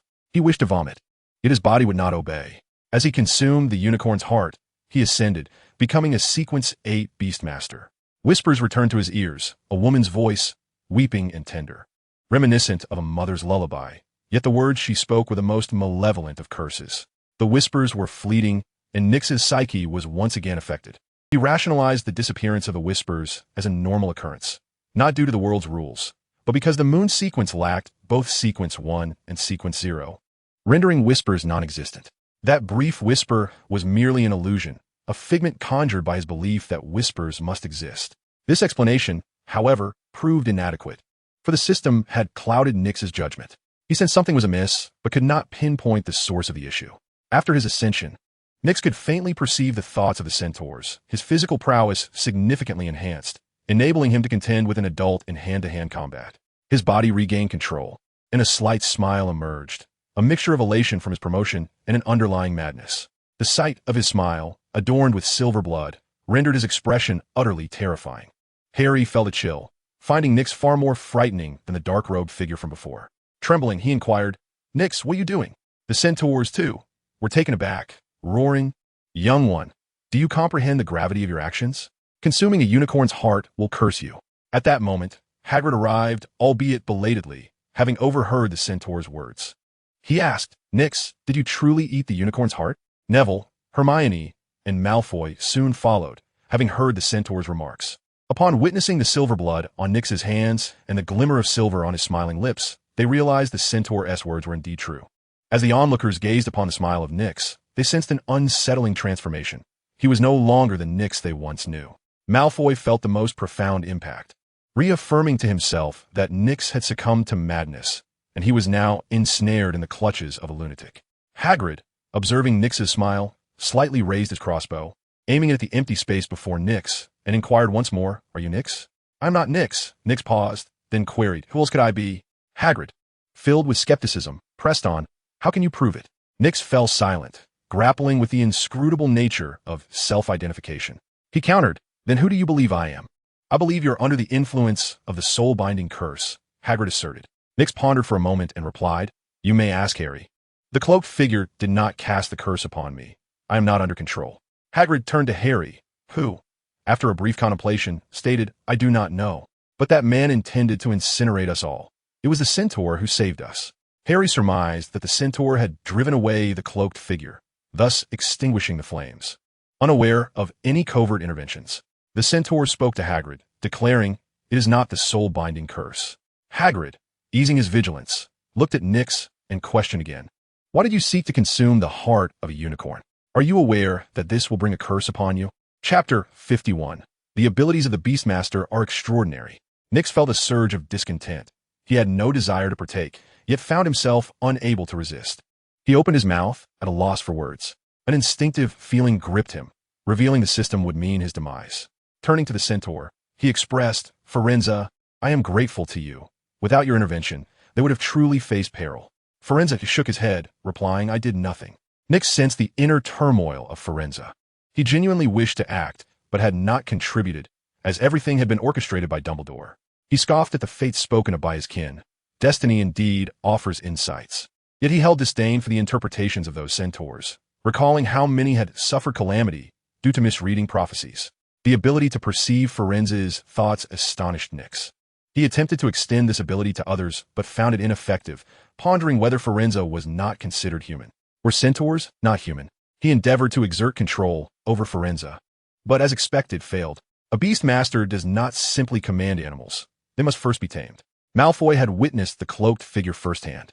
While he did not see the face beneath the cloak, his heightened intuition revealed to him something distinct. He internally confirmed that it was the mysterious one. Yet he dare not speak of it.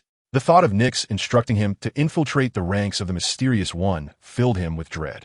After the fear subsided, he recognized the advantages bestowed by potions. He could perceive what others could not, a valuable asset in dire circumstances. Harry shared Malfoy's trepidation. He had heard the Death Eater in the cloak declare his intent to kill him, and he knew that Snape was devising a scheme to steal the Philosopher's Stone. with the Death Eaters there to assist him. He recalled the notion of Filch regaining his youth, a method of prolonging life. Yet he could not fathom why they sought Nyx. Did not Snape possess the recipe? Hermione and Neville did not encounter any danger. They were merely startled by Nyx's smile. Could they still trust their companions? Was Nyx under curse? Otherwise, why would he consume a unicorn's heart? Harry cast a glance at Nyx, reluctant for him to seek out Snape, fearing that Snape might learn of the events in the Forbidden Forest. After all, Snape was allied with the Death Eaters lurking in that very forest. Wouldn't it be akin to leading a lamb to slaughter? Nyx shook his head, asserting that he was fine. Really? Hagrid asked, and Nyx nodded. Hagrid refrained from insisting that Nyx approach Professor Snape, as he had more pressing matters to attend to. He needed to inform Dumbledore of the night's occurrences and could mention Nyx's situation in passing. Surely, Snape must be in need of assistance. Ron inquired, what assistance regarding Snape? What happened to you all? Harry recounted the events in the Forbidden Forest to Ron. Hermione, her expression etched with concern, turned to Nyx and asked, Nyx, you consumed a unicorn's heart. Do you understand consequences? I've read that drinking unicorn blood extends life, but the drinker becomes cursed, caught between life and death. I know, and I will handle it, Nyx replied. Yet Hermione remained anxious, unable to conceive of any solution Nyx might possess, unless he acquired the Philosopher's Stone to concoct the elixir of life. Suddenly enlightened, she exclaimed, I understand. Harry turned to her. What? Hermione elaborated. It must be the dark-robed figure who manipulated Nyx into consuming the unicorn's heart. Within the castle lies something that can save him. If we use the Philosopher's Stone to create the elixir of life, it would suffice. Nyx was taken aback. He was no Harry. Why should Dumbledore be compelled to create the elixir for him? He retorted, why not have Harry drink it instead? Harry quickly replied, Nyx, have you forgotten? He once sought to kill me. Nyx fell silent, yearning to delve into the minds of his companions to comprehend the absurdity of their reasoning. Meanwhile, Neville gazed at the group bewildered. What are you all talking about? The Philosopher's Stone? What is that? Hermione continued. Snape could potentially substitute the elixir and uncover the location of the Philosopher's Stone. Both Harry and Ron concurred with Hermione's assertion, casting sympathetic glances at Nyx. He could share the vision of Little Orange, perceiving what she saw and sensing what she smelled. It was evident that Spot had not bathed in quite some time. Imagining Little Orange rolling around in the girls' blankets each day and witnessing rare beauty filled him with exhilaration. This ability was remarkable. He contemplated seizing an opportunity to control a mosquito and have it bite a senior girl. The mere thought thrilled him. Once the excitement subsided, he looked at Little Orange, pondering whether he should let her drink a potion. It seemed relatively safe, but wait, Malfoy had mentioned that he could hear women enticing him to kill Nyx. What if Little Orange fell prey to such temptation? Could a cat truly bring about its own demise? Likely not. But those under the influence of a potion might behave differently. The choice of potion was perplexing. The traits of a cat aligned with those of an assassin. Yet the instigator of Sequence 8 posed a challenge. Would transforming into a witch in Sequence 7 grant him a cat-like mother? Others, such as insomniacs, monsters, and eavesdroppers, should all be manageable, presenting relatively low risk. The least suitable option would undoubtedly be the sailor. How absurd it would be to let a cat venture into the water. Observing Little Orange, perhaps she would be more fitting as a thief, who would suspect a mere feline. Would one prefer a formidable companion, a tool-like cat, or perhaps a nurturing cat mother? Turning, he noticed Spot. He attempted to gauge Spot using his beast-taming abilities, but to no avail. It appeared that the Animagus remained human, rendering his skills ineffective. Chapter 52. Confronting the Matter of Invisibility. The following day, during breakfast, Nyx employed Little Orange's sense of taste to experiment with various foods, contrasting the taste perceptions of cats and humans, although he was uncertain of its utility. The Weasley twins settled beside him, selecting some food while handing Nyx a bag. George remarked, Nyx, this was procured by Charlie. Fred added, he mentioned that he can't fleece the sheep anymore. Too much would attract attention. Nyx unwrapped the parcel to discover it filled with dragon materials, dragon blood, dragon hearts, and the like, potential substitutes for the Dreamer-esque sequence. George then presented a sizable package. Nyx, this is a dragon eye. Interested in adding it to your collection? Fred chimed in, this is quite rare to obtain. Nyx recognized that the dragon eye was an ingredient for the audience potion, which, when combined with a certain amount of dragon blood, could yield the potion. I'll take it, Nyx declared. George responded, the galleons you left with us will barely cover half. Nyx replied, it's best to spend it all then. That galleon reeks. He shook his head, dismissing such thoughts, lest they ruin his appetite. George and Fred exchanged glances filled with exasperation, their own appetites vanishing at the mere recollection of the troll's foul stench. Clack, clack, clack. The sound of high heels striking the floor resonated sharply, prompting the trio to turn. Filch appeared in the great hall, cradling her cat. The crisp sound of her footsteps was intentional, designed to capture everyone's attention and announce her arrival. Pleased to be the center of attention, she smirked at Nyx, taunting, "I hear you encountered danger in the Forbidden Forest? How delightful. Did a few perish?" He directed his animal senses towards Mrs. Loris, aiming to control her to swipe at Filch's face. However, as Nyx had not trained Mrs. Loris, his attempt faltered. Nonetheless, he gleaned insights in her thoughts. Mrs. Loris exhibited unwavering loyalty to Filch, somewhat puzzled by the change in Filch's appearance. The scent remained unchanged. She was undoubtedly her mistress. Yet previously, she had been cradled against Filch's body, while now, there was an object, a rather sizable, soft barrier, occupying her space. George and Fred observed Filch's swaying movements and inquired, "Nyx, do you have a way to address her invisibility? We nearly got caught. It's far too troublesome." After a moment's contemplation, Nyx responded, "I recall a dye mentioned in the potion compendium. It is quite difficult to remove." George replied, "We have tried that." Fred added, "She would simply clean herself. The dye wouldn't hold." George and Fred exchanged knowing glances. "We should take our leave." Nyx shook his head, contemplating the use of a serpent's infrared vision to perceive temperature. However, his attempt proved futile, for the witch wielded mastery over both flame and frost, capable of altering temperatures at will. After the Weasley twins departed, Simo sat across from Nyx and remarked, "Nyx, the effects of the potion have worn off. Yet, oddly enough, the potion's abilities linger." Nyx gazed at Simo in astonishment, inquiring, "What have you done? How could it dissipate so swiftly?" "Not much, really. I just provoked Gaul and occasionally escaped from Filch's grasp." Despite Simo's nonchalant tone before Nyx, he boasted extravagantly when in the company of others. Gaul's spells were rather unimpressive. During their confrontations, Simo relied on physical prowess, and with the potion's significant enhancement, he often left Gaul in tears. The situation escalated, for Gaul was a minion of Malfoy. When he sought Malfoy's counsel to lament his plight, Malfoy subsequently turned his ire towards Simo. Malfoy, with his advanced spellcasting skills, subjected Simo to a literal hanging punishment, exhibiting a mastery of the art. The potion heightened Malfoy's intuition, enabling him to discern the slightest errors in spellcasting. Thus, the matter devolved into a cycle of bullying. Simo continually harassed Gaul, Gaul complained, Malfoy chastised Simo, and Simo retaliated against Gaul when he was alone. Simo resembled a relentless hunter, perpetually pursuing Gaul, while Malfoy deepened his knowledge of spells. In this vicious cycle, both Simo and Malfoy exhausted their potions. Upon hearing Simo's words, Nyx inquired, "Are you prepared to imbibe the second potion?" Simo nodded. "I believe if this continues, I could consume the third potion before the summer break." Nyx mused to himself that even if Simo wished to drink, he lacked the necessary ingredients for the 7th-tier arsonist potion. He led Simo to an unoccupied classroom, where he concocted the second potion, the 8th-tier provocateur. With preparation in hand, as Simo drank the potion, he attentively listened to the whispers, which remained Nyx's voice, albeit with altered content. The whispers elucidated how the provocateur digests. Simo froze in thought, asking Nyx, "Is this true?" Nyx feigned confusion, responded, "What do you mean? Is it not your assertion? Do you know how to deplete the potion?" Simo remained bewildered. Nyx shook his head, declaring, "I do not know." After their afternoon classes, the Weasley twins approached Nyx, joyfully presenting a potion they had developed. "We succeeded," Fred exclaimed. "The potion clings to the skin, proving difficult to remove. Even after a thorough cleansing, it remains."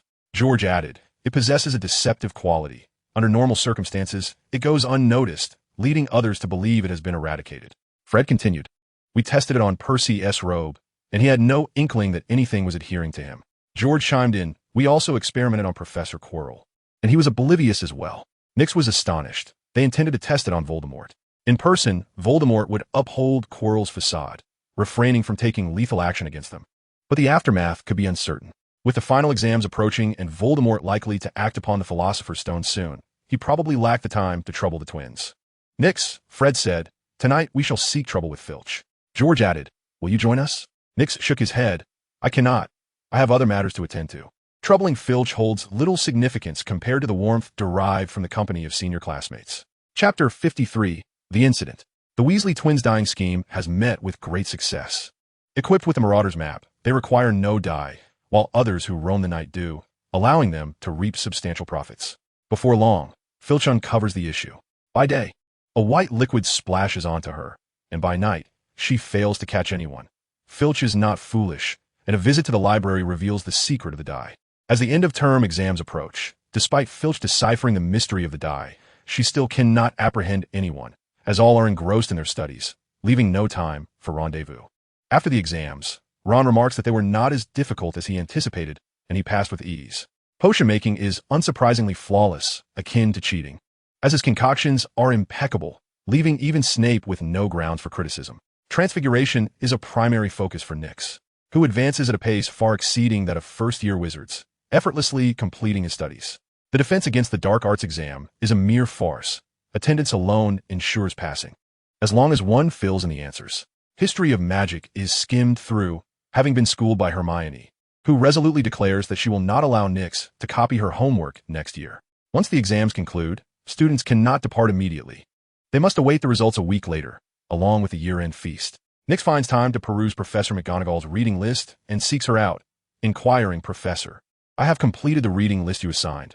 May I ask when I can begin my studies in becoming an animagus?" Professor McGonagall assesses Nyx, discovering that he comprehends the principles of transfiguration, and responds, "Mr. Lestrange, your magical aptitude is exceptional. I do not recommend pursuing animagus studies. However, should you insist, this advanced reading list will provide you with a preliminary understanding of animagus transformation." At that moment, Harry and the others burst into Professor McGonagall's office, urgently declaring, "Professor, we need to see Professor Dumbledore." "It's a secret," Ron adds. Professor McGonagall regards them for a moment before stating, "Dumbledore received an urgent letter from the Ministry of Magic 10 minutes ago and has already departed.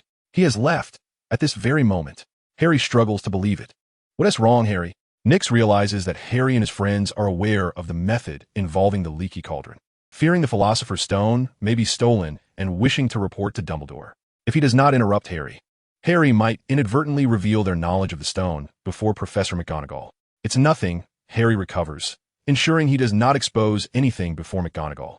"Do you have any other matters to discuss?" Professor McGonagall inquires. "No, we do not." Hermione pulls Ron and Harry away. "Professor, can these books be found in the library?" Nyx asks. "Please wait. I will write you a borrowing note." Many of the books are located in the restricted section. After composing the note, Professor McGonagall warns Nyx Lestrange, "Do not take any restricted books out of the school." Emerging with the borrowing note, he observes the trio conspiring loudly, with a brooding Snape looming behind them. "Nyx, over here," Hermione calls. Reluctantly, Nyx approaches, but before she speaks, he addresses Snape first. "Professor, do you require something? I believe I am in good standing and do not need to be examined." Nick, for reasons unbeknownst to him, did not exhibit much resistance to Snape's examination. Snape stated, "This is the headmaster's directive." Hermione, casting furtive glances, urged Nick to leave with Snape. Her concerns were twofold. She feared for Nick's health, knowing the potential ramifications of consuming a unicorn's heart, and she wished to remove Snape from the vicinity to prevent him from eavesdropping on Harry and the others. Observing Hermione's signals, Nick chose to depart with Snape. In the potions classroom, Snape conducted the examination and discerned that Nick had not fallen victim to a curse, nor had his lifespan been extended. Rather, his physical prowess had markedly increased, resembling that of a giant. After a moment of contemplation, Snape deduced that Nick must have concocted a potion to blend with the unicorn's heart. "You have consumed a potion." This statement was not a question, but a firm acknowledgement of Nick's actions. Snape reiterated, "Do not drink potions. Has the lesson of Filch not sufficed?" Nick was somewhat taken aback, for Snape was unaware that both Malfoy and Seamus had also ingested potions, nor did he know that Nick's sister, Tifa, had partaken as well. Still believing that only Filch had been subjected to experimentation, doubts crept into Nick's mind. Was Snape truly Dumbledore's most trusted confidant? How could he remain oblivious to so many matters? It seemed he assumed all professors were privy to the fact that he had administered potions to others. Now realizing Dumbledore had kept secrets, Nick felt emboldened. Having confirmed that Nick was unharmed and after issuing another warning, Snape dismissed him. The trio awaited Nick on the first floor, and upon his emergence, they inquired, "What did Snape say?" Hermione exclaimed in indignation, "He must be coveting the elixir of life to say such things." Ron asked, "Are you suggesting he has already acquired it?" Hermione retorted, "Are you daft? He is currently examining Nick, informing him that he is fine, while telling Dumbledore that Nick requires the elixir, ultimately to pilfer it for himself." Harry countered, "Perhaps he claims Nick is fine to avoid any interruptions during his scheme to steal the Philosopher's Stone tonight." Ron pressed, "What shall we do then?" Harry declared, We must thwart him. Nick, observing his friends engaged in their fervent brainstorming, shook his head and replied, I do not advise you to go. You may be harmed. It would be wiser to inform the professors. If you are frightened, you need not go. Ron scoffed. Ignoring Ron's derision and outcry, Nick turned and ascended to the library, needing to peruse the forbidden texts on his reading list within the next few days. Chapter 54, The Fighting Dog. That night, Nick rose and surveyed the room, finding only Dean Thomas still in bed. Seamus had gone to engage in a battle of wits with Filch, while Harry and Ron had ventured off in search of the Philosopher's Stone. Neville, having heard rumors during the day of Harry's nocturnal escapades, vowed to prevent Harry and his companions from losing points. He was likely already petrified by now. With Nick's departure, only Dean Thomas remained in the dormitory, muttering to himself, the children have grown. They cannot be managed. After a while, he pondered aloud, should I also ask Nick for a potion? In a common room, Nick discovered the petrified Neville. The stout boy bravely warned Harry against venturing out at night, but alas, their strength paled in comparison to that of the likes of Goyle or Crabbe, who could easily resolve matters with brute force. Hermione swiftly petrified them all, leaving them motionless in place. Nick moved Neville to the sofa, relinquishing his clandestine plan to administer a potion to him, and turned to exit the common room. There was no need to fret about Filch during their nocturnal escapade. It was well known that a moment of spring romance was worth 1,000 gold. The upperclassmen were utilizing their final hours for clandestine rendezvous, inevitably crossing paths with Filch. Initially, they would attempt to divert Filch's attention, but after a few attempts, he became wise to their tricks, resulting in an all-out conflict. Nick traversed the battleground and ascended to the 4th floor, where he could still employ his Beastmaster abilities on the sleeping Fluffy through a door. Within, Fluffy slumbered soundly, the harp continuing its melodious serenade. Nick chose not to enter, but instead found a concealed spot to wait for Harry and the others. After a while, the door to Fluffy's chamber opened and closed, and Nick knew the trio had entered. The music within gradually ceased. Ordinarily, even if the music stopped, the three-headed dog would not awaken so swiftly. However, under the influence of Nick's animal senses, Fluffy's 6 eyes opened wide. Nick could not control Fluffy nor influence its thoughts, but he could perceive its emotions. It sensed an intruder in its domain and was filled with rage. As Harry and his companions made their descent, Nick stepped into the room. Fluffy bared its teeth at the intruders, drool cascading from its fangs onto the floor, its 6 eyes glowing crimson, sharp claws scraping against the ground. 3 had already fled. This one could not escape. Nick maintained his animal senses focused on Fluffy, fully aware of its thoughts. The moment Fluffy contemplated an attack, Nick began to move, the entire sequence unfolding as if he were foreseeing the future. Ordinary wizards would find it challenging to contend with a 3-headed dog in such confined quarters. Lacking sufficient distance to cast spells, they would be susceptible to Fluffy's rapid assaults, often meeting a fate akin to Snape's.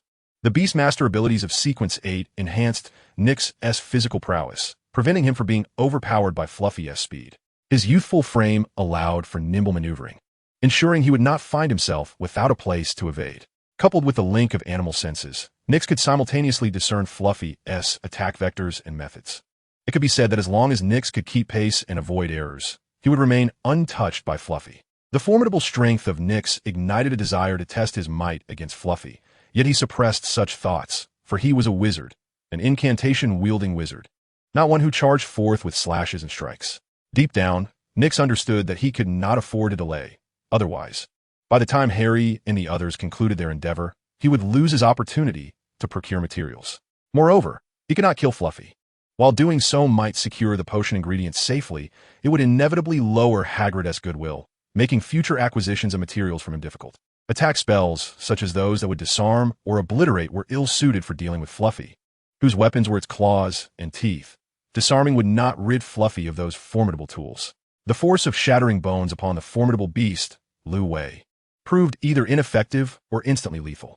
These 2 spells had been acquired after an encounter with Voldemort in the Forbidden Forest. Nick had merely learned their application, lacking mastery. The Fiend Fire, despite its complexity, posed the challenge of control, for if it spiraled out of hand, it could incinerate not only Lu Wei, but also the precious potion ingredients. In contemplation, Nick recalled his previous encounter with a vampire, wherein the malevolent curse yielded unexpectedly advantageous effects. For a creature like Lu Wei, which relied on its fangs for attack, a well-placed toothbreaker could either enhance its offensive capabilities or nullify its biting strength. Moreover, the Tarantaligra charm might serve to restrict Lu Wei's movements, though its efficacy on non-human entities remained uncertain. With 4 legs, the spell designed for bipedal dance seemed questionable.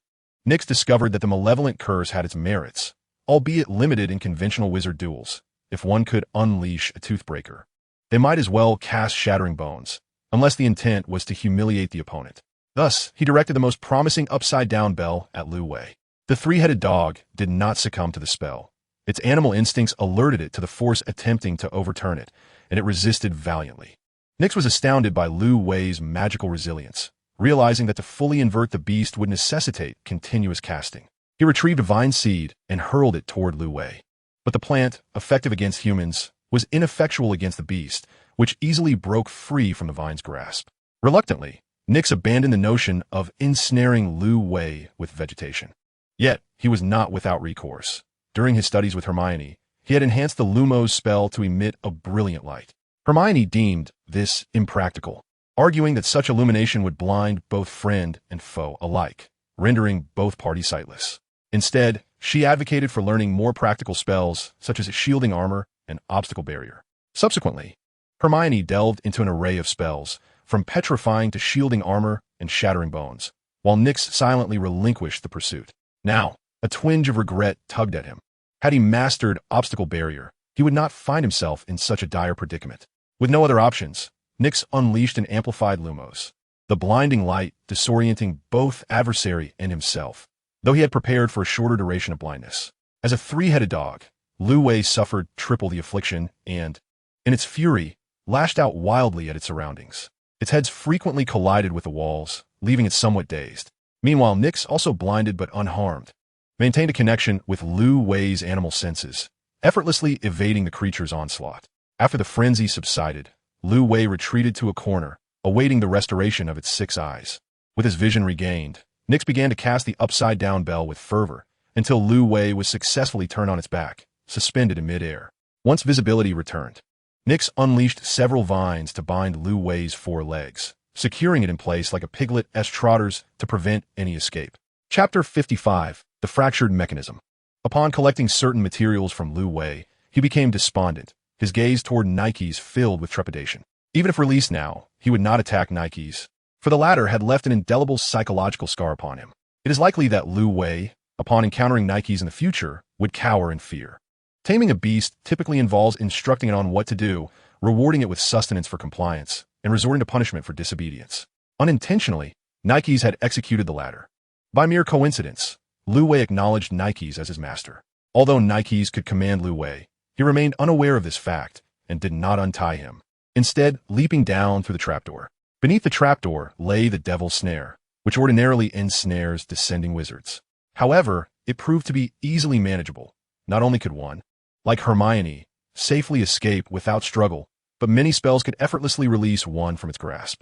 Only Ron seemed destined to be ensnared. For Nikes, the devil's snare acted as an ally, gently placing him upon the ground. Before departing, the devil's snare complained to him, mentioning that a wizard had used flames against it. Although no harm was inflicted, it was quite discomfort. Through the devil's snare, Nikes learned that Professor Quirrell had been inside for quite some time, while Harry and the others had just recently arrived. He pondered whether the Slytherins had left behind a hidden chamber, and if the other 3 founders had also established secret rooms. Perhaps the room of requirement could be considered one. Could this also be deemed a chamber? As Nikes approached the next room, he heard rustling sounds accompanied by the clinking of collisions. Upon entering, he discovered countless keys fluttering about. Appearing fatigued from having been disturbed twice that evening, animal senses proved ineffective against the keys, as they were not living creatures but magical constructs. The door leading to the next room remained locked, and Nikes was uncertain whether it had been automatically secured or locked by Harry and his companions. The key to open the door flew low and slow, its wings somewhat tattered. Nikes refrained from seizing it immediately. Ron should be in the next room. If he were alone, it would be the perfect opportunity to administer a potion. He took out a cauldron on the spot and began concocting the monster potion from the Wheel of Fate, specifically from Sequence 9. Nikes had contemplated giving Ron the assassin sequence.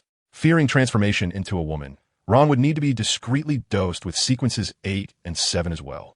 Fortunately, opportunities to do so would inevitably arise. The more troubling matter lay in the digestion of the potions. If he were to instruct Ron on how to digest it, he would likely realize it was a potion meant for transformation into a woman and would resist consuming it. Conversely, if he remained silent, Ron would similarly refuse to digest it. Regardless, the wait for Ron to consume the 3 potions felt interminable. Natural consumption would require approximately 3 years. And by the time he drank the 3rd potion, he would be nearing graduation. For Ron, transforming into a beauty at 17 or 18 would not feel like punishment, but rather a stroke of good fortune. He could not allow an undigested Ron to consume another potion directly, as this might result in a grotesque transformation, drawing the ire of Dumbledore. Monsters, however, were quite different. Possessing heightened perception, they often discern the true nature of others. For the timid and fearful Ron, this would be ideal, as he would not require guidance on digestion, nor would he need subsequent potions. The higher the sequence of the Fate series, the better the outcome, with sequence 9 being the most dismal. One could only hope that Ron would become neurotic and paranoid. With the potion meticulously prepared, Nix was poised to enter the next chamber. Although his equestrian skills were lacking, the key from above was equally fatigued, gliding slowly, allowing him to easily seize it.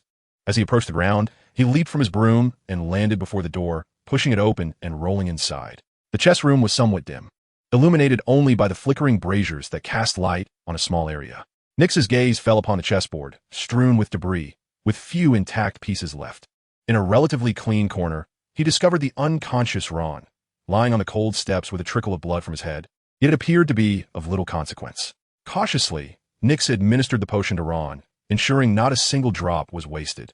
It was not out of kindness, but rather a fear that incomplete consumption would render it ineffective. Seeing Ron's brow furrow in unconsciousness brought Nix some relief as the potion began to take effect, allowing him to hear whispers that disturbed his slumber. Ignoring Ron's plight, he thought to himself that there would be consequences for him later. Nix feigned astonishment, exclaiming, "How is this possible? If only one person can pass, after Snape has gone through, none of you should be able to follow."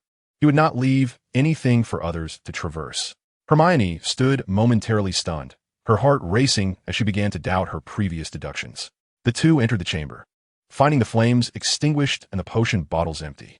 Just as Nix was about to proceed, Hermione grasped his arm, warning, "Do not go forward. Flames will encircle us." "Fear not. If it is simply a matter of consuming potions to pass, I believe I can concoct a vial that will allow us both to proceed," he reassured her. "Are you not going?" "Without you, Harry is left to fight with his bare fists. Do you think he can best Snape?" Nix inquired. "There must be someone to seek help. You can be that person. Just stall until I can fetch the professor," Hermione insisted, no longer hesitating as she turned and dashed outside. Nix approached the center of the table, picking up the potion that had been consumed, inhaling its scent. A small residue remained at the bottom. He tasted it, possessing a fair understanding of its properties. Crafting such a potion was somewhat challenging, primarily due to the time required. By the time he finished, the events within would likely be concluded. Nevertheless, as an apothecary, he had other means at his disposal. Utilizing his own abilities, he could swiftly concoct a potion to traverse the flames, albeit limited to himself. Safely passing through the flames, he opened the large door. Before him stood Professor Quirrell, removing his headscarf. Chapter 56. An unusually easy battle. Beyond the flames lay a descending staircase, leading through a door into a vast underground cavern, illuminated by several braziers that brightened every corner. This chamber surely served as a secret lair for one of the founders, though it remained uncertain whether it functioned as a treasure vault or an experimental ground. Now, the cavern lay desolate, yet under the glow of the fire, it still radiated a resplendent brilliance. At its center stood the mirror of Ariste, which had been moved there by old Dumbledore. Professor Quirrell stood before the mirror. His demeanor transformed from his usual timidity to one of fierce aggression as he bellowed at Harry, "Potter, come here and tell me what you see." With that command, he removed his headscarf, revealing the true visage of Voldemort. Emaciated and ghastly, his pallid complexion rendering him exceedingly terrifying. Voldemort appeared weak, his voice barely audible. Nix could not discern what he was whispering to Harry. However, from Harry's continuous retreat, it is evident that the situation is dire. With his upper body bound by ropes in a genuine tortoiseshell binding, had it been a beautiful senior, Nix might have spared a glance, but instead, Harry found it quite disconcerting. In Harry's pants pocket, Nix sensed the materials associated with the passage of death, capable of concocting the elixir of the undead, known as the Philosopher's Stone. It shimmered like a pearl in the night, perceptible to Nix even from a considerable distance. Old Dumbledore's intention to treat it as a disposable resurrection tool seemed a gross waste.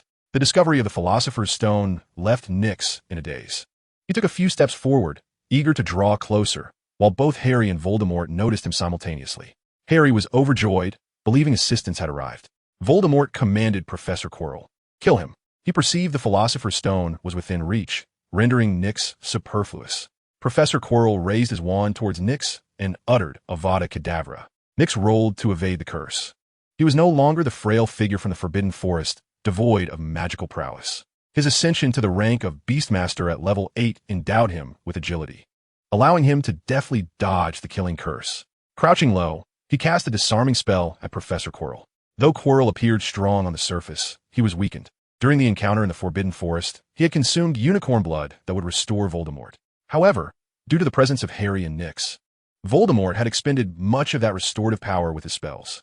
Reluctantly, Quirrell had to sacrifice his own life to prolong Voldemort's existence. Despite Quirrell's facade of strength, he was still an adult wizard, and his spellcasting ability far surpassed Nyx's. Nyx's disarming spell was intercepted by another curse, and the two spells collided in midair, extinguishing one another. Quirrell continued to unleash a barrage of spells at Nyx. Nyx nimbly evaded, occasionally retaliating, but each of his counterattacks was nullified by Quirrell's magic. Seizing the opportunity, Harry dashed towards Nyx, dodging all spells in the air aimed at him. Nyx reflected on the peril of the Chosen One. Had he dared to run about recklessly, he would most certainly have been struck by an errant curse. Quirrell directed a spell at Harry, Avada Kedavra. By then, Harry had reached Nyx, his eyes alight with both excitement and relief at rescue, only for his expression to shift to one of astonishment in the next moment. The flawless execution of such an attack led Nyx to suspect he had been favored by some unseen force, his luck soaring. Conversely, Quirrell's fortune appeared to be in the negatives. The spell intended to intercept Nyx's disarming charm struck Harry instead, thereby liberating him from the tortoise-shell binding. The disarming spell, unobstructed, struck Quirrell, sending his wand flying towards Nyx. Given Quirrell's current state, he was incapable of wandless magic. Voldemort commanded once more, "Kill Harry." Quirrell immediately lunged at Harry, hands grasping Harry's neck. The moment Quirrell's hands made contact with Harry's skin, he howled in agony, as if his hands were being seared. As Nyx beheld Quirrell poised to strike, Harry denied him the opportunity. Nyx lunged toward Quirrell's face as the Guardian seared him, and in the blink of an eye, Quirrell was reduced to ash. From a swirling dust emerged a shadow, lunging at Harry. It was Voldemort, intent on possessing him. Nyx observed the unfolding events with a sense of helplessness, neither wishing to intervene nor able to. Once possessed, Harry's scar throbbed with an intensity that surpassed human endurance, causing him to lose consciousness. Nyx approached Harry, reaching for the Philosopher's Stone, which was his true intention. He understood that if Harry were awake, he would never surrender the stone. Upon closer inspection, he noted an irregular derivative enveloping the stone, concealing a regular polyhedron within. The derivative could not serve as potion ingredients. Only the inner polyhedron qualified as a component for the elixir of life. However, a skilled potion maker could utilize the derivative to concoct a restorative elixir capable of instantaneously healing injuries. Nyx returned the Philosopher's Stone to Dumbledore, requesting, "Might I procure a portion of the elixir of life?" Dumbledore, with a hint of reluctance, responded, "In my estimation, Nyx Lestrange, you possess remarkable talent in potion making. Given time, you could develop the elixir yourself. Why squander this opportunity?" Dumbledore secretly hesitated to grant Nyx the elixir, knowing that his potions already exhibited some effects of longevity. Bestowing the elixir upon him would be a waste, and any leak of information could incite trouble from Voldemort's followers. "My mother requires a dose. I do not wish for her to suffer the same fate as my sister, hearing those dreadful things." This was not merely an excuse. Nyx genuinely desired to provide Diana with the elixir of life. Both he and his sister would attain longevity, and whether their mother chose to consume, it would be her decision. Dumbledore nodded, conceding, "Very well, I shall grant you a portion of the elixir of life. But not at this moment. It will require time and a degree of testing." Nyx felt a twinge of dissatisfaction at the notion of receiving a reward accompanied by trials. Chapter 57, Unseeing God. Upon returning to the common room, Nyx reflected on the night's escapades, concluding that Professor Quirrell was woefully inadequate, far beneath the expected standard of a wizard. The final weapon against him was peculiar. The exhilaration of triumph over Quirrell had momentarily clouded his judgment. In retrospect, it was implausible that Quirrell could not withstand Nyx's efforts. Furthermore, regarding the bindings on Harry, Quirrell's spells should have been lethal. How could they have inflicted no harm while simultaneously unbinding the turtle shell curse? Did Dumbledore know about Nyx administering potions to Ron? If he did, why did he not intervene? Did he consider Ron too feeble, requiring enhancement? Or was he simply intrigued by the potions, permitting Nyx to proceed as long as Harry remained unharmed? In the common room, Neville remained petrified, contemplating how ineffective his fists had become. Against Hermione, Nyx, and Malfoy, surrender was his only recourse. The following day, Ron awoke. His injuries minor, and aided by the potion, he had already recovered. Turning to Harry, his heightened perception revealed something extraordinary. Another presence within Harry, a being with slitted pupils, bearing a sinister visage, grinning grotesquely at him. Ron believed he was hallucinating. He blinked and looked again, only to find that the figure had vanished, replaced by a serpent, motionless and flicking its tongue at him. A hissing sound echoed in his ears. Rubbing his eyes vigorously, he saw the snake slither into the scar on Harry's forehead. Terrified, Ron shouted, Harry, Harry, are you all right? A snake has entered your body. His cries summoned Madame Pomfrey, who entered the ward and, after examining Ron, concluded he was unharmed and abandoned the idea of administering a calming potion. Harry is possessed by a snake, Ron exclaimed to Madame Pomfrey, with a disapproving glare. She retorted, I'm uncertain whether Harry Potter is possessed, but you are undoubtedly hallucinating. Trust me, Madame Pomfrey, I truly saw a snake on Harry. It even threatened me, flicking its forked tongue at me. Ron endeavored to convince her. However, Madame Pomfrey, convinced of his delusion, warned, if you continue to shout and disturb Harry's rest, I shall have no choice but to expel you. Ron fell silent. He did not wish to leave, for it was evident that something was amiss with Harry. Yet he was powerless to discern the nature of Harry's plight. By noon, hunger compelled Ron to seek sustenance, and he decided to find Hermione to come and check on Harry. Meanwhile, Hermione was entangled in a discussion with Nyx, who, after the events of the previous night, felt the significant inconvenience of lacking defensive spells. After finishing his lunch, Ron ventured outside the castle, where he found Nyx and Hermione. Upon seeing Nyx, his expression changed. Like Harry, Nyx too was experiencing an illusion, a tree growing from a stone slab, adorned with a twisted face. He rubbed his eyes and looked again, yet the tree remained, clearer than before. The stone slab was inscribed with dense, indecipherable text, and Ron was certain it bore no resemblance to any known language. The tree's red bark appeared as if blood continuously flowed from it, instilling a sense of foreboding. Ron longed to scrutinize it further, but tears began to stream from his eyes. He failed to recognize that the face on the tree was Nyx's and that a worm nestled in the center of the face. Hermione was instructing Nyx on a spell. Your incantation is correct, but you must rotate your wrist when you wave your wand. Despite facing numerous obstacles, Nyx attempted the spell once more, only to fail again. Hermione struggled to focus on teaching Nyx, her thoughts consumed with worry for Harry and Ron, who had not yet awakened since her morning visit. Turning around, she spotted Ron, whose tears flowed incessantly. She rushed over, exclaiming, Ron, you're all right. What's wrong? Why are you crying? Ron suspected that Nyx, like Harry, had been possessed, and whatever entity controlled Nyx had succeeded in its endeavor. He quietly urged Hermione, let us go see Harry, but do not bring Nyx. Hermione interpreted Ron's insistence as frustration over Nyx's refusal to join them in stopping Voldemort the day before. Ron, Nyx assisted yesterday, she replied. Trust me, we should not bring Nyx, Ron insisted. Hermione was perplexed, yet she complied, calling out to Nyx. Nyx, you may practice here. I shall go check on Harry. Nyx nodded, already familiar with the incantation's nuances, feeling that Hermione's presence was inconsequential. Ron led Hermione away, and en route, he recounted the visions he had witnessed. He speculated that those apparitions indicated that both Harry and Nyx had been possessed. Harry was still under the influence, leaving room for salvation, while Nyx was beyond rescue. Having already succumbed to possession, Ron's eyesight had improved. Upon hearing Hermione's assertions, he accused, look at Filch. Even when Nyx retaliated against him, Dumbledore remained oblivious. Nyx must possess a means to deceive Dumbledore, and now Harry has fallen victim to Nyx. Hermione inquired, why would Nyx wish to harm Harry?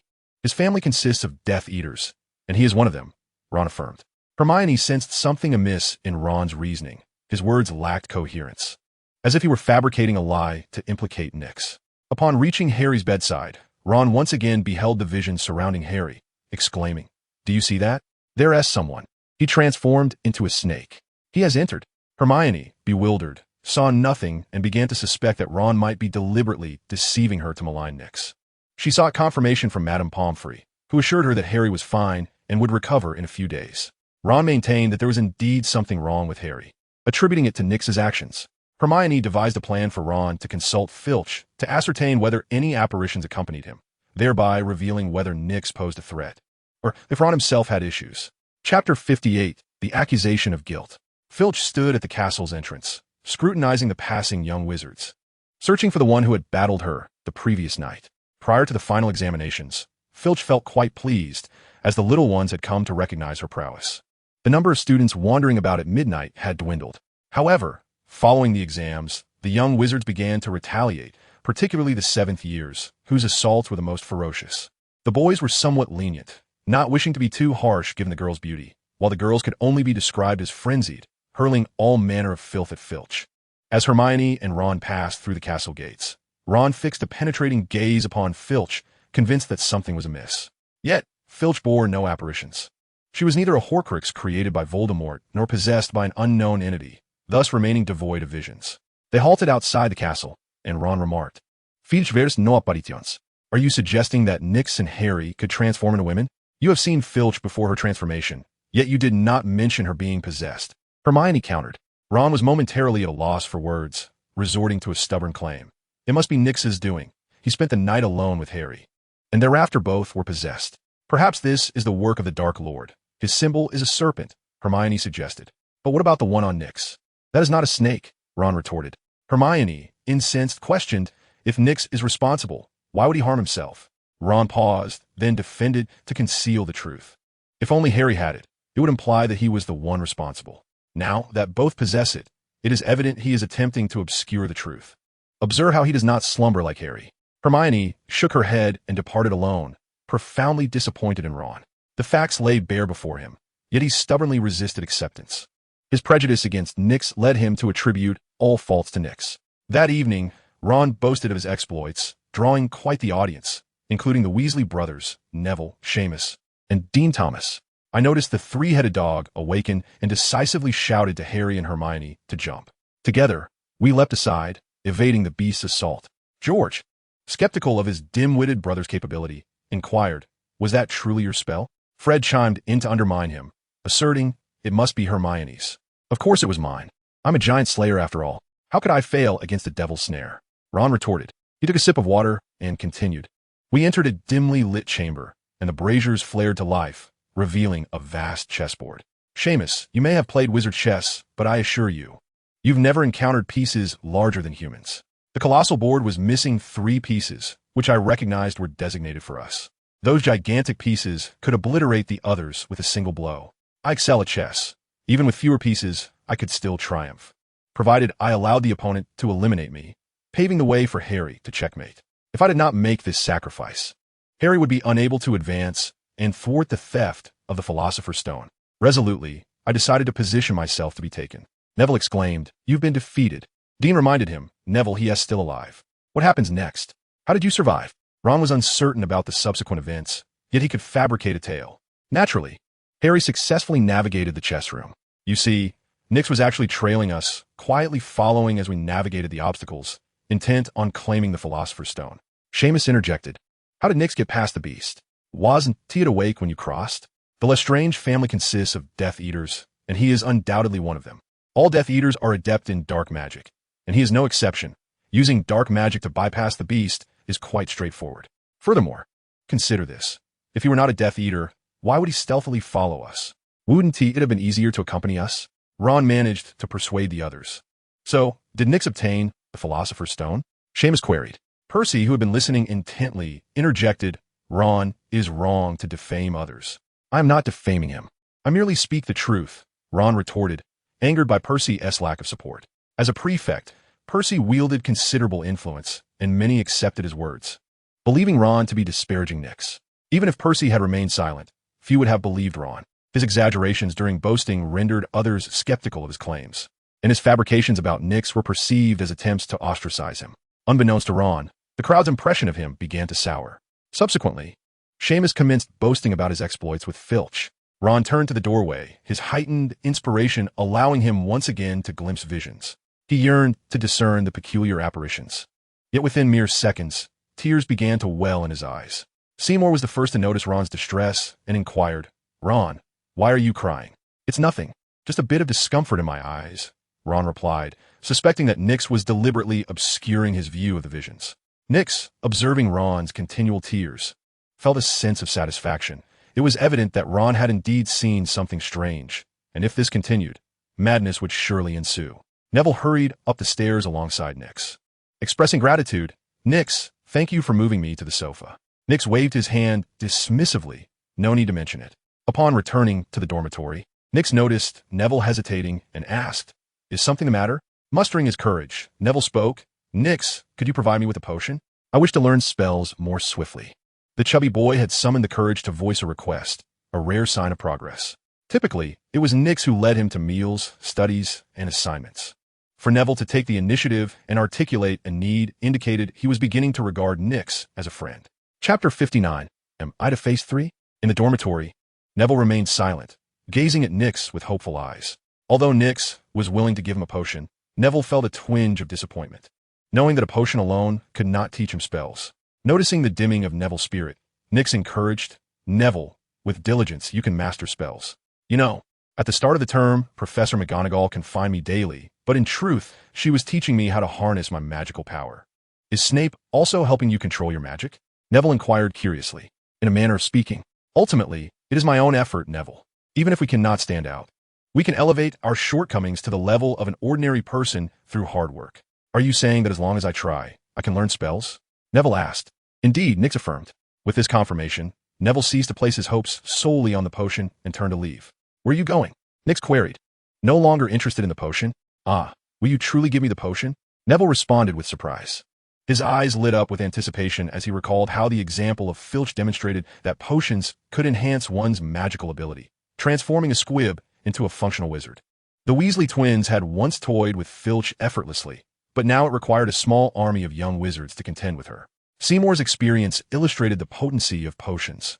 Initially unable to best Goyle, he had defeated both Goyle and Crabbe after consuming a potion. Neville possessed remarkable talent in herbology, and Nix intended to cultivate his skills to their zenith, intending to provide him with a grower's potion, so that Neville could later assist in the cultivation of low-grade potion ingredients.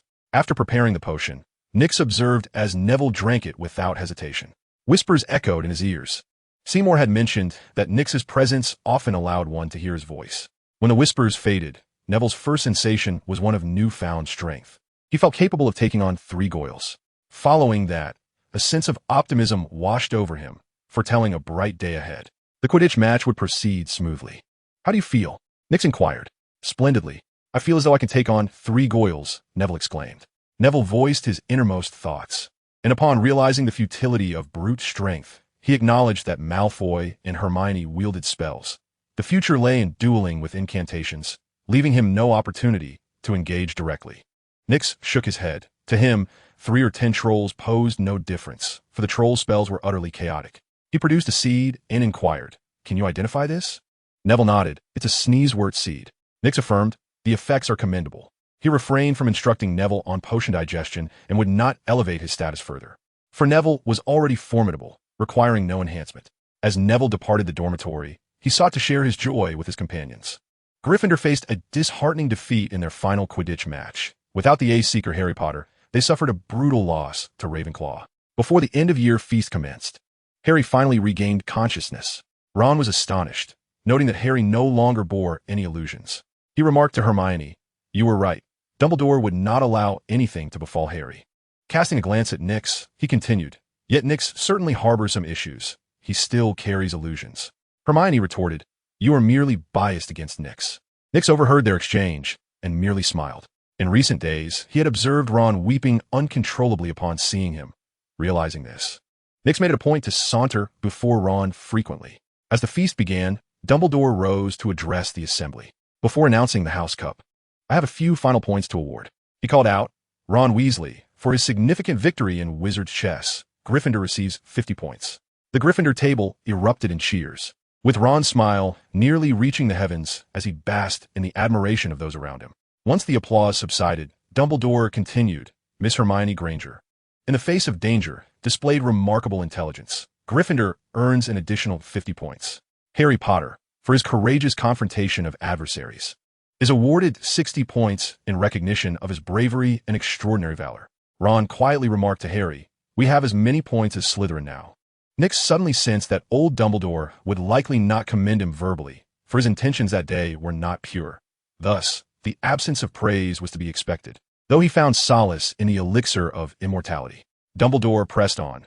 Courage is required to confront foes, yet it takes even greater courage to stand firm before friends.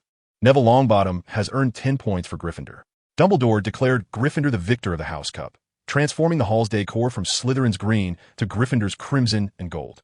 After the banquet, Nix was escorted to the headmaster's office by Professor McGonagall.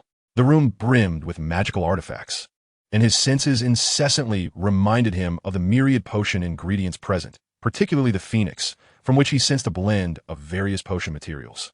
Before Dumbledore lay a small vial of potion, and to his right was a diminutive shield bearing a face, alongside a platter of handcrafted fish made from floating lilies and dried fish. This small shield was a remnant of the Giant Path series 5 Guardian, aptly referred to as a sealing artifact. Nix gazed at the shield and the merman, marveling at Old Dung's exquisite craftsmanship. After all, it was hardly surprising that Old Dung, being an alchemist, possessed such skills. Nix Lester Strange, I require your assistance with a small task. It shall be your final trial, Dumbledore proclaimed. Headmaster, please proceed, Nix replied. Could you procure a vial of potion for me? Dumbledore inquired with a cheerful smile. Nix was taken aback. Had the matter of secretly administering potions to Ron come to light? Nevertheless, he nodded in agreement. After some contemplation, he pinned down the ingredients for the audience potion and, utilizing the materials he had acquired, concocted a vial to present before Dumbledore. Dumbledore handed Nix the potion he had prepared, saying, "This is the elixir of immortality you requested." As Nix accepted the potion, he watched in astonishment as Dumbledore consumed the audience potion, leaving him at a loss for words. It has no flavor, Old Dung remarked, smacking his lips. A whisper that followed caught Old Dung's attention, but before he could discern its source, it ceased. After scrutinizing Nix for a moment, Old Dung dismissed him. Regret washed over Nix. Why had he given him the audience potion? He would need to tread more cautiously in the future. Chapter 60. The Truth is Unforgiving. After preparing himself, Nix boarded the train. He sought out Harry's compartment, intending to conduct an experiment to determine whether they were under Old Dung's watchful eye. Inside, Harry and Ron were engaged in conversation, while Hermione was absent. Upon noticing Nix's entrance, Ron averted his gaze, but spoke ungraciously. What do you want? Nix retorted. Do you dare to look me in the eye, you scoundrel?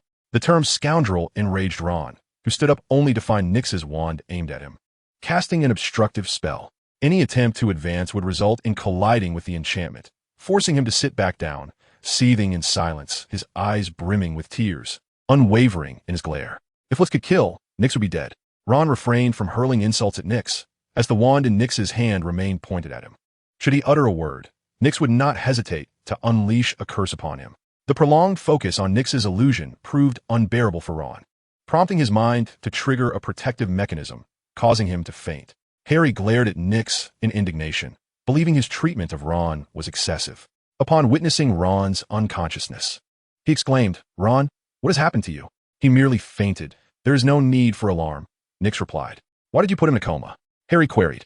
Because the subsequent conversation is not for his ears. Besides, it wasn't I who rendered him unconscious, Nix stated, seated opposite Harry. This revelation calmed Harry's initial fury, prompting him to ask, what do you wish to convey? Did you truly defeat Voldemort? Nix felt a surge of anxiety.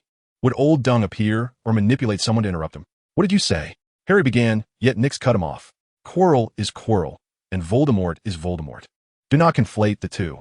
You merely vanquished Quirrell through a unique method, not Voldemort. Dumbledore claimed he had. Nix interrupted Harry once more. This is precisely what I intend to articulate. Voldemort was not vanquished by your hand, but rather by Dumbledore's. You merely defeated Professor Quirrell as per Dumbledore's design.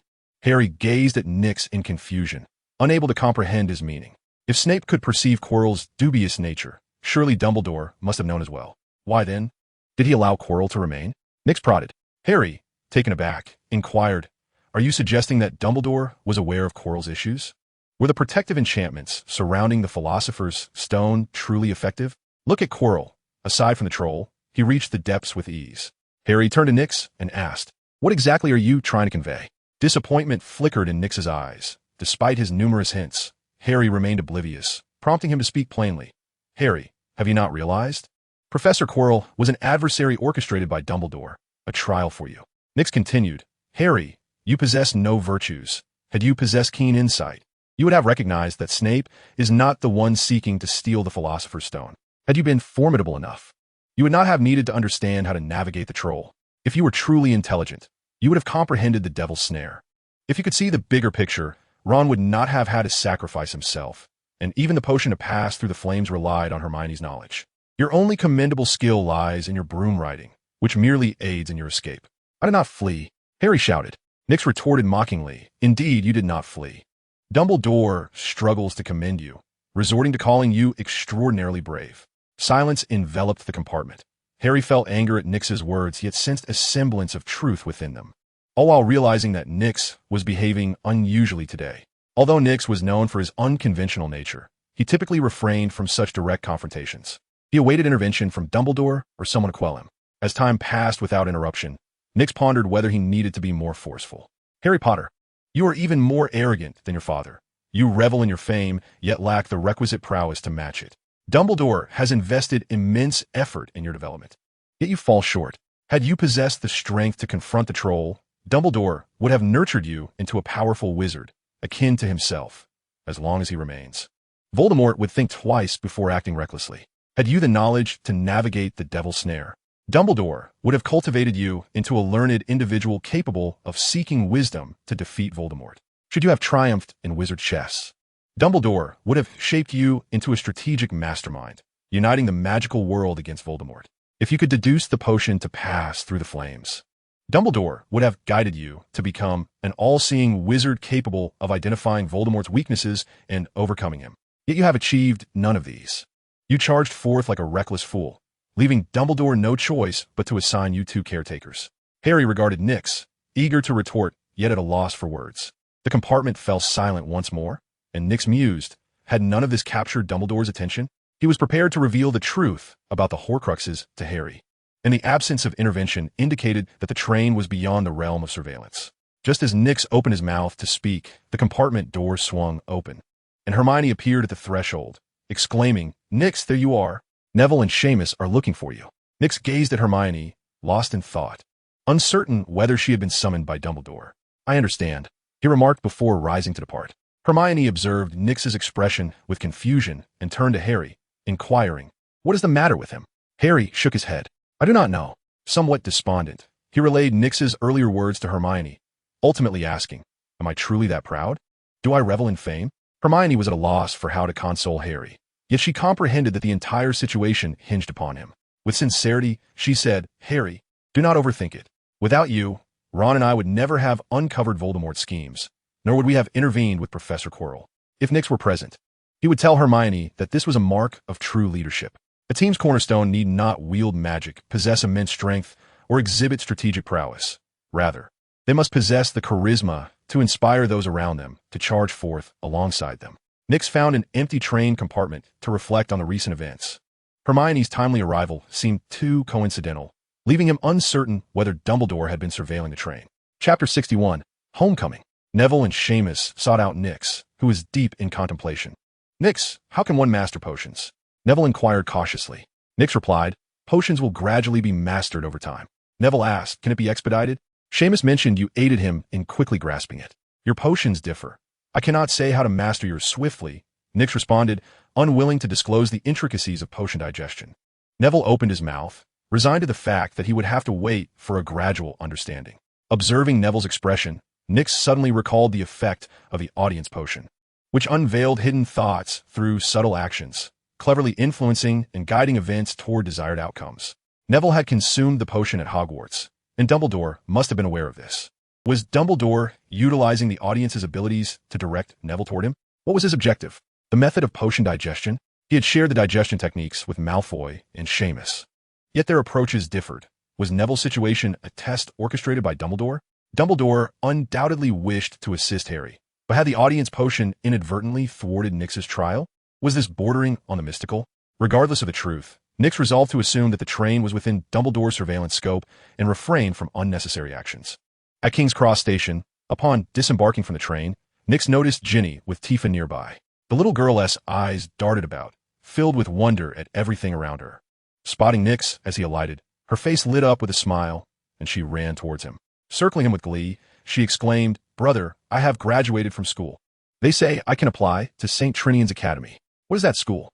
Nyx asked curiously, having focused solely on the magical realm since his arrival, unaware of the mundane world. "I do not know," she replied, her excitement infectious as she continued. The teacher was very enthusiastic about it. "But I'm certain it is not a magical school. I want to attend a magical school." After Tifa spoke, she recalled something and turned to Nyx, saying, "Oh, by the way, Luna and I succeeded. We summoned a magical creature with a fish head that could cast spells, but unfortunately, it was shattered by a clumsy uncle, which is such a pity. He even took it away, leaving me unable to prove it to anyone." Nyx, perceiving the young girl's boastfulness and recalling the airship and fish bones in old Deng's office, chuckled and inquired, "Could it be the combination of the airship and dried fish that resulted in a little fish person?" "How did you know we used the airship and dried fish?" Tifa asked in astonishment. Nyx's lips twitched as he speculated internally that the girl had stumbled upon some magic and, along with Luna, had concocted a little monster using the airship and dried fish as materials, which was discovered by Old Deng sentinels. There was no need to ponder further. Old Deng's contacts were exceedingly diligent, and the two young ones, being so small, were unaware of the perils of magic. The Watchers would not simply turn a blind eye. They would eradicate the monster at the first opportunity, and if they could not comprehend the two girls' magic, they would report to Old Deng, who ultimately would acquire the remnants. It became evident why the dried fish and airship could be associated with the sealed objects. The little girl, whose knack for getting into trouble was evidently increasing, had already been registered with Old Deng before even attending school. He approached Jin Yin and asked, "Jin Yin, does Tifa often cause trouble?" Jin Yin hesitated, glancing at the young girl, who avoided looking at the family's pet sprite, clearly feeling guilty. She must have implored Jin Yin not to inform Nyx. The pet sprite, adhering to Tifa's instructions, looked at Nyx with a troubled expression. Meanwhile, their mother, Diana, sat on the couch reading, tears streaming down her face as she perused the book titled Oliver Twist. Nyx felt a sigh of relief. At least it was not a book by Lockhart. "Thank you, Mother." Tifa tiptoed towards the second floor, but Nyx caught her and asked, "Are you unable to hear those things while you are near me?" "I cannot hear them." Tifa nodded in response. Nyx furrowed his brow and inquired again, "Have you absorbed all your potions?" Tifa nodded once more. "How did you manage that?" Nyx was exceedingly curious. Currently, only Filch and Simo were adept at digesting potions. Filch possessed extraordinary talent and had discovered a method on his own, while Simo had been guided by him. How could a young girl accomplish this? He had merely suggested freedom of action without harm. "Reading is all it takes," Tifa replied with an air of certainty. "What mischief have you been up to recently?" Nyx asked. Tifa, not falling for the trap, retorted angrily, "Nyx, I am not a fool. Do not think you can trick me with that tactic again. Then I shall write to the principal and request that he does not send you an admission notice," Nyx falsely threatened. Tifa lowered her head in contemplation, weighing the potential consequences of her words. After a moment, she quietly confessed, "I was just upset that the teacher claimed my grades were his doing. I merely wished him misfortune." Nyx was taken aback. He had diligently studied every day and had tried every method, but still could not master the flickering glow, while Tifa had directly resorted to dark magic. Was this reasonable? Tifa quickly attempted to rectify her statement. That curse was already resolved by the clumsy uncle, and it did not harm him. It merely caused him to stumble. However, the situation was not as Tifa portrayed it. Magic is a manifestation of mental power, and she had inadvertently wielded the curse. The cursed teacher did not sustain any harm. Rather, his fortune simply took a turn for the worse, with his luck reduced to drawing only the minimum. However, this incident was documented, with the involved party being Lupin, who observed Tifa and was unaware that he would be blamed for her misfortunes. Diana was startled and inquired, "Is it serious?" Nyx shook his head, reassured her it's nothing. As long as there are no casualties, all is well. He believed this would be dismissed as a minor magical disturbance, a common occurrence, with Tifa merely being the unfortunate catalyst, hardly a significant issue. Considering Tifa's temperament, Nyx asked again, "Is it just this matter?" Tifa, visibly enraged, exclaimed, "Nyx, I've grown up. I will not cause any trouble." Nyx remained skeptical. "Well, someone will handle it, so it won't lead to any major problems." "Humph." Tifa pouted and sought solace beside Diana. Chapter 62, Daily Life. The dinner was sumptuous, showcasing Jin Yan's culinary prowess, leaving Nyx thoroughly satisfied. Diana had liberated herself from all responsibilities, no longer needing to manage Nyx and Tifa's studies or sell off family assets for tuition. To outsiders, Diana appeared to have embraced the role of a full-time homemaker. In reality, her existence had become somewhat lethargic. Laundry, cooking, and the care of their little sprite were all taken care of without her involvement. with Jean Yin handling the procurement of ingredients from the Broken Pot Tavern. She spent her time either napping or engrossed in books. During breakfast, Diana eagerly asked Nix, "You still have novels, don't you? I'm nearly finished with a few at home. Lack of exercise will lead to weight gain, dear mother." Nix replied with a hint of exasperation. Resigned, Nix thought that once Diana experienced the discomfort of gaining weight, she would be motivated to exercise. Although weight loss products in the magical realm were remarkably effective, Nix had no intention of recommending them. Turning to Tifa, she stated, "Don't leave shortly. I have something to ask you." Tifa, her mouth full, eagerly agreed, though her shifty eyes indicated she might not comply. "Later, I will teach you a few spells. Do not entertain any mischievous thoughts," Nix warned. Tifa cheerfully inquired, "Can I invite Luna?" "Certainly." After the meal, Tifa dashed off to find Luna. Nix settled beside her mother and said, "Mom, I have a gift for you." Diana set her book aside, intrigued. "A gift? My birthday is still a few days away. What could it be that would make Tifa so insistent?" Nix produced a vial of elixir and placed it in Diana's hand, saying, "This is an elixir of immortality. Consuming it can extend your lifespan. Whether to drink, it is entirely up to you." Diana stared at Nix, uncertain, and asked, "Does such a potion truly exist? You weren't deceived, were you?" Gazing at the vial, she found it hard to believe that such a small container could grant her eternal life. Noticing Diana's bewilderment, Nix cautioned, "If you choose not to drink it now, it will be wise to hide it from Tifa. She would create a fuss." "I won't mention it to Tifa. She would throw a fit," Diana replied. Nix stood, seriousness etched on her face. "Mom, only 3 individuals, including the creator, are aware of this potion's existence. If you do not consume it, please refrain from discussing it with others. It may invite disaster." Diana ascended the stairs, clutching a potion, ultimately deciding to leave it for another time. Her long, dark golden hair cascaded over her shoulders, concealing her airship earrings, while she donned a yellow, round-neck dress. In her hand, she held a book titled Singing in Dissonance. 2 young maidens bounced into the room, and Luna presented the magazine to Nix, exclaiming, "The latest issue. I thought it might serve as a delightful gift for you." Nix accepted the magazine, placing it beside Diana's cup of red tea. "Thank you for your gift, Luna. Tifa has informed you of our plans, hasn't she?" Nix inquired. Luna brandished her wand, replying, "I know. We're to learn magic." "Is that Mr. Lovegood's wand?" Nix asked. "Luna, I possess numerous spare wands, so there is no need to bring your own," Nix reassured, harboring concerns for Mr. Lovegood's safety without a wand. The 3 ventured outside, and Nix questioned them. "What spells have you both mastered?" "Luminosity and cleansing," Luna replied. "I can summon little creatures and curse teachers." Tifa boasted of her accomplishments.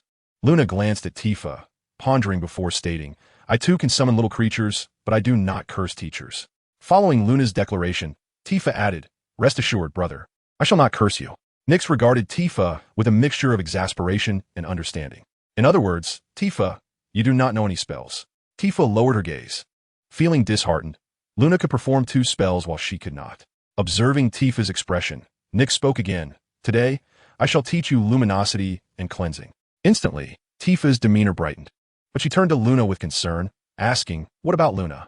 Luna suggested learning a more challenging spell, Protective Charm, to which Nix agreed. Very well. Luminosity and cleansing were exceedingly simple. Tifa's proficiency in potion making enhanced her magical skills, allowing her to learn swiftly, though her wand proved somewhat unwieldy. Luna progressed far more rapidly than Nix anticipated. After demonstrating several times, Luna mastered the gestures and incantations, successfully casting the protective charm, albeit with occasional failures. Yet she exhibited more proficiency than Nix. Tifa, inspired by Luna's success, doubled her efforts, determined not to fall too far behind. As Nix observed the 2 practicing magic, he felt a wave of frustration wash over him. Controlling his magical energy was a daunting task, and he found spellcasting exceedingly challenging. In contrast, Tifa, sharing the same lineage, seemed to experience no such difficulties, effortlessly executing her spells. Retreating into solitude, Nix faced numerous obstacles in his practice. Witnessing their progress was disheartening, as he had to toil extensively to master a handful of spells, while for them, it was merely a matter of a morning's effort. Luna, noticing the scene, felt a surge of joy, recognizing that someone acknowledged her father's magazine. After lunch, the 2 maidens vanished, their whereabouts unknown as they frolicked elsewhere. Nix made his way to the study. "Jean Yin, please retrieve all the books on dark magic from the house." "Of course, young master." In the following week, Nix discovered a considerable array of dark magic texts in the study, including all 3 unforgivable curses. However, he was unable to master any of them. He came to a profound realization that, although he possessed an array of spells, the unpredictable nature of magic eluded his grasp. A week passed, during which Tifa mastered the Flickering Glow, the Cleansing Charm, and the 3 Protective Armor spells. Luna, though not present every day, managed to master the Protective Armor as well, proving herself worthy of being a Ravenclaw. Nyx instructed them in the intricacies of the Barrier Charm and the Stasis spell. The two would set up barriers and subsequently use the Stasis spell to counter each other's enchantments. The first to complete the task could select a Bertie Bott's every flavor bean for the other. Tifa and Luna shared a close bond, contrary to Nyx's assumptions. They refrained from choosing unpleasant flavors for one another, instead opting for delightful ones. Whenever they encountered a distasteful bean, their laughter would echo joyfully. Meanwhile, Nyx persisted in practicing the Protective Armor and the Barrier Charm, drawing Tifa's teasing remarks as she executed her spells with greater speed and skill. During their practice, a peculiar figure materialized nearby. This individual appeared unsteady on his feet, with disheveled hair and an oily sheen, surrounded by a puffy ring around his eyes, suggesting a recent altercation. He donned tattered clothing, over which he wore a leather jacket adorned with studs and chains, beneath which lay a silk shirt. His lower half was clad in tight-fitting trousers, so slender that one might worry they could not support his frame, and his shoes were tipped with silver. He exuded an aura reminiscent of a post-apocalyptic punk rock amalgamation. Like a street urchin, he surveyed his surroundings, embodying a less-than-successful rogue, perpetually on the brink of hunger. Upon stepping into the courtyard, he yawned and inquired of Nyx and the others, "Is this the house of the Lestranges?" "I am here on Dumbledore's orders to escort you to Hogwarts," the man replied with a grin. Nyx turned to scrutinize this stranger. Finding no recollection of his face within his memory, his attire bore no resemblance to that of a member of the Order of the Phoenix, leading Nyx to suspect deceit. Typically, a wizard would announce their name upon visiting, and Dumbledore would surely send a letter if there were matters to discuss. Even if he were to escort someone elsewhere, he would ensure that those observing Tifa from the shadows would reveal themselves. The lack of recognition from Tifa indicated that this man was not among the Watchers. Trouble would only arise from Voldemort, who had recently suffered a setback due to Nyx's interference. It was reasonable to expect retaliation. The man seemed disinclined to resort to murder, as he would not have assumed Dumbledore's identity otherwise. Should Nyx be deceived and permit him to use apparition, the destination could very well be Voldemort's lair. If fortunate, Voldemort might offer a chance to pledge loyalty due to Nyx's surname, Lestrange. If not, he would face the excruciating torment of the Cruciatus Curse. Nyx feigned curiosity, saying, "Why not a professor? Are they on holiday?" "Indeed, all the professors are on break," the man responded. "Are you truly one of Dumbledore's people? A secret squad? Like Newt Scamander?" Nyx inquired with feigned enthusiasm. The man cleared his throat and affirmed, "Yes, that's correct. Like Newt Scamander, I have been tasked by Dumbledore to retrieve you. As he mentioned, you might be in danger." As Nyx conjured the Barrier Charm, he sought to stabilize the situation by asking, "Has Dumbledore found the potion ingredients?" As the man prepared to strike at the moment of Nyx's spell casting, he quickly restrained his impulse upon realizing that Nyx was merely practicing incantations. Indeed, he had discovered the ingredients for the potion. The man dared not speak further, fearing he might reveal too much. "Shall we leave now?" Nyx inquired. "I have yet to complete my practice." "Best hurry. Dumbledore is quite anxious, and your presence here is perilous," the man thought, contemplating that a mere scare would surely prompt the child to follow him. Nyx refrained from exposing the man's identity, nor could he allow him to inadvertently reveal it himself. While he could manage to protect himself, he was unable to safeguard Tifa and Luna. He considered having the house elf confront the adversary or utilizing apparition to whisk them away. "Luna, Tifa, do not dawdle. Once I depart, you will undoubtedly scamper off to frolic elsewhere," Nyx admonished the two onlookers. Luna attempted to interject, but Tifa restrained her, well aware of Nyx's mischievous intentions. Complying, she joined Nyx in casting barriers, while Luna conjured a spell to lift Tifa's barriers. However, noticing Tifa persistently maintaining her barriers instead of dispelling them, she too began to cast barriers. As the man observed the increasing number of barriers, a sense of unease washed over him.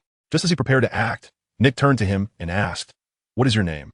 Are you a figure of renown like Newt Scamander?" "Not yet, but in the future, I shall undoubtedly have the opportunity to become one," the man replied, intending to step into Nyx's home, planning to seize him through apparition once close enough. However, the continuous casting of barriers by the three in the yard made him suddenly realize that Nyx was toying with him. Their conversation was merely a ruse to buy time. with a multitude of barriers erected to impede his approach. "You little rascal, no amount of barriers will deter me. I will capture you," the man declared, shedding his pretense. Nick ceased his incantations, turning to flee with Tifa and Luna, simultaneously shouting, "Are you here to capture me? Why would you want to do that?" The questions were intended to distract him and delay his actions, preventing any swift dismantling of the barriers.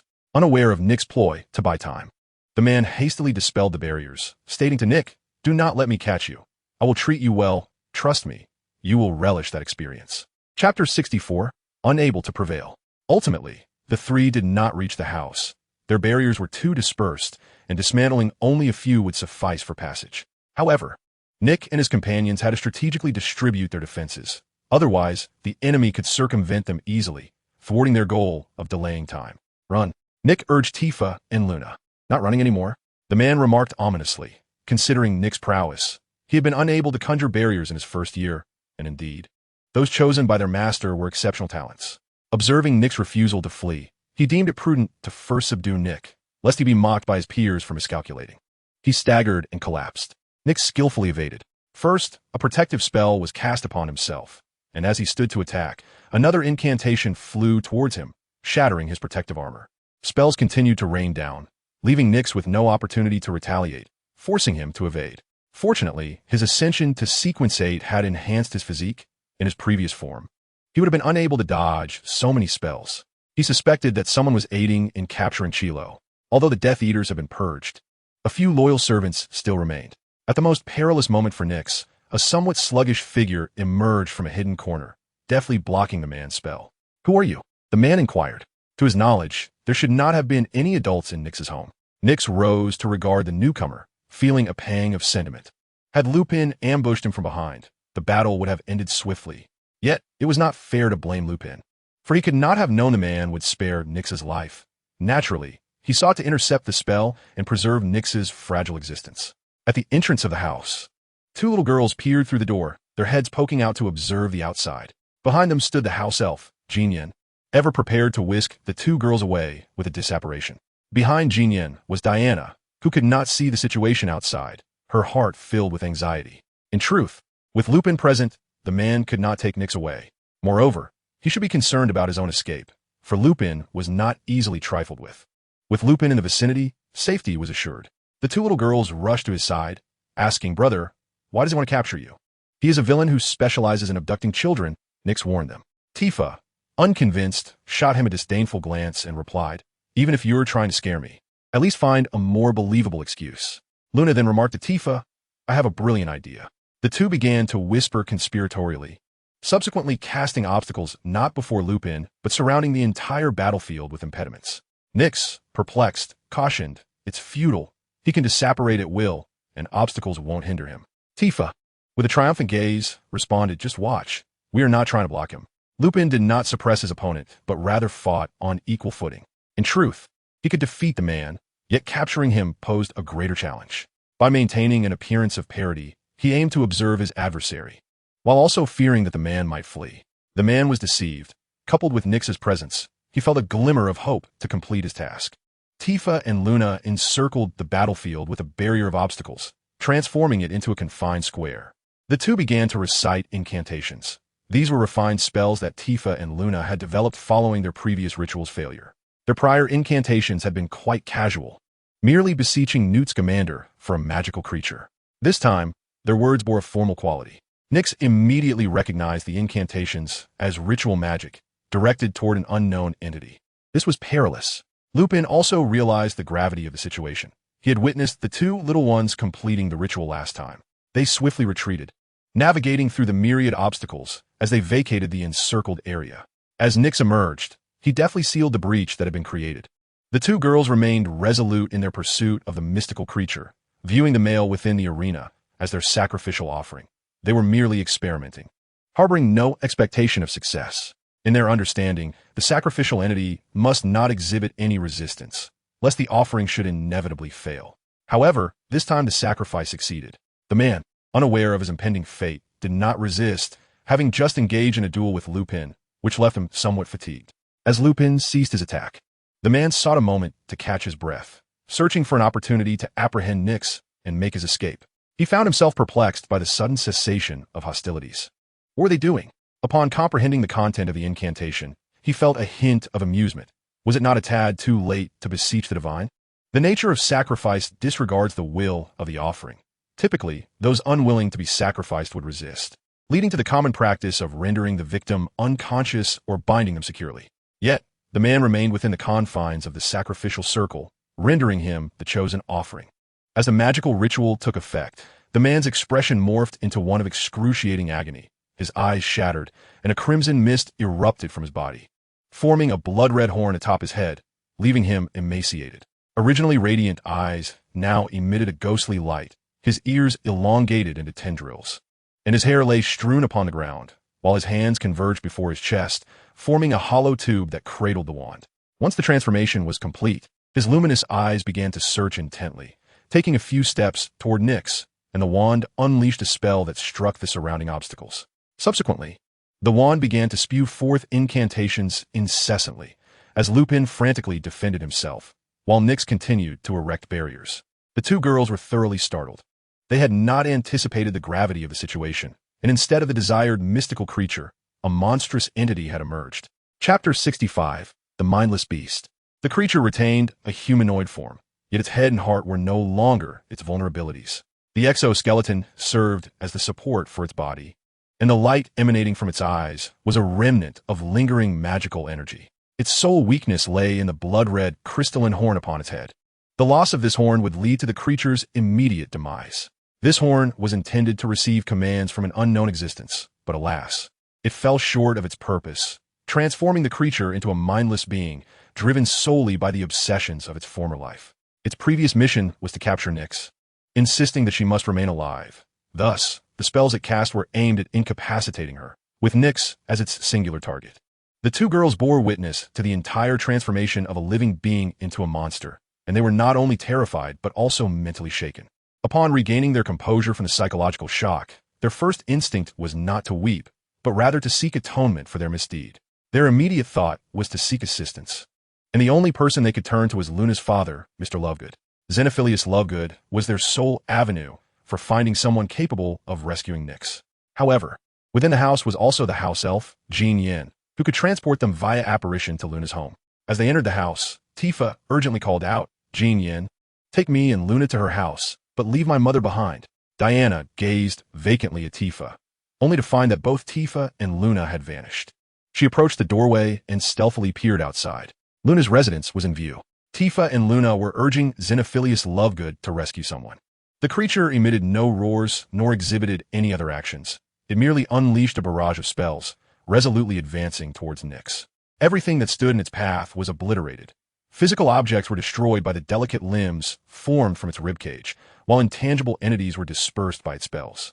The atmosphere grew heavy and oppressive. Lupin struggled to maintain his ground. The creature's spell-casting rate was constant, yet its advance accelerated the onslaught, overwhelming him with an increasing number of spells, dimming the light in his eyes. Nyx abandoned his defense and turned to flee into the house, intending to summon the house elf, whose spellcasting speed far surpassed his own. Had Nyx sought the house elf from the outset, he might have had a chance. However, the relentless barrage of spells rendered Lupin unable to withstand it alone. In the instant Nyx turned, he missed a spell. The first spell, due to Nyx's movement, failed to strike. Yet soon after, Lupin began to miss spells in rapid succession. As he dashed out of the courtyard, he caught sight of Xenophilius Lovegood, Tifa, and Luna appearing in the street via apparition.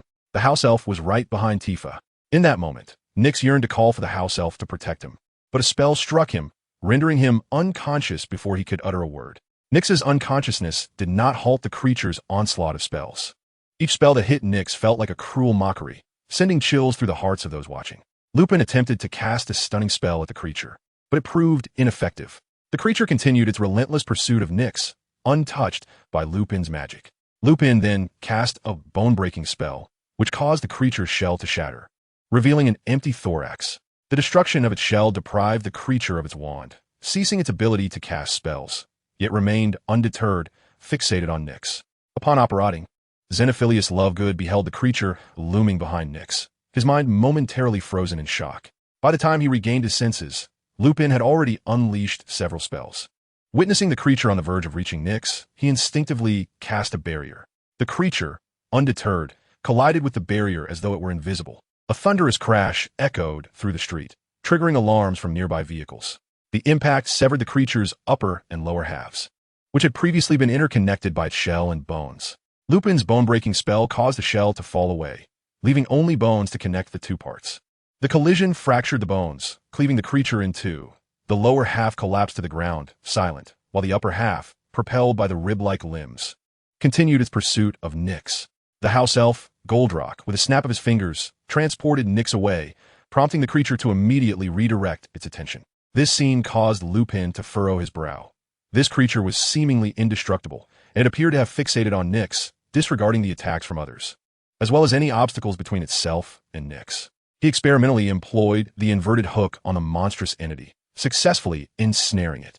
Without regard for Lovegood's bewildered gaze, he swiftly tidied the remaining debris and then vanished, seeking out Dumbledore. Lovegood, hesitant to intercept Lupin, was unwilling to leave the creature behind. The notion of it inexorably drawn towards Nyx sent shivers down his spine. Dumbledore received Lupin's report, noting that the monster remained alive, persistently moving in a certain direction, as if it could instinctively sense Nyx's whereabouts. Observing the creature, Dumbledore deduced from Lupin's account that the man had been chosen as a sacrifice. While ceremonial magic may falter, leading to the demise of many wizards, the transformation into a monster post-mortem was a rare occurrence. Piece by piece, Dumbledore dissected the creature, ultimately revealing a blood-red crystalline horn. He could sense its lingering vitality. However, as he severed a small fragment for further examination, he suddenly felt the creature's life extinguish, the horn dissolving into a pool of blood. When Nyx awoke, it was already night. Seated beside him was Diana, while Tifa observed from a distance. The room was enveloped in silence. Luna and her father had departed. "You're awake? Mother, what time is it?" Nyx inquired, struggling to sit up, his mind muddled. "Are you all right, Nyx?" Tifa called from afar. Nyx nodded, noticing Tifa's swollen eyes. "Have you been crying?" Diana sighed softly, choosing not to elaborate. Chapter 66, Tifa's Transformation. Upon rising the next day, Nyx had fully recovered. During breakfast, he asked Tifa, "What shall we learn today?" Tifa shook her head. "Brother, let us play instead." "No more studying, all right?" Nyx acquiesced, suspecting that Tifa might be weary of daily magical practice. Under Diana's watchful gaze, Nyx took his sister outside. The pair ventured to the town's only small park, where they encountered Tifa's classmates, who, envious of her achievements, mocked, "Look, it's the silly girl. Believe in magic at 10 years old." "Ha ha ha." Nyx observed the situation, noting the absence of girls, and asked, "Do you not believe in magic? What do you believe in then?" "Fists." As he clenched his fist and approached them, the children, emboldened by their numbers, were not afraid of Nyx. Yet, to their astonishment, Nyx remained unscathed, scattering them all away, leaving only Tifa and himself in the small park. Seated on the swings, Nyx inquired, "Do they often bully you?" "No, brother. Your former reputation still holds sway. They dare not act against me," Tifa replied. "Isolated then?" Nyx probed cautiously. Tifa managed a weak smile, falling silent. Nyx realized he had struck a nerve. Tifa was indeed ostracized at school, though he was relieved that Luna had befriended her. Tifa then asked, "Brother, aren't you worried about what happened yesterday? That person seemed intent on capturing you. What is troubling you?" Nyx inquired. A few days later, feeling weary from his reading, Nyx sought a change of thought and wondered what his sister Tifa was up to, noting her unusually quiet demeanor of late. Traditionally, she would pester him to join her in play. He found her in the yard, wielding a small shovel, diligently patting down a mound of earth. Curiously, he inquired, "What are you burying?" The sudden sound startled Tifa. "In nothing," she stammered. With a mischievous grin, Nyx replied, "Would you mind if I unearthed it?" "No way," Tifa declared, raising her hands to block him. When the earth was dug up, a notebook was revealed, which Nyx found oddly familiar, though he couldn't recall where he had seen it before. He cornered her at the door, asking, "Is it buried now?" "Yes, it's done." Tifa's eyes flickered. "May I borrow that shovel?" Tifa, suspicious, retorted, "What do you need it for?" "You mustn't dig up what I buried." "I won't dig. I just want to bury something next to it," Nyx teased. "That is not allowed either. You cannot bury anything," Tifa insisted. Nyx tilted his head, questioning why not. "Just because," Tifa asserted stubbornly. "All right, no burying. But could you show me what you have in your arms?" Tifa's temper flared as she exclaimed, "What do you mean?" "I have nothing." Nyx pointed to the ground, saying, "Tifa, look, there's dirt falling out." Tifa glanced down, then realized Nyx was playing a trick on her, fuming, "Nyx, you tricked me again. Hand it over." With a smile, Nyx replied, This method never fails. Tifa has no idea that looking down is merely a natural reaction. Reluctantly, Tifa produced the notebook, expressing her annoyance. It's just Dad's diary. Nyx's expression momentarily stiffened at her words, recalling that he had written something at the back. Tifa handed the notebook to Nyx, feigning innocence as she asked, "Brother, could you not look at it?" Nyx, holding the diary, paid little heed to her words and flipped to the section where he had written. His eyes widened in surprise at Tifa's writing on the subsequent pages. Before he could finish reading, Tifa snatched the notebook back and hurried upstairs. Afterward, Nyx promised her many things, yet Tifa never revealed the notebook again. As summer vacation drew to a close with only a week remaining, Tifa finally received her acceptance letter from Hogwarts. However, she did not appear particularly joyful. Sensing something was amiss, Nyx questioned, "What's wrong, Tifa? You've always looked forward to Hogwarts." "Brother, I'm not going." Tifa's expression was sorrowful. "Why not?" Nyx asked, perplexed. "Mom said I always caused trouble. It was manageable before when I didn't know magic, but now I'm putting you in danger. It's best if I don't learn." "How does Mom know?" Nyx inquired. "I told her," Tifa replied. "And then she forbade you from studying magic?" "No. She just believes that learning magic would endanger you." Tifa's demeanor was extremely downcast. "I decided on my own not to learn. But do you realize that suppressing magical power can turn one into a monster?" Nyx began to frighten Tifa. "Brother, please do not deceive me. I have perused numerous tomes on magic, and not a single one suggests that one could transform into a monster," Tifa remarked with disdain. "This is indeed true," Nyx replied. "Suppressing magical power can lead to a state of silence, a phenomenon that was once common but has now become rare." Tifa was taken aback, hesitating as she said, "But my magic could endanger you, brother. Do not fret. There will always be someone to rectify the situation. After all, the summoned magical creatures were resolved by a rather sluggish gentleman." Nyx continued thoughtfully. "The school will teach you how to wield your magic properly, and you won't find yourself in peril." He then recalled the numerous wizards who had met their demise through their own magic, particularly those adventurous like Tifa, who seemed to face even greater risks. The silver lining was that those who survived became legends. "Is that truly the case?" Tifa questioned, still uncertain. "Indeed. Let us venture with Luna to procure your school supplies," Nyx suggested. Tifa fell silent. She had recently rebuffed Luna's attempts to reach out, having resolved not to pursue magic, thereby distancing herself from Luna. Would Luna be upset? Noticing Tifa's inner turmoil, Nyx urged, "Come, let us seek her out together." Checking the galleons in his possession, he confirmed there were sufficient funds for Tifa's purchases. Luna's home was accessible from the leaky cauldron, and with Mr. Lovegood guiding them, they should be safe. Or so he hoped. In the second year, Chapter 67, this bodyguard is no better than Snape.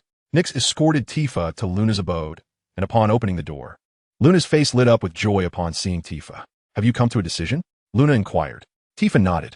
Curious, Nyx asked, "Did you inform Luna?" "No." Tifa quickly realized that she had not disclosed her choice to forego Hogwarts. They both turned to Luna, eager to understand how she had gleaned this information. "How did you discern Tifa's thoughts?" Luna regarded them and replied, "Tifa declined my invitation, and I surmised she must be troubled by that monster. I knew she would seek me out once she found clarity." Nyx looked at Luna, coming to understand why she was dubbed the Loony Girl. She operated on intuition, which was astonishingly accurate. Others may not comprehend her methods or harbor jealousy towards her successes, thus bestowing her with the eccentric moniker. At that moment, Xenophilius Lovegood's voice echoed from upstairs. "Luna, are you ready? We're heading to Diagon Alley." Upon descending, he paused upon seeing Nyx and Tifa. Recalling the creature that had relentlessly pursued Nyx, his expression momentarily faltering. "I was unaware of your presence, but unfortunately, I cannot allow Luna to accompany you today due to prior obligations." Nyx produced Tifa's acceptance letter and said, "Mr. Lovegood, we too wish to journey to Diagon Alley. Would you kindly take us along?" Lovegood glanced at the letter, hesitating before saying, "Very well, let us go together." He had initially intended to refuse, but considering Luna's desire to attend school with Tifa, he acquiesced. They traveled through the fireplace to the leaky cauldron, where they encountered Hermione, who was accompanied by her parents. Hermione's face lit up with surprise upon seeing Nyx. "Nyx, have you come to purchase your textbooks today?" Nyx nodded, introducing Tifa, who stood behind him. "This is my sister, Tifa, and this is Luna." "Hello." Hermione greeted them warmly. "Greetings." Luna and Tifa reciprocated the salutation. "Nyx and Gilderoy Lockhart will be signing and selling his new book at the Leaky Cauldron. Would you like to purchase a copy?" Hermione exclaimed. She was somewhat irked, insisting, "Mr. Lockhart is not a fraud." "Hermione, are you heading directly to the Leaky Cauldron?" Nyx interjected. "Indeed," she huffed, casting an irritated glance at Tifa. We need to visit Madame Malkin's robes for all occasions and procure some wands. Then we will meet at the Leaky Cauldron. Nyx replied, until later then. Hermione and her parents departed for the robe shop. Madame Malkin greeted Nyx warmly. Remembering the numerous garments he had ordered and the splendid idea he had proposed to incorporate transformation features into the clothing, which had garnered her a tidy sum of galleons. Tifa, brimming with excitement, inquired, "May I choose the style?" "That is not permissible. Hogwarts uniforms are standardized. However, you may customize some clothing or perhaps some hats and scarves." Madame Malkin suggested. "Brother, may I have some tailored for myself?" Tifa asked. Nyx nodded, aware of Tifa's long-standing envy of wizards. When she discovered she was a squib, she was despondent.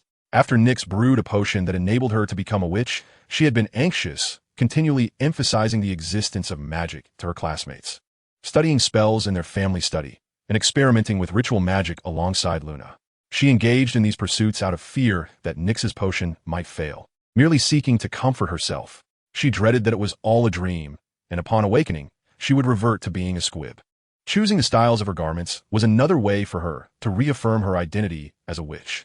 Even when all was said and done, she would possess something to commemorate the occasion. Tifa had never seen Nyx's school uniform, and the notion of a custom uniform reminded her of the attire from her previous school, which hardly resembled that of a wizard. When she beheld the Hogwarts uniform, she would understand her true identity as a witch. Tifa selected numerous options, ordering 2 sets, one for herself and one as a gift for Luna. Luna graciously accepted Tifa's offering, which made Mr. Lovegood slightly uncomfortable. Tifa and Luna were oblivious to the value of galleons, but he was acutely aware that these would cost a significant sum. Luna was indifferent to the appearance of the uniform. Her curiosity lay more in the process of garment creation. Upon leaving the robe shop, Lovegood escorted them to the wand shop. Ollivander had just seen off a customer when he noticed Nyx entering with a less than friendly demeanor. He remembered this young rascal, who had purchased every wand he had tried and had felt an overwhelming urge to retaliate, but refrained out of respect for Snape. Not that he was incapable of besting Snape. Luna quickly found her wand. When it was Tifa's turn, she felt quite anxious. Nyx shared her apprehension, fearing that if no wand suited Tifa, it would imply that the potion merely granted her special abilities as a muggle, rather than making her a true witch. However, he soon realized his worries were unfounded as Tifa discovered the perfect wand for her, a pine wand with a core of nightmare tail feather. Its design spiraled, resembling wood twisted and turned. As Tifa grasped the wand, it emanated an eerie green glow. Lovegood furrowed his brow, for that ghastly hue reminded him of the killing curse. Muttering to himself, "What does this signify?" Ollivander glanced at Tifa, then at Nyx, contemplating the undeniable bond of their siblinghood, each possessing a remarkable uniqueness. Upon witnessing the green light, Nyx's initial instinct was to associate it with dark energy, for the ghastly hue was unmistakably distinctive. Given Tifa's temperament, it was conceivable that she might indeed harness the characteristics of dark energy, summoning demons, unleashing destructive flames, siphoning life, and tormenting souls. The summoning of demons had already begun to take shape. Destructive flames could be substituted with the fire curse, while siphoning life and tormenting souls posed a greater challenge. Reflecting upon Tifa's sequence, it appeared that none were related to these dark arts, alleviating Nyx's fears that she might evolve into a deranged sorceress. He felt reassured, uncertain whether it was the potion that had activated the dormant magical potential or if an ordinary person could truly become a wizard upon consuming it. But regardless, Tifa had indeed embraced the path of a wizard. As they proceeded to settle the bill, Nyx regarded Lovegood, pondering whether this individual could truly contend with Ollivander, deciding against the idea of purchasing every wand available. The items on their list were mostly textbooks, with the exception of one. The majority were works authored by Gilderoy Lockhart, whom Nyx suspected was not there to teach, but rather to promote his books. A long queue had formed outside the Leaky Cauldron, and just as Nyx contemplated whether to join the line or gather a few books from home to make up numbers, a commotion erupted at the bookstore's entrance. Cheers from the Weasley twins echoed through the air, and Tifa eagerly tugged Nyx into the throng, her curiosity piqued by the prospect of witnessing a wizarding duel. Once inside, Tifa's excitement waned as she observed 2 individuals engaged in a mere fistfight. However, the arrival of Hagrid left her agape, exclaiming incredulously, "Brother, is that a giant?" As Nyx approached the Leaky Cauldron, Draco Malfoy and Ron caught whispers of his presence. Malfoy recognized that Nyx was nearby, while Ron scanned the vicinity, convinced that Nyx was up to some mischief. Upon spotting Nyx, he turned his face away, the illusion still blindingly vivid. Recently, Ron had been enduring a rough patch, often hearing strange sounds at home, which his parents dismissed as mere figments of his imagination. After Hagrid intervened to separate the brawling pair, the Malfoys left with venomous words, while the Weasley family, accompanied by Hagrid, exited the bookstore. Nix was in the midst of explaining to Tifa that Hagrid was not a giant, merely of considerable stature. Hermione, with her keen eyes, spotted him and called out, "Nix, over here." Ron shot Nix an unfriendly glare, while the Weasley twins and Harry appeared jubilant. And Ginny wore an expression of curiosity. Their father, Arthur Weasley, upon noticing Lovegood behind Nix, greeted her warmly. "Lovegood, your daughter has grown so much." Lovegood pointed to Luna, stating, "This is my daughter," and then gestured to Nix, adding, "They belong to the Lestrange family, right in town." Arthur recalled something and quietly inquired, "Is this the Lestrange who assisted us a decade ago?" Lovegood nodded in affirmation. The twins enthusiastically beckoned Nix. "Come to our home, Nix. We have some things to show you. And tonight, Mom is making potato soup. It's a rare delicacy." Arthur also extended an invitation to Lovegood. Lovegood hesitated. Although their families were neighbors, they had little interaction. Arthur Weasley remarked, "My youngest daughter is also set to attend Hogwarts this year, just like yours. Perhaps they will be sorted into the same house." With a gracious acceptance, Lovegood acquiesced to Arthur's invitation. Contrary to Nix's expectations, the humble abode was not as dismal as imagined. The structure boasted 4 stories, presenting itself from the outside as a dilapidated building that would have long since collapsed without the sustenance of magic. The interior was more spacious than its exterior suggested, with 5 levels not counting the attic. While the spaces were narrow, they were not overcrowded. The layout appeared to lack any coherent planning. Additional floors had been added as necessity dictated, resulting in a peculiar architectural form. Molly Weasley prepared ice cream for Tifa and Luna, while Lovegood and Arthur sipped tea and perused the newspaper, their atmosphere somewhat strained. Although the 2 families lived in close proximity, their interactions were minimal, and the Weasley family held little affection for the magazine Sing a Different Tune. George and Fred approached Nix, urging, "Come, allow us to show you around." The interior was adorned with various modern artifacts, each altered by magic to varying degrees, some still functional, while others lay in disrepair. Nix followed the twins upstairs, with Ron trailing behind. Ron felt perplexed. Despite Nix's apparent inaction, he could still hear Nix's voice, mingled with a woman's urging him to eliminate Nix. It seemed that ever since he had seen the illusions surrounding Nix, these whispers had become audible to him. He recalled that similar occurrences followed when Seamus had consumed the potion. Hermione, observing Ron's furtive behavior, inquired, "What are you up to?" "Shoo, Nix must be scheming something." "I am merely gathering intelligence," Ron replied. Hermione shook her head, noting Ron's recent erratic demeanor, often lost in a daze, murmuring incomprehensible phrases. His behavior had grown increasingly peculiar. Upon reaching the twins' room on the 3rd floor, evidence of past explosions was evident throughout. Upon entering, Nix noticed a steel pen on the table, accompanied by a strangely colored quill. He understood that the twins aimed to create a quill that did not require dipping in ink. Nix had found the quill cumbersome during his schooling. While it had initially intrigued him, he soon grew to find it inconvenient. However, with time, he adapted, even contemplating his next sentence while dipping the quill. "That is an automatic ink-spraying quill," George explained. "However, we failed. It merely changed color to that of the ink." Fred continued. George retrieved a box from under the bed, stating, "This is our latest product." Fred enthusiastically promoted, "We have tested it. It is entirely safe. You should purchase it. It is worth every galleon," George added. While Nix browsed, a commotion erupted downstairs as Tifa and Ginny argued. Nix turned and opened the door, only to have a figure tumble at his feet. Outside, Harry and Hermione awkwardly explained, "We were just passing by." Nix stepped over Ron to exit, descending the stairs to discover the 3 young girls harmoniously enjoying their ice cream while debating the authenticity of Lockhart's works. Ginny and Tifa vociferously attempted to persuade each other, their voices growing louder. Arthur and Lovegood watched with amusement. Children squabbling was hardly a grave matter, especially as they remained nonviolent. Tifa exclaimed loudly, "Gilderoy Lockhart is a grand charlatan. His books are all fabricated. He possesses none of those abilities." In the study, Tifa stumbled upon Lockhart's books. After perusing them, she penned a letter to Nix, inquiring about the veracity of their contents.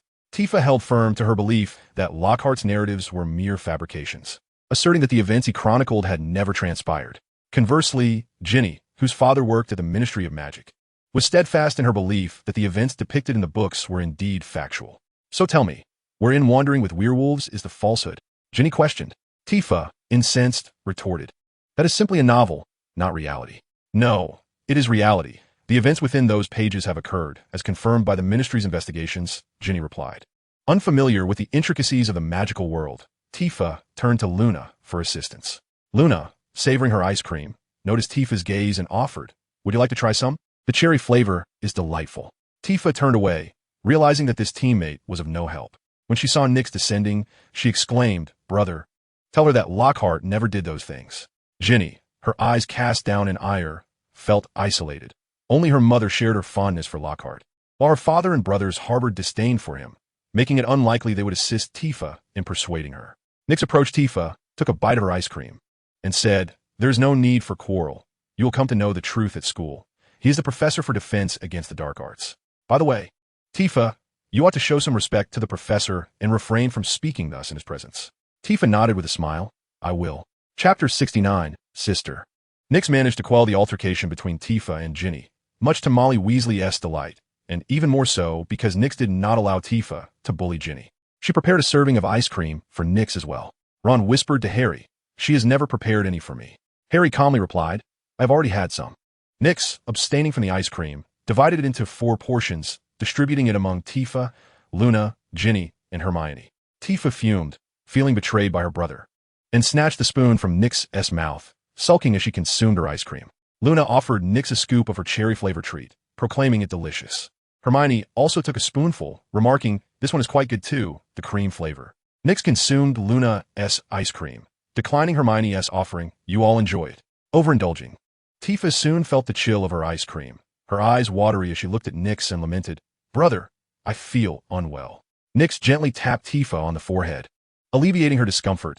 "What did you expect after eating so much?" Ginny watched Tifa with envy. Her own brothers would never behave in such a manner. Wishing she could exchange her 5 brothers for Tifa's, dinner was awkward, filled only with the clattering of knives and forks. Arthur Weasley and Xenophilius Lovegood were both reticent, lacking common ground for conversation. To break the silence, Nyx begrudgingly complimented, "Mrs. Weasley's potato soup is truly delightful." The twins lowered their heads, surprised that their casual remark had prompted their mother to actually prepare potato soup. Mrs. Weasley beamed at Nyx, saying, "Your home is in town, is it not? Do bring your sister over to play often." "Certainly, Ma, I am. I will be pleased to invite your family to visit us as well." After dinner, everyone frolicked in the small garden. Nyx turned to George and Fred and said, "Let us set off some magical fireworks." The twins hesitated, pondering whether they could consider the fireworks as Nyx's property or if they were willingly offered for their amusement. Noticing their uncertainty, Nyx reassured them, "I will take the one selected during the day, and the rest can be released. Rest assured, I shall fund your research, but I expect to be informed of your findings." The twins exchanged glances and joyfully replied, "All right." Before long, they descended with a large box. George asked again, "Nyx, are you certain you intend to release all of these?" Fred added, "If you purchase these, your gold coins with us will dwindle." Nyx responded through action. He opened the box and retrieved the largest firework, inquiring, "Is this one particularly loud?" George supplemented, "But it's fine, as the town won't see it." Nyx lit the fuse and took Tifa to shelter by the door as the enormous fireworks soared into the sky. Boom!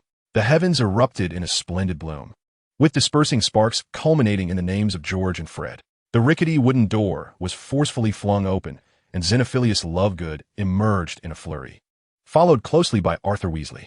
They had feared the children were under attack, but upon seeing no injuries, they felt relieved. Luna marveled, "How beautiful!" Tifa shook off Nyx and raced to the box, selecting a firework that caught her fancy, seeking guidance from the twins on how to launch it. Another firework ascended, its explosion less thunderous than the previous one, yet the display was enchanting, resembling a flower fairy dancing.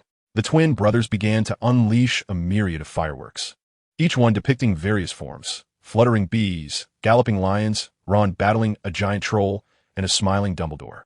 "This is too dangerous. You may play now, but you cannot leave any behind." Nyx shook his head. Tifa had no intention of leaving. Her goal was to involve Luna in the fun. "Brother, may I ask Luna to help me ignite it?" Nyx replied indifferently, "Yes, just be careful not to blow yourselves up." He was unconcerned about who ignited the fireworks. The sky was adorned with splendid lights, and igniting them would only waste the precious viewing time. The fireworks in the box were all similarly shaped, yet Luna could instinctively discern which ones were more visually appealing. Nyx addressed the trio beside him, "Hermione, Harry, want you join in and choose a couple?" Harry asked excitedly, "Can I?" Nyx nodded affirmatively. Of course. Hermione shook her head, indicating her disinterest. The Weasley family had all come out, and Ginny, witnessing Tifa and Luna selecting fireworks, felt discontented, lamenting that such delightful entertainment was not shared with her. Was this how a brother should behave? Noticing Ginny's expression, Nyx spoke, Ginny, you should join them. Ginny hesitated momentarily, but ultimately succumbed to temptation, though she did not shout or cheer like Tifa as she picked one, asking George to help her ignite it. Only Ron remained behind, not even glancing at the fireworks. Instead, glaring jealously at Nyx until his eyes could bear it no longer and tears began to flow. The fireworks were not entirely dispensed, yet the box was empty. Tifa had secretly kept a few for herself, sharing some with Luna and Ginny. While Luna was fine with it, Ginny appeared somewhat dazed. Just that afternoon, they were embroiled in an argument, and now you share toys with me. Tifa had not given it much thought. She was simply delighted and distributed them generously. Hermione received her share, as did Harry, and even the twins, the creators of the fireworks, were each given two. Even Percy, who had remained silent all along, received some as well. Nyx nodded. All right, then let me have them. Tifa was taken aback. Seeing Nyx's cheerful expression made her realize her little scheme had been uncovered. Reluctantly, she handed over a few fireworks to him, expressing her concern, Brother, you mustn't ignite them. They are mine. After their playful antics, everyone grew weary. Tifa yawned, resting on Nyx's back, and said, Brother, I am tired.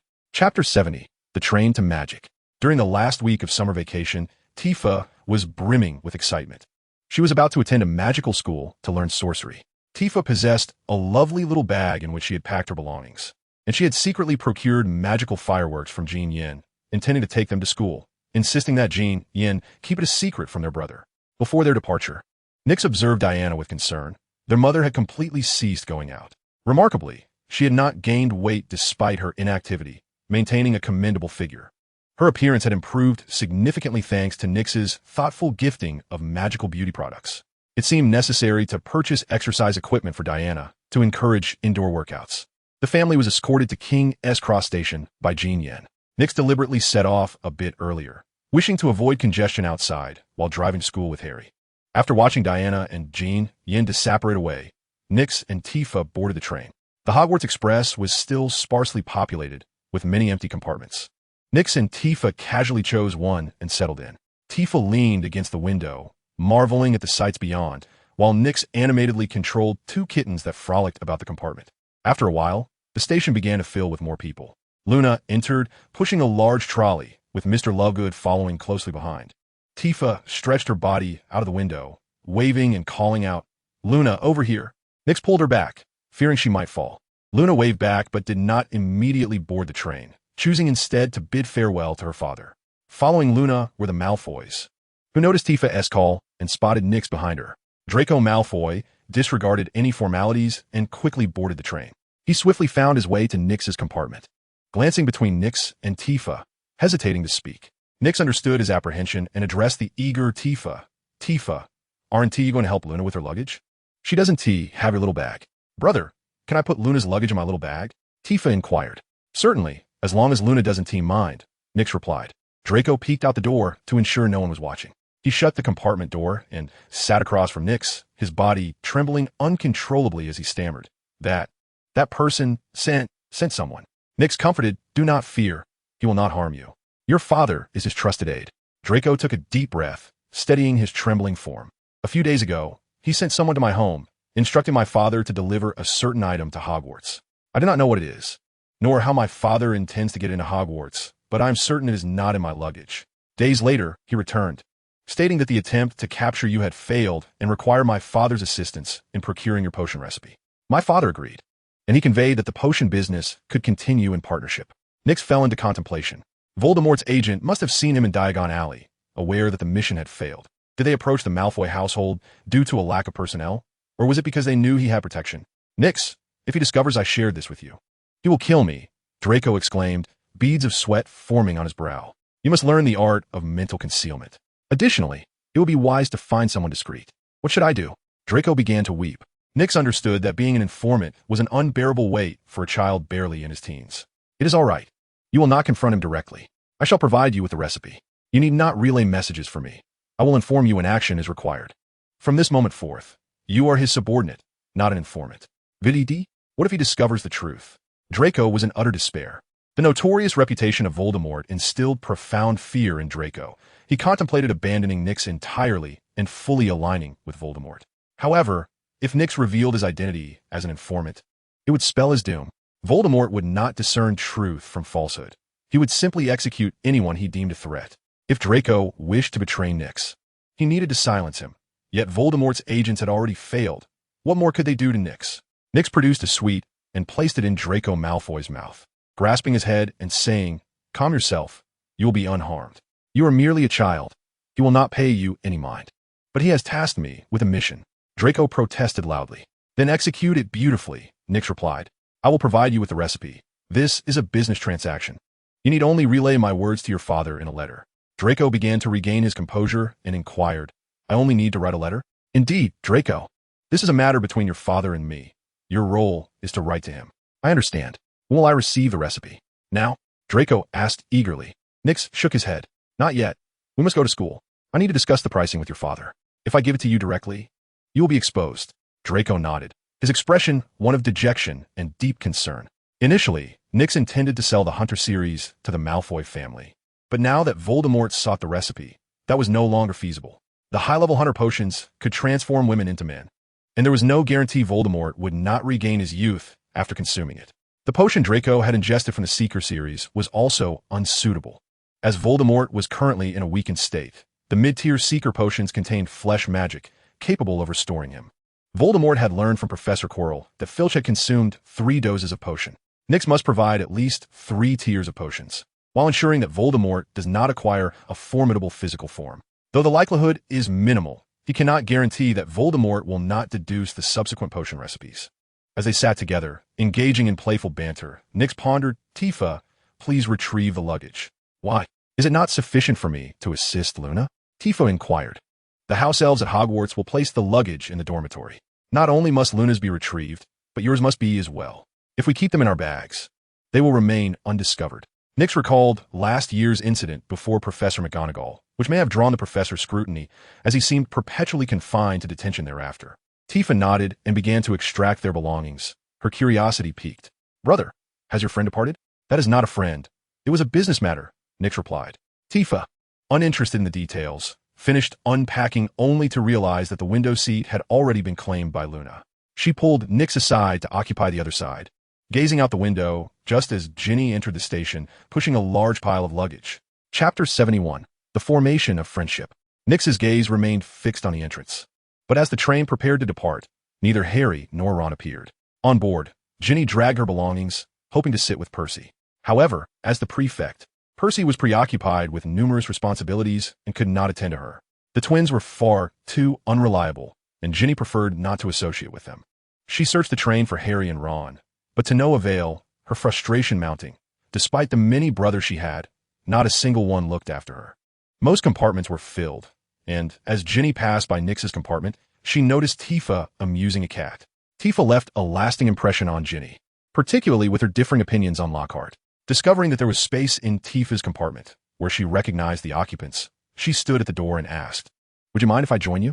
Ginny felt a flutter of anxiety, believing her rapport with Tifa to be rather tenuous.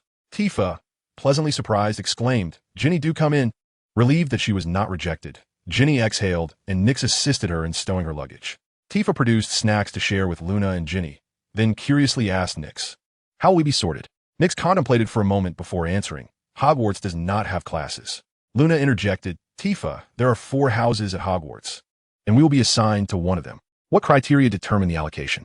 Tifa inquired. Luna struggled to provide an answer, turning to Nyx, with Tifa and Ginny following suit. Upon witnessing Nyx's expression, Tifa discerned he would remain silent and turned to Ginny, asking, "Ginny, your brothers are also at Hogwarts. Have they informed you how sorting works?" Ginny's expression soured. Her brothers were notoriously unreliable, each offering her conflicting information. "They have mentioned it to me, but their accounts are entirely fabricated." "Why is that?" Tifa asked, her curiosity piqued. "Because everyone has a different story," Ginny replied. Percy announced that there would be an examination, prompting George and Fred to suggest they should examine their brains. I perceived their words as mere attempts to frighten me, while Ron, increasingly unreliable, claimed they would extract our souls to determine which house we belonged to. Ginny's complexion paled, as she recalled the vivid descriptions they had provided. as if they had truly experienced such a scenario. Upon hearing Ginny's words, Nyx pondered and remarked, "Shall I fabricate a tale as well?" Tifa, clutching the snack-seeking Meow King, retorted, "Nyx, you cannot intimidate me." She then turned to Luna and inquired, "Luna, hasn't your father mentioned anything?" Luna shook her head in response. The only one privy to the information, Nyx, was reluctant to divulge it. The remaining two companions were unaware. Tifa, surrendering to frustration, resumed her search for snacks. She eventually unearthed a bag of Bertie Bott's every flavor beans, akin to those Nyx had once gifted Ron. Among the peculiar flavors, only one was palatable, and a sinister smile crept across her face as she proposed, "Brother, shall we engage in a game?" Nyx relinquished control over Little Orange, grinning as he replied, "Indeed. Let's play truth or dare." Tifa produced the beans, still hoping to compel Nyx to reveal how the house allocations would be determined. Observing the bag of beans, Nyx's expression turned mischievous as he suggested, "What if, for a lie, you were to consume 3 beans?" Tifa regarded Nyx's demeanor and recalled his previous antics. While Nyx undeniably dominated the game, she was not destined to lose. When in good spirits, he would purposely allow her to win, only to deliver a crushing blow when she was at her happiest, rendering her disinclined to continue. Conversely, on days when he was in a foul mood, he would prevent her from winning until she conceded, at which point he would feel a sense of relief. Tifa reconsidered, saying, "Forget it. Not playing anymore?" She shot Nyx an angry glare and continued sharing snacks with Luna and Ginny. Luna produced a copy of Sing the Contrarian and handed it to Nyx, asking, "Would you care to have a look? The latest issue? Luna nadi definitively." Nyx accepted the magazine and began to peruse its contents. The material within Sing the Contrarian was absurd, yet the publication thrived commercially. Xenophilius Lovegood profited greatly from it. While Nyx was engrossed in the magazine, a knock sounded on the compartment door. He glanced up to find Hermione standing there. "So, you are here," Hermione remarked. Tifa raised the chocolate in her hand and inquired, "Would you like some?" Hermione shook her head and asked, "Have you seen Harry? I've searched half the train and have yet to find him." Nyx replied, "No, we haven't seen him. We've been in this compartment the entire time." He thought to himself that it was quite peculiar for her to expect to find him, considering they had not even entered the station, let alone boarded the train. They would certainly cause quite a stir. Hermione turned to Ginny and asked, "Ginny, did you come with Harry? Do you know where they are? I shall continue my search." Upon seeing Hermione's intention to leave, Ginny called out, "Wait, I'll accompany you." Nyx interjected, "Haven't found them yet? We've scoured every place and have seen no sign of them." Ginny shook her head. "Fear not. We shall surely see them at the feast," Nyx reassured her. Ginny nodded, saying Hermione mentioned that as well. "She also reminded me to tell you that we're nearing Hogwarts, and you must change into your school uniform." Nyx turned to Tifa, her small face smeared with grime. He contemplated drawing his wand to clean her up, but the recollection of the prohibition against magic outside of school stilled his movements. Accustomed to casting spells in the absence of supervision at home, he was uncertain whether being on the train constituted being outside school boundaries. Instead, he retrieved a towel from his bag and began to wipe Tifa's face, exerting considerable effort due to the lack of water. Tifa squirmed and exclaimed, "Nyx, you're hurting me. Have you had enough?" Nyx inquired. "Not yet," Tifa retorted stubbornly. "Then perhaps you should stop eating. Surely, you wouldn't want the entire school to witness your messy face and dirty clothes," Nyx remarked. Upon hearing this, Tifa set down her snacks and asked, "Aren't you going to use magic for me?" Tifa paused, bewildered, and queried, "Aren't you coming with me? Have you forgotten? You must undergo a sorting process, which involves testing." Nyx replied. Tifa's lips pursed, her expression teetering on the verge of tears, her voice quivering. "What if it's too difficult? What if I can't make it?" Nyx nearly divulged the truth, but noticed Tifa still tearing at the chocolate wrapper, realizing her facade. "Next time you want to play the pity card, refrain from thinking about food. It will give you away," he advised.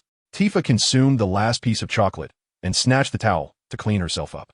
Shortly after everyone changed into their uniforms, the train arrived at their destination. Upon disembarking, Nyx spotted Neville and Simon waving at him. Chapter 72. No need to say more. "I'll drink." Nyx couldn't see the knight's steed pulling the carriage. He recalled that one could only glimpse the knight's steed after witnessing death. Confusion enveloped him. During the summer, he had witnessed a person before him contort into a monster.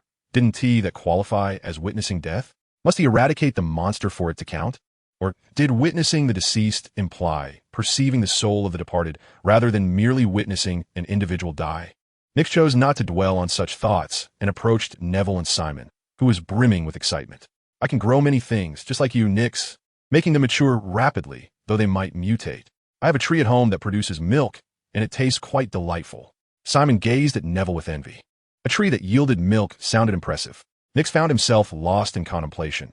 Neville belonged to Sequence 9 and should not possess the ability to induce plant mutations. Could it be that his innate talent combined with potions sparked a revelation, granting him high sequence capabilities? Neville, can you consistently control that mutation? Nix inquired. Nix surmised that this was a unique combination of Neville's innate talent and potions, allowing him to acquire high sequence abilities prematurely. Unfortunately, he lacked the ability to control it freely. With some advancement in sequences, he might gain mastery or through prolonged training. As Simon and Neville boarded the carriage, Nix's attention was drawn to a carriage a few spaces ahead. It was Cedric and his companions, a raucous group teasingly shoving Cedric and Autumn Zhang into one carriage. Both appeared flushed, sitting side by side with their heads bowed. The others remained below, incessantly cheering. Just as the carriage was about to depart, Nix dashed over and nimbly leaped aboard, leaving the onlookers astonished. The chance for Cedric and Autumn to be alone together was abruptly disrupted by a mischievous interloper. Cedric fixed his gaze upon Nix, acutely aware of the sentiments of his friends, yet feeling somewhat bashful under their watchful eyes. He recalled the time when Nix had sat in the auditorium, surveying every girl who entered and exited, ultimately fixating on Xiaozhang. Had it not been for a friend's reminder, he might have remained oblivious to it. When Nix suddenly dashed towards the carriage, Cedric's instincts heightened. He feared that Nix, in his relentless pursuit, sought to draw closer to Xiaozhang. Is there something you need? Cedric inquired. Nix, I have a potion that is perfectly suited for you. Nix replied. Cedric's expression softened. It was a relief to know that Nix's intentions were not related to Xiaozhang. I do not require any potion, Cedric responded firmly. Nix scrutinized Cedric for a moment before turning towards Xiaozhang and saying, Senior, I possess a method that can ensure your eternal youth. Xiaozhang, who had been observing Cedric and Nix, realized that Nix had come to offer Cedric this potion and felt a twinge of envy. The transformation of Filch after consuming the potion had incited jealousy among the girls. What is this method? She inquired. Cedric immediately grasped Nix's arm. I am now intrigued by your potion. Let us discuss it. Xiaozhang cast a glance at Cedric, understanding his intentions, and cheerfully urged Nix. Do not forget to share with me the secret to everlasting youth. Nix smiled in agreement and turned to Cedric, stating, Senior, I have a potion. Spare me the details. I shall drink it, Cedric interjected decisively, wishing to quickly distance Nix from Xiaozhang. Nix stared at Cedric in astonishment, having prepared an elaborate speech to persuade him to consume the potion. It was essential to note that Cedric was unlike Seamus or Neville. He possessed no flaws, excelled in every subject, and had numerous friends who treated him well. Truly the epitome of a life well lived. Nix could not divulge to Cedric the fate that awaited him. And even if he did, whether Cedric would believe it was uncertain. It was improbable that such news would compel him to drink the potion. With Cedric now complacent, allowing Nix to have his way, Nix felt as though his adversary had surrendered without a fight. The carriage halted at the castle entrance, and Cedric swiftly escorted Xiaozhang away. In the great hall, the guests sat around the dining table, where Hermione turned to Nix and asked, Have you seen Harry? Nix took the copy of the Daily Prophet from Seamus's hands and handed it to Hermione, pointing to the headline about the flying Ford Anglia, which had astonished muggles. Look at that car. Does it not seem familiar? After reading it, Hermione remarked, The Weasley family car? How was it discovered? Did they forget to activate the invisibility? Nix reminded her, I trust Mr. Weasley would not make such an error, but others might, such as Ron or Harry. Seamus exclaimed, Driving a car to school? Cool. Hermione replied, They would not do that. Such an action would lead to expulsion. Ginny arrived at Gryffindor, while Luna went to Ravenclaw. When Tifa arrived, the Sorting Hat got stuck momentarily. Ultimately, the Sorting Hat declared her a member of Gryffindor, causing Tifa to wear a slight frown as she hurried over to sit beside Nix. What did you discuss with it? Nix inquired. How did you know I was chatting with it? Tifa asked curiously. The people around perked up their ears. It was well known that the Sorting Hat could speak. Having spent such an extended time with it, one could only engage in conversation. What did it say to you? Tifa pondered for a moment and replied. It mentioned that it seldom encounters a problem-free Lestrange and asked me which house I wished to join. I expressed my desire to be in the same house as Luna. But it said that was not possible, as I lacked sufficient intelligence, despite my commendable grades. Tifa complained. Good grades do not equate to cleverness. You have never bested me in games, which hardly qualifies as wise, Nix retorted. Tifa, feeling disheartened, revealed Nix's secrets. It told me you wished to join Luna's house, but were rejected. It also mentioned your desire to be in Slytherin, which was denied, and that you had no choice but to come to Gryffindor. Nix cleared her throat, attempting to mask her embarrassment with food. Tifa continued, I wanted to be with my brother, and thus, I was placed in Gryffindor. Chapter 73, The Howler and the Mandrake. Upon returning to the common room, Seamus proclaimed Harry and Ron's exploits. The Gryffindor wizards were abuzz with excitement. Tifa retired for the night. Having spent an exhilarating day, she felt somewhat fatigued. Ginny remained in the common room, deeply concerned for Ron, and even more so for Harry. At breakfast the following day, everyone sat together. To Tifa's left sat Nyx, and to her right, Ginny. The two girls had become fast friends, sharing whispers about Hogwarts as they ate. Opposite Nyx was Hermione, who was educating Ron and Harry. Suddenly, an owl collided with Hermione's plate, splattering her with porridge and ruining any remnants of her breakfast. Nyx was also caught in the fallout, but not as severely as Hermione. The owl belonged to the Weasley family. It was quite old, yet they could not afford to replace it. Clutched in its beak was a red letter, and upon seeing it, Ron muttered in despair, It's over, it's over.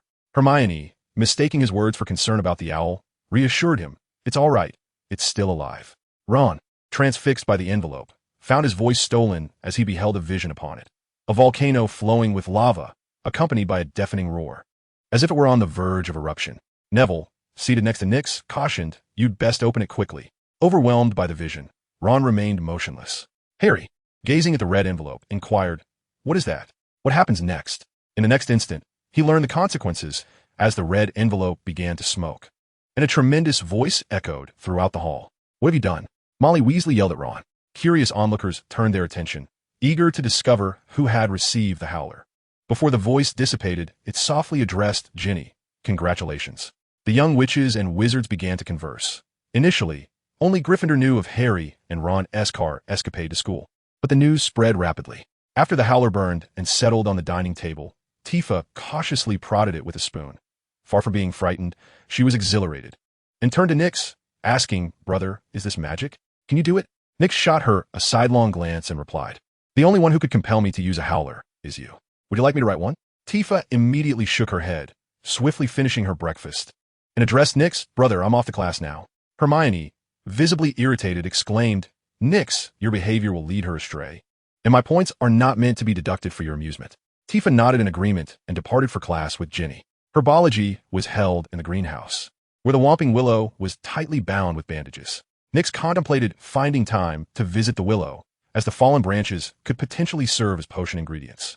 In front of the greenhouse, Lockhart was engaging Professor Sprout in conversation, who appeared increasingly impatient. Nyx felt a pang of sympathy for Lockhart. He yearned to be a figure of brilliance, yet lacked the requisite talent. Following the success of his book, he became blindly arrogant, constantly seeking the spotlight without the ability to back it up. Nyx observed as Harry rambled on about trivial matters before strutting away. During herbology class, the task at hand was to repot mandrakes. Nyx was paired with Hermione, and before commencing, Professor Sprout posed several questions. Once seated, Hermione whispered, I will not award you points for this. Nyx chuckled, How can you say that? Points are intended to earn the house cup. Without your efforts last year, we could not have succeeded. Hermione huffed, choosing to ignore him. Professor Sprout instructed everyone to don ear protection before extracting the mandrake seedlings. Nyx examined the seedlings, perceiving through his system that they could be utilized as potion ingredients. Professor Sprout demonstrated how to repot the mandrakes, warning the students to be cautious, and then allowed the young witches and wizards to proceed.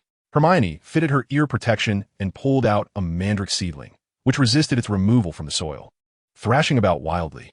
Observing this, Nyx attempted to use his Potion Master-S ability to control the plant, causing it to become still. Hermione gestured that the immobile plant might be dead.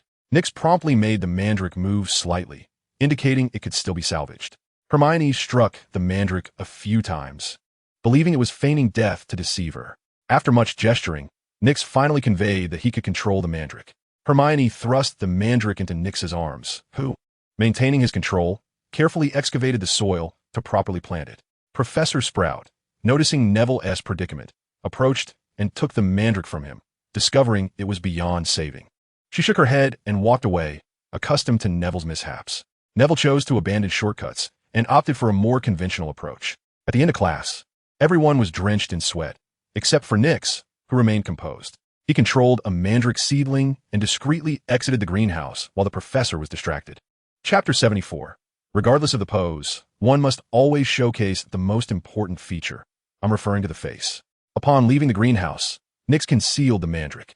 Hermione inquired, "What purpose do you have in bringing out such dangerous items?" "My memory is quite sharp. I do not require enhancement." Though Hermione spoke thus, anticipation brewed within her. The recent performances of Seamus and Neville indicated that Nyx's potions were indeed commendable. She harbored no apprehensions about transforming into a woman, or rather, she yearned for the witch's potion. Filch's appearance incited envy among all the girls. "Over there," Nyx pointed at the venomous tentacula. "The venomous tentacula is perilous. You might get hurt," Hermione warned. "Not at all," Nyx replied. Although he could not recall the method to immobilize the tentacula, he believed he could control it with his abilities, albeit with considerable effort, and could merely keep it still, which was sufficient. Hermione remained motionless, fearful of a sudden assault from a plant. Through the system, Nyx discovered that the tentacula was indeed a potion ingredient, contrary to his initial assumption. It was not a high-tier potion material, but rather a harvesting sacrifice material of the cultivator tier, ranked 7. The entire tree could be transformed into countless materials, and as long as the tentacula remained alive, a continuous supply of materials would be available. Nyx circled the tentacula several times until he located a secret passage, casually finding a corner to bury the mandrake. Hermione, not far away, anxiously scanned the area until she saw Nyx emerge, letting out a sigh of relief. When Nyx approached her, she inquired, "Where have you been? I thought the tentacula had gotten you."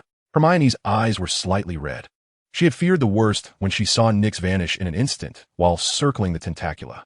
The subject of the Transfiguration class involved transforming a beetle into a button, and during the practical session, Professor McGonagall glanced at Nyx more than once. Nyx struggled to transmute the erratically scuttling beetle into a button, but due to his uncontrollable magical power, there was not even a hint of transformation. In class, Ron was in a similar predicament. His beetle had also failed to change. But unlike Nyx, his wand had broken, which hindered the transformation. If his wand had not been broken, he would have succeeded. At the moment his wand snapped. Ron had heard wailing, but amidst the chaos, he hadn't paid attention and merely reattached it later. Now, the broken wand rendered any spellcasting a jumbled mess.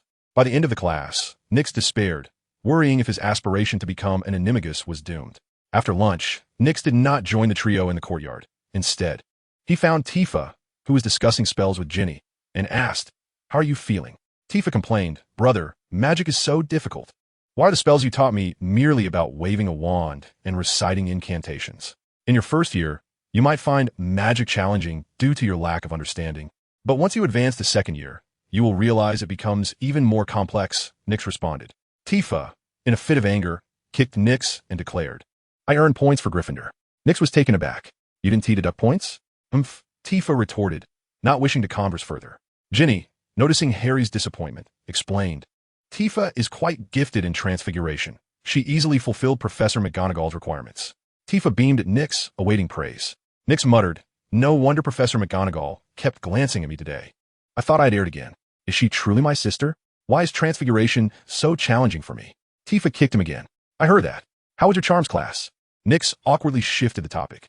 Ginny added 15 points to Gryffindor, and I had no idea she had created her own spell, Tifa boasted. Ginevra's excellence was anticipated by Nyx, as she participated in the ultimate battle and fought against the deranged Bellatrix Lestrange. Although she did not emerge victorious, her prowess was commendable, particularly as many dared not confront Bellatrix. "That earned Ginevra some points, which is unrelated to you," Nyx teased. Tifa retorted angrily, "Just wait. I will earn points in potions class this afternoon." Nyx chuckled, "You may not be aware, but Professor Snape never awards points to Gryffindor. It's a marvel if he refrains from deducting them." Tifa, skeptical, proceeded to attend class with Ginevra. In the afternoon, Nyx found himself in defense against the dark arts class, having resigned himself to the futility of the course this year. Unlike last year, when Professor Quirrell adhered to the syllabus, this year Professor Lockhart had replaced the textbook with his autobiography. Choosing a seat in the front row was not for the admiration of Lockhart's visage, but rather for an easy escape. In truth, had he not feared that Lockhart might fail him due to poor attendance, he would have abstained from class altogether. Nyx had forgotten that the final exams would be cancelled. Lockhart, in his endeavor to establish authority as a teacher, initiated the first lesson with a quiz. Nyx glanced at the paper. The first question asked what color Gilderoy Lockhart favored. After pondering, he wrote down green, hoping Lockhart's head would resemble a verdant meadow, teeming with wild stallions. The second question inquired about Lockhart's secret ambition. He answered, to eliminate all those who know his secrets. The third question asked for Lockhart's greatest achievement, to which he wrote, "The most successful fraud of this century." The seventh question queried the optimal side to stand on when Lockhart posed for photographs. He answered, regardless of the pose, one must showcase the important parts. The ninth question sought to know which product Lockhart used to maintain his dazzling smile. Nix wrote manure. The final question asked for Lockhart's birthday and his ideal gift. He responded, "I am unsure what the professor desires, but I have a potion for him." Half an hour later, Lockhart collected the papers and began expressing his disappointment, as no one had answered his questions correctly, until Hermione's paper arrived, with all answers correct. He joyfully awarded Gryffindor 10 points. Upon seeing Nix's paper, Lockhart's expression shifted subtly. Chapter 75, Siblings, Not a Gift from Phone Bills. Lockhart set down the paper and addressed Nix. "Nix, I understand your eagerness for fame, but even with a potion, I shall not aid your publicity." Nix disregarded Lockhart's mockery, replying lightly, "Professor, are you certain? I can assist you in achieving the feats you have written about in your book." The classroom filled with soft laughter. Most of the boys were skeptical of Lockhart's tales. Even if there was no exaggeration, they would not concede to such claims. The girls glared at the few boys who had laughed, yet this did little to deter their mockery of Lockhart. Lockhart bent down to retrieve a large cage from behind the podium, declaring, "All right, I shall teach you how to defend against the most nefarious dark magic in existence. You are about to confront a most terrifying creature, and I hope you will remain calm and refrain from excessive shouting. Remember, as long as I am here, you are safe." The laughter in the classroom dissipated, replaced by a palpable tension as everyone focused on the cage. When Lockhart unveiled the cover, he announced, "Behold, a freshly captured pixie." The laughter erupted once more, as the students deemed the pixie harmless, even some girls unable to stifle their giggles. Nix silently gathered his belongings, preparing to cast a protective charm as soon as Lockhart released the creature. Noticing the merriment, Lockhart said, "Very well, since you find it harmless. Let us see how you handle it." With that, he opened the cage, and the pixies swarmed out, wreaking havoc. Nix swiftly retreated to a corner, observing the chaos that unfolded in the classroom. The two boys, initially exuding an aura of valor, were soon in disarray. The pixies, realizing the futility of close combat, resorted to long-range attacks, hurling ink, books, and anything within reach as weapons. Neville was doused in ink, while Seamus suffered a worse fate, struck by a copy of Walking with Giants, causing his eyes to swell. They scrambled for cover, much like their fellow classmates, and the pixies, sensing their retreat, grew even bolder in their antics. Lockhart, having his wand snatched away, found himself cowering beneath the lectern. Hermione, too, had cast a protective charm and managed to avoid the flying ink and books, opting to hide beneath her desk rather than become an easy target. The chaos persisted until the bell rang, with Nick being the first to make his escape. The trio lagged behind, tasked by Lockhart to clean up the pixies. Exiting the classroom, Nick made his way towards the castle, intending to hasten the maturation of the mandrakes. As he traversed the corridor, he spotted Tifa and Luna. Tifa sat on the railing, her expression one of distress, with traces of tears still visible on her cheeks. Luna swung her legs beside her, and they sat in silence. Gazing ahead, dressed in her school uniform, with her hair cascading freely, Luna's bright eyes seemed lost in thought, creating a stark contrast to the surroundings. Those passing by would instinctively overlook Tifa, their attention drawn solely to Luna. Nick approached Tifa from behind and covered her eyes. Before he could speak, Tifa asked, "Brother, are we truly not siblings?" "Of course, we are full siblings. Why would you ask such a thing?" Nick replied confidently, certain of his identity as Diana's son and Tifa's brother, not merely a result of a fleeting whim. "Then, why does Professor Snape question my lineage?" Tifa inquired. Nick hesitated, pondering before asking, "Did your potion fail?" Tifa nodded. "I followed the instructions in the book precisely. Not a single step was missed." "Why did it fail? And why was Ginny, who caught a whiff of it, sent to the infirmary?" Nick pondered what his sister had concocted. He recalled that the first lesson in potions was the healing draught for boils. Just the scent alone could send someone to the infirmary. What sort of noxious brew had she prepared? Yet, he reassured himself, my transfiguration practice is equally disastrous. I was about to practice. Why not join me? I can teach you how to brew potions, and you can instruct me in transfiguration. "All right, where shall we go?" she replied, turning to Luna. "Luna, will you accompany us?" Luna considered for a moment before responding. "No, I must head to the library." "Are you all right now?" "Thank you for keeping me company. I am fine now." Tifa expressed her gratitude. Bidding farewell to Luna, Nix turned to Tifa and said, "You've made a fine friend. Has she been there for you all along?"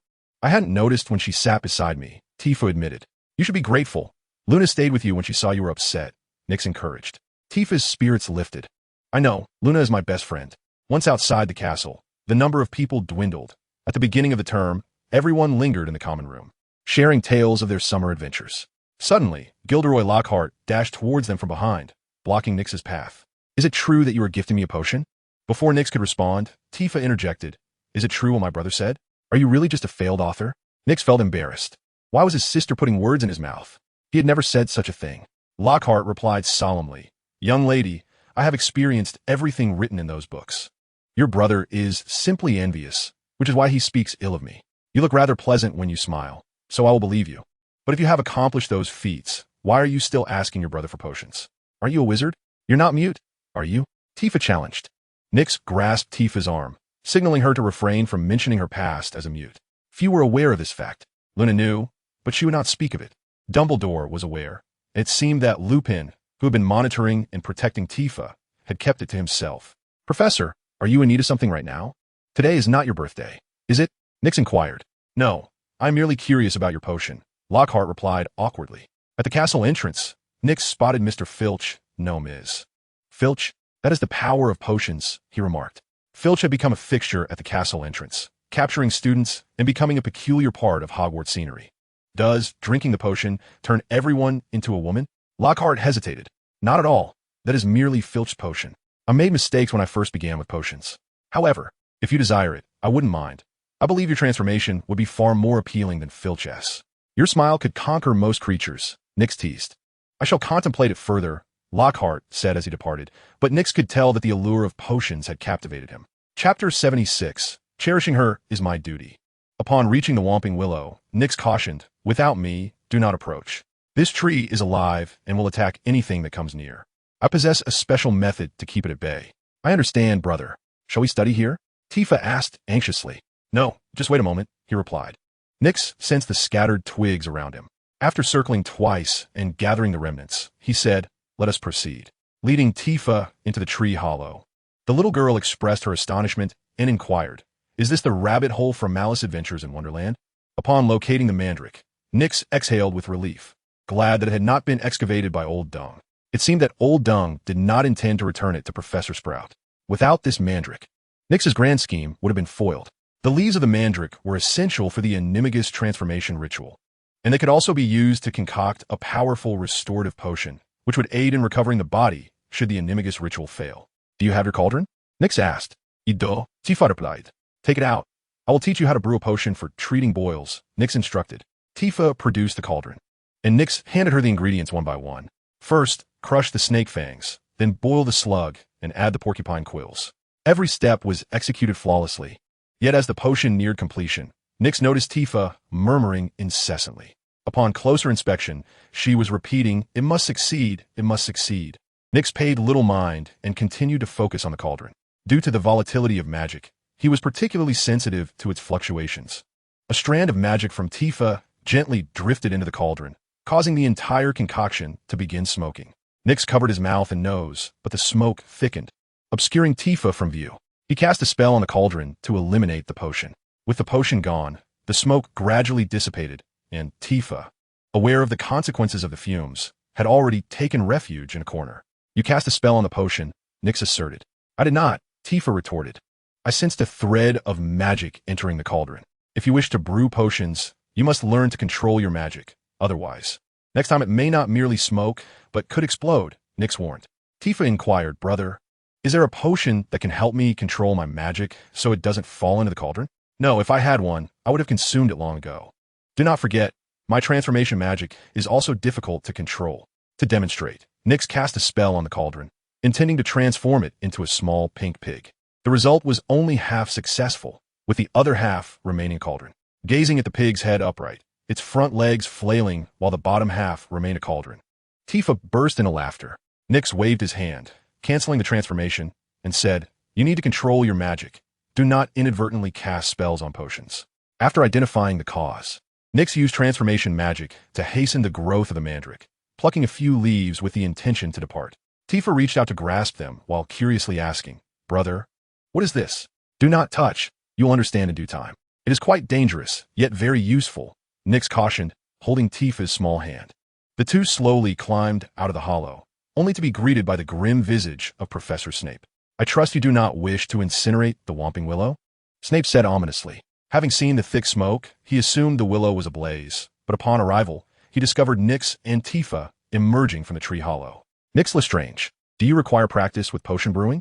Furthermore, there is no potions class for second years today." Snape suspected that Nyx was being dishonest. The timid Tifa meekly remarked, "Professor, my brother is teaching me potions." Upon hearing her words, Snape's expression became indescribable. After a pause, he admonished, "You would do well to find a more conspicuous place for your practice. I would hate for you to succumb to poisoning, only to be discovered later as mere piles of bones." Snape ground his teeth, feeling that this was a deliberate provocation. The only recourse he had was to deduct points from Nyx, yet such a measure was utterly meaningless to him. Detention was out of the question. On one hand, it was not worth the trouble, and on the other, given Nyx and Tifa's potion-making skills, their supplies could pose a significant danger. Tifa, overwhelmed by Snape's pressure, whispered anxiously, "Brother, what should we do? He won't deduct points again, will he?" Nyx shook his head, thinking that point deductions were trivial compared to the fear of detention. "You should consider yourselves fortunate that no serious consequences have arisen. Otherwise, expulsion would be your fate," Snape threatened. Tifa, frightened, quietly inquired behind Nyx, "What do we do?" "It's fine," Nyx reassured her, then addressed Snape, "Professor, please rest assured, we are fully aware of our limits." Nyx wished he could bend the rules as easily as bending a willow tree to stroke him, but alas, he lacked the power to do so. Tifa softly encouraged, "Brother, you can do it."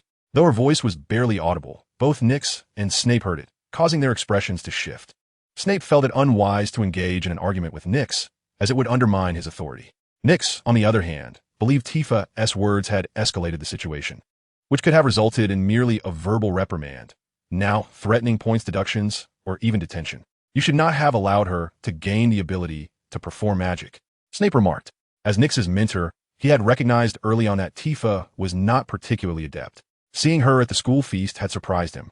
But reflecting on Filch and Nyx, it no longer seemed so strange. During potions class, Tifa's performance was abysmal, leading Snape to conclude that those who practice potions might yield significantly inferior wizards compared to their peers.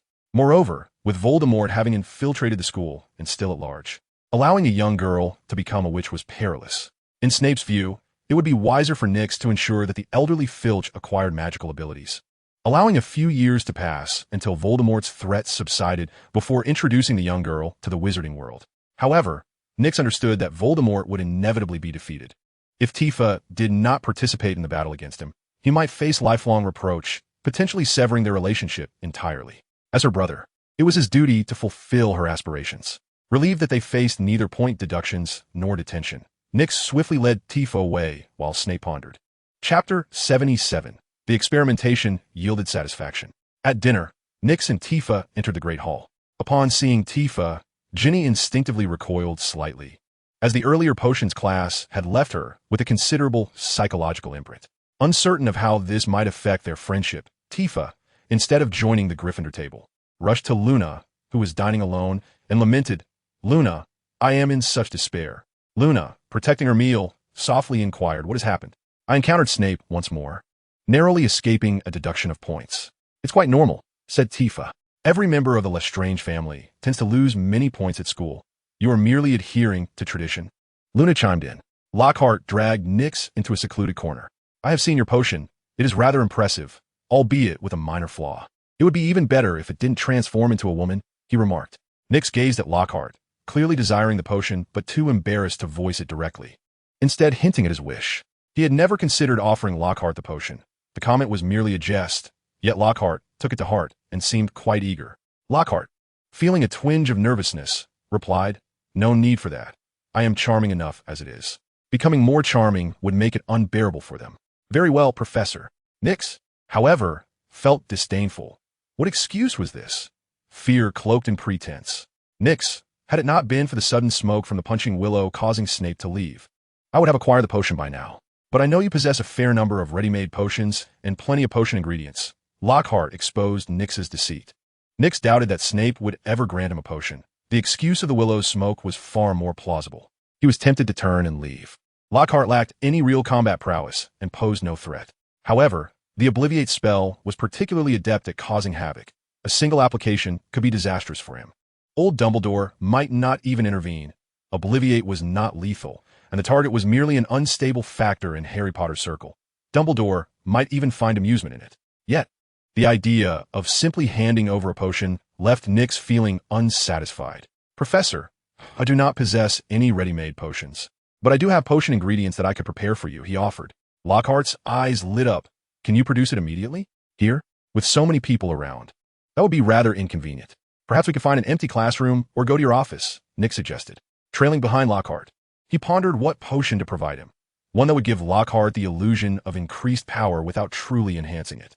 It could not be something akin to Ron's wildly imaginative concoctions, which would surely reveal his trickery. Suddenly, Nix considered why he should limit himself to a level 9 potion. Why not directly offer a higher tier potion? While level 7 potions were scarce, level 8 ones were plentiful. Furthermore, the Jester and Illusionist potions were well suited to mock him. Yet they would significantly enhance Lockhart's magical prowess, which was unacceptable. The Provocateur and Inciter potions, which could elevate his soft power, were also ill-advised. Lockhart's linguistic talent could lead to an immense leap in ability, or they might yield no results at all. Ultimately, Nix settled on the Midnight Poet potion.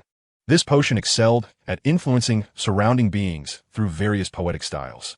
Given Lockhart's writing capabilities, the effectiveness of the poetry in addressing the situation depended entirely on him. Considering Lockhart's egotistical nature, it was likely that the effects would be negligible. The potion would enhance Lockhart's abilities, allowing him to cast spells through recitation. For a typical wizard, this would represent a regression, as the act of casting spells would transform into a performance of poetry, leaving enemies free to advance before the incantation was completed. Moreover, would the application of the Lockhart experiment, bypassing the foundational sequences and directly venturing into higher-level potions, lead to a distortion into a monstrous form? Within the Office of the Defense Against the Dark Arts, portraits of Lockhart adorned the walls, his narcissism rendering Nix speechless. As the potion was meticulously prepared, Lockhart exhibited a flicker of trepidation, suggesting, "You should take the first sip." Nix was taken aback. Was Lockhart fearful of poisoning him? "Professor, if you wish to abstain, so be it." Noticing Nix's reluctance to drink, Lockhart's suspicions were piqued. If the potion is safe, why do you hesitate? Potions must not be consumed indiscriminately. I have ingested other brews, and another would surely lead to my demise. Are you attempting to end my life? Nix threatened. To kill a student at Hogwarts could land you in Azkaban. Lockhart's gaze faltered. He was uncertain whether Nix's words were truth or fabrication. Yet the potion he desired lay before him. To kill a professor at Hogwarts would not only result in expulsion, but also incarceration in Azkaban. Lockhart felt a sense of relief. Nix understood the gravity of the situation. Thus poisoning was improbable, and the potion before him should be harmless. He seized the potion and drank it in one gulp, finding it devoid of flavor. Nix drew his wand, observing Lockhart warily. He exhibited no signs of distress, nor did he transform into a monster. "Professor, did you hear any peculiar sounds?" Nix inquired. "Peculiar sounds? I heard nothing." Lockhart had grasped the potion's capabilities and began to recite melodiously, "Ah, how magnificent I am, how." Nix endured Lockhart's bizarre poetry, watching as the man visibly enlarged, his height reaching the ceiling. A mere turn caused him to shatter 2 portraits, in which Lockhart's image exclaimed, "Be careful. No harm done. No harm done," Lockhart chuckled. Upon concluding his recitation, only a spell of enlargement resulted. Nix shook his head, estimating that Lockhart would not enhance further. However, Lockhart was quite pleased. It was an enchantment tailored perfectly for him. Just imagine, in a public setting, he could unleash a spell merely by reciting a poem, leaving onlookers in awe and silencing those who doubted his exploits. "This potion suits me rather well," Lockhart declared. "Rest assured, I shall promote it for you."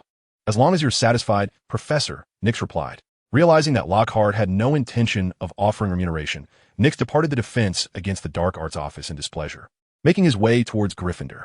Chapter 78, The Charming Old Aunt. Nix found himself perplexed by Lockhart's circumstances.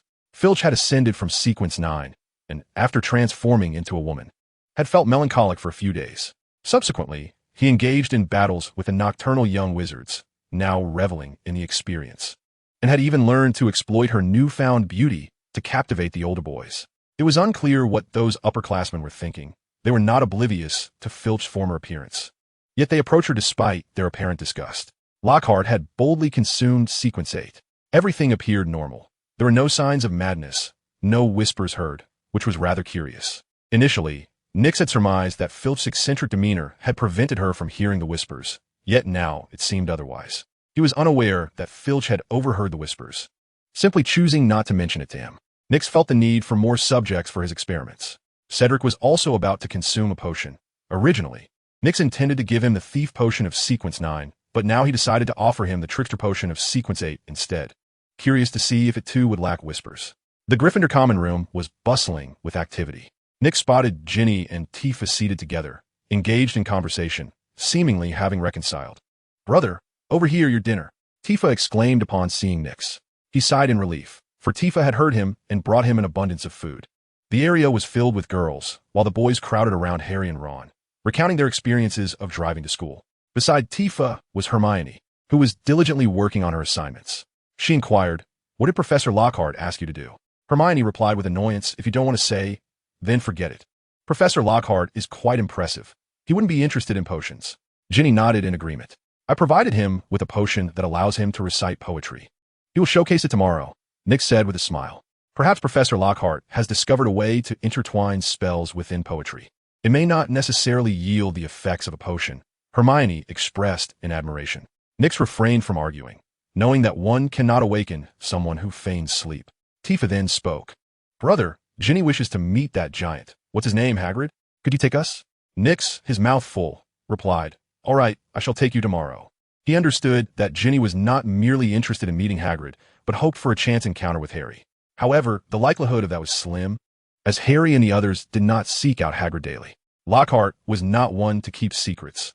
By the following day, everyone was aware of his newfound ability to recite spells in verse, though few knew he had consumed a potion. Ginny and Hermione did not spread the word, and Tifa remained indifferent to Lockhart. After afternoon classes, Nyx awaited Ginny and his sister at the castle entrance. Filch observed him for a moment before speaking. "Lockhart's sudden ability to cast spells through poetry is your doing, isn't it? I never imagined you would share such a peculiar affinity with him. I find it hard to believe you could be so altruistic. You must be up to something. Don't let me catch you in the act." Filch threatened. "Brother, who is that lovely old lady?" Tifa asked as Filch turned to look. A girl, resembling Nyx by about 70%, was speaking. Filch recognized her as a first-year witch. "Tifa, that's Filch. She was originally a man and quite elderly," Ginny quietly reminded her. "No wonder I thought she looked both old and ugly. Now it makes sense." Tifa realized, since becoming a witch, Filch only exuded an aura of allure and maturity, never age.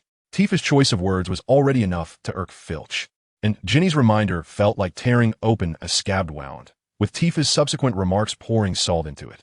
Instantly, Filch's anger surged. She hissed, "I will keep a close watch on you. You'd best not make any mistakes in my presence. If I catch you, I will ensure you are expelled from Hogwarts." Tifa, intimidated by Filch's fierce demeanor, hid behind Nyx, peeking out to observe Filch. Nyx stood before Tifa and addressed Fairchild. "You would do well to avert your attention from her. Otherwise, the consequences could be dire." "Deal? How dire? More so than becoming a woman?" Fairchild chuckled mockingly. I got Fairchild. Perhaps you believe that becoming a woman is indeed severe, yet I can assure you, there are far graver fates that you would not wish to endure. Furthermore, in the eyes of some, your predicament is a blessing." Nyx spoke with grave seriousness, making it clear that should Fairchild target Tifa, she would soon discover the harsh realities of societal retribution. Fairchild recalled Nyx's previous assertion that she should appear more appealing.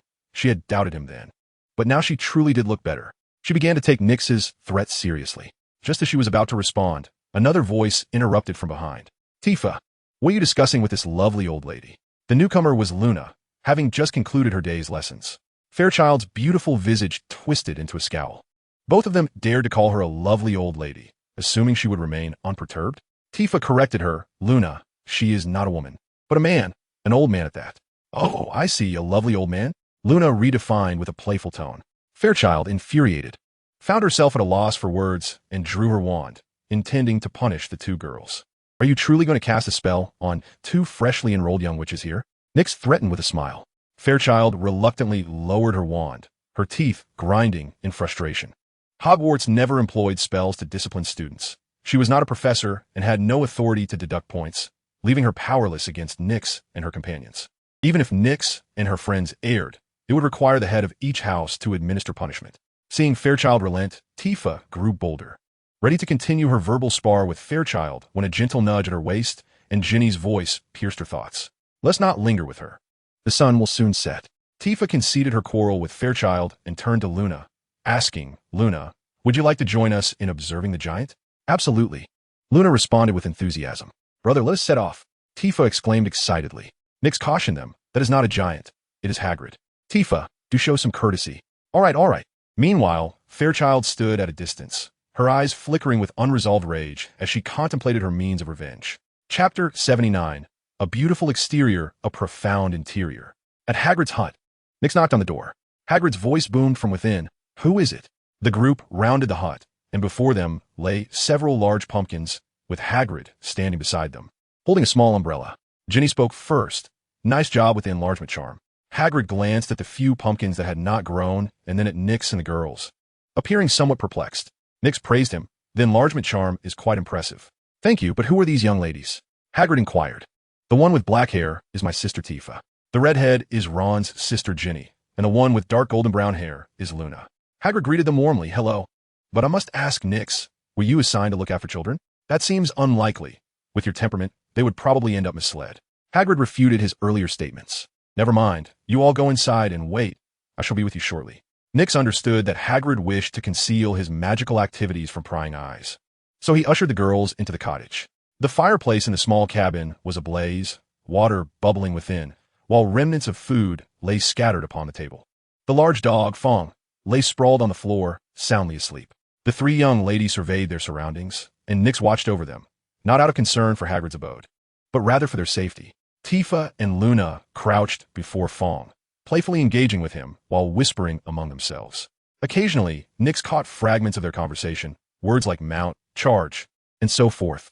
Ginny sat quietly, her face etched with disappointment. Observing her, Nyx suggested, I believe you could inquire with George and Fred about their Quidditch practice schedule. Attending as a cheerleader would suffice. If you feel hesitant, perhaps take Tifa along. She's intrigued by Quidditch and has yet to witness it. Ginny murmured, that doesn't seem appropriate. Nyx chuckled, look, we are scheming beside her, and she remains unperturbed. Luna nodded in agreement. The trio of young girls turned their gazes toward Nyx. Two were purely curious about Hagrid, while the third hoped for a chance encounter with Harry. Nyx remarked, let them familiarize themselves with the place. In the future, they need not rely on me to guide them. Hagrid prepared a cup of tea for each, inquiring, would you care for a snack? Perhaps not, Nyx replied. I fear they may soon develop cavities. He doubted the girls could manage Hagrid's rock cakes. Well, I hope Madame Pomfrey can assist them, Hagrid added. Once acquainted, Tifa and Luna took turns posing questions to Hagrid, who was quite fond of their company, promising to introduce them to some marvelous creatures when the opportunity arose. At the castle's entrance, a throng had gathered, with Lockhart and Filch at the center. Lockhart showcased his newfound abilities, even capturing the attention of the professors. Nyx, on the periphery, heard Lockhart recite a poem about flowers. A bloom materialized slowly beside him, only to wither rapidly once the poem concluded. He had described a vast expanse of flowers, yet the illusion manifested but a single blossom. Filch scoffed, your abilities are futile. Do you intend to battle a ghost with a mere flower? Perhaps a spectral being might be charmed by your captivating smile and a single flower. Lockhart did not retort, but instead recited another poem, conjuring a flower that would not wilt, presenting it to Filch while stating, Filch, you are quite lovely, and with this flower, you might stand a chance against me. However, I cannot reveal my charming smile, lest it distract from your presence. The young wizards present erupted in laughter, while Lockhart's fervent admirers screamed, internally pleading, give the flower to me, not that wretched Filch. She is unworthy of your attention. Those who did not idolize Lockhart felt a pang of jealousy, yearning for the ability to enchant with poetry themselves. After all, what could be more delightful than reciting a love poem amidst a romantic rendezvous? Filch did not accept the flower, glaring at Lockhart with fury. Had it not been for last semester's incident involving a freezing spell that struck a student, leading to a reprimand from Dumbledore, she would have already given Lockhart a lesson he would not soon forget. Lockhart composed another poem, and, as he recited it, a table materialized before Filch, adorned with a cake that was inserting its own candles. The verses continued, and more illusions emerged upon the table, a bottle pouring its own wine, a teapot pouring its own tea, a miniature symphony orchestra performing renowned melodies, while celestial bodies took on the role of vocalists, incessantly repeating Lockhart's verses. The onlooking Nyx was utterly astonished. Lockhart truly exemplified the essence of a writer, showcasing the prowess of a midnight poet to exquisite effect, with the surrounding ambience steeped in romance. Many young witches gazed with starry eyes, wishing to replace Filch in the scene.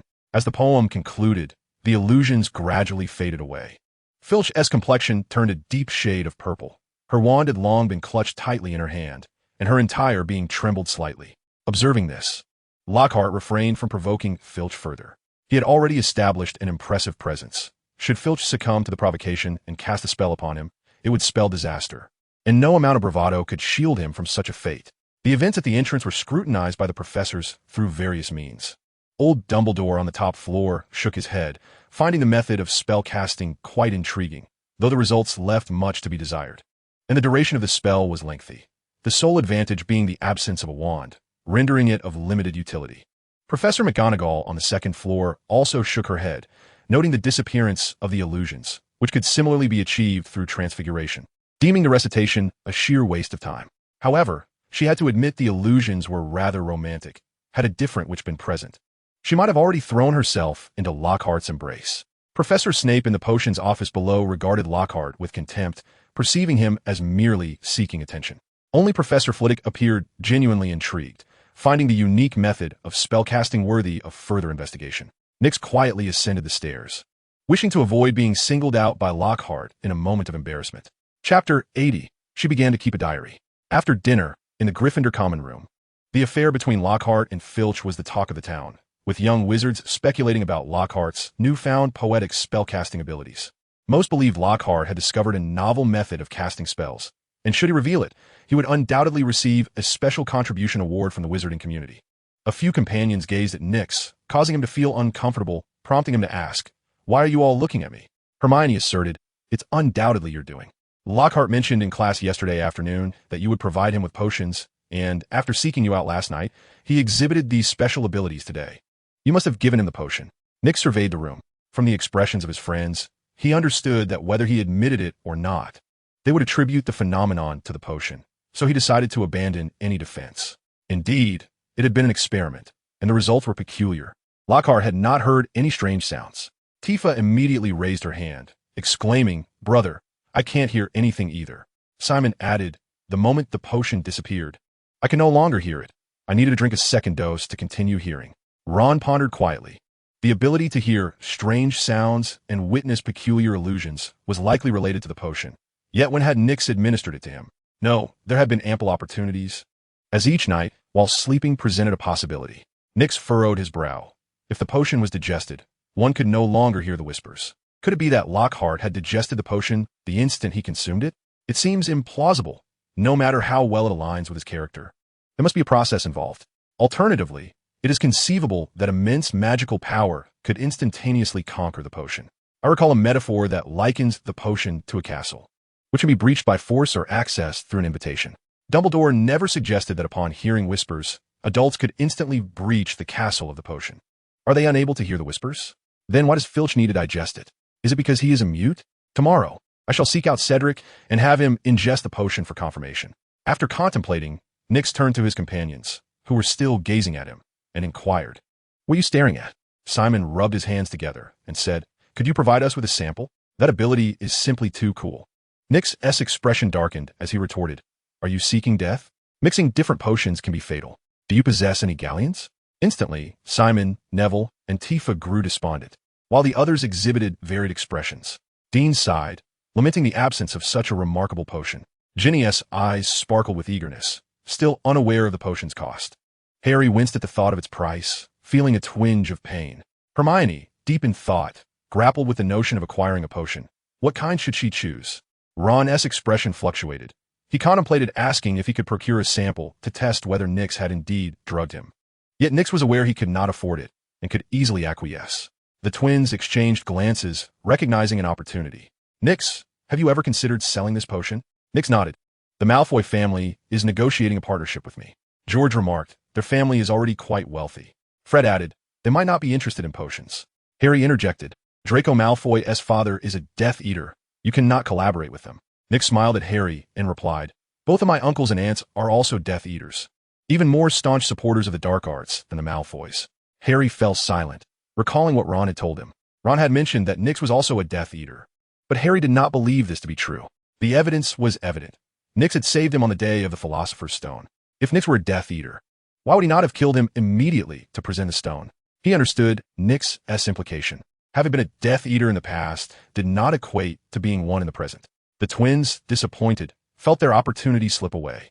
They lacked the capital to compete with the Malfoy family, whose clientele extended throughout the wizarding world, while theirs was confined to the young witches and wizards of Hogwarts. As they departed, Ginny followed, inquiring, "When does your Quidditch training commence?" George chuckled. "Why do you ask?" Fred also laughed. "That is classified information." Ginny blushed and replied, "My roommate Tifa is interested in Quidditch and wants to watch." Fred responded seriously, "Ginny, tell us the truth." George chimed in, "Is it you who wants to watch? Or is it Tifa?" Ginny lowered her head in silence, and after a moment, she looked up at them angrily and demanded, "Are you going to tell me or not?" Fred reassured her, "We would never let our little sister be embarrassed in front of her roommate." George added, "Saturday morning." Fred concluded, "Don't divulge this to too many people." Ginny exclaimed, "You must tell me." The notes had long been cast aside. Nix maintained a stringent watch over Tifa, uncertain of when Ginny would unleash the basilisk. Thus he endeavored to keep Tifa within his line of sight. In the ensuing days, devoid of classes, he dragged Tifa to the library. Tifa was quite displeased. Was Nix hindering her exploration of the enchanting magical realm? However, it was not long before she recognized the advantages of this arrangement. Upon witnessing Nix transcribing Hermione's essay, she too yearned to do the same, pleading with Hermione for her paper. Hermione shook her head, but ultimately handed her the essay, internally acknowledging their sibling resemblance in style. The assignments for first-year students differed from those of the second years. Tifa found Hermione's paper incomprehensible and could not replicate it.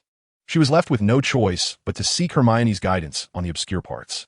Hermione patiently elucidated Tifa's inquiries and then recommended relevant books. Rather than seeking out the texts, Tifa transcribed Hermione's answers onto her paper, completing her assignment before indulging in books that piqued her interest. Hermione felt a twinge of conflict. Should she abandon her explanations and simply direct Tifa to the appropriate book? Yet, unlike Harry and Ron, who never bothered to read after finishing their homework, Tifa was resolute in her refusal to engage with books that did not captivate her. 2 days later, Hermione's indecision faded as Tifa enlisted Luna's help. Naturally, Tifa would not forget her dear friend amidst the arduous task of homework. They were in this together. She invited Ginny and Luna to join her, but Ginny declined, while Luna accepted. Each time Hermione concluded her explanations, Luna would seek out the recommended book, and afterward, they would discuss their findings. One focused on the knowledge pertinent to their classes, while the other delved into extracurricular topics, complementing one another splendidly. Chapter 81, Morning Training. Saturday arrived swiftly. Nix's pleasant dreams were interrupted as he spotted Harry, who queried with an air of complaint, "What is it?" Nix lay in bed, pondering whether he had indulged Tifa too much, to the extent that she felt emboldened to threaten him. He rose, donned his attire, and yawned as he stepped outside. The common room was deserted. In the great hall on the first floor, he found Tifa and Luna, both engaged in their breakfast. Nix seated himself opposite them and inquired, "Have they concluded Quidditch practice?" Luna nodded sleepily, unaware of the practice's start time. She had risen very early, waiting at the castle's entrance to witness the dawn at Hogwarts. As the trio conversed, Ron and Hermione entered. Hermione settled beside Nix, causing Ron to feel awkwardly out of place. He hesitated, choosing not to join them. If Ginny had been present, he might have felt more at ease, as he had no shortage of acquaintances who were on friendly terms with him, unlike Nix. But with only Hermione there, he was reluctant to approach and risk disdainful glances. Tifa was incensed by Ron's disparaging remarks about Nix, frequently confronting him in the library, especially when Hermione had to explain the same issue multiple times for Ron to grasp it. She held Ron in even greater contempt, questioning how such a dullard could compare to her intelligent and diligent brother. Luna was indifferent towards Ron, but Tifa's disdain was palpable, and she did not extend him any warmth. Although Tifa and Hermione had begun to experience some discord, their relationship had not yet reached a point of irreconcilable differences. After breakfast, Hermione and Tifa set out with their food, prompting Nix to curiously ask, "Aren't you satisfied?" The training grounds were sparsely populated, and the group settled beside Ginny, with Tifa asking, "Have they finished the practice?" As the mist gradually dissipated, sunlight cascaded upon the field, and Nix was suddenly struck by inspiration, realizing which sequence of potions to provide for the Malfoy family. The solar sequence, encompassing sequences 9 through 7, served as supportive measures to counter various forms of dark magic. There was no need to fret about Voldemort questioning the efficacy of the potions. They would undoubtedly enable a mute individual to cast spells. The matter of not being able to transform into a woman could be deftly sidestepped with an improved formula. The sacred abilities would surely clash with those accustomed to dark magic under Voldemort's command. Yet for the majority of wizards, the potions would empower their mute family members to cast spells without any adverse effects, and Sequence 7 would enhance their physical prowess. As Nyx's thoughts wandered, the Gryffindor team soared into the sky, performing a series of intricate aerial maneuvers, with the twins showcasing their remarkable flying skills. Tifa and Luna erupted in cheers, exclaiming, "Wow, that's so impressive." In an instant, the twins had captivated Tifa and Luna. Harry, upon noticing the group, flew over to greet them, his gaze landing on Ginny's food. Swallowing hard at the sight, Tifa, with a playful smile, whispered something to Ginny, causing her to blush, and her heart fluttered. She extended a piece of bread towards Harry, asking, "Would you like some?" Harry longed to accept, but hesitated, feeling awkward about taking a bite from where Ginny had nibbled. However, declining might lead Ginny to think he found her unappealing, leaving him in a quandary. The intensity of Ginny's gaze made Harry's face flush, just as Ron chimed in. "Ginny, the food you prepared for Harry is with me. You can keep yours." Ron, in his well-meaning attempt, inadvertently spoiled Ginny's delight, earning a sharp glance from her while receiving a grateful look from Harry. Tifa remarked, "It's Colin Creevey. He idolizes Harry Potter and talks about him every day." Harry accepted the food from Ron and swiftly flew away, wishing to avoid Colin Creevey. Ginny wore a complex expression, yearning for a photograph. As the training commenced, a dazzling array of flying techniques was displayed, igniting Tifa's excitement. She turned to Nyx, asking, "Brother, can I join?" Nyx replied, "It's not my decision. You must consult Captain Wood. However, first years have little chance, unless you possess exceptional talent." Tifa retorted indignantly, "Do you look down upon us first years?" As Nyx explained the eligibility criteria, indicating that only second years and above could participate, a new group entered the field. Wood descended to negotiate with them, prompting the spectators to gather around, with Nyx trailing behind. Upon reaching the crowd, Nyx noticed Slytherin members boasting about their Firebolt 2001 and Malfoy. Nyx approached Wood, inquiring, "Wood, if I sponsor your brooms, could I have my sister join the team as a substitute?" Wood shook his head, indicating it was not feasible, and Hermione added, "Nyx, why are you behaving like those Slytherins?" Nyx countered, "This is not a Slytherin demeanor. It is a pure blood stance, though the Slytherin's prevalence of pure bloods gives that impression." "Look at Ron," he added, "the Weasley family is an exception." The twins chimed in, "Nyx, are you belittling us for being poor?" Nyx shook his head, responding, "No. I believe you would act similarly even with wealth." Ginny nodded in agreement, softly stating they indeed would. Her voice was barely audible, heard only by Ron beside her, reflecting on the twins' mischief, nodded in agreement. Before the twins could utter another word, Malfoy sneered, suggesting that perhaps they could raffle off their 5-star sweep, as the museum might be willing to pay for it. The Slytherins erupted in laughter. Hermione shouted back, "At least none of us had to buy our way onto the team." Instantly, everyone turned to Nick. Hermione added, "He didn't succeed, nor will he." Malfoy, infuriated, retorted, "No one asked you, you filthy mudblood." This incited a furious reaction from the Gryffindors, with Marcus Flint stepping in front of Malfoy to protect him from the impending wrath. Ron drew his wand, declaring, "You will pay for that," and unleashed a curse at Malfoy, which backfired and struck him instead. Harry rushed over, asking, "Ron, are you all right?" Hermione followed closely, concerned, "Ron, how are you?" Chapter 82, A Status for the Slug. Ron opened his mouth and expelled the slug. The Slytherins laughed uproariously, while Malfoy lay on the ground, pounding the earth in despair. Harry suggested, "We need to take him to Hagrid's hut. It's the closest." No one was willing to touch Ron, and the girls looked to Nick, who, glancing around, pointed to himself just as the girls nodded in agreement. Sighing, he reluctantly helped Ron to his feet. Colin Creevey rushed over, but before he could reach Harry, Ginny intercepted him, extending her hand and demanding, "Give me the morning's photos." As they tussled, the rest of the group moved on. Ron continued to expel slugs, wishing he could vomit on Nick, who was too close for comfort. He was plagued by horrifying visions and the sound of a woman cursing in an unknown tongue.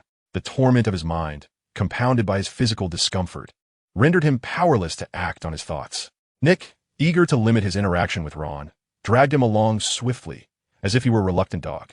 Upon arriving at Hagrid's hut, the door swung open before they could knock. Lockhart, surprised to find them at the threshold, stared blankly. Just as he began to speak, Nick interrupted, "Professor, please step aside.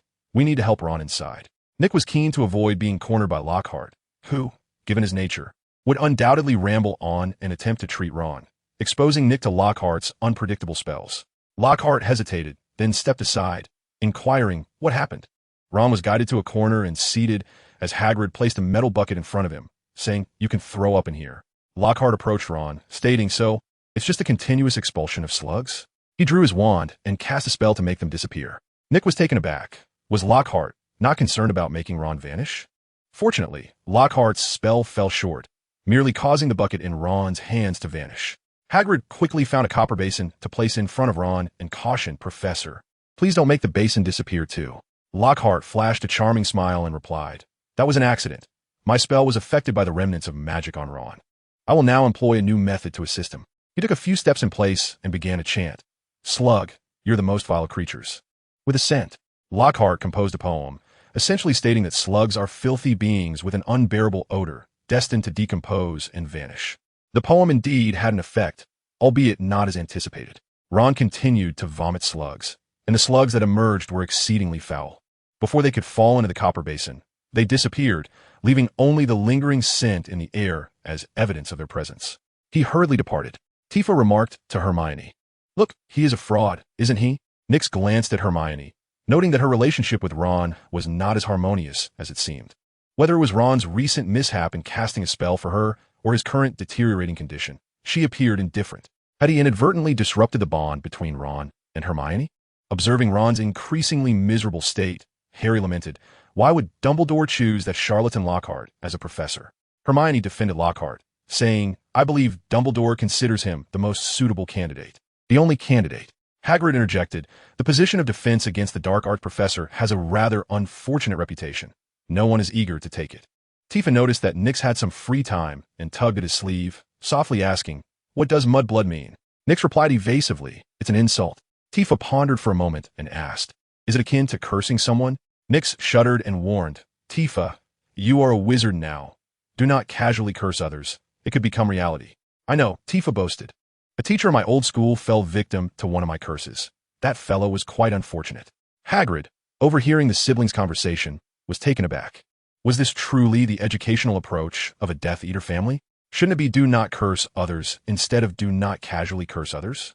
Luna explained to Tifa, "Mudblood is a derogatory term for wizards of Muggle heritage. It is a very malicious insult." She did not conceal this, and both Harry and Hermione heard. Understanding why others were so upset, Nyx, seeing Ron continuously expelling slugs, had no choice but to clarify, "The Malfoy family believes in pure blood supremacy. However, it is utterly meaningless. Just look at Neville. He is also of pure blood, yet his performance is hardly better than Hermione's." Hagrid poured tea for everyone and produced a plate of sweets, saying, "Our Hermione is proficient in every spell." Hermione blushed.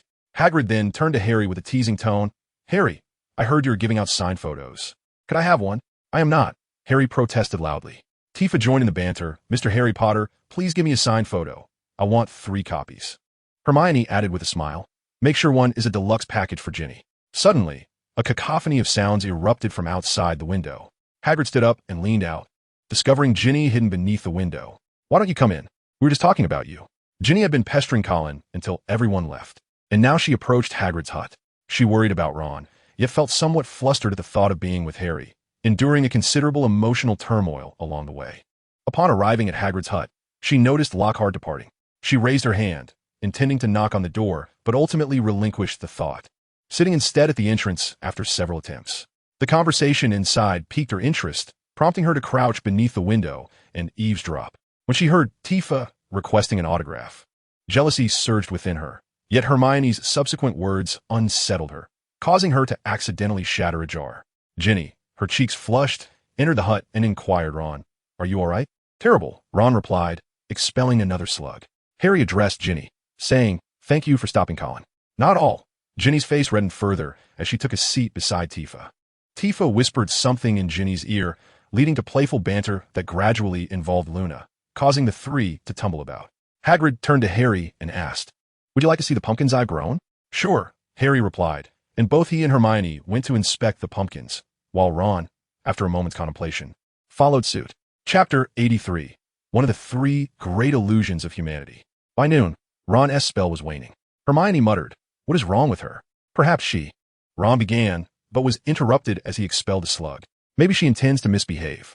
As they were about to enter the Great Hall, they encountered Professor McGonagall. "Harry, feeling a twinge of apprehension regarding Lockhart, asked, "Professor, may I swap with Ron?" "Absolutely not. Remember, 8 o'clock tonight," Professor McGonagall replied before departing. Hermione looked at Ron with pity, saying, "Now I understand why Filch was grinning. She'll be watching you tonight." Complaints from Ron and Harry accompanied everyone as they entered the hall for lunch. After the meal, Nix exited alone, intending to check on the Mandrix by the Whomping Willow. Upon leaving the castle, he witnessed Snape reprimanding Malfoy for the morning's incident. Snape noticed Nix and approached, stating, "I trust Mr. Lestrange is not planning to incinerate the Whomping Willow." Nix, maintaining a neutral expression, replied, "Professor, I am here to see Malfoy. I have business to discuss with his family." Snape regarded him briefly before walking away. Once Malfoy had departed, Hermione sat beside Nix, her voice laced with irritation. "You really ought to join Slytherin. Even if you compliment me, I want to be pleased. What did you just discuss with Malfoy?" Hermione's cheeks tinged with color. Nix had no intention of flirting with Hermione. Her intellectual beauty was not to his taste. He was more drawn to ethereal girls like Luna. However, failing to smooth things over could jeopardize their friendship and possibly his standing within Gryffindor. He understood why Hermione was upset. Malfoy had just insulted her in the morning, and now Nix was seen consorting with him. Anyone would be incensed by such a sight. Observing Hermione's expression, Nix suddenly felt an illusion that she might have feelings for him. "Hermione, to avenge you, I've requested a substantial amount of galleons from the Malfoys," Nix declared. "If you genuinely wish to seek revenge for me, then do not sell potions to them," Hermione retorted. Nix glanced around, then leaned in to whisper softly in Hermione's ear, "The potions are not intended for Malfoy. The Malfoys are Death Eaters, and they have long since rejected my potions. This recent request for collaboration is a directive from the Dark Lord himself, who desires the potions. And I've added something unique to the mix." Hermione's eyes widened, her mind consumed with thoughts of Nix's intention to poison Voldemort, oblivious to the intimacy that lingered in Nix's whispers. Tifa leaned closer, inquiring, "Were you two discussing so intimately?" Nix replied, "Just some secrets." "Surely, it must be sweet nothings," Hermione thought, her cheeks flushing. Tifa, skeptical, raised an eyebrow. Nix chuckled and reassured Tifa, "Not at all. Hermione is indeed beautiful. But my heart will forever belong to my dear sister, Tifa." Satisfied, Tifa nodded approvingly. Hermione, feeling irked, turned to Nix and said, "You shall accompany me to the library this afternoon." Nix nodded in agreement and added to Tifa, "You should join us as well." "Nix, this is revenge." "I refuse to go," Tifa pouted. Nix then addressed Luna, who was nearby. "Luna, there is a book about magical creatures in the library that I think you'd find intriguing." Luna smiled and nodded. "All right, Nix." "Luna, you betrayed me," Tifa lamented, resting her head on Luna's shoulder. "Enough of this. Let us go now," Hermione urged. Nix spent the afternoon with Hermione in the library, ultimately gaining her forgiveness. That evening, Harry was engaged in letter writing with Lockhart, who was boasting while instructing Harry on the conduct expected of public figures. Suddenly, a voice intruded upon their conversation, exclaiming, "Let me tear you apart. Let me kill you." Harry asked, "Professor, did you hear that?" "Yes, I heard it," Lockhart replied. Though the Midnight Poet of Potions had heightened Lockhart's inspiration, what he and Harry perceived was entirely different. He heard a monster's frenzied roar rather than fragmented utterances. Lockhart cautioned, "Harry, it would be wise not to dwell on this." "Do not worry. As long as I am here, the school shall remain safe," Harry thought, harboring doubts about Lockhart's reassurances. Meanwhile, Ron, who was cleaning the trophy room, also heard the peculiar sounds. Understanding the serpent's speech, he turned to Filch, who was overseeing him, and asked, "Did you hear that?" As Ron continued to wipe, he occasionally expelled a mucus-filled sneeze. Thankfully, with Lockhart's influence, he managed to avoid letting any fall onto his work, yet the room was pervaded by an unpleasant odor. The strange noise resounded again, prompting Filch to suggest, "Shall I let you go? You could chase after the sound." Ron halted his actions and glared at Filch, retorting, "Do you wish for my demise?" He recalled the Weasley parents' warnings about the eerie sounds he had heard at home. The magical realm was rife with strange noises, most emanating from dark magical artifacts, posing great peril. Even if the source was not a dark artifact, it remained unsafe, best to ignore it altogether. Besides them, Draco Malfoy also heard the sounds while in the Slytherin common room, as the monster slithered by. Nix, Neville, and Seamus remained oblivious, one due to insufficient inspiration, and the other two as the serpent did not venture their way. "Ron, I heard a strange sound in Lockhart's office," Harry remarked. "Lockhart heard it too. I suspect it differs from what you usually hear," Ron pondered. "Let us mention it to Hermione tomorrow. Perhaps she will know what it is." Chapter 84. Some Speculations. During breakfast, Harry and Ron recounted the bizarre sounds to Hermione. Looking at Ginny, she appeared to be in good spirits. Recalling the notes about Tom Riddle's desire to siphon Ginny's life, was it possible that she had been released yesterday? Hermione, unsure of the situation, remarked, "At Hogwarts, they're no dangerous creatures." The others nodded in agreement, reassured by the safety of Hogwarts under Dumbledore's watchful eye. Nix contemplated whether he should have his sister move out to ensure her safety alongside Ginny. However, it was evident that the basilisk never attacked Ginny while she was in the dormitory. Living together seemed to provide safety, while the outside world posed greater peril. Should he seize an opportunity to petrify Tifa, leaving her in the infirmary to alleviate his concerns? Yet, the petrification was risky, as facing the basilisk's gaze could be fatal. He abandoned that thought, resolved to remain vigilant regarding Tifa and Ginny's whereabouts, hoping Ginny would not target Tifa next. Hermione's voice interrupted Nix's reverie. "Nix, have you given Harry and Ron any potions?" "No," Nix lied, as the others departed. He noticed Luna sitting alone at breakfast, while Tifa and Ginny were nowhere to be seen. He approached her and took a seat beside her, inquiring, "Did Tifa leave you behind?" Just as they were conversing, Tifa hurried over. Upon seeing her brother beside Luna, Hermione, from a distance, bit her lip, suddenly recalling Nix's description of a scoundrel. Noticing Tifa's gaze, Nix asked in confusion, "Why are you looking at me like that?" Tifa leaned in and whispered, "Brother, I don't mind you having a harem and being a scoundrel, but Luna is off limits. My best friend cannot be toyed with." Nix regretted sharing tales of scoundrels with Tifa in her childhood, fearing she might be deceived. "How am I a scoundrel?" He squeezed out through clenched teeth. "Look at Hermione's expression. You sat with Luna in front of her. What else could you be?" Tifa whispered. He realized Hermione harbored feelings for him. If he nurtured that, he could win Ron's girlfriend, which pleased him, though he furrowed his brow, questioning if he truly had scoundrel tendencies. After finishing her breakfast, Luna announced, "Nix, we're off on an adventure. Farewell." "Wait, is it just the two of you? You're not bringing Ginny?" Nix asked. They both shook their heads, with Tifa adding, "She said she didn't want to go. I think she secretly wants to see Harry." Nix watched as they departed the hall, brushing past Cedric. Upon seeing Cedric, Nix's eyes lit up. Once Cedric sat down, Nix moved to the opposite seat. "Good morning, Senior." Cedric looked up, momentarily taken aback. "Is something the matter?" Nix produced his cauldron and potion ingredients, beginning to brew. His actions drew the attention of those around him, with some girls enviously glancing at Cedric. Cedric understood the implication.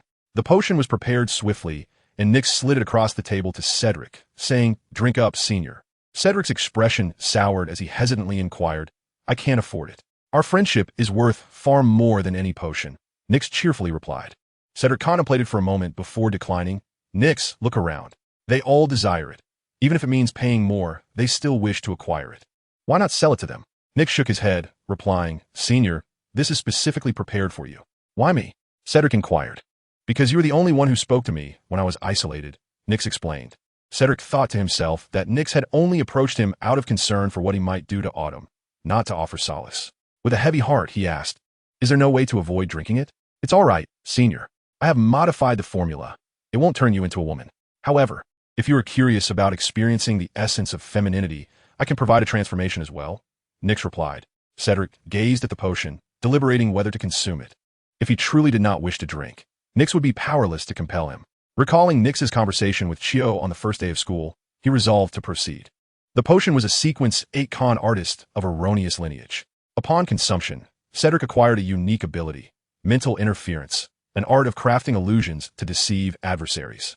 The con artist possessed additional attributes, enhancing agility, charm, and eloquence. Yet, these were passive traits that Cedric had yet to experience fully. The con artist did not amplify inspiration. When the whispers emerged, they were ethereal and almost ephemeral, evading Cedric's notice. Nix eagerly inquired, "How does it feel?" "Who asked you that?" Cedric replied, "I've gained an ability.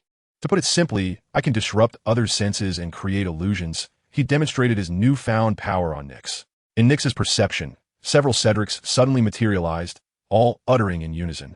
The fewer the affected, the fewer the illusions, the more authentic it becomes. Conversely, the more there are, the more deceptive. Nix asked again, "Did you hear any strange sounds?" Uncertain of how to phrase his inquiry, he sought to ascertain whether Cedric had assimilated the potion, yet he could not articulate it directly, as that would necessitate explaining what it meant to play a role and what digestion entailed. Based on the words of Simo and Tifa, the absence of whispers indicated successful assimilation of the potion. It could be inferred that Neville, Simo, Malfoy, and himself, while imbibing the potion, did not possess greater strength than ordinary individuals. Despite their magical abilities, they remained children, hence they could still hear the whispers. Cedric, Lockhart, and Dumbledore were accomplished wizards, capable of effortlessly handling ordinary people and swiftly conquering potions, especially those of lower sequences. Though Cedric had yet to reach adulthood, he was remarkably talented. He should prevail against Lockhart. If he could handle a Sequence 8 potion, then adult wizards could certainly manage Sequence 7 without issue. This implies that adult wizards equate to Sequence 7. They could instantly assimilate potions below that level, and even those of considerable strength at Sequence 6 would have no trouble. Wizards of Dumbledore's caliber should be able to instantaneously assimilate Sequence 5 and Sequence 4 potions. Chapter 85, Choices. Nyx departed the hall with satisfaction, having discovered the patterns of potions through Cedric's assistance. Adult wizards need not consume lower sequences to gradually ascend. Ordinary individuals and novice wizards, however, must commence from the lower sequences. As for the dud, experimentation is required. As soon as Nick exited the auditorium, he was intercepted by Draco Malfoy. In a letter, Lucius Malfoy indicated that the potion formula was highly valuable, and considering their familial ties, he would offer Nick a more favorable profit-sharing arrangement. He proposed to establish a potion workshop, promising that Nick would receive a share of the profits from each potion sold. The letter included an anticipated earnings spreadsheet, suggesting that under this scheme, Nick could expect returns exceeding 100-fold. Upon reflection, Nick discerned Lucius's cunning plan. He was solely interested in obtaining the formula without the burden of establishing a workshop. Without a workshop, there would be no potions and, consequently, no profits to share, leaving Nick empty-handed. Nick surmised that Lucius believed Voldemort's victory was inevitable, positioning himself as a supporter poised to gain significant power while producing potions without compensating Nick. At that point, unless Nick chose to ally himself with the deranged Bellatrix Lestrange, he would be left to watch silently, seething with indignation.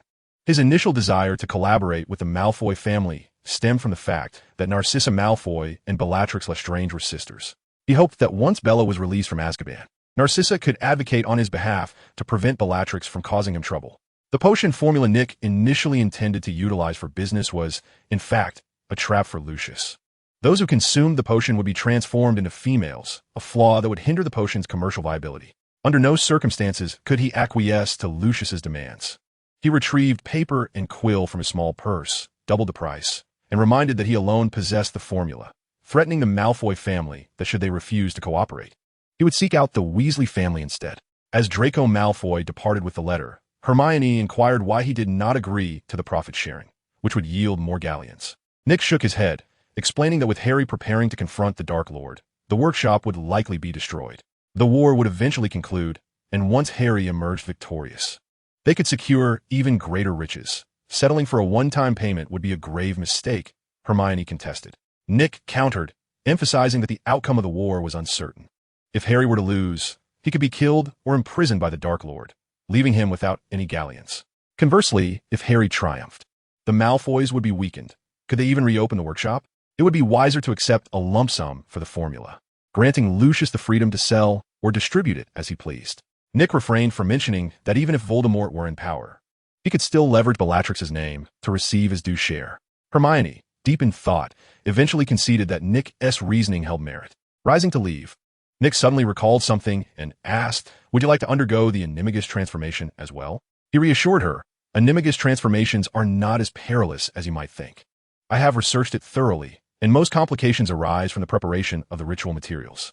You must trust in my expertise in potion making. Indeed, your potion-making skills are commendable, but have you considered that your lackluster transfiguration skills may lead to failure?" Hermione retorted, dousing his enthusiasm. "That is precisely why I am inviting you," he replied.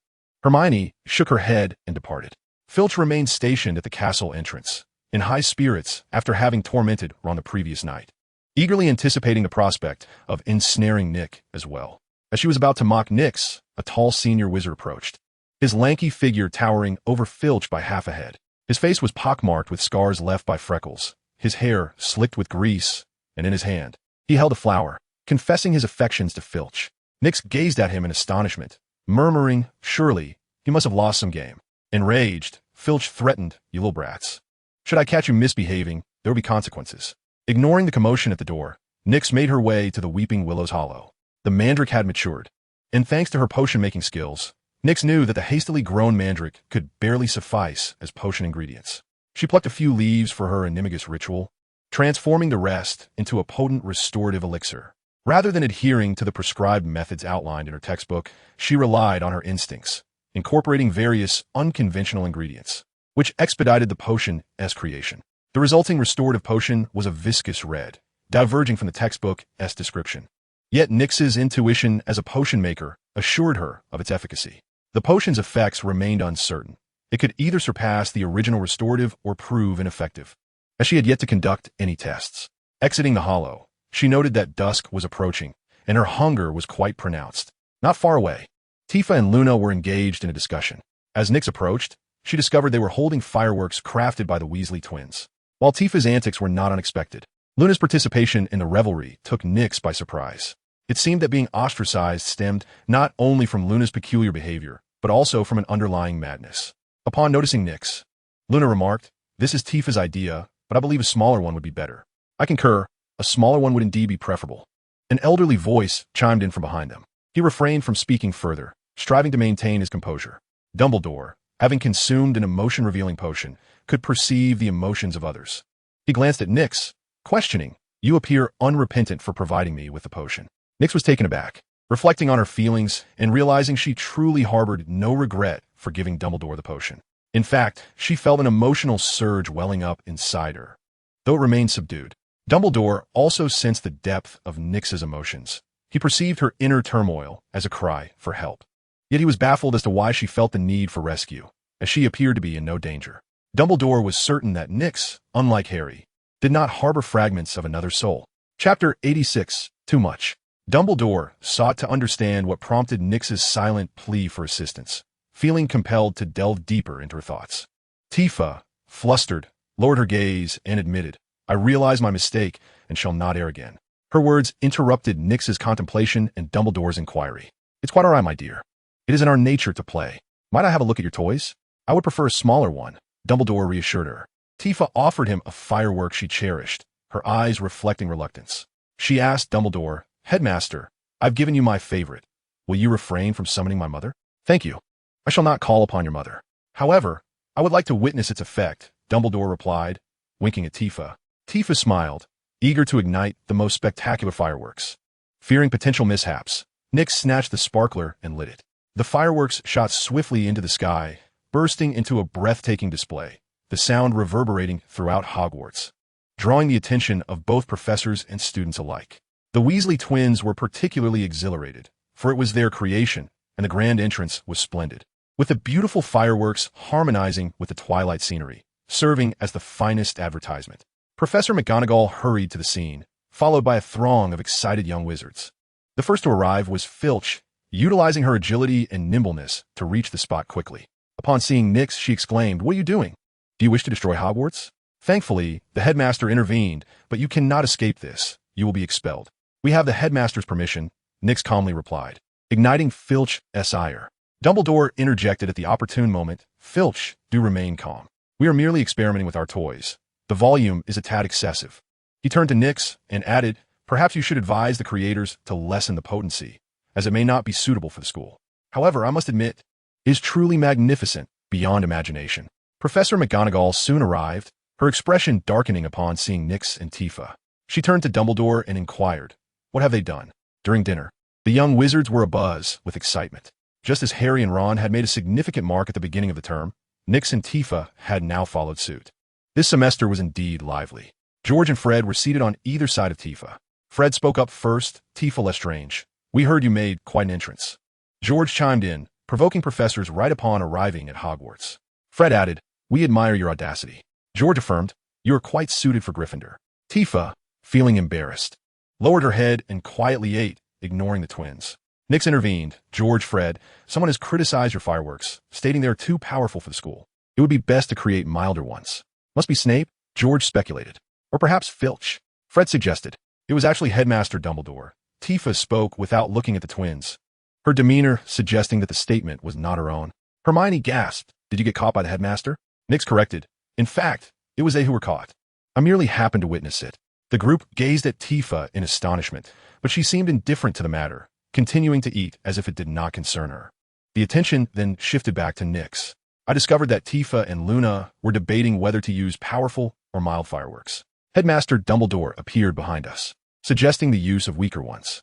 Upon realizing this, Nyx understood that Dumbledore believed Tifa had chosen the milder option, while in truth, Tifa had selected the most potent fireworks. No wonder Dumbledore remarked they were too powerful. The twins inquired, "And then what happened?" "Then we set off the fireworks," Nyx replied. "By the way, Tifa also gifted one to Dumbledore. You should be cautious, as he may come looking for you." The twins exchanged glances and turned to Tifa, expressing, "Thank you ever so much, little Tifa. Our products have caught the headmaster's attention." "Hermione, you are excessively optimistic. Dumbledore might very well prohibit fireworks." Nyx shook his head. "That will not happen. If it were to be banned, he wouldn't have allowed me to inform George that Fred should reduce the power." Meanwhile, Ginny, recalling that she too possessed fireworks, contemplated sharing them with Harry. The mere thought of setting off fireworks with Harry made her cheeks flush. In the headmaster's office, Dumbledore handed Severus Snape the potent restorative concoction created by Nyx, inquiring about its effects. Snape inhaled deeply and remarked, "A potent restorative. The formula has been altered, and the efficacy has been enhanced. Severus, can you replicate this?" Old Dumbledore then produced the remnants of mandrake root, which Nyx had left in the hollow of a tree. After a moment's contemplation, Dumbledore resolved to disclose the truth to Snape, stating, "Nyx Lestrange crafted that bottle of potent restorative." Snape fell into thought, and, after a while, responded, "An intriguing notion, compensating for the deficiencies of mandrake root with alternative materials." Dumbledore emphasized, "Severus, he concocted the potion in a single afternoon, continuously refining it as he progressed." Snape remained silent. Typically, a person striving to enhance a potion's formula must engage in numerous experiments, often encountering failures before achieving success. While there are fortunate individuals who succeed on their first attempt, Nyx's success is certainly not mere chance. The materials interact, neutralizing the remaining components after compensating for the mandrake root. This is not merely a matter of tossing everything into a cauldron and boiling it with a stroke of luck. The art of potion making requires meticulous handling of each ingredient, investing time, as the frequency of stirring influences the potion's outcome. "What do you expect me to do?" "Nyx Lestrange possesses considerable talent in potion making," Snape inquired. "I will manage," Snape replied before departing. In the subsequent days, Tifa remained unusually quiet, spending her time in the library with Nyx. The weight of academic pressure left her with little energy for mischief. On the night of the full moon, Nyx held a leaf of mandrake in his mouth. He became more subdued, speaking little and consuming scarcely anything, subsisting solely on porridge. Tifa grew increasingly concerned, while Hermione, aware that Nyx had commenced the animagus transformation ritual, reassured Tifa, promising that it would all be well in a month's time. Ginny dined and attended classes daily with Tifa, appearing perfectly normal. Yet, unbeknownst to her, her complexion gradually deteriorated. Chapter 87. An Astonishing Revelation. A month later, Nyx removed the mandrake leaf from his mouth, placing it into a crystal vial filled with saliva, exposing it to moonlight, and adding other components beneath the willow tree in the hollow. The next steps involved reciting incantations and awaiting the impending storm. Each morning and evening, he chanted the spells, waiting to feel a second heartbeat. When the storm approached, he would consume the potion from the crystal vial to complete his transformation into an animagus. That evening, in the common room, he recited the incantation for the first time. Upon completion, Nyx sensed the second heartbeat. This indicated that as soon as the storm arrived, he could retrieve the potion for the transformation ritual. Influenced by the system, he did not ponder why he could feel the second heartbeat so swiftly. Instead, he reveled in joy, even lifting Hermione in a dance. While dancing, he exclaimed to Hermione, "I can feel the second heartbeat. I can feel the second heartbeat." Hermione's face turned crimson as she dared not glance around. Fortunately, there were few spectators, and those present were unfamiliar to her. On the way, Ginny stumbled upon Percy and a girl in an unoccupied classroom. The two entwined in an embrace, honing skills reserved for adults. As they parted, Ginny recognized the girl as Penelope Clearwater. Upon her return, she encountered Nyx in the stairwell. Noticing white smoke emanating from Ginny's ears, Nyx jested, "Why are you smoking?" "I'm not Harry. No need to be shy." "No, I'm unwell. Madame Pomfrey administered a potion that caused this," Ginny hurriedly clarified. Nyx, taken aback, inquired, "You're ill? Is no one keeping you company?" Ginny shook her head, reluctant to reveal her current state, replying, "I'm fine. No need for company." They parted ways in the common room, and Nyx concealed himself in a corner. contemplating that Ginny's illness might stem from her essence being siphoned by Tom Riddle in the diary, indicating that the basilisk's first attack was imminent. After a while, Ginny reappeared, her expression stiff, her movements slower than usual, clutching the diary as she made her way outside. Nyx brazenly followed, though she remained oblivious. Harry, however, had already departed. Tom Riddle had not ventured to the lavatory. His power was not yet formidable enough, necessitating caution in his actions. Hagrid's pumpkins had ripened and were carved into lanterns adorning the Great Hall of Hogwarts. Luna led Tifa in a search through each pumpkin. Nyx queried, "What are you doing in the pumpkins?" "Yes," Luna replied. "There's a magical creature that enjoys residing in pumpkin lanterns." Nyx shook his head as he sat at the long table, asking, "What about Ginny? Did you two have a quarrel? Aren't you taking care of her?" "When you were ill, my mother and I stayed by your side," Nyx remarked. Tifa pondered, then took Nyx's juice before departing, stating, "She wouldn't let me stay." She approached Luna and handed her the juice.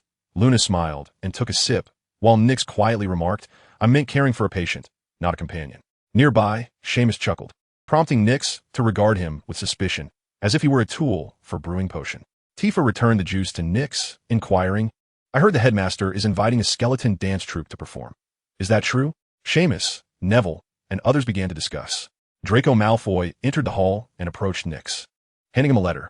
"A letter from my father," he said. The surrounding crowd regarded Draco with disdain, to which he smirked, "A bunch of unsophisticated fools." Seamus, Neville, and others rose, contemplating a confrontation with Malfoy. Malfoy swiftly drew his wand, casting a protective charm upon himself before aiming his wand at them, causing Seamus and Neville to relent. Fighting was permissible, but a magical duel in the Great Hall would lead to detention should the professors discover it. Nyx could anticipate Lucius's maneuvering, sobbing poverty to Voldemort and then distributing the spoils. After penning a letter for Malfoy, he noticed Hermione and Harry entering. Harry appeared dejected, while Hermione was mid-sentence. Once they were seated, Nyx asked, "What's the matter?" "The headless Nick invited me to the Death Day party," Harry replied. "Did you accept?" "Yes." Nyx patted Harry on the shoulder and remarked, "I admire your courage." Tifa, curious, inquired, "Are you going to turn into a ghost as well? Brother, can we go?" Harry, ignoring Tifa's words, clutched his head in anguish. "I do not wish to go. One must honor their commitments. You have already promised," Hermione interjected. "Then you shall accompany me," Harry replied. "Shall I join you?" Tifa, having grown closer to Harry, offered. "No, I do not wish for Nyx to strike me," Harry responded. Tifa pouted in disappointment. "What about Ron?" Harry asked. As the group exited the hall, they encountered Hagrid, who was cheerfully holding a deceased chicken. Hermione, intrigued, asked, "What are you doing with a dead chicken?" "I'm going to report this to Dumbledore. This is the second one. Someone has been stealthily killing them. By the way, you can help me keep an eye on who is responsible," Hagrid replied, visibly agitated. The others nodded in agreement. Hagrid bid farewell and departed with the dead chicken to lodge his complaint with Dumbledore. Chapter 88. The pre-ritual completed. Tifa and Hermione were engaged in a game of chess while Harry and Ron observed. After a month of interaction, Ron found himself warm towards Tifa, wishing his sister Ginny could be as lively as she was. Conversely, Tifa often mocked Ron and did not particularly like him. Upon seeing Nyx enter the common room, Tifa exclaimed, "Brother, let us go to the hall together." "Very well, I shall set my things down first," he replied. Hermione approached to reprimand Tifa, saying, "You cannot always flee when you are about to lose." Tifa, with Nyx's back to her, made a face at Hermione. On the sofa, Harry watched Nyx with envy as he prepared to attend the headless Nyx Death Day party. Ron had agreed to accompany him, yet Harry remained unable to find joy in the prospect. Ron sat beside Harry, his expression fluctuating as he observed Nyx and his companions, uncertain whether he was annoyed by Nyx or saddened by Hermione. As they reached the entrance, the common room door swung open from the outside, revealing Ginny, who entered with an exhausted expression. Tifa asked, "Ginny, are you not going to the feast?" Nyx felt a surge of caution. Ginny might unleash the basilisk. However, it was not a significant concern since they were heading to the hall alongside the majority of the others, including professors. Should the basilisk appear, it would be doomed. "Then farewell," Tifa said. Ginny waved her hand and staggered upstairs. Nyx led the two girls downstairs to the hall's entrance, where thunder clapped both inside the hall and outside the castle as the storm approached. He halted, for the moment to perform the Animagus ceremony had arrived. Hermione glanced at Nyx, also contemplating the Animagus ritual, regretting that if she had prepared for the ceremony with Nyx, she too could have learned the Animagus transformation. Nyx turned to walk outside, retrieving an umbrella from his small bag as he did so. Tifa hurried to catch up with Nyx, asking, Brother, where are you going? The feast is in the hall, and it is still raining outside. Hermione followed closely behind. Tifa paused at the door, hastily rummaging through her small bag for an umbrella. Seeing Hermione nearby, she pulled out another and handed it to her. Nyx walked briskly, and in the brief moment Tifa searched for her umbrella, he vanished into the curtain of rain, leaving Tifa bewildered in the downpour. Beside him, Hermione remarked, "We can just go past the Whomping Willow." They were oblivious to the fact that Filch had been watching intently at the entrance of the Great Hall. Beneath the Whomping Willow, Nyx discovered the crystal vial he had buried, containing a solitary dose of red potion. He now sought a secluded spot to consume the potion undisturbed. He did not intend to take it here. Although the hollow beneath the Whomping Willow was rarely visited, it was not entirely deserted, and Nyx was reluctant to take any chances. As he emerged with the potion, he noticed two figures not far from the Whomping Willow, holding umbrellas and gazing at it. Recognizing them as Hermione and Tifa, he thought how fortunate it was that the ritual had not commenced immediately. Had they barged in, the ceremony would likely have failed. Hermione, puzzled, asked, "Isn't it here? Surely no one will come." Just then, she spotted Filch and Snape hurrying towards them. "Professor, I was not mistaken, were I? They have left the castle, intending to venture into the Forbidden Forest," Filch reported. Snape's expression darkened. Dumbledore had tasked him with ensuring Nyx did not stray from the right path. Filch had informed him of Nyx's departure towards the Forbidden Forest, and he hurried over, unsure if Nyx truly intended to go there, but sensing something was amiss. Snape whispered, "Do not tell me you are seeking Hagrid. He is within the castle. You are headed for the Forbidden Forest. I have seen it." Filch ground his teeth. Having anticipated capturing Nyx and his companions entering the forest, but he had arrived too early. Nyx had just reached the Whomping Willow. Perhaps had he delayed a moment longer, he could have caught them in the act. Snape inquired, "Are you not attending the feast?" "You should." He proceeded towards his office, drenched and in need of a change of clothes. Luna was continually glancing towards the Great Hall, and upon spotting Tifa, she dashed out, exclaiming, "I saw the skeleton dance troupe. They are quite fascinating. Let's go inside." Tifa seized Luna's hand, following Nyx upstairs. Filch shouted from behind, "Do not attempt any tricks. I will be watching you." Nyx ascended, pondering where in Hogwarts could be quieter than the Room of Requirement. Luna asked, "Were we headed to the Gryffindor Common Room?" Tifa nodded. "I know, but before any modifications, I do not intend to use it." The Room of Requirement was located on the 8th floor, in close proximity to the entrance of the headmaster's office. It was visible from either Gryffindor or Ravenclaw. Nyx had discovered it in his first year, but had never ventured inside. As Nyx opened the Room of Requirement, Dumbledore happened to emerge from his office. Spotting Nyx and the others, he greeted them, "Hello. There must be a feast underway in the Great Hall. Do you not wish to see the skeleton dance troupe?" Nyx felt a flush of embarrassment. Dumbledore was aware of the Room of Requirement, and now that it was open, it was obvious to anyone that Nyx and his companions were up to something. "You are here to find this place, are you? Let me see what sort of room you shall choose," Dumbledore said, stepping into the Room of Requirement first.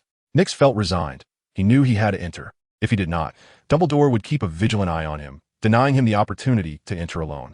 Moreover, the Animagus ritual was nearing its conclusion.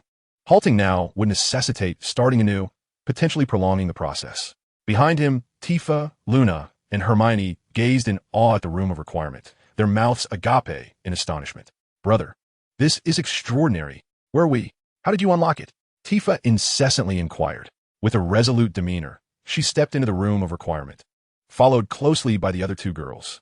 Chapter 89. What else can the moon's sequence transform into? Only it. The Room of Requirement materialized in accordance with Nyx's intentions. It was a tranquil sanctuary, free from disturbances, perfectly suited for conducting rituals. Upon entering, a row of altars greeted them, each designated for various ceremonial practices. Flanking them were extensive cabinets filled with offerings necessary for the rituals, biological specimens on the left, and inanimate objects on the right. The entrance was situated amidst a colossal bookshelf, laden with volumes that detailed the intricacies of ritualistic procedures, with couches and tables positioned before it. Dumbledore cast a quick glance around and speculated, "Are you planning to perform a ritual?" His brow furrowed as he cautioned, "You do realize it is perilous, do you not?" Nyx produced a potent restorative potion. Presenting it to Dumbledore, "I have prepared a remedy." Understanding the necessity of Nyx's concoction, Dumbledore nodded. "I trust you would not decline the guidance of a former Transfiguration professor. Would you? Thank you for your assistance." Nyx gracefully bowed in response. As a former Transfiguration professor, Dumbledore had undoubtedly conducted the Animagus transformation with his presence. Any mishaps during the ritual could be rectified, and even in failure, one could trust that Dumbledore would find a way to save them. Observing the worried expressions of Tifa and Hermione, alongside Luna's curious and yearning gaze, Nyx smiled reassuringly. He uncorked the crystal vial and consumed the potion in one swift motion. His wand aimed at his heart as he uttered the incantation. An indescribable wave of discomfort surged through him. He felt his clothing dissolving, melding into his very being. His vision began to blur, and everything around him expanded. He was unaware of the form he was taking. To the onlookers, Nyx gradually diminished in size, ultimately transforming into a fluffy little bat, swaying unsteadily as if intoxicated.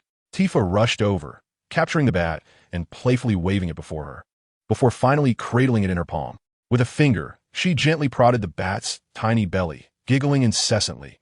It was utterly delightful. When his vision returned to clarity, Nyx found himself staring into Tifa's beaming face, while a massive battering ram relentlessly struck his abdomen. Rather than contemplating a moment of reprisal against Tifa, he mused on the fragility of his new animal form, acutely aware that a mere exertion from Tifa could spell his demise. "Why are you running?" Tifa's voice echoed in Nyx's ears like thunder. However, Nyx discovered a remarkable advantage. His perception had transformed into an omnidirectional awareness. The essence of everyone around him was vividly etched in his mind. Dumbledore's envious expression, Hermione's tearful joy, Luna's inquisitive gaze. Every individual, every movement, and the entirety of his surroundings unfolded clearly within his consciousness. Nyx pondered. This was not merely a third-person perspective, but rather a godlike vantage point. He could distinctly see the back of Tifa's head, the space between her clothing and skin, and ascertain that Dumbledore's wand rested within his sleeve. This experience was ineffably exquisite. Dumbledore's heart was a tumultuous blend of emotions. Nyx's animagus form was a bat. Though not the most aesthetically pleasing, it was acceptable. As for his own animagus, well, that was better left unsaid. Very well, Miss Typhallastrange. Release your brother and allow him a moment of freedom. Nyx sensed her reluctance and bit down on her finger. Startled by the sudden attack, Tifa released him, and Nyx fell to the ground with a soft thud. Tifa examined her finger, relieved to find no broken skin. She squatted down and prodded the bat sprawled on the floor. "Nyx, are you all right? I didn't mean to hurt you. After all, it was you who bit me." Nyx flipped over, flapping his wings, and took to the air once more. He was somewhat unaccustomed to flying, his trajectory erratic, soaring high and low, veering left and right. Upon reaching the roof, he grasped an old chandelier, inadvertently flipping over and finding himself gazing down at 4 individuals staring up at him. At last, Nyx comprehended what his animagus form was: a bat. A sudden clarity struck him. In the realm of the lunar sequence, what else could an animagus transform into but a bat? How foolish he had been to anticipate a different creature. It had been predetermined all along. As he attuned himself to his new form, he realized he was merely a bat with enhanced vision, devoid of any extraordinary abilities. Everything a bat could do, he could do, and what a bat could not do, he could not. Dumbledore gently waved his wand, causing Nyx to hover mid-air, his hair grazing the ground. With another flick of his wrist, Nyx landed on his back, feeling as though he might fall apart after having hit the ground twice. "Congratulations, Nyx Lestrange. Your animagus transformation is quite successful. With more practice, you will no longer require a wand to cast spells."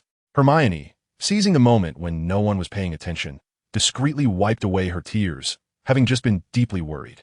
Luna approached Tifa and whispered, "So what do you think? Have you found any inspiration? Can we summon magical creatures?" Tifa nodded enthusiastically. "I had no previous exposure to magic, but now it's clear to me that the greatest flaw in our ritual is the absence of an incantation. We need a spell to summon magical creatures. Perhaps each type of creature has a corresponding incantation." Old Dumbledore turned to them. "Ladies, I am quite intrigued by your ritual. Should you wish to experiment, please be sure to include me." Tifa and Luna exchanged glances and nodded in agreement, of course. While Tifa and Luna were engrossed in their whispered conversation, Hermione turned to Nyx and said, "Congratulations, you've succeeded. To my knowledge, there have only been 7 registered animagi, making you the 8th to achieve this in this century." "Hermione, don't be absurd. There are only 7 registered at the Ministry of Magic. Do you truly believe that Headmaster Dumbledore, former Transfiguration Professor, is not an animagus?" Nyx replied with a smile. Dumbledore cleared his throat and remarked, "I believe the Christmas dinner has yet to conclude. If we hurry, we may still catch the performance of the skeleton dance troupe." Tifa let out a cheer, pulling Luna towards the exit, with Nyx trailing behind, mindful of the lurking basilisk. Chapter 90, The First Attack.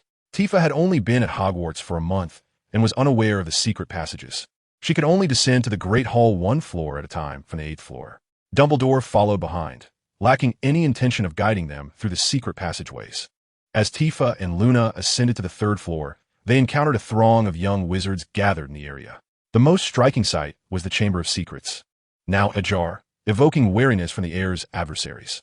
Adjacent to this spectacle was the portrait of Madame Loris, suspended from a lampstand.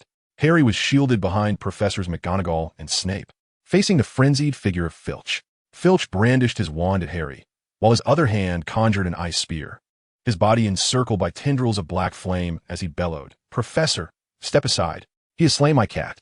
I shall kill him. I shall kill them all." Snape, not directing his wand at Filch, attempted to placate him, saying, "Calm down. They merely find themselves in the wrong place at the wrong time. Your cat may not have been their doing. If you step aside now, we can still remain friends."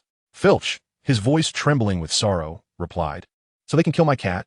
He was despondent, his words imbued with a heart-wrenching quality. Upon seeing Nyx arrive, he shifted his wand and shouted, "You're an accomplice too, aren't you? This was premeditated, wasn't it? I see it now. You were meant to distract me while they acted."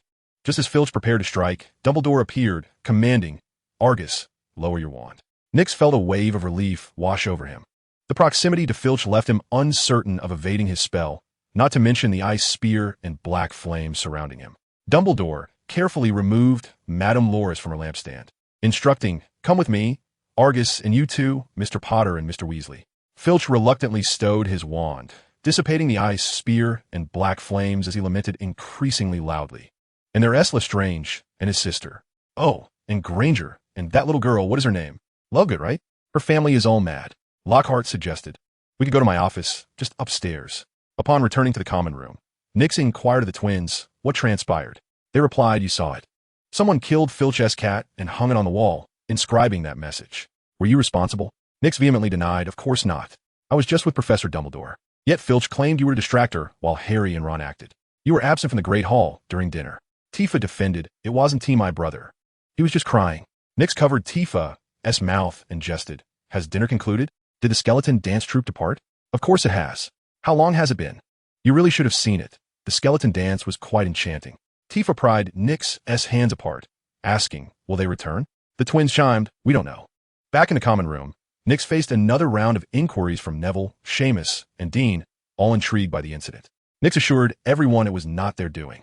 Meanwhile, in Lockhart's office, Dumbledore examined Madame Loris, while Filch sat sobbing on the sofa, his lamentations drawing glances from Professor McGonagall, leaving Lockhart astonished and unsettling Snape.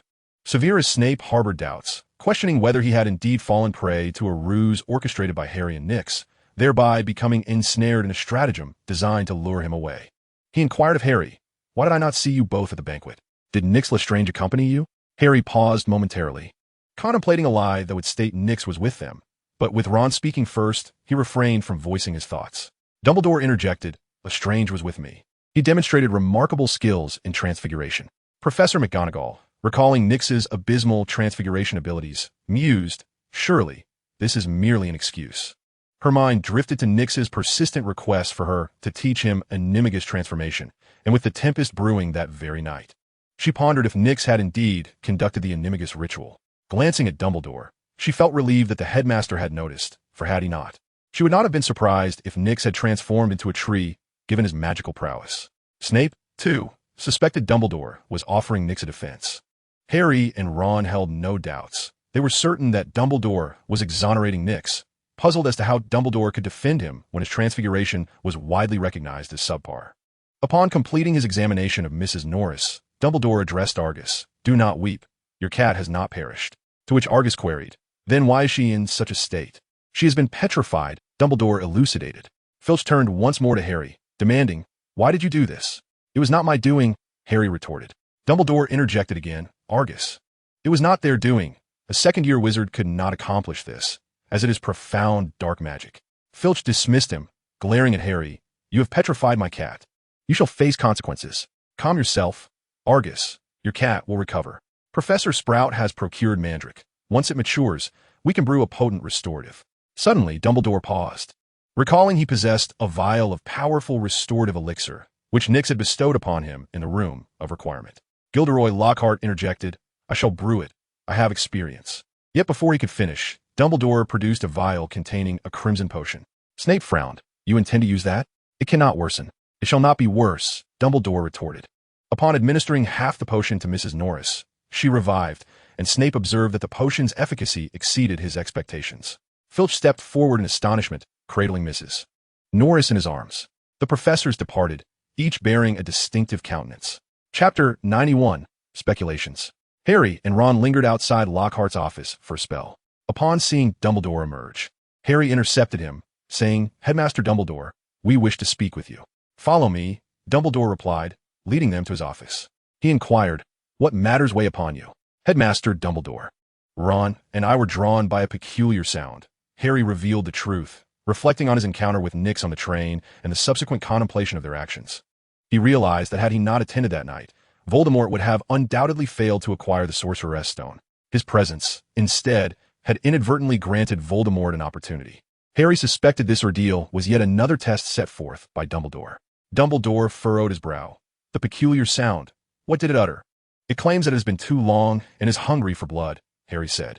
Did only you hear it? Dumbledore inquired. No, both Ron and I heard it. Gilderoy could hear it too, but he seems unable to comprehend, Harry replied. Ron then added, even Filch could hear it. As they departed, Ron asked in the corridor, do you think you'll believe it? I don't know, but I'm certain this is not a test, Harry responded. A test? What test? What are you talking about? Ron was bewildered. Harry recounted to Ron what Nick had told him, causing Ron to gape in disbelief. He could not accept this and tried to convince himself. Nick must be jealous of us. That's why he is saying such things. After a moment, Ron asked, are you suggesting this is yet another of Dumbledore's tests? Harry shook his head. I do not know. In the headmaster's office, Dumbledore pondered the mysteries surrounding the Chamber of Secrets. The last time it was opened, he had harbored suspicions about Tom Riddle, which were confirmed upon his transformation into Voldemort. Dumbledore was certain he had opened the chamber. However, this term, Voldemort had not returned to the school. How had the chamber been accessed? He was also perplexed by the creature within the chamber. The previous opening resulted in a death. Yet this time, it merely petrified a cat. Was the situation merely a facade of grandeur with little substance? Furthermore, why had the cat been spared death? With petrification seemingly intended to incite panic? Yet, there was no panic at all. The young wizards believed it to be an act of revenge. A collaboration between Harry and Nick against Filch. This notion gained traction, especially after Filch appeared cradling Mrs. Norris. Harry and his friends had only petrified the bothersome cat, not killed it. In the library, Tifa was engrossed in her studies. Recently, she had abandoned frivolities and was diligently preparing for her animagus transformation, which required extensive reading. Nick, uninterested in accompanying her, wished to practice his own transformation. However, Tifa threatened to expose his ability to turn into a bat if he did not comply. Meanwhile, Ron was laboriously completing his history of magic assignment, racing against time as class approached. Harry quietly suggested, I think you could borrow from Hermione, just like Nick did. Ron glanced at Nick and whispered to Harry, what if Nick is the one behind this? Both Seamus and Neville claim he possesses the ability to produce strange sounds, and he certainly has a grudge against Filch. He wasn't in the Great Hall at the time. He could have been involved. Harry shook his head. I trust Dumbledore. Nick is not responsible. Ron replied, perhaps Dumbledore simply wishes to prevent him from being expelled from Hogwarts. Ron, do you remember the strange noises we heard? This is a perilous matter. It is not an act of revenge against Filch, Harry said. I was merely speaking hypothetically. I hope we can catch the true culprit and send them to Azkaban. Ron glanced at Nick. Tifa, who had been listening nearby, turned pale upon learning that the incident was regarded as a prank. Her worry dissipated. As Harry and Ron gained admiration, she felt a secret thrill, having aided Harry, but was suddenly frightened by Ron's words. In the history of magic class, Ron ultimately did not complete his homework, yet this was of little consequence. For Professor Binns could hardly distinguish one student from another. Failure to submit assignments bore no repercussions.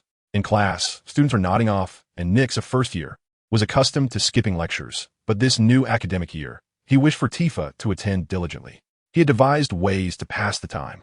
As Professor Binns was indifferent to what students engaged in, provided it did not disrupt his lecture.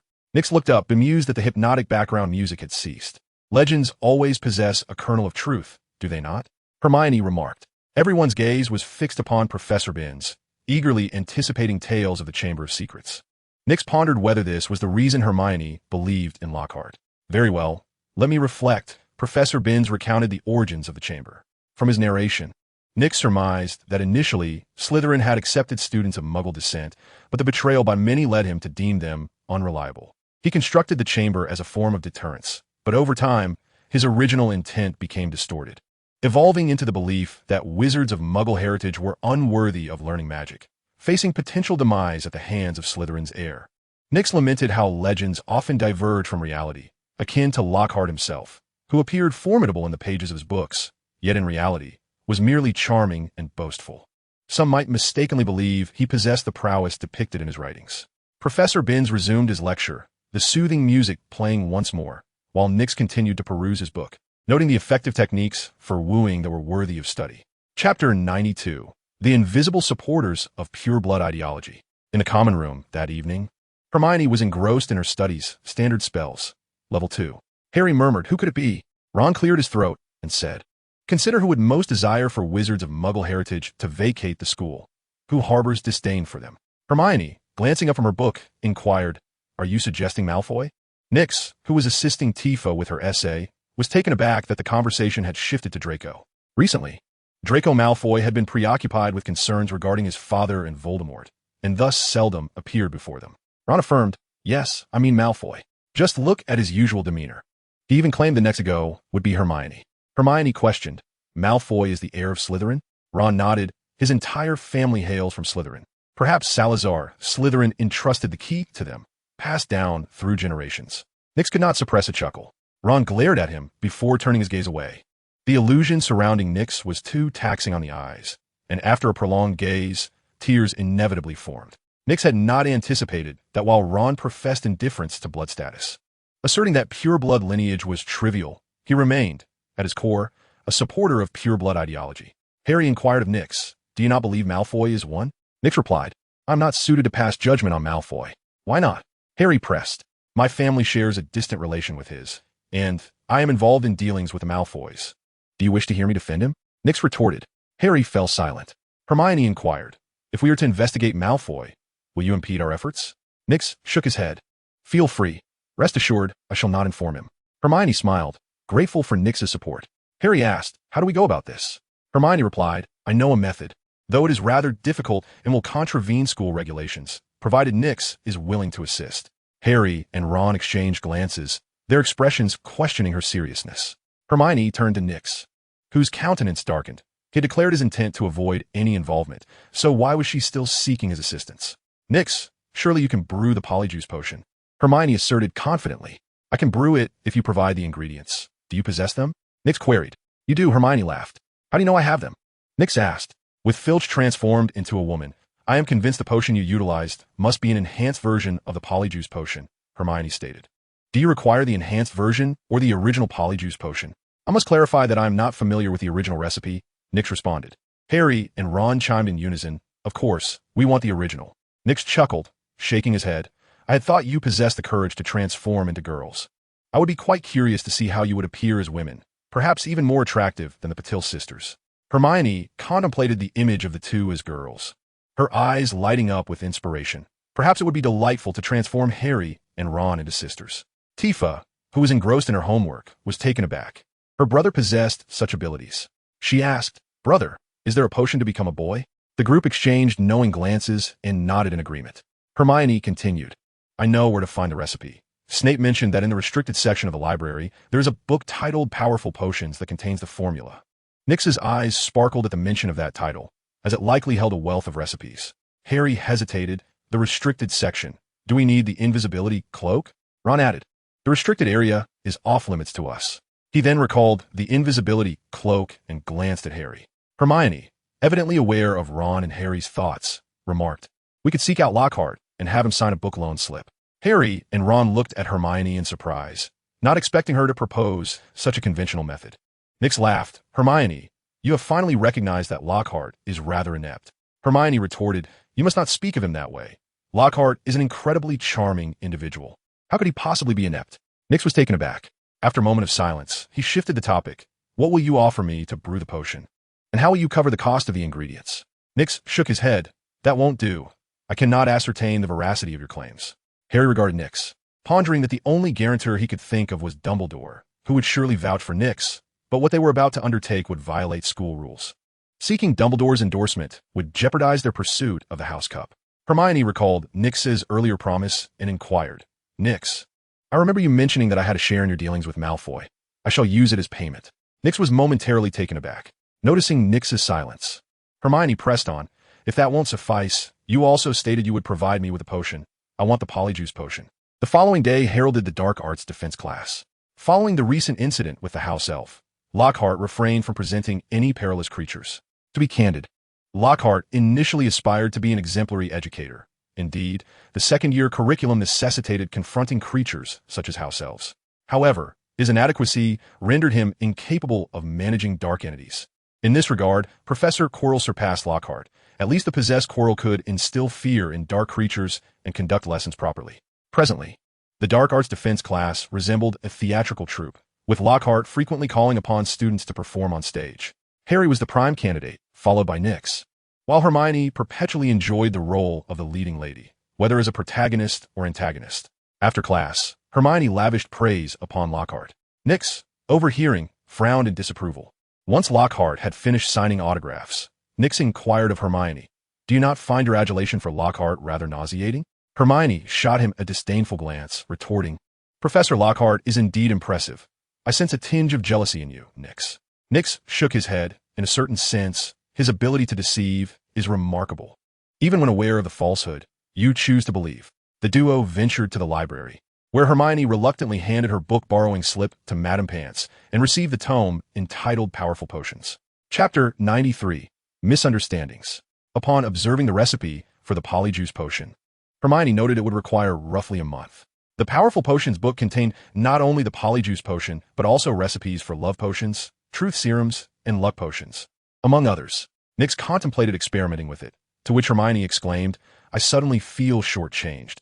Assisting you in acquiring this book is the greatest reward, and there is no need for further compensation. Where shall we concoct the Polyjuice potion?" Nix suggested, "What about the place where I transformed the other day?" Hermione immediately shook her head, "Absolutely not. If Dumbledore discovers us, we shall be expelled." Nix mused that old Dumbledore would not expel them. Even if discovered, he would remain silent. Once he become half human and half cat, he would know regardless. "Then where do you propose we go?" Hermione queried. "Let us utilize the girls' bathroom on the second floor. It's usually deserted," she proposed. Nix hesitated. Is that appropriate? A boy entering the girls' bathroom? He was not particularly afraid of the basilisk. In fact, brewing the Polyjuice potion at the entrance of the Chamber of Secrets would prevent Ginny from accessing it, or they might be detected when she did manage to enter. The former would ensure their safety, while the latter would reveal the heir's identity, hastening their journey to the conclusion. What concerned Nix was the implications of a boy frequently entering and exiting the girls' bathroom.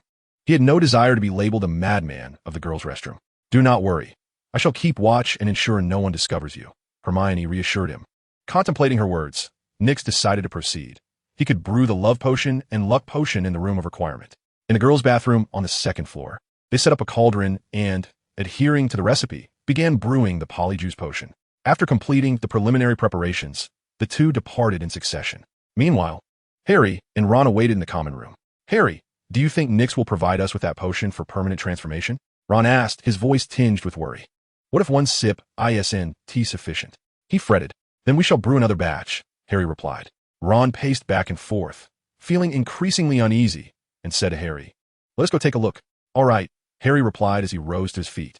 As the two emerged from the common room, they chanced upon Nix entering the room of requirement, and they quietly trailed behind him. Unbeknownst to Nix, he was being followed by two curious companions. Inside the room of requirement, he retrieved two cauldrons, intending to concoct both a love potion and a Felix Felicis simultaneously. However, upon reflecting on the complexities involved, he decided to set aside one cauldron. It would be wiser to tackle them one at a time to avoid potential failure. The first potion he aimed to brew was undoubtedly the famed love potion, which intrigued Nix immensely. He already had his targets in mind, Goyle and Crabbe. Once Harry and Ron subdued them, he could conduct his experiment. He pondered whether the potion could indeed incite love between two men. If it succeeded, that would be utterly terrifying, especially since the effects would persist unless a counter potion was consumed. Outside, Harry and Ron hesitated to enter, knocking gently as they sought the door Nix had entered. Ron remarked, "He must be up to no good. Perhaps he is indeed the heir of Slytherin. This is the Chamber of Secrets, after all, and his entire family hails from Slytherin lineage, with his uncle and aunt still imprisoned in Azkaban." Harry acknowledged the plausibility of Ron's assertion. That evening, Nix had also been absent from the feast, with Dumbledore as his alibi. Perhaps Dumbledore had indeed apprehended Nix that night. Perhaps he had misjudged the situation, believing Dumbledore sought to prevent Nix from isolation by exonerating him. The so-called masterful transfiguration was merely a signal to the professors that Nix was indeed problematic. Exchanging a knowing glance, the two raced downstairs, eager to share their findings with the professors. Hermione recalled losing sight of Nix in the torrential rain and nodded. Yes, we separated for just a moment. Indeed, Nix is the heir of Slytherin. We just witnessed him enter the chamber. Harry pointed towards the room of requirement. Hermione shook her head, declaring it cannot be Nix. He would have time to petrify Filch's cat. When she saw that Hermione was skeptical, they urged her toward the spot where Nix had vanished, insisting, "We saw Nix enter that wall. That is the chamber, and he will soon emerge with a monster." Hermione approached the room of requirement, troubled, as Nix had never disclosed to her or Tifa how to gain entry. Harry and Ron hurried to her side, urging her toward corner. "This is dangerous. A monster will be out soon." Observing Harry and Ron dragging Hermione, she inquired, what are you doing? Hermione, do you need my help? Hermione, still being pulled along, dug her heels into the ground, raising a cloud of dust. Nix stared at a small shoe left behind on the floor, bewildered. What was happening? Were they attempting to force Hermione? Together? That seemed rather extreme. Before they could flee very far, Hermione began to struggle, exclaiming, "Let go of me. That is not the chamber. I've been inside." The two halted, turning to her with surprise. "You've been inside?" "Yes, I have. Nix, Tifa, Luna, and Dumbledore and I all entered." Hermione managed to break free from their grasp. At this moment, the door behind Nix had already closed, and Harry and Ron failed to notice the monster's sigh of relief. Harry inquired, "But look, the door has vanished." Hermione rose and shot a glare at Harry and Ron, then picked up her shoes and donned them. Addressing Nix, she demanded, "What potion are you concocting here? Don't deceive me. How do we gain entry?" Nix observed the disheveled Hermione, struggling to maintain her composure, a single sock torn from friction with the ground. After putting on her small leather shoes, she glared fiercely at the three of them. If Hermione were an adult, she might evoke a desire in others to continue their relentless pursuit. However, given her youth, she merely inspired a longing to console her. Noticing Nix's silence, she urged, "Speak quickly." Chapter 94, Accidentally Falling into a Pit. The four entered the room of requirement, where Hermione surveyed her surroundings, discovering only a cauldron placed in the center. She asked, "Nix, what potion are you brewing?" Reluctantly, Nix revealed, "Do you really need to know?" "Indeed," she responded as she compared the ingredients with those in her book. Harry and Ron leaned in, equally eager to uncover Nix's potion. Upon matching the components, the trio realized Nix was concocting a love potion, and they simultaneously cast accusatory glances at him, their eyes conveying the sentiment of his moral depravity. "Nix, are you aware that the school forbids the use of love potions? This is a violation of school rules." Hermione questioned. Nix was taken aback, staring at the trio, and queried, "Isn't the Polyjuice potion also a violation of school regulations?" He then recalled the inconsistency, recognizing that the Polyjuice potion was indeed his creation as well. A sudden sensation of being duped washed over him. The revelation of his potion-making had exposed him, while the others bore no consequence. "You set me up," he exclaimed. "Set you up for what?" Hermione retorted. Nix scrutinized the three for a moment, concluding that they lacked such cunning, and perceived the situation as an unfortunate accident. If it had involved Slytherins, he would have exercised caution, as that group was notorious for their underhanded schemes. However, it was said that Slytherins were loyal to their own. The truth of that remained uncertain. Hermione quickly grasped the implications. Both potions were Nix's creations, and only he was in violation of the rules. Should someone report this, the repercussions would solely befall him. Harry, perplexed, asked, "Report? Why will we report? We will be implicated too." Hermione clarified, "Not at all. We did not participate in the potion-making. It was solely Nix's endeavor. He might face expulsion." Ron, momentarily stunned, had not considered the ramifications. Would reporting Nix not ensnare them as well? In that instant, he felt a stirring within him. Perhaps this was an opportunity to rid themselves of Nix. Harry interjected, "But we were involved, weren't we?" "You could claim ignorance, while I could assert that Nix stole my book," Hermione proposed.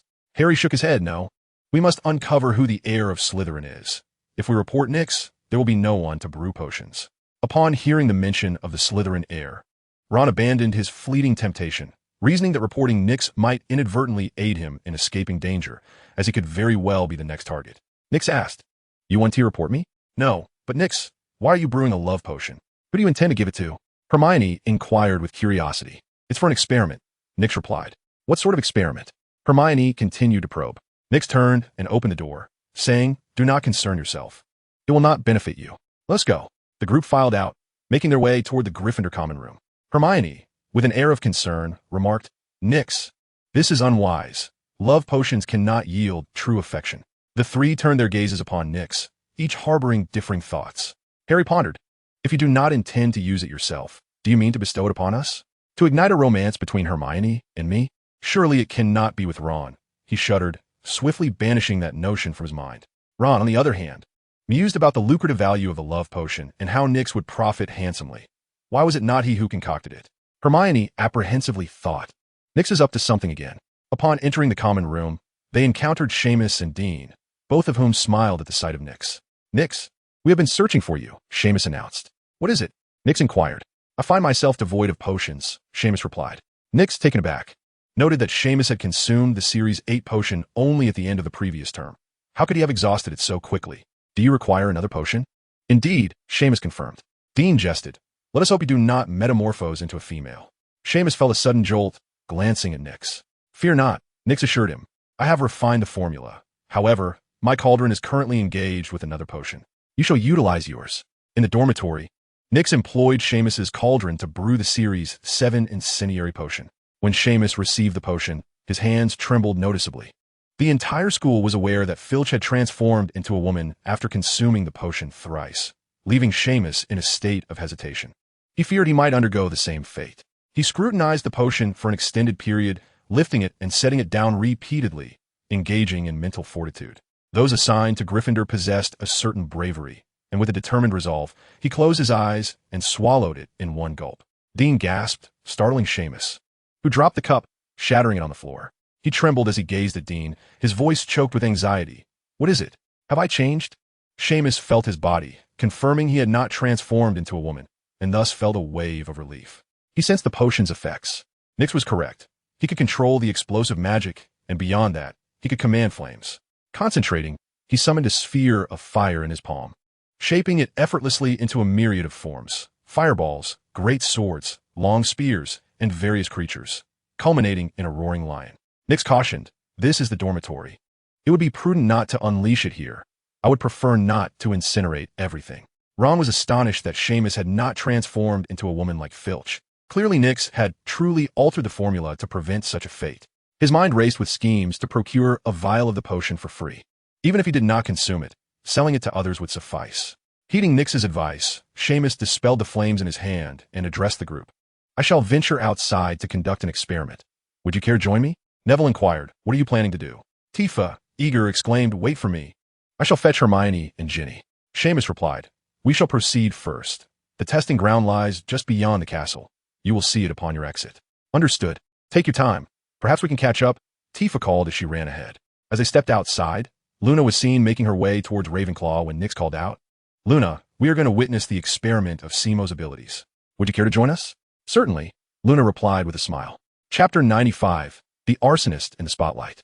At the entrance of the castle on the first floor, Filch, cradling his cat, approached the office and noticed Nyx and his companions approaching. With a menacing tone, he declared, If I catch you wandering about during curfew, you shall be expelled. Nyx responded with a grin, Filch, I've enhanced the potion. It will no longer turn anyone into a woman. Simo has just consumed it. He intended to provoke Filch. Filch halted, scrutinizing Nyx, contemplating the truth of his words, and ultimately decided to observe the situation, following the group outside. Tifa knocked on Hermione's dormitory door, which was answered by Lavender Brown. Who are you looking for? Lavender exclaimed. Tifa quickly relayed to Hermione. My brother has given Simo the 3rd dose of the potion. They are heading outside the castle. Hermione paused, considering the implications of Filch's predicament, and urged, We must hurry. Tifa was nearly knocked off her feet as Hermione pulled her along. Wait, I still need to fetch Ginny. Lavender, who had not yet departed, overheard Tifa's words and inquired, May I come to see? The dormitory fell silent for a moment before erupting with excitement, as everyone rushed outside to witness the effects of the potion, wondering whether anyone had transformed into a woman and if they were as beautiful as Filch. As Tifa dragged Ginny out, all the 1st and 2nd year girls of Gryffindor received the news, which quickly spread to the upper years. Just as Simo was about to begin, He noticed a throng of girls emerging, and his excitement soared, though the girls were disappointed to find Simo had not transformed into a goddess. Night had fallen, and Simo conjured a fireball in his hand. The bright flames illuminated the surroundings as the fireball morphed continuously. The girls gasped in awe. Simo could manipulate the flames. And what enchanted them even more was the flame's ability to change shape. They did not see power, but rather spectacle in his display. Ultimately, the firelight in Simo's hand transformed into the emblematic creature of Gryffindor, a resplendent golden lion. Once released from his grasp, the lion rapidly expanded to the size of an actual lion, and Simo lost control of the flames. Upon hitting the ground, the lion exploded, creating a loud bang and leaving a crater in its wake. The inhabitants of the castle were startled, and the professors glanced outside, noticing Gryffindor students congregating in the courtyard. Simo gathered firelight once more, still in the shape of a lion, intending to test his control over the creature's movements. He reduced the explosive power, but enhanced its visual appeal. The lion, freed from Simo's hand, swelled to a height of 3 meters and a length of 5 meters. Standing atop the freshly created pit and roaring towards the sky, everyone instinctively took a few steps back, wary of being caught in the aftermath of the explosion. The lion's roar culminated in an explosion, ascending from where it met the ground, with minimal force, the dispersing flames resembling fireworks. Nyx gazed at Simo in astonishment, marveling at how swiftly he had mastered his abilities. Simo purposely diminished the explosion's power, yet the flame's form appeared even grander. Nyx could envision the chaotic battlefield, where the flames he hurled varied in size and potency, creating a deceptive spectacle that forced enemies to evade every flicker of fire, lest they meet a gruesome demise. Simo relentlessly cast fireballs of diverse shapes. Some were mere flames that extinguished after a brief blaze, while others resembled explosive fireballs. Yet, he struggled to master the control of these fiery projectiles. He relished the attention he garnered, for those in the dormitory had accomplished significant feats, leaving only himself and Dean as the remaining aspirants. Now, he too could consider himself a person of consequence. As Nyx observed the erratic fireballs, his gaze fell upon Luna. She gazed up at the moon, her expression serene, as though the moon were whispering to her. Standing bathed in moonlight, Luna appeared to Nyx as though she were enveloped in a shimmering veil of lunar radiance. An idea surged within him. He wished to bestow upon Luna the moon elixir. This notion incessantly intruded upon his thoughts, to the point where he felt that failing to present Luna with the lunar potion would cause his mind to implode under the weight of such fervent desire. While most were captivated by the spectacle of Simo's flames, 2 individuals noticed Nyx's rapt attention towards Luna. One was Tifa, who had also consumed a potion and was eager to discover the unique abilities that accompanied her trifecta of elixirs. Just as she prepared to inquire of Nyx, she chanced upon the enchanting scene. The other was Hermione, who had emerged with the intent of discerning whether Nyx had genuinely improved the potion. Upon realizing that Simo had not transformed into a woman, her attention shifted to Nyx, and she felt inexplicably distressed at the sight of him, so entranced by Luna. Useless. Tifa, your potion differs from Simo's, and you cannot control the flames as he does, Nyx elucidated. Meanwhile, Filch watched Simo's dazzling display, his teeth grinding in envy. Simo had not needed to undergo a transformation, yet could wield fire. Perhaps it had been a misstep to have Snape concoct the potion instead of seeking Nyx. Upon reflection, Nyx and she were at odds. Even if he had improved the potion, he might still administer a potion that would turn her into a woman. Whether it was Snape or Nyx, the outcome remained the same. As long as she aspired to be a normal witch, she would inevitably face transformation, unless she resigned herself to casting a few spells and relinquishing her magic altogether. At least Snape was trustworthy. He would not poison her. Professor McGonagall appeared at the castle entrance, calling out, "Simo Finnegan, cease your display." Simo stammered in search of an excuse, but faltered, forgetting in his fright that he had not breached any school regulations. McGonagall shook her head and admonished, "Simo Finnegan, I hope you can utilize your abilities wisely, rather than for mere performance." Ron gazed at Simo with envy. "See, I told you I wasn't deceiving you. My potion can assist you in controlling the explosions." Nyx remarked. "Thank you, Nyx. Should you need my assistance, do not hesitate to inform me," Simo replied. The group engaged in further conversation before eventually retiring for the night. Chapter 96, The Formula. Professor McGonagall sought out Headmaster Dumbledore, expressing her concerns. "Dumbledore, Lestrange has distributed potions to others again. This cannot continue." Dumbledore, well aware of the happenings outside, contemplated the formula he had just inscribed, the formula of the pyromancer. Old Dumbledore was aware of all the potion recipes except for Tifa's, which remained a mystery to him. He pondered over the appropriate potion for Harry, seeking to provide him with an additional safeguard. Minerva, worry not. Lestrange knows his bounds. At least no one has perished from the potions, save for a minor mishap with Filch. However, if this continues, it is of no concern, Minerva. No concern at all. He has revealed to me another possibility. Dumbledore did not clarify whether this was an alternate means to vanquish Voldemort or a different path for Voldemort's own growth. Professor McGonagall departed from the headmaster's office, and Dumbledore muttered to himself, "What is it that you are truly seeking salvation from? Is it the fear of straying down a dark path?" The following day, news of Seamus's promotion spread like wildfire. The young wizards were astonished to discover that Seamus had not transformed into a woman like Filch, prompting many to consider trying Nyx's potion. During lunch, Draco Malfoy approached Nyx, clutching a letter and a pouch. He yearned to express to Nyx his desire for promotion. Compared to his initial fear of transforming into a woman, the prospect of risking something to gain Seamus's explosive control seemed appealing. However, the act of consuming the potion was a clandestine affair, and it was not opportune to discuss promotion with Nyx in public. The Slytherin students viewed Nyx as a traitor to purebloods, denouncing his betrayal while secretly yearning for a dose of the potion. Lucius Malfoy had relented, sending funds in hopes that Nyx would promptly provide him with the recipe. Nyx suspected Voldemort was pressuring him again. Lucius would not easily concede. He would bide his time, waiting for Nyx to inquire before negotiating. "You will have to wait. I shall provide you the recipe tonight," Nyx stated. Malfoy nodded and departed. Upon witnessing Malfoy leave, Harry inquired, "Nyx, do you truly intend to give him the potion recipe?" "They are in service of Voldemort." Nyx reflected on how effectively Ron's indoctrination had taken hold. Harry seemed to believe whatever Ron said. "I am aware. I have the recipe ready. Unless Voldemort is an extraordinary potion master, acquiring the recipe would hold little significance for him."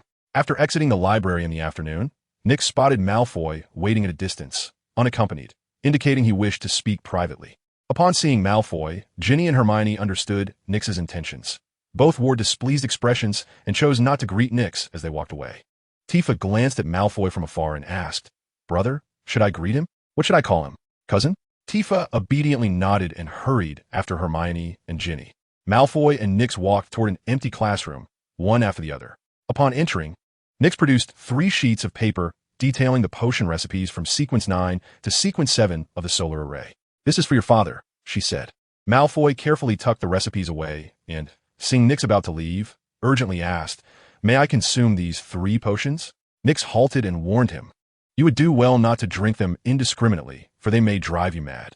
As for the potions, you must wait until you can no longer hear the whispers." Malfoy felt a sense of relief. Nyx would indeed provide him with potions. After a moment's thought, he inquired, "Do they also control fire?" Nyx shook his head, saying, "It is about controlling shadows. If you perform adequately, I shall grant you a 4th potion capable of mastering flesh and blood." A gleam of golden light erupted in Malfoy's eyes. He believed that controlling shadows and mastering flesh and blood was far more impressive than mere explosions and flames. "I trust your father would not mind a friend and master potion maker examining the formula," Snape remarked slowly. Malfoy was reluctant to share the formula with Snape. Yet the circumstances compelled him, and he reluctantly presented the formula to Snape. Reassuring himself that Snape had a cordial relationship with his father, he dismissed his reservations. As Snape examined the formula, he felt a profound shock. The 3 formulas differed significantly from those previously given to Filch, representing entirely distinct categories. Malfoy's formulas leaned more towards conventional potions. Snape imagined how Nyx must have conceived these formulas. Filch's 3 potions were rather chaotic, bordering on dark magic. While these 3 formulas were entirely contrary, they would not bestow formidable powers or alter genders, offering only slight auxiliary effects. For squibs, they were sufficient to grant them the ability to cast spells, but for ordinary wizards, they held little value. Returning the formula to Malfoy, Snape remarked, "The formula is sound. Inform your father that it would be prudent to have someone test its effects." Malfoy nodded. "Professor, may I take my leave?" Snape permitted him to go. As Malfoy exited the classroom, he made his way toward the Ollery, where he penned a letter to accompany the formula, mentioning that Snape had reviewed it. Nyx produced a bag and handed it to Hermione, smiling as he said, "He paid me handsomely." "You certainly do not lack for funds," Hermione replied, somewhat displeased. "We shall divide the earnings. Here is your share," Nyx stated. He wished to keep the bag, enchanted with an undetectable extension charm, for Hermione. but his small purse lacked the capacity to accommodate the gold galleons, leaving him somewhat flustered. Tifa, standing beside Nyx, glanced into the bag and was not astonished by the gold galleons it contained, as her home boasted far more. She had once treated such coins as toys, strewn about carelessly. However, her mother had not equipped her with much for school, advising her to seek Nyx if she required money. Seeing Nyx's discomfort, Hermione said, "Never mind. I shall forego it." Before Nyx could respond, Tifa extracted a single galleon from the bag, leaving the rest along with the bag in Hermione's hands, stating, "Let's settle it this way. My family possesses plenty more." Nyx was taken aback. He cared little for the galleons, as selling a few potions would suffice, particularly witch potions, which he believed even elderly and frail wizards would desire, regardless of any transformations. He simply did not anticipate Tifa's generosity towards Hermione. Hermione's expression was peculiar, as she felt uncertain whether Tifa was flaunting her wealth or merely oblivious to the value of the galleons. Chapter 97, Assistance. He felt a twinge of reluctance. Although acquiring that money would require only a little time, it was nonetheless his hard-earned reward. Indeed, do not be modest with him. He has an abundance of galleons. I witnessed him secretly stashing quite a sum at home during the summer while keeping it from his mother. Tifa remarked unexpectedly, "You saw that? I recall you were not home. You went to visit Luna, did you not?" Nyx responded uncertainly. Jean Yin perceived what I perceived, and Mother was aware of it too. She simply chose to remain silent. Nick was taken aback, realizing that his actions were known to them. Observing Nick in a daze, Tifa leaned closer to Hermione and whispered, "Please accept this. I wish to purchase something, and my brother refuses to give me money. Could you assist me?" Hermione regarded Tifa's request as akin to receiving her own galleons, coupled with a hint of mischief, and she acquiesced. "Very well, I shall accept," she replied, taking the cloth bag and ascending the stairs. As Tifa watched Hermione depart, she turned to Nick and said, "Brother, I believe Hermione would be a more suitable sister-in-law." Her admiration for Hermione was partially rooted in the tutoring she had received, with a minor influence stemming from Hermione's recent attitude towards money. The other half of her sentiment was motivated by a desire to prevent Nick from pursuing Luna. "My dear sister, I do not harbor feelings for her. I regard her merely as a friend. My affections lie with your little companion. Perhaps you could speak favorably of me," Nick suggested. Tifa retorted, "Brother, you are my sibling. Why would I assist you in wooing someone else?" Nick felt a sense of educational failure, realizing she would not support him. "I recall you mentioning a desire for a harem. Are you suggesting I help you pursue Luna, causing her to weep daily?" "I cannot betray her like that," Nick inquired. "If I were to abandon the notion of a harem, would you then assist me?" Tifa gazed at him with disdain. "Brother, do you truly believe you could achieve that?" Nick understood that even if he claimed he could, Tifa would remain skeptical. "I shall take matters into my own hands. I refuse to believe that I cannot win over a young girl with my capabilities." Tifa shot him an annoyed glance. "I will not assist you. In fact, I shall sabotage your efforts, Nick." For several days, the group had been revolving around Simon, who, whenever time permitted, would concentrate flames in his palm. Through relentless experimentation, he gained the ability to control the power of fire, releasing flames as pure as fireworks, harmless to individuals, yet capable of singeing their garments. Simon endeavored to manipulate the flames so that they would not scorch clothing, transforming them into pure fireworks. On the following Saturday, thick clouds loomed over the sky. The first Quidditch match of the semester was set to take place, with Gryffindor facing Slytherin. Nick, accompanied by his sister and others, made his way to the pitch, everyone brimming with excitement. In the stands, Tifa and Luna sat to Nick's left, while Hermione occupied his right. He felt a swell of pride. It was akin to having the best of both worlds, though he lamented that Luna was purposefully distanced by Tifa. As the teams took the field, the Slytherin players, mounted on identical brooms, lined up in a row. Nick contemplated the impressive sight of uniform brooms, which conveyed the strength of the team. He mused whether he should sponsor Wood, but for what reason? Advertising sponsorship? Promoting potions seemed futile, as the entire school was already well-versed in them. With Madame Hooch's whistle, the match commenced. The Gryffindor team showcased remarkable skill, scoring first through seamless cooperation. As the match progressed, the bludgers became increasingly uncontrollable, relentlessly targeting Harry, while George and Fred aided him in fending them off, allowing Slytherin to launch a frenzied assault. Nyx noticed the absence of George and Fred, recalling how the rogue bludger was under the control of the mischievous Dobby, relentlessly attacking Harry. Wood, filled with ire, expressed to Madame Hooch's desire to pause the match. The Weasley twins informed the Gryffindor players of the situation, revealing their inability to tame the wayward bludger. Harry, however, was resolute in not conceding the match. Determined to confront the bludger alone, Nix turned to his companion, Seamus, and said, "Seamus, let us rally for them, ignite some fireworks, but ensure they ascend high enough for them to behold." Seamus paused momentarily, then his face flushed with excitement as flames gathered in his palm, which he hurled skyward. A magnificent lion erupted in the sky, bursting into a brilliant display, further invigorating the Gryffindor supporters. "Seamus, can you convert into words?" Nix inquired. After a moment of contemplation, Seamus asked, "What phrase?" "Gryffindor shall prevail," Nix replied. Another firework soared into the heavens. As Seamus launched the second firework, he sped forward, the bludger in pursuit. As he neared the stands, Gryffindor spectators became aware of the bludger's menacing presence. "Brother, is that ball attacking Harry?" Tifa questioned. Luna replied slowly. "It seems to be attempting to incinerate the bludger with fireworks." Nix's intent in urging Seamus to release fireworks was to scorch the rogue bludger. If Harry had not deduced this, they would be in dire straits. Upon Luna's revelation, Seamus, invigorated, continued to launch fireworks into the sky, each one bursting in a splendid display. However, before Harry could reach it, rain began to pour. Although Seamus's fireworks still exploded, their brilliance was fleeting and their power diminished significantly. Seamus hesitated to amplify their intensity, uncertain of how much the rain would reduce their explosive force. Increasing their power might harm Harry. Thus, he opted to unleash a multitude of fireworks, compensating for their diminished strength with sheer volume. Harry navigated through the fireworks, utilizing their cover to vanquish the bludger. After several attempts, his attire became tattered, yet he managed to dismantle the rogue bludger. After another passage through the fireworks, the bludger could no longer maintain its shape, shattering into fragments. Chapter 98. The match concludes. The rain intensified, coating the Gryffindor players in mud. Fortunately, they had trained in such weather, well-versed in both offensive and defensive strategies. In contrast, the Slytherin players, particularly the newly appointed Seeker, Malfoy, appeared somewhat bewildered. The downpour gradually obscured visibility, rendering the figures in the stands as mere silhouettes. Nix had long since unfurled an umbrella, observing Hermione shelter beneath it. The corners of his mouth twitched. His sister's strategy had succeeded.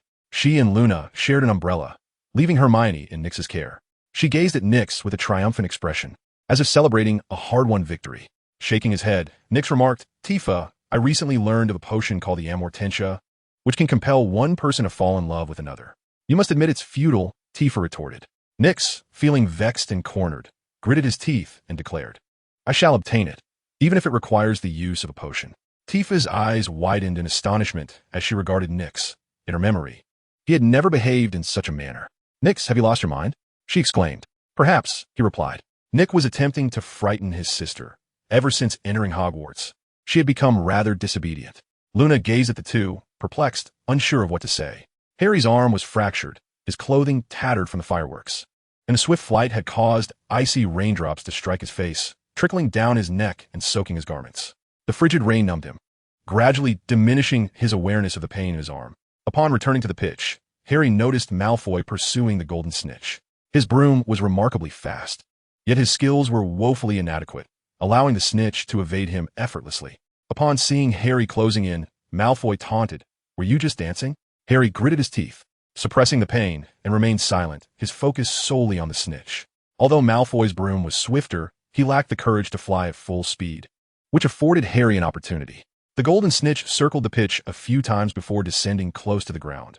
Malfoy, lacking in skill, dared not get too close to the earth, ultimately abandoning the chase.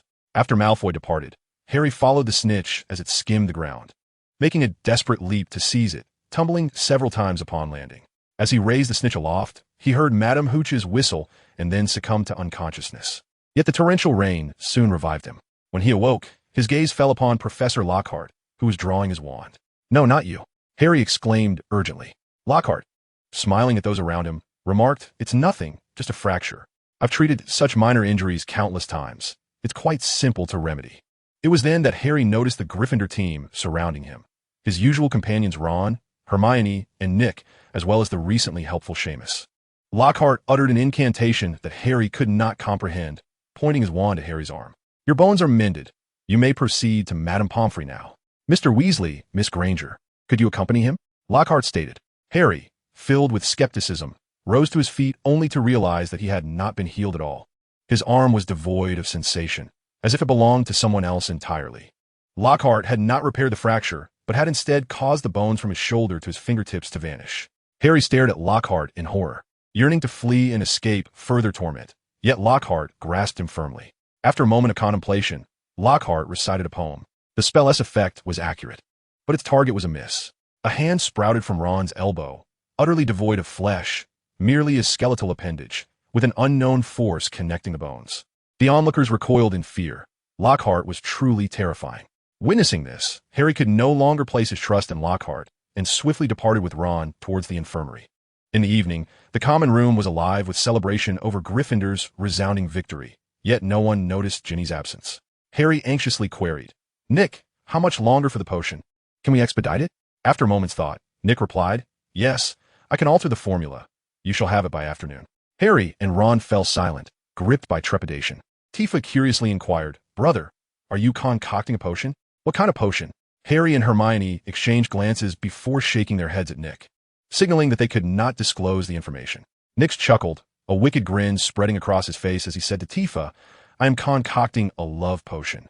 Thus, you will be unable to thwart my plans." Harry and Hermione were left in utter confusion. While they understood the concept of a love potion, they could not fathom what he meant by being unable to stop him. "Nix, you truly intend to resort to such nefarious means," Tifa exclaimed in indignation. "I will not allow you to succeed. I shall inform the professor. You have no evidence. Even if you tell the headmaster, it will be futile." Enraged, Tifa stormed away, taking a seat beside Luna at the adjacent table, muttering to herself. Harry addressed the group. "My attack was not coincidental. It was orchestrated by Dobby." "Who is Dobby?" Nix feigned ignorance. "He is a house elf, which would mean his master is the heir of Slytherin."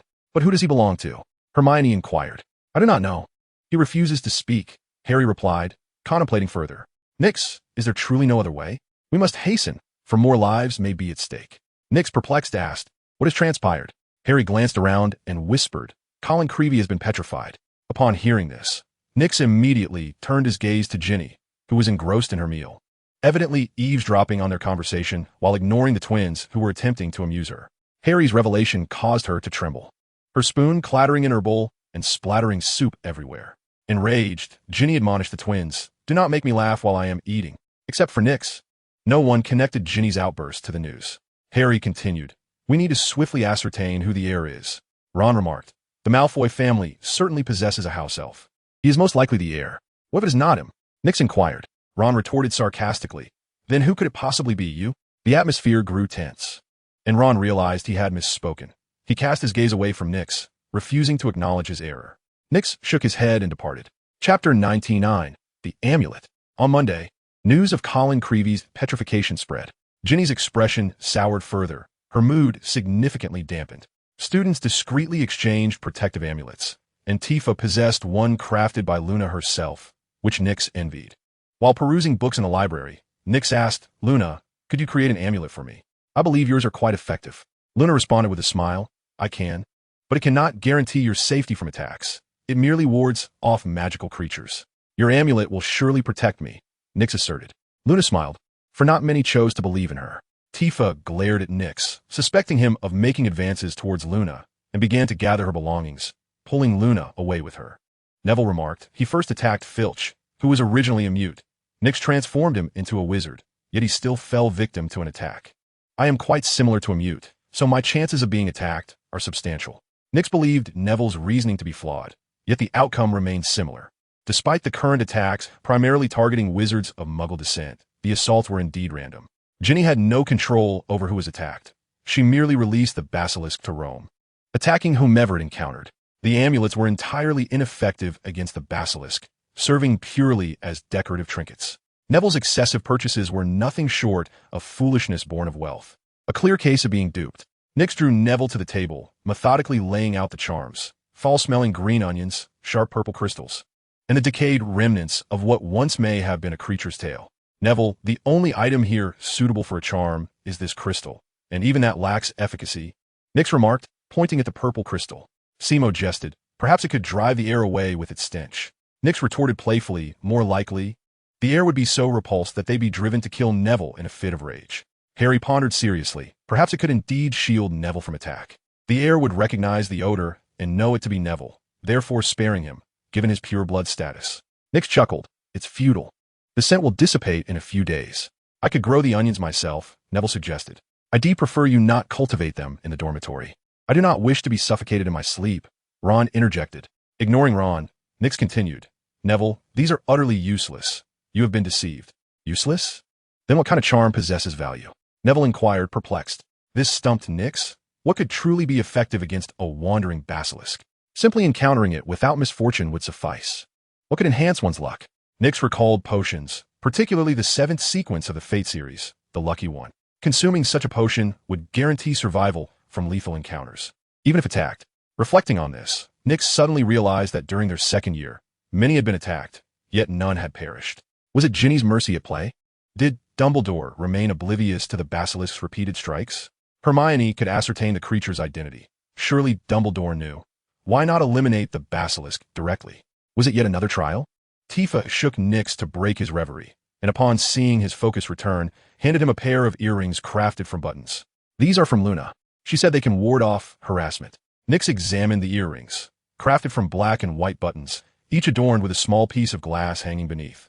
Differing in size and hue, he felt a pang of frustration. Why earrings, especially dangling ones?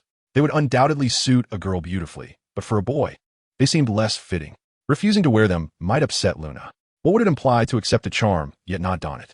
Neville turned to Nyx. You have two. Could you spare me one? Fearing Nyx's refusal, he quickly added, I can trade or purchase it. Nyx firmly declined. No, I cannot part with it. To give away a gift would not only be inconsiderate, but could tarnish Luna's impression of him, complicating future requests. Neville refrained from arguing. Though he no longer feared Nyx as he once did, he still felt restrained. The following day, Nyx wore one of the earrings to class. A few roommates laughed at him, not out of disdain for his appearance, but rather at the memory of the ear piercing. The girls giggled, whispering among themselves while pointing at Nyx. After Transfiguration class, Professor McGonagall addressed Nyx. Mr. Lestrange, I do not oppose your individuality, but do remember your gender. Nyx nodded obediently. All right, you may leave now. Professor McGonagall contemplated for a moment and added, your craftsmanship is commendable. The earrings are exquisitely crafted, and any girl would be delighted to receive them. Actually, Professor, you are mistaken. I did not make them. Luna did, Nyx replied, averted his gaze from McGonagall's expression, and hurriedly departed. In the library, Luna noticed Nyx wearing only one earring and inquired, why are you only wearing one? Do you not fancy the other? Not at all. Nyx responded. Luna tilted her head, awaiting his explanation. It hurt too much to get my ears pierced. After enduring one, I was reluctant to endure a second, Nyx elucidated. Luna nodded in understanding. That indeed sounds painful. She then playfully shook her head, allowing Nyx to glimpse her 2 dangling earrings before turning to complete her homework. Nyx sat there, contemplating the impending ridicule he would face from Snape in Potions class the following day, feeling increasingly disheartened. As he pondered, a voice interjected, those earrings are quite lovely. They suit you well. Thank you, Nyx replied, only to realize it was Dumbledore. Nyx Lestrange, be wary. For some jewelry may be imbued with dark magic. Do not wear them lightly, Dumbledore cautioned. Understood, Headmaster, Nyx replied, puzzled as to why Dumbledore had chosen to speak to him about this matter. There are also pieces that may speak. Exercise caution and do not trust them easily. Nor should you employ their powers, for it may exact an unbearable toll, Dumbledore reiterated. Having seen the shield in the headmaster's office, Nyx's mind raced. Why had Dumbledore given it to him? Was it a test to discern his knowledge of sealed artifacts? Taking the shield, Nyx asked, what is this? May I gift it to someone else? He watched Dumbledore depart, uncertain of what information Dumbledore had gleaned from his trial. Chapter 100, Twisted Minds. Burdened with thoughts. Nyx was anxious, not because of Dumbledore's test, which he had anticipated, knowing it was merely a matter of time. As long as he refrained from employing the continuous technique of legilimency and obliviate, he would be fine. What truly troubled him was the unexpected surge of delight at being tested. He questioned his sanity for feeling joy in such circumstances. For reasons unknown, he ceased to monitor his mental state and instead contemplated how to obtain a sealed artifact. Sinister thoughts flooded his mind, administering potions to others, leading them to distortion and demise, leaving behind sealed artifacts or extraordinary traits. The former could be utilized directly, while the latter would require an alchemical expert to be fashioned into equipment. He even considered finding someone trustworthy to provide him with a basic potion, as achieving level 4 would qualify him as an alchemist. Emerging from the library, George and Fred spotted Nyx lost in thought and settled beside him. "Hey, Nix, we heard you sold a potion formula to Malfoy." Nix's reverie was interrupted, and he responded dazedly, "What are you talking about?" Seeing Nix in a stupor, they pressed, "We agreed. Now, hand over the potion formula." "What formula? There are so many. Which one do you mean?" "Wait, when did I ever say I would give you the formula?" Nix regained his clarity. "You possess multiple formulas?" George exclaimed in surprise. "Could you sell us one?" Fred inquired. "Preferably the one that can produce fireworks," George added. Nick pondered the matter. Selling a formula to the twins was not an issue, but the concern lay in whether they would use it for their own enjoyment or as a means to profit. Given their inclination, it would likely be the latter. If someone were to simultaneously consume their potion alongside a concoction from the Malfoy family, the potential for disastrous outcomes from mixing potions loomed large. Nick hesitated, aware that if something were to go awry, he would bear no responsibility, yet it might inadvertently bring his nefarious idea to fruition. The ensuing chaos could lead to a surge in sealed items, and with the existing rift between the Weasley and Malfoy families, the consequences of their potions mingling could be catastrophic. However, from a friend perspective, this felt somewhat deceitful. If George and Fred promoted their potions and disaster struck, their reputations would suffer, and a stint in Azkaban would be far worse. "I cannot sell you the formula, but I can provide you with the potion itself," Nick stated. "Can we resell it?" The twins exchanged glances and asked. "No, Nick replied firmly." The twins surrendered. To their knowledge, Nick currently possessed at least 6 formulas. Filch had consumed 3, and Seamus had ingested the other 3, each with distinct effects. Filch's potion enabled him to cast spells, while the other 2 were rumored to restore his magical abilities to that of a normal person, suggesting Nick might have intentionally provided Filch with the incorrect formulas. Seamus's potions were designed to control fire and explosions. He explained to the twins that the first potion enhanced physical strength, allowing him to defeat Crabbe and Goyle. The second improved intelligence, and the third controlled explosions. Seamus speculated that the third potion was too potent for him to handle. Thus Nick had opted to bolster him with the first. "We are aware of this. We won't act recklessly," George and Fred assured, believing Nick had come around and would sell them a formula. Nick shook his head and departed. He doubted the twins would remain compliant and feared they would create chaos if given the formula. A few days later, as Nick was heading to the library, he noticed a crowd gathered around the notice board. He pushed his way through to see a paper affixed there. After reading the announcement, Nick chuckled. It was quite the spectacle. That evening, Tifa noticed Nick still engrossed in his studies and asked, "Brother, are you going to the dueling club tonight?" "Yes." "Did you not say Lockhart was inept? Why bother attending?" Tifa questioned. "His lack of skill does not mean his opponent lacks prowess. Watching him get thrashed would certainly brighten my mood," Nick replied with a grin.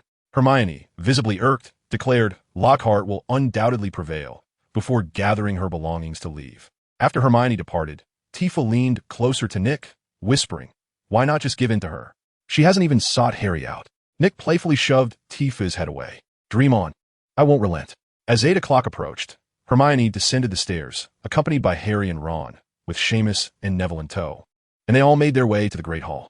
Filch stood by the entrance, his attire a personal selection that showcased his poise. His demeanor and actions exuding a languid disinterest, as if nothing captured his attention. Every gesture exuded an air reminiscent of delicate willows swaying in the breeze. Nick observed that Ferky had transformed. No longer shunning her feminine identity, she now radiated an undeniable charm. The auditorium was filled with a myriad of individuals from various houses. Malfoy was boasting with his 2 lackeys, while the twins were peddling protective charms, including an obscure animal tail previously purchased by Neville, which appeared surprisingly fresh. This peculiar item was commonly found in the Forbidden Forest. The twins had once attempted to sell it to Nick as potion ingredients, only to be met with rejection. Luna sat quietly and solitary in one corner, until Tifa approached and took a seat beside her, with Nick silently trailing behind. Not far off, Senior Autumn Zhang was in conversation with Cedric. Nick noticed something amiss in Autumn Zhang's gaze, suspecting that Cedric was using his abilities to disrupt her senses. As the clock struck 8, Lockhart immediately took to the stage. In a bid to capture attention, he recited a poem, causing flowers to rain down as he walked. "Can everyone see me? I have received permission from Professor Dumbledore to establish a dueling club, where you will learn how to defend yourselves against dark creatures. For specifics, you may refer to my works."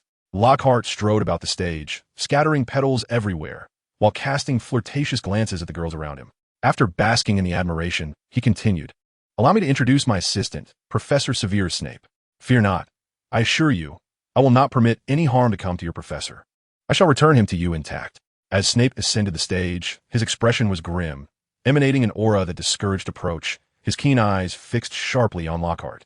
Nick inwardly lamented Lockhart's predicament, sensing Snape's evident ire. Wouldn't it be splendid if they both fell to ruin? Ron murmured, garnering the attention of those nearby. Oh, come now, said Seamus quietly. Professor Snape could best 10 Lockharts. There's no chance of mutual destruction. Lockhart will undoubtedly be humiliated. Harry and Neville nodded in agreement, while Hermione countered. Professor Lockhart is far too formidable to be defeated by Snape. They opted to abandon the debate on Lockhart's prowess. On stage, Lockhart declared, "Now I will count to 3, and we shall unleash our first spell. Of course, we will refrain from using any formidable curses. There will be no mishaps." Lockhart and Snape simultaneously raised their wands. 3, 2, 1. Snape shouted, "Expelliarmus." Lockhart was sent flying, his wand lost to the unknown. It was evident that Snape had employed a spell far more potent than mere disarming. His shout was merely a facade. As Lockhart rose to defend himself, he exclaimed, "Did you all see that? That was a disarming charm. I have lost my wand. Countering this spell is trivial, yet I wish to broaden your horizons." While Lockhart rambled on, Snape readied himself once more. Upon noticing Snape's stance, Lockhart quickly altered his tone. "The demonstration ends here. Now I shall instruct you on the art of dueling. Pair up, and Professor Snape, if you would be so kind as to assist me." Lockhart was the first to descend the stage, organizing the young witches and wizards into pairs. Tifa and Luna found themselves paired together, reminiscent of their summer escapades. As they cast protective armors and navigated through myriad obstacles, endeavoring to unravel each other's spells. Harry and Ron were separated by Snape, leaving Ron reluctantly teamed with Seamus, who grinned maliciously at Ron, conjuring flames in his hands. A fiery raven soared towards Ron, prompting him to hastily retaliate with his fractured wand. However, the spell he unleashed was entirely unexpected. A beam of green light struck the raven, causing it to vanish. Seamus stood dumbfounded. The raven was supposed to explode upon encountering any obstruction, its power minimal, merely scorching a small hole in one's clothing. He had not anticipated Ron's prowess in banishing the raven so effortlessly. Flustered, Seamus realized that to detonate a single green raven, he would need to unleash 2, while Ron could transform his ravens into green ones. This predicament compelled him to release a greater number of ravens than Ron to avoid being struck. A chaotic flurry of red and green ravens filled the air between them.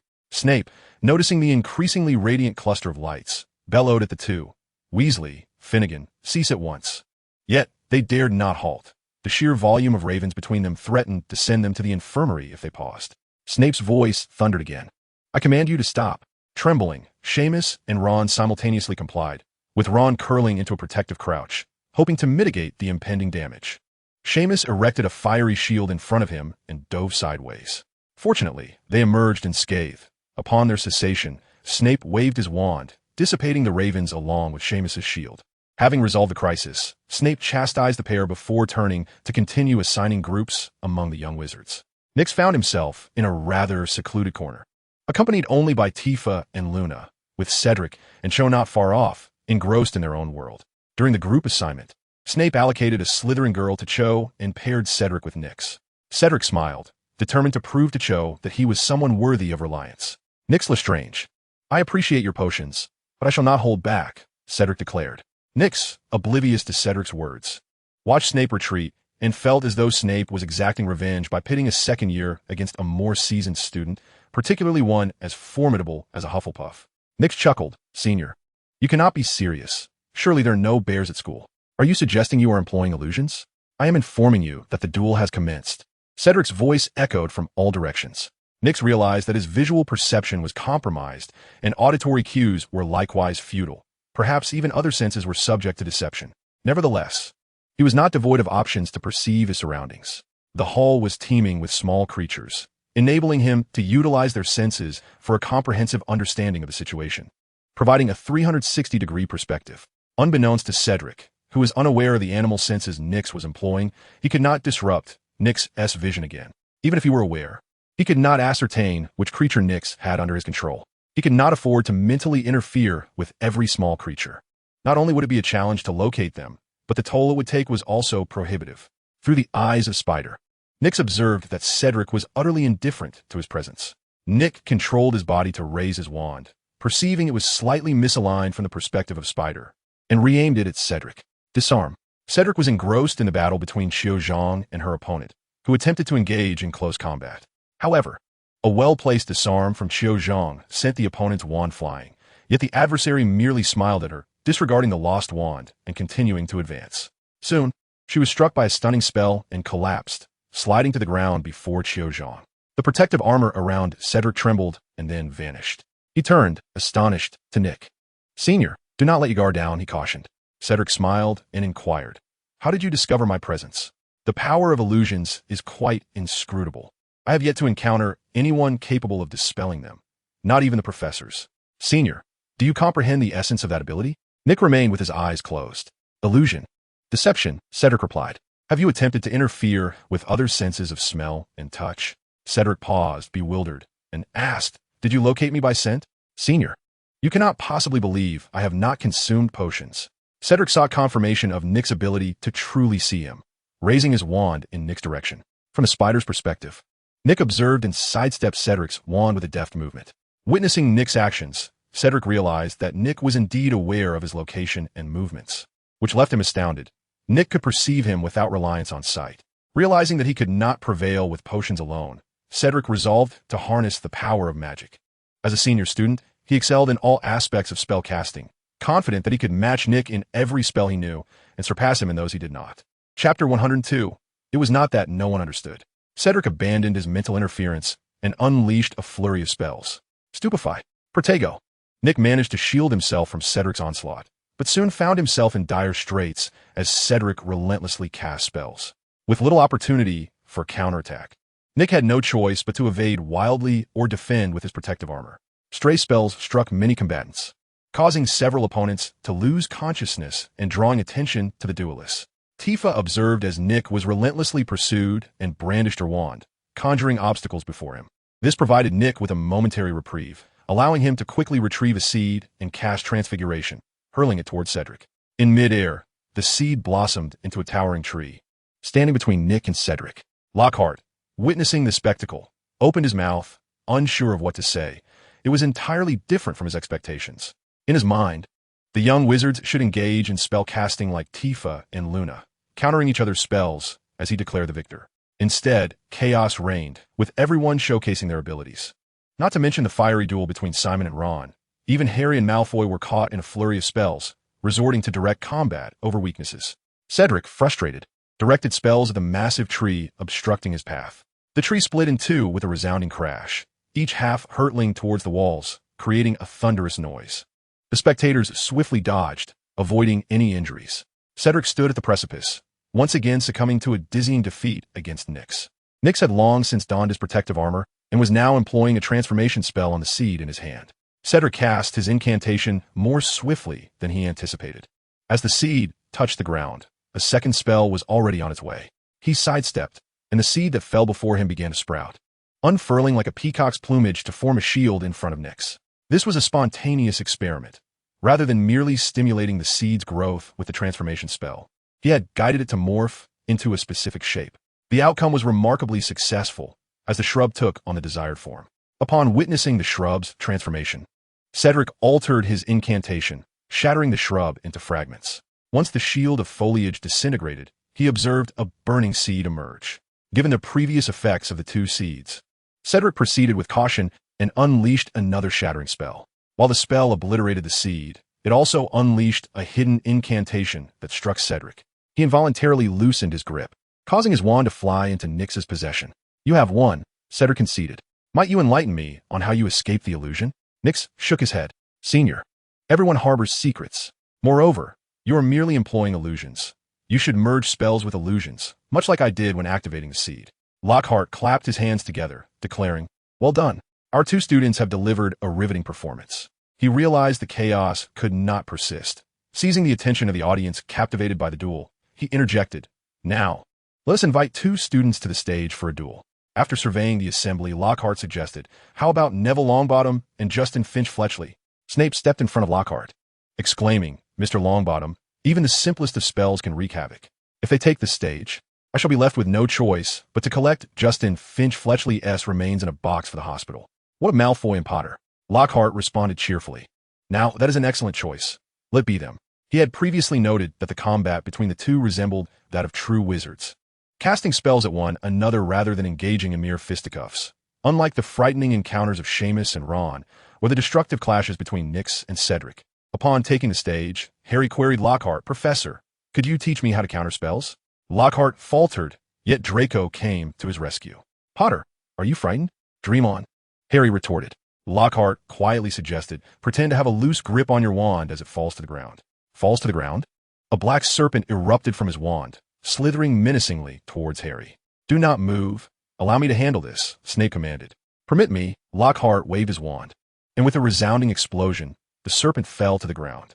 He had indeed succeeded in halting the serpent's attack on Harry. But the fallen creature now set its sights on Tifa at the edge of the stage. The serpent reared its head, assuming an aggressive posture towards her. Nix, sensing the serpent's intent, bellowed at it, "Begone." He not only shouted out, but also employed the skills of Tamer. However, the effect was rather lackluster, merely redirecting the black snake's target from Tifa to the other side, where Justin Finch Fletchley stood. In an attempt to prevent the black snake from performing Parseltongue again, Harry noted that several individuals in attendance had grasped his words. Those who had consumed the potion experienced heightened intuition. Both Ron and Malfoy comprehended Harry's precise words, while the less perceptive Lockhart and Cedric also understood his intent. A hush fell over the Great Hall. Snape stepped forward and transformed the silent black snake into wisps of smoke. Before Harry could elucidate the situation, Justin Finch Fletchley had already hastily exited the hall. Some frightened attendees timidly murmured, "Snake, Parseltongue." Upon hearing this, Ron immediately grabbed Harry and departed. As they ascended the staircase, Tifa, puzzled by the fear exhibited by those moments prior, inquired, "Brother, if Harry was telling the snake not to attack, why is everyone so frightened?" Luna, astonished, asked, "You understood?" Breathing a sigh of relief, she added, "I thought you were also a Parselmouth." "What is Parseltongue?" Tifa questioned. "The heir of Slytherin? Is it Harry?" She recalled that Ron had been right beside him, making the hasty departure after the revelation of Parseltongue rather understandable. "How curious that the heir of Slytherin is in Gryffindor," Tifa remarked. Ginny, who had been following closely behind, frowned. Meanwhile, Nix was preoccupied with other thoughts. He had just utilized his tamer ability on the black snake summoned against Malfoy. Logically, a summoned creature should be ineffective, yet the ability had functioned, igniting a new idea within him. He wished to experiment with whether his tamer skills could control the animals he summoned. If so, it would open up a plethora of possibilities. In Chapter 103, the ambiguity persisted. Ron had already elucidated the concept of Parseltongue and its connection to Slytherin. Harry, feeling somewhat bewildered, was in the midst of denying his identity as the heir of Slytherin alongside Ron. Once everyone was seated, Harry declared loudly, "I am not the heir of Slytherin. I do not even know what Parseltongue is." "We believe you do not know what Parseltongue is, but whether or not you are the heir of Slytherin remains uncertain. Moreover, I believe your status as the heir has no bearing on the individuals who were attacked." Nix posited, considering that Harry, possessing a fragment of Voldemort's soul, could indeed be regarded as Slytherin's heir. "What do you mean?" Harry inquired, perplexed. "It means that the assailant need not be the heir of Slytherin. It could very well be someone else." Ron grasped Nix's implication. However, he interrupted, "But the wall inscribed, 'With enemies of the heir.' The assailant is not necessarily the heir. They merely seek to instill fear," Ron interjected. "You know, the professors have scoured the castle and found no chamber of secrets. Perhaps Hogwarts lacks one altogether." Hermione countered, "How do you explain the location where Nix concocted the Amortentia?" Ron opened his mouth, momentarily speechless, as that place was evidently a chamber. Harry pondered, "Are you suggesting that I am the heir of Slytherin? Yet not the one attacking those people, but that someone is impersonating me to attack others?" "You truly are the heir of Slytherin," Neville exclaimed in shock. "I'm not," Harry immediately refuted. "But you just acknowledged it. That is merely conjecture, not reality." The more anxious Harry became, the less coherent he was. "Wait, Nix, you promised to provide me with the potion, did you not?" Hermione inquired. Nix nodded. "Then please give it to me now," Hermione insisted. Nix was taken aback and asked in confusion, why the sudden urgency? Meanwhile, Seamus, Ron, and Neville chuckled, with Seamus explaining, "While you were battling Cedric, Hermione was engaged in a skirmish with Millicent Bulstrode, being pinned under the girl's arm. In truth, I emerged victorious. It was she who committed a foul," Hermione retorted. "But you were caught, so you still lost," Seamus replied. "I had her wand. She was the one who broke the rules and charged at me," Hermione argued. Nick shook his head. "TSK, Tifa, what do you do when faced with an onrushing opponent? Obstacles abound." Tifa waved her wand, casting a spell before her. "See." A single barrier can effectively thwart an opponent, yet you were caught and pinned. Nyx remarked, but she has already lost. Hermione protested.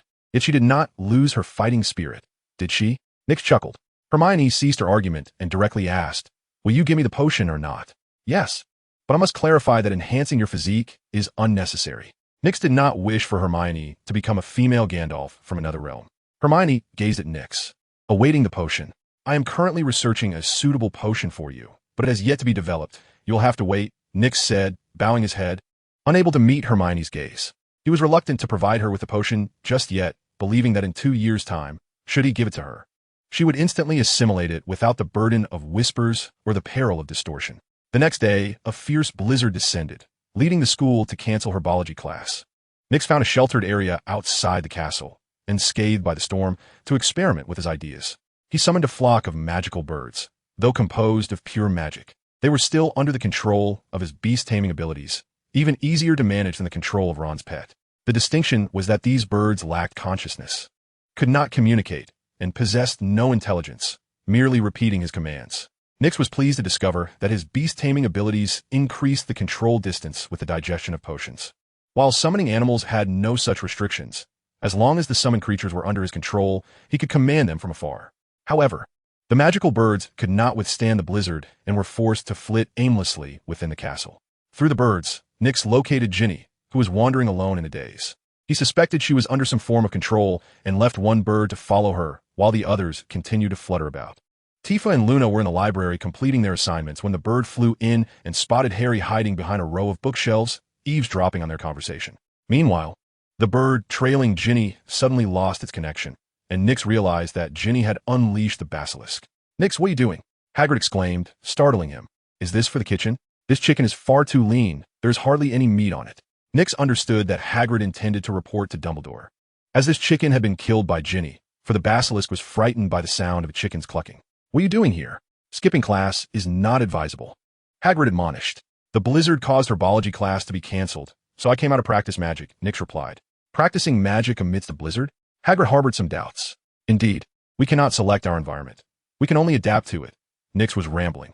Hagrid regarded Nyx thoughtfully, pondering whether it was Nyx who had harmed his chicken. Practicing magic in such inclement weather seemed utterly implausible. Yet, he considered that Nyx had no reason to do so and continued his way toward the castle. Hagrid, wait. Nyx intercepted him, for the basilisk was prowling, and he could not allow Hagrid to enter. What is it? Nyx struggled to articulate his thoughts. He was fine, but he simply wished to prevent Hagrid from entering. Do you still want that chicken? If not, might I take it for a broth? Nyx awkwardly sought an excuse.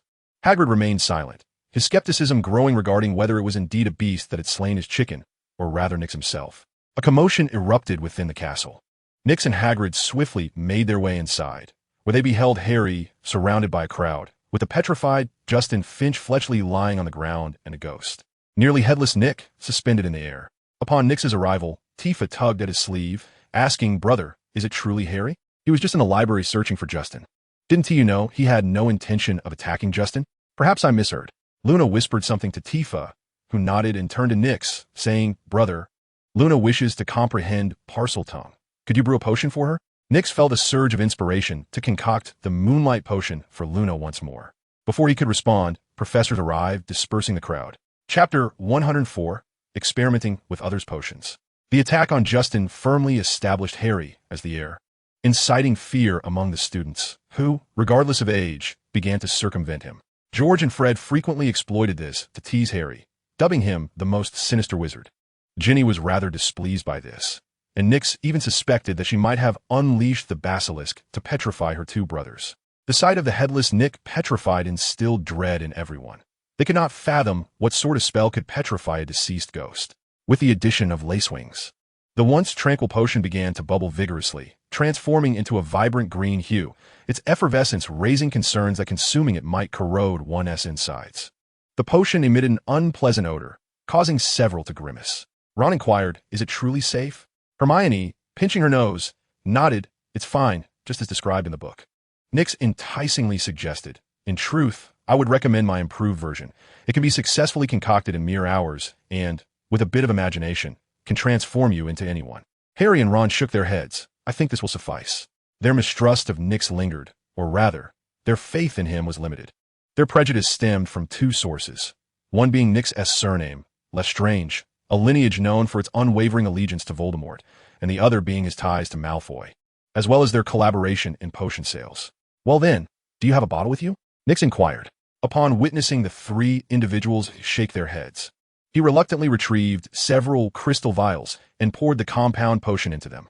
Since he had not pilfered Snape's materials, the potion amounted to more than just 3 servings, filling a total of 7 crystal vials.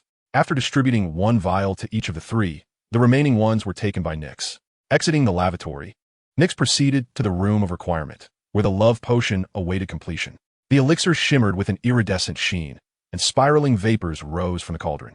Nix inhaled deeply, detecting a complex aroma that bore traces of Luna's fragrance, hints of his sister's scent, and reminiscences of his mother.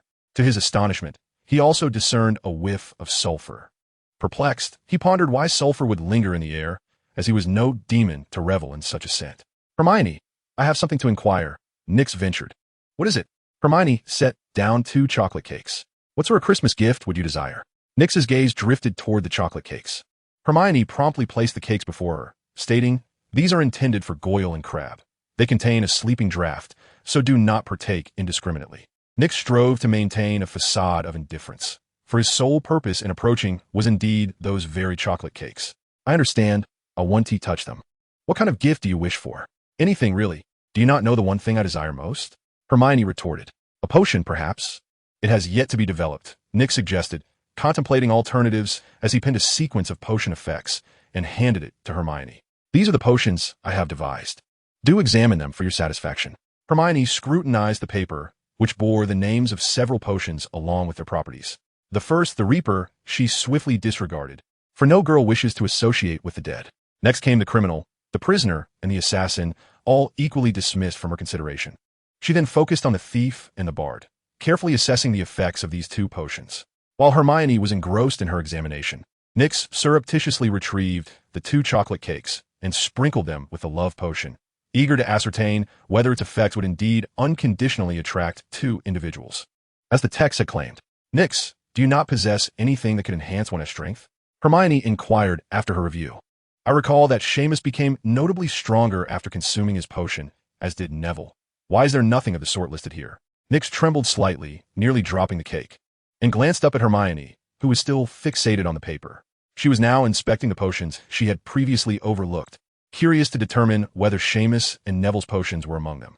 Upon reading the descriptions of the criminal and the prisoner, she felt a stirring within, with a robust physique. One need not fear close combat. Hermione's cheeks flushed slightly. Very well, I shall await your findings. She then stowed the chocolate cakes and inquired, What do you intend to gift me? To disclose it now would rob the moment of surprise when it comes time to unwrap the gift, he replied. On the eve of departure, Hermione came to bid farewell to Nix. After he had left, Harry and Ron regarded the vial of compound potion. Are we truly going to drink this? Ron asked. Do you possess any alternative solutions?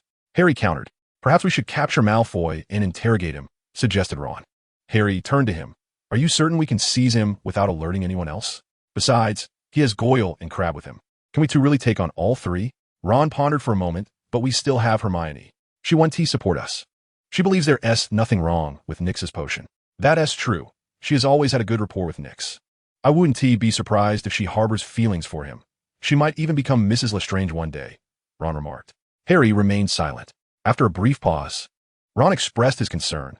Do you think we might turn into women after drinking the potion? Harry shuddered and hesitated. Filch took the potion 3 times before he transformed. Since this is our first time, I doubt we will change. The 2 gazed out at the heavy snowfall for a moment before heading downstairs to eat. Chapter 105, The Choice of Gifts. On the train, the young wizards were considerably more relaxed, with some compartments even bursting into revelry as they celebrated their escape from the heir's assault. The compartment where Nix was located was quite crowded. Tifa and Luna had been pushed into a corner, while Neville and Seamus danced in the center. Cedric and Cho Chang were also present, dressed in matching outfits. White cashmere sweaters, with Cedric's featuring a tawny badger on the front and a blue eagle on the back, while Cho's was the reverse.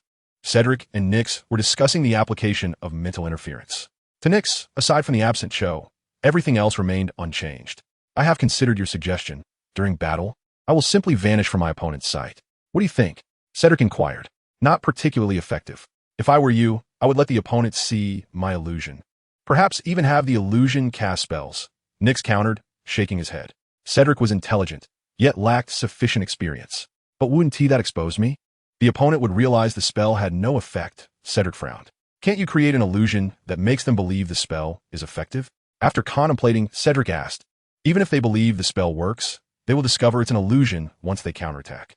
Nyx shook his head and elaborated, Cedric, doesn't your illusion move? Doesn't it dodge? If it can't evade, then create the illusion of being affected by the spell. The spell won't hit you. You only need to make them see the spell impacting the illusion as if it were effective. As for where the spell actually goes, there's no need to worry. Just ensure the spell disappears without affecting the illusion. Cedric fell into deep thought. He could envision that in such a scenario, the opponent would be entirely engaged in a battle of wits with the air, while he could observe from the sidelines, ready to deal with the adversary at any moment. However, this would require an abundance of illusions, and besides creating them, he would also need to eliminate certain elements, which was quite mentally taxing. As the illusion dissipated, Nyx observed the normal scene, and if Cedric did not dispel it soon, he would want to utilize animal senses. Cho, noticing Cedric lost in thought, smiled at Nyx and asked, Nyx, what about the potion you promised me? Senior, do you wish to drink it now? Nyx asked. Cho hesitated and inquired, can I save it for later? Nyx shook his head, saying, Senior, it's not that I am unwilling to give you some. It's just that it is quite difficult to preserve. It is best to consume it right after preparation, and keeping it in your possession makes it susceptible to theft. He recalled how a single vial of potion had caused a rift in friendships among the girls, turning the search for the thief into a detective's drama. Moreover, during the summer, he had been attacked by agents of Voldemort. If he allowed Voldemort to discover that Xiao Zhang possessed a vial of witch's potion, it could lead to considerable trouble for her. Xiao Zhang nodded in understanding. As the train arrived at the station, Nyx spotted his mother, Diana, and their house elf gazing in the distance. Upon closer inspection, he noted that Diana had not gained weight. She merely appeared unwell. Upon seeing her son and daughter, she embraced them warmly and enthusiastically recounted her recent experiences. Nyx listened in astonishment, as the few volumes of Lockhart's works left at home had evoked in her a sense of envy toward magic, enlightening her on the wonders it could achieve. She lamented the scarcity of books at home, stating that her only diversion was reading singing contradictions daily. With a sigh, he addressed his mother, Mom, I need to buy some gifts for my friends. Let's go book shopping.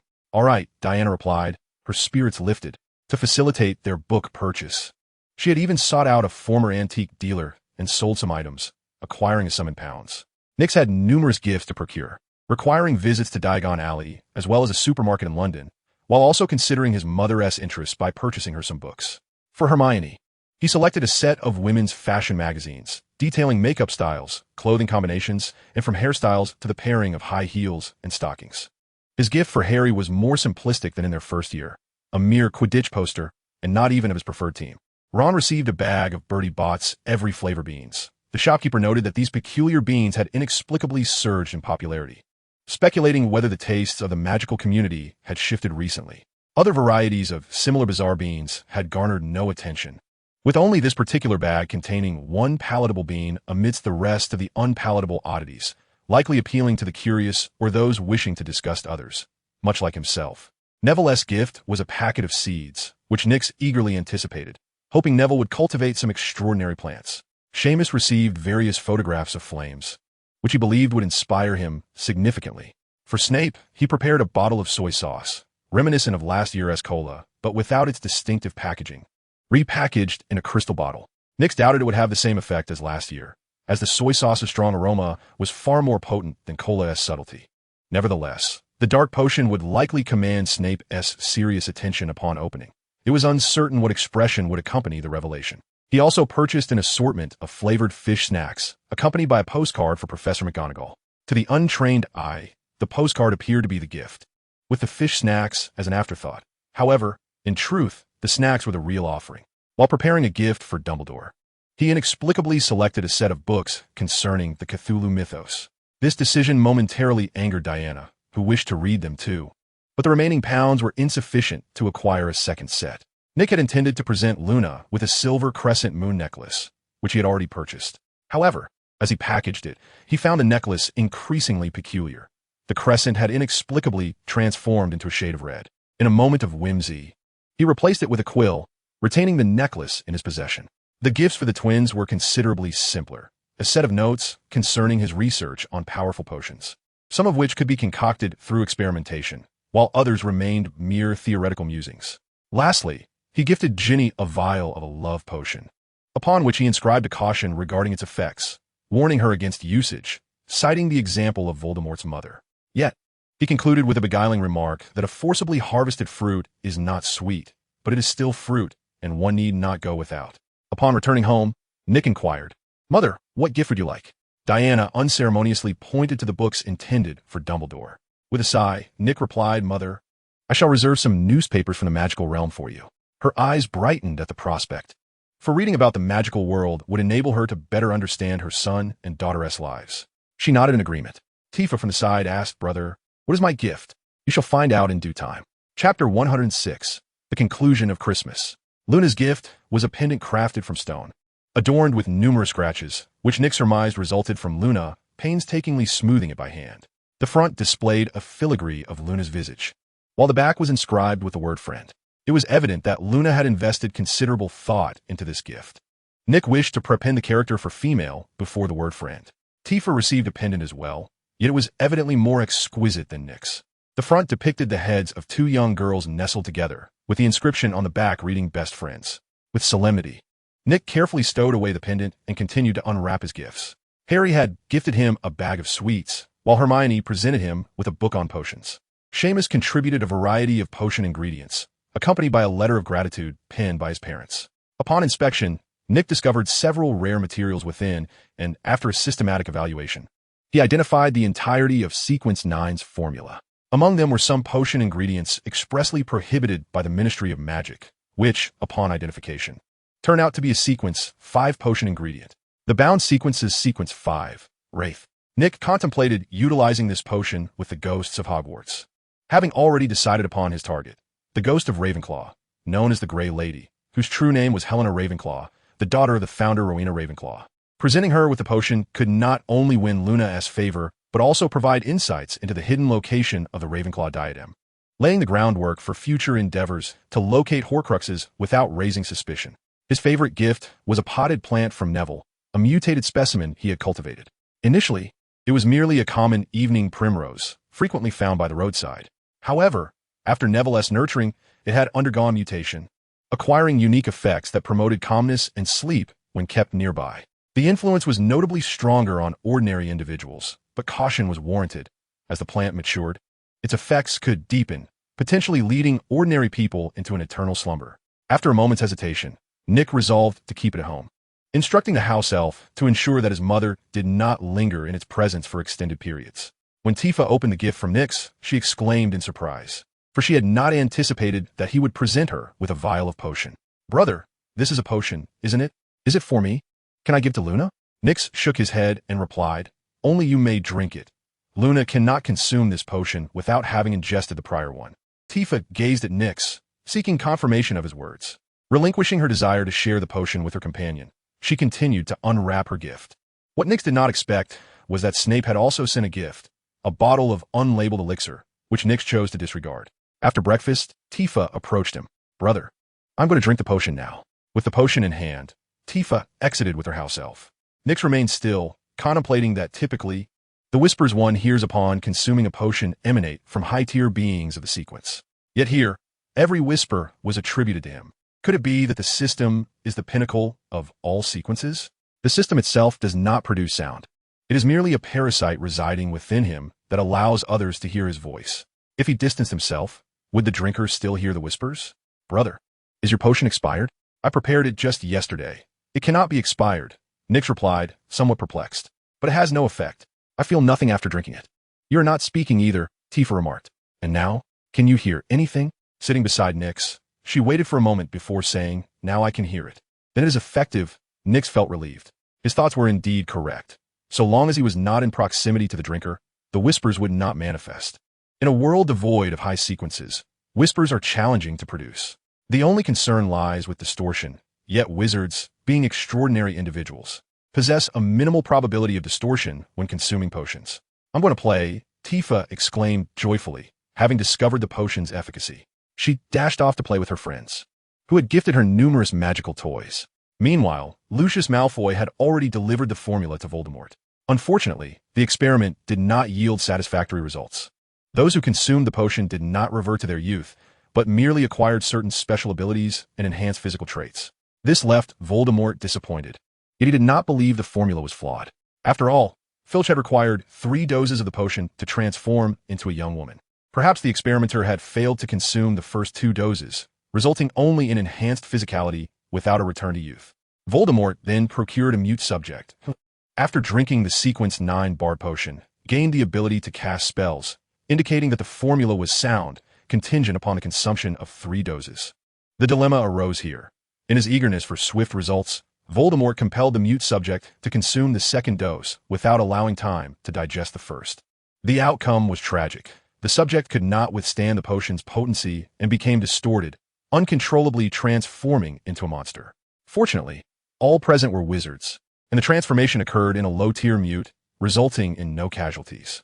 After the incident, Voldemort's subordinates left behind a sealed object, which bestowed courage and a slight enhancement to various physical attributes, ensuring that the bearer would never fall ill. The negative effect of possessing the sealed object is the incessant, jarring melody that resonates in one's ears, while the ambient sounds fade into insignificance, demanding intense concentration to discern them.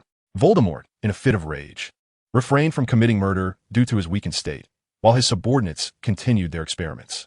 A seasoned wizard consumed potions from Sequence 9 and Sequence 8 consecutively, without any mutations or distortions. This was deemed normal as an adult wizard corresponds to Sequence 7 on a blank slate. Upon ingesting the Sequence 9 potion, it would be swiftly metabolized, followed by the consumption of Sequence 8 without consequence. Voldemort believed he had achieved success and instructed this individual to drink the Sequence 7 potion, convinced that should he successfully reclaim his youth, the remaining task would be to refine the formula. Alas, upon consuming the 3rd potion, he transformed into a blazing figure of fire. However, having already encountered the initial distortion from the dummy, they were well prepared and easily subdued the fiery being without any injuries. Voldemort felt a deep disappointment, recognizing that his impatience had led to this outcome. Lucius Malfoy received Voldemort's message, affirming that the formula was sound. Any of the potions could endow the dummy with magical abilities, yet they could not be consumed in succession, or mutations would ensue. Chapter 107.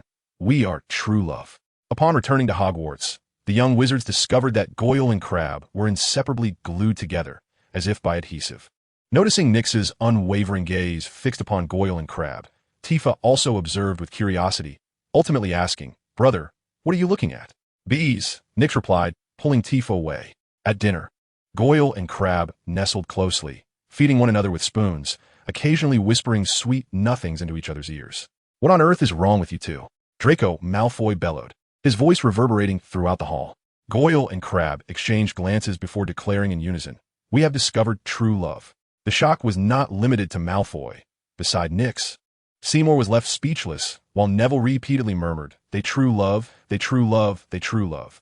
The hall, which had fallen silent due to Malfoy's outburst, erupted into a cacophony of astonished discussions following the declaration of true love. No one perceived any issue with this. The tales of Headmaster Dumbledore and the original Dark Lord Grindelwald still circulated. In fact, many speculated that Goyle and Crabbe would be destined for a fateful confrontation, with one emerging as great and the other as fearsome. Dinner concluded amidst the fervent discourse, as Goyle and Crabbe strode out with their heads held high, under the watchful eyes of all. Upon returning to the common room, Nyx discovered that Hermione was absent, seemingly unable to evade the fate of becoming a cat human. The following day, after classes, Nyx arrived at the infirmary bearing gifts, only to find Hermione's bed surrounded, preventing him from seeing her condition. "Hermione, I'll come to see you." "Nyx, you mustn't come in," Hermione hastily replied, not wishing for Nyx to witness her transformed state. "Oh, what has happened? Rumor has it that you were attacked by the air. Is it true? Were you gravely injured? Do you know who assaulted you? I can help avenge you." Nyx bombarded her with questions. Hermione took a deep breath. "I'm fine. I wasn't attacked by the air, merely had a slight mishap with the polyjuice potion." "The potion went awry?" "That shouldn't be. I followed the recipe precisely." "How come Harry and Ron are unscathed?"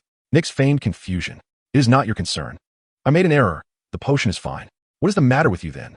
Nyx suddenly found it quite amusing to tease Hermione. "I am fine, merely suffering from a cold. A cold." Hermione sought yet another excuse. "Oh, then I shall come in. I am not afraid of catching a cold." Hermione screamed. Do not come in. Why not? It is just a cold. Nick stifled a laugh. I am changing clothes. You cannot enter. Nick decided not to pursue the matter further. Then I shall leave the gift here and return to see you tomorrow. Very well.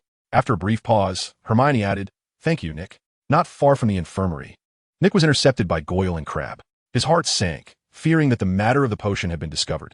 The duo remained hand in hand, their gazes unwavering. As they inquired, Mr. Lestrange, may we purchase a potion from you? Nick exhaled in relief. It was not about the potion incident, but rather an inquiry from magical elixirs. Certainly, but do you truly require a potion? Goyle and Crabbe appeared slightly embarrassed. What we desire is the potion for transforming into Filch. Nick was taken aback. Intrigued, he asked, Have you decided who shall drink it? Not yet. We plan to draw lots. The benefits are minimal, aside from acquiring a sum of galleons. It serves merely as a promotional tool, allowing those elderly witches yearning for youth and beauty to witness the potion's effects.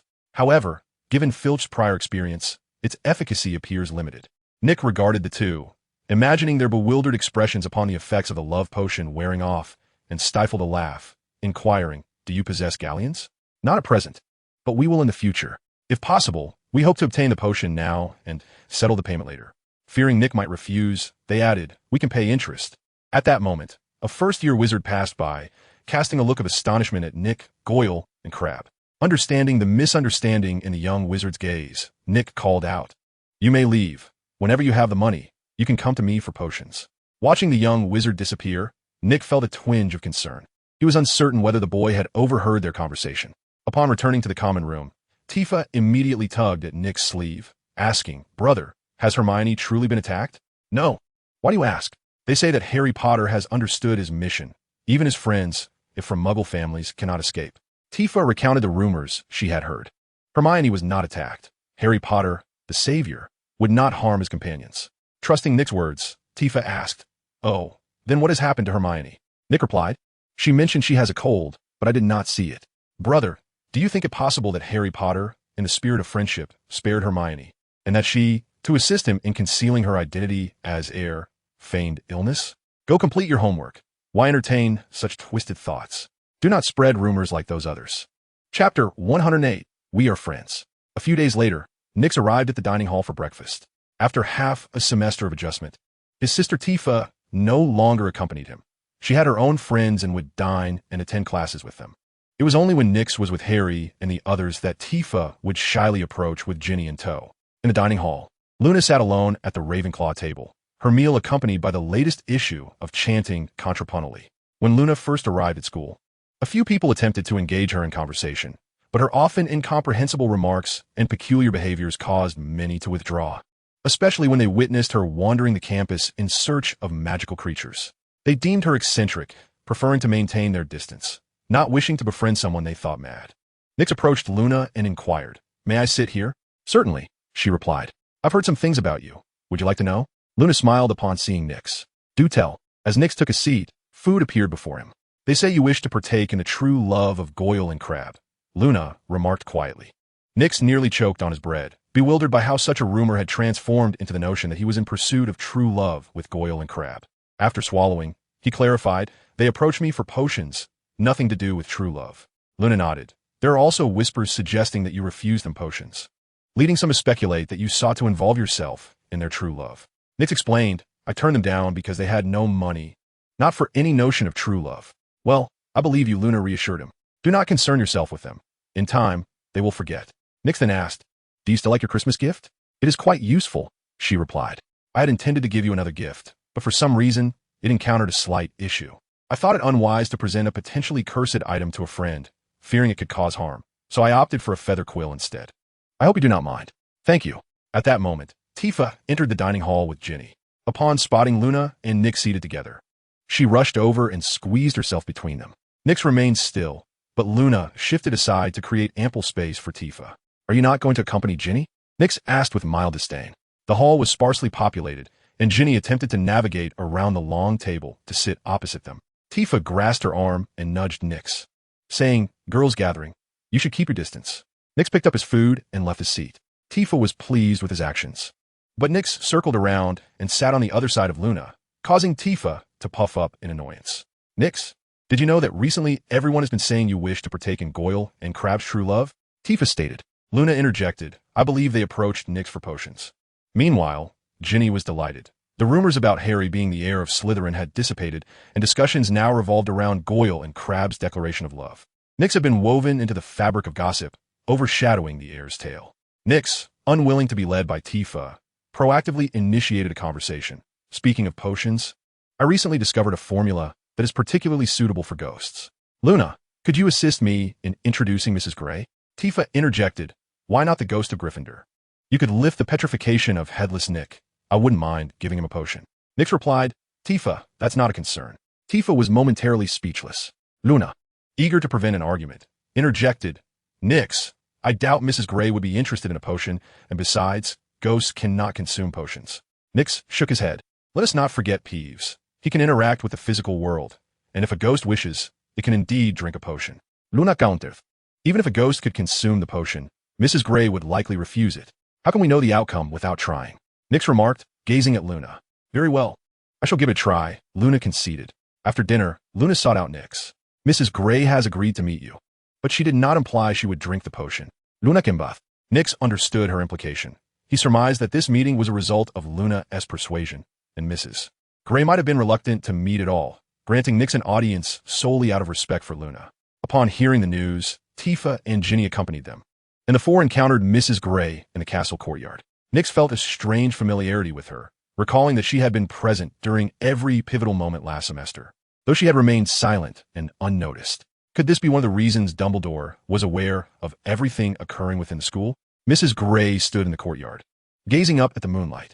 Nyx remained silent, instead retrieving his cauldron to prepare the potion. Once the potion was ready, he handed it to Luna, saying, Here is the potion.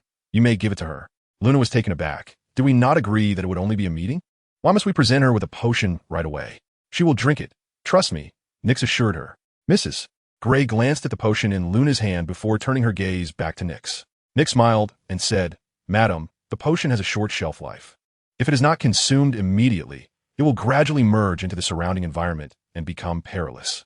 Just as Mrs. Grey was about to respond, Nyx interrupted, Madam, this potion has been specially crafted for you.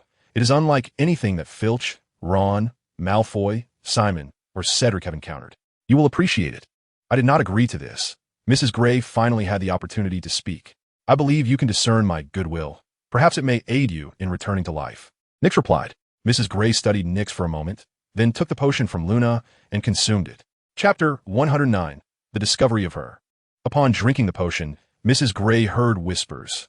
Not Nyx's voice, but the anguished wails of a woman cursing everything. She sensed an intangible threat within the whispers, a feeling of corruption and distortion encroaching upon her. Focusing intently, she realized that the language spoken by the woman was not one she recognized, and to her astonishment, that language seemed to invoke magical power, as curses emerged from her whispers and fell upon Nyx. As time progressed, Miss Grey sensed an immense will gradually enveloping her. With her profound knowledge and experience, once regarded as possessing wisdom surpassing that of her mother, she became acutely aware that if this colossal will were to touch her, she would lose her very essence. In the eyes of the four from Nyx, Miss Grey remained motionless after consuming the potion. Luna hesitated to intervene, fearing for Miss Grey's well-being, while Nyx and Tifa understood that Miss Grey was likely hearing whispers. Ginny waited with curiosity for the outcome. Before long, Miss Grey suddenly opened her eyes and emitted a piercing scream. The four, upon hearing the shriek, clutched their ears in agony, but to no avail. The scream remained deafening. This assault was directly aimed at their souls, leaving them defenseless, forced to endure the onslaught. Nyx fared better, shielded by the system, and suffered no harm. Luna, on the other hand, bore the brunt. Being a child with a fragile soul, unenhanced in any way, the shriek left her vacant-eyed and devoid of thought. Ginny was affected to a lesser extent, for within her lay a dormant fragment of Voldemort's soul. The two souls bore the brunt of the scream together. Though Ginny sustained some damage, she inadvertently benefited as Voldemort's remnant was weakened, losing its grip on her. Tifa, having enhanced her soul strength through 2 potions, was slightly stronger than Luna, yet still inferior to Ginny. The shriek rendered her and Luna seated on the ground, though she did not lose her sanity. Miss Grey speculated that Nyx was likely being targeted by a peculiar and formidable entity, which had taught him about potions and influenced his actions, though its intentions remained unclear. Her gaze toward Nyx shifted. She felt a pang of sympathy for him, ensnared by a powerful monster. Internally, she wrestled with the notion of whether to eliminate Nyx, believing that doing so might avert a catastrophe. However, just as she contemplated taking action, her body halted, an instinct born from the potion warning her that to harm Nyx would spell her own demise. In an instant, Miss Gray comprehended the truth. The powerful creature had indeed ensnared Nyx, yet had not fully projected its power. If Nyx were to face peril, it would immediately channel its strength to protect him and obliterate the threat. The reality diverged from Miss Gray's thoughts, but the outcome remained unchanged, should she act. It would undoubtedly be her own life that would be forfeited, and not merely in death, but potentially in a twisted corruption, becoming a puppet instead. Are you all right? Miss Gray inquired with concern, her gaze fixed on Luna. I'm fine, just a bit dizzy, Luna replied. Nyx then asked, Miss Gray, did you sense anything? Miss Gray studied Nyx for a moment before shaking her head. No. Seeing the atmosphere ease, Tifa grew bolder and asked, what abilities have you acquired? Miss Gray sensed the powers bestowed by the potion. She was no longer a mere specter. She could transform into a flesh-and-blood human or an undetectable shadow, mastering death spells that, in her view, were peculiar as they required no incantations. She also gained night vision, the ability to possess others, among other capabilities. There are many, she said. The piercing scream you just heard is but one of them. With that, she gently caressed Luna's face. Luna felt Miss Gray's warmth, though still somewhat cool. It was no longer the frigid chill of a ghost. Curious about the scene before him, Nyx inquired, are you truly alive now? Ms. Gray nodded, then shook her head, stating, I am uncertain. Perhaps I have truly returned to life, or perhaps not. Verification is needed. Luna and the others turned their gazes towards Nyx. He bowed his head in contemplation, realizing that the effects of the vengeful spirit potion were not as he had anticipated. Nyx noted that her objective was the headmaster's office at the highest point of the castle, feeling a twinge of annoyance. Did she not even attempt to disguise her intention to report? On their way back, Ginny recalled Nyx's earlier advice to Ms. Gray. Did Nyx and Ron consume the potion as well? She asked. No, you are mistaken, Nyx denied. Ginny silently followed the group upstairs, but after a moment, she remarked, you must have given him the potion. He suddenly began seeing strange things over the summer and claimed to hear odd sounds. I thought he was simply learning magic, but I have neither seen nor heard anything. Lombiton and Finnegan, too, had heard peculiar phrases only after consuming the potion, so surely Ron must have ingested it, right? Nyx countered, everyone possesses unique abilities. It is not necessary to drink a potion to hear such things. Consider your favorite, Harry. He too can hear strange sounds and speaks Parseltongue, yet he has never consumed the potion. Ginny's face flushed with embarrassment. Who said I liked Harry? Nyx internally sighed, realizing she had only heard the part about liking Harry, ignoring everything else. Tifa mischievously chimed in, if you don't like him, then I may have a chance. No way. Ginny immediately retorted. Ignoring the playful banter between Ginny and Tifa, Nyx noticed Luna seemed disheartened and asked with concern, Luna, what troubles you? Shall we visit Madame Pomfrey for her to examine you? Alright. Luna replied samwedast. Ginny interjected, I won't be going. You were just present. It would be best if we all went together, Nyx urged. Ginny shook her head in refusal. No need. Tifa accompanied Nyx to the infirmary, where Madame Pomfrey administered a calming potion to Luna.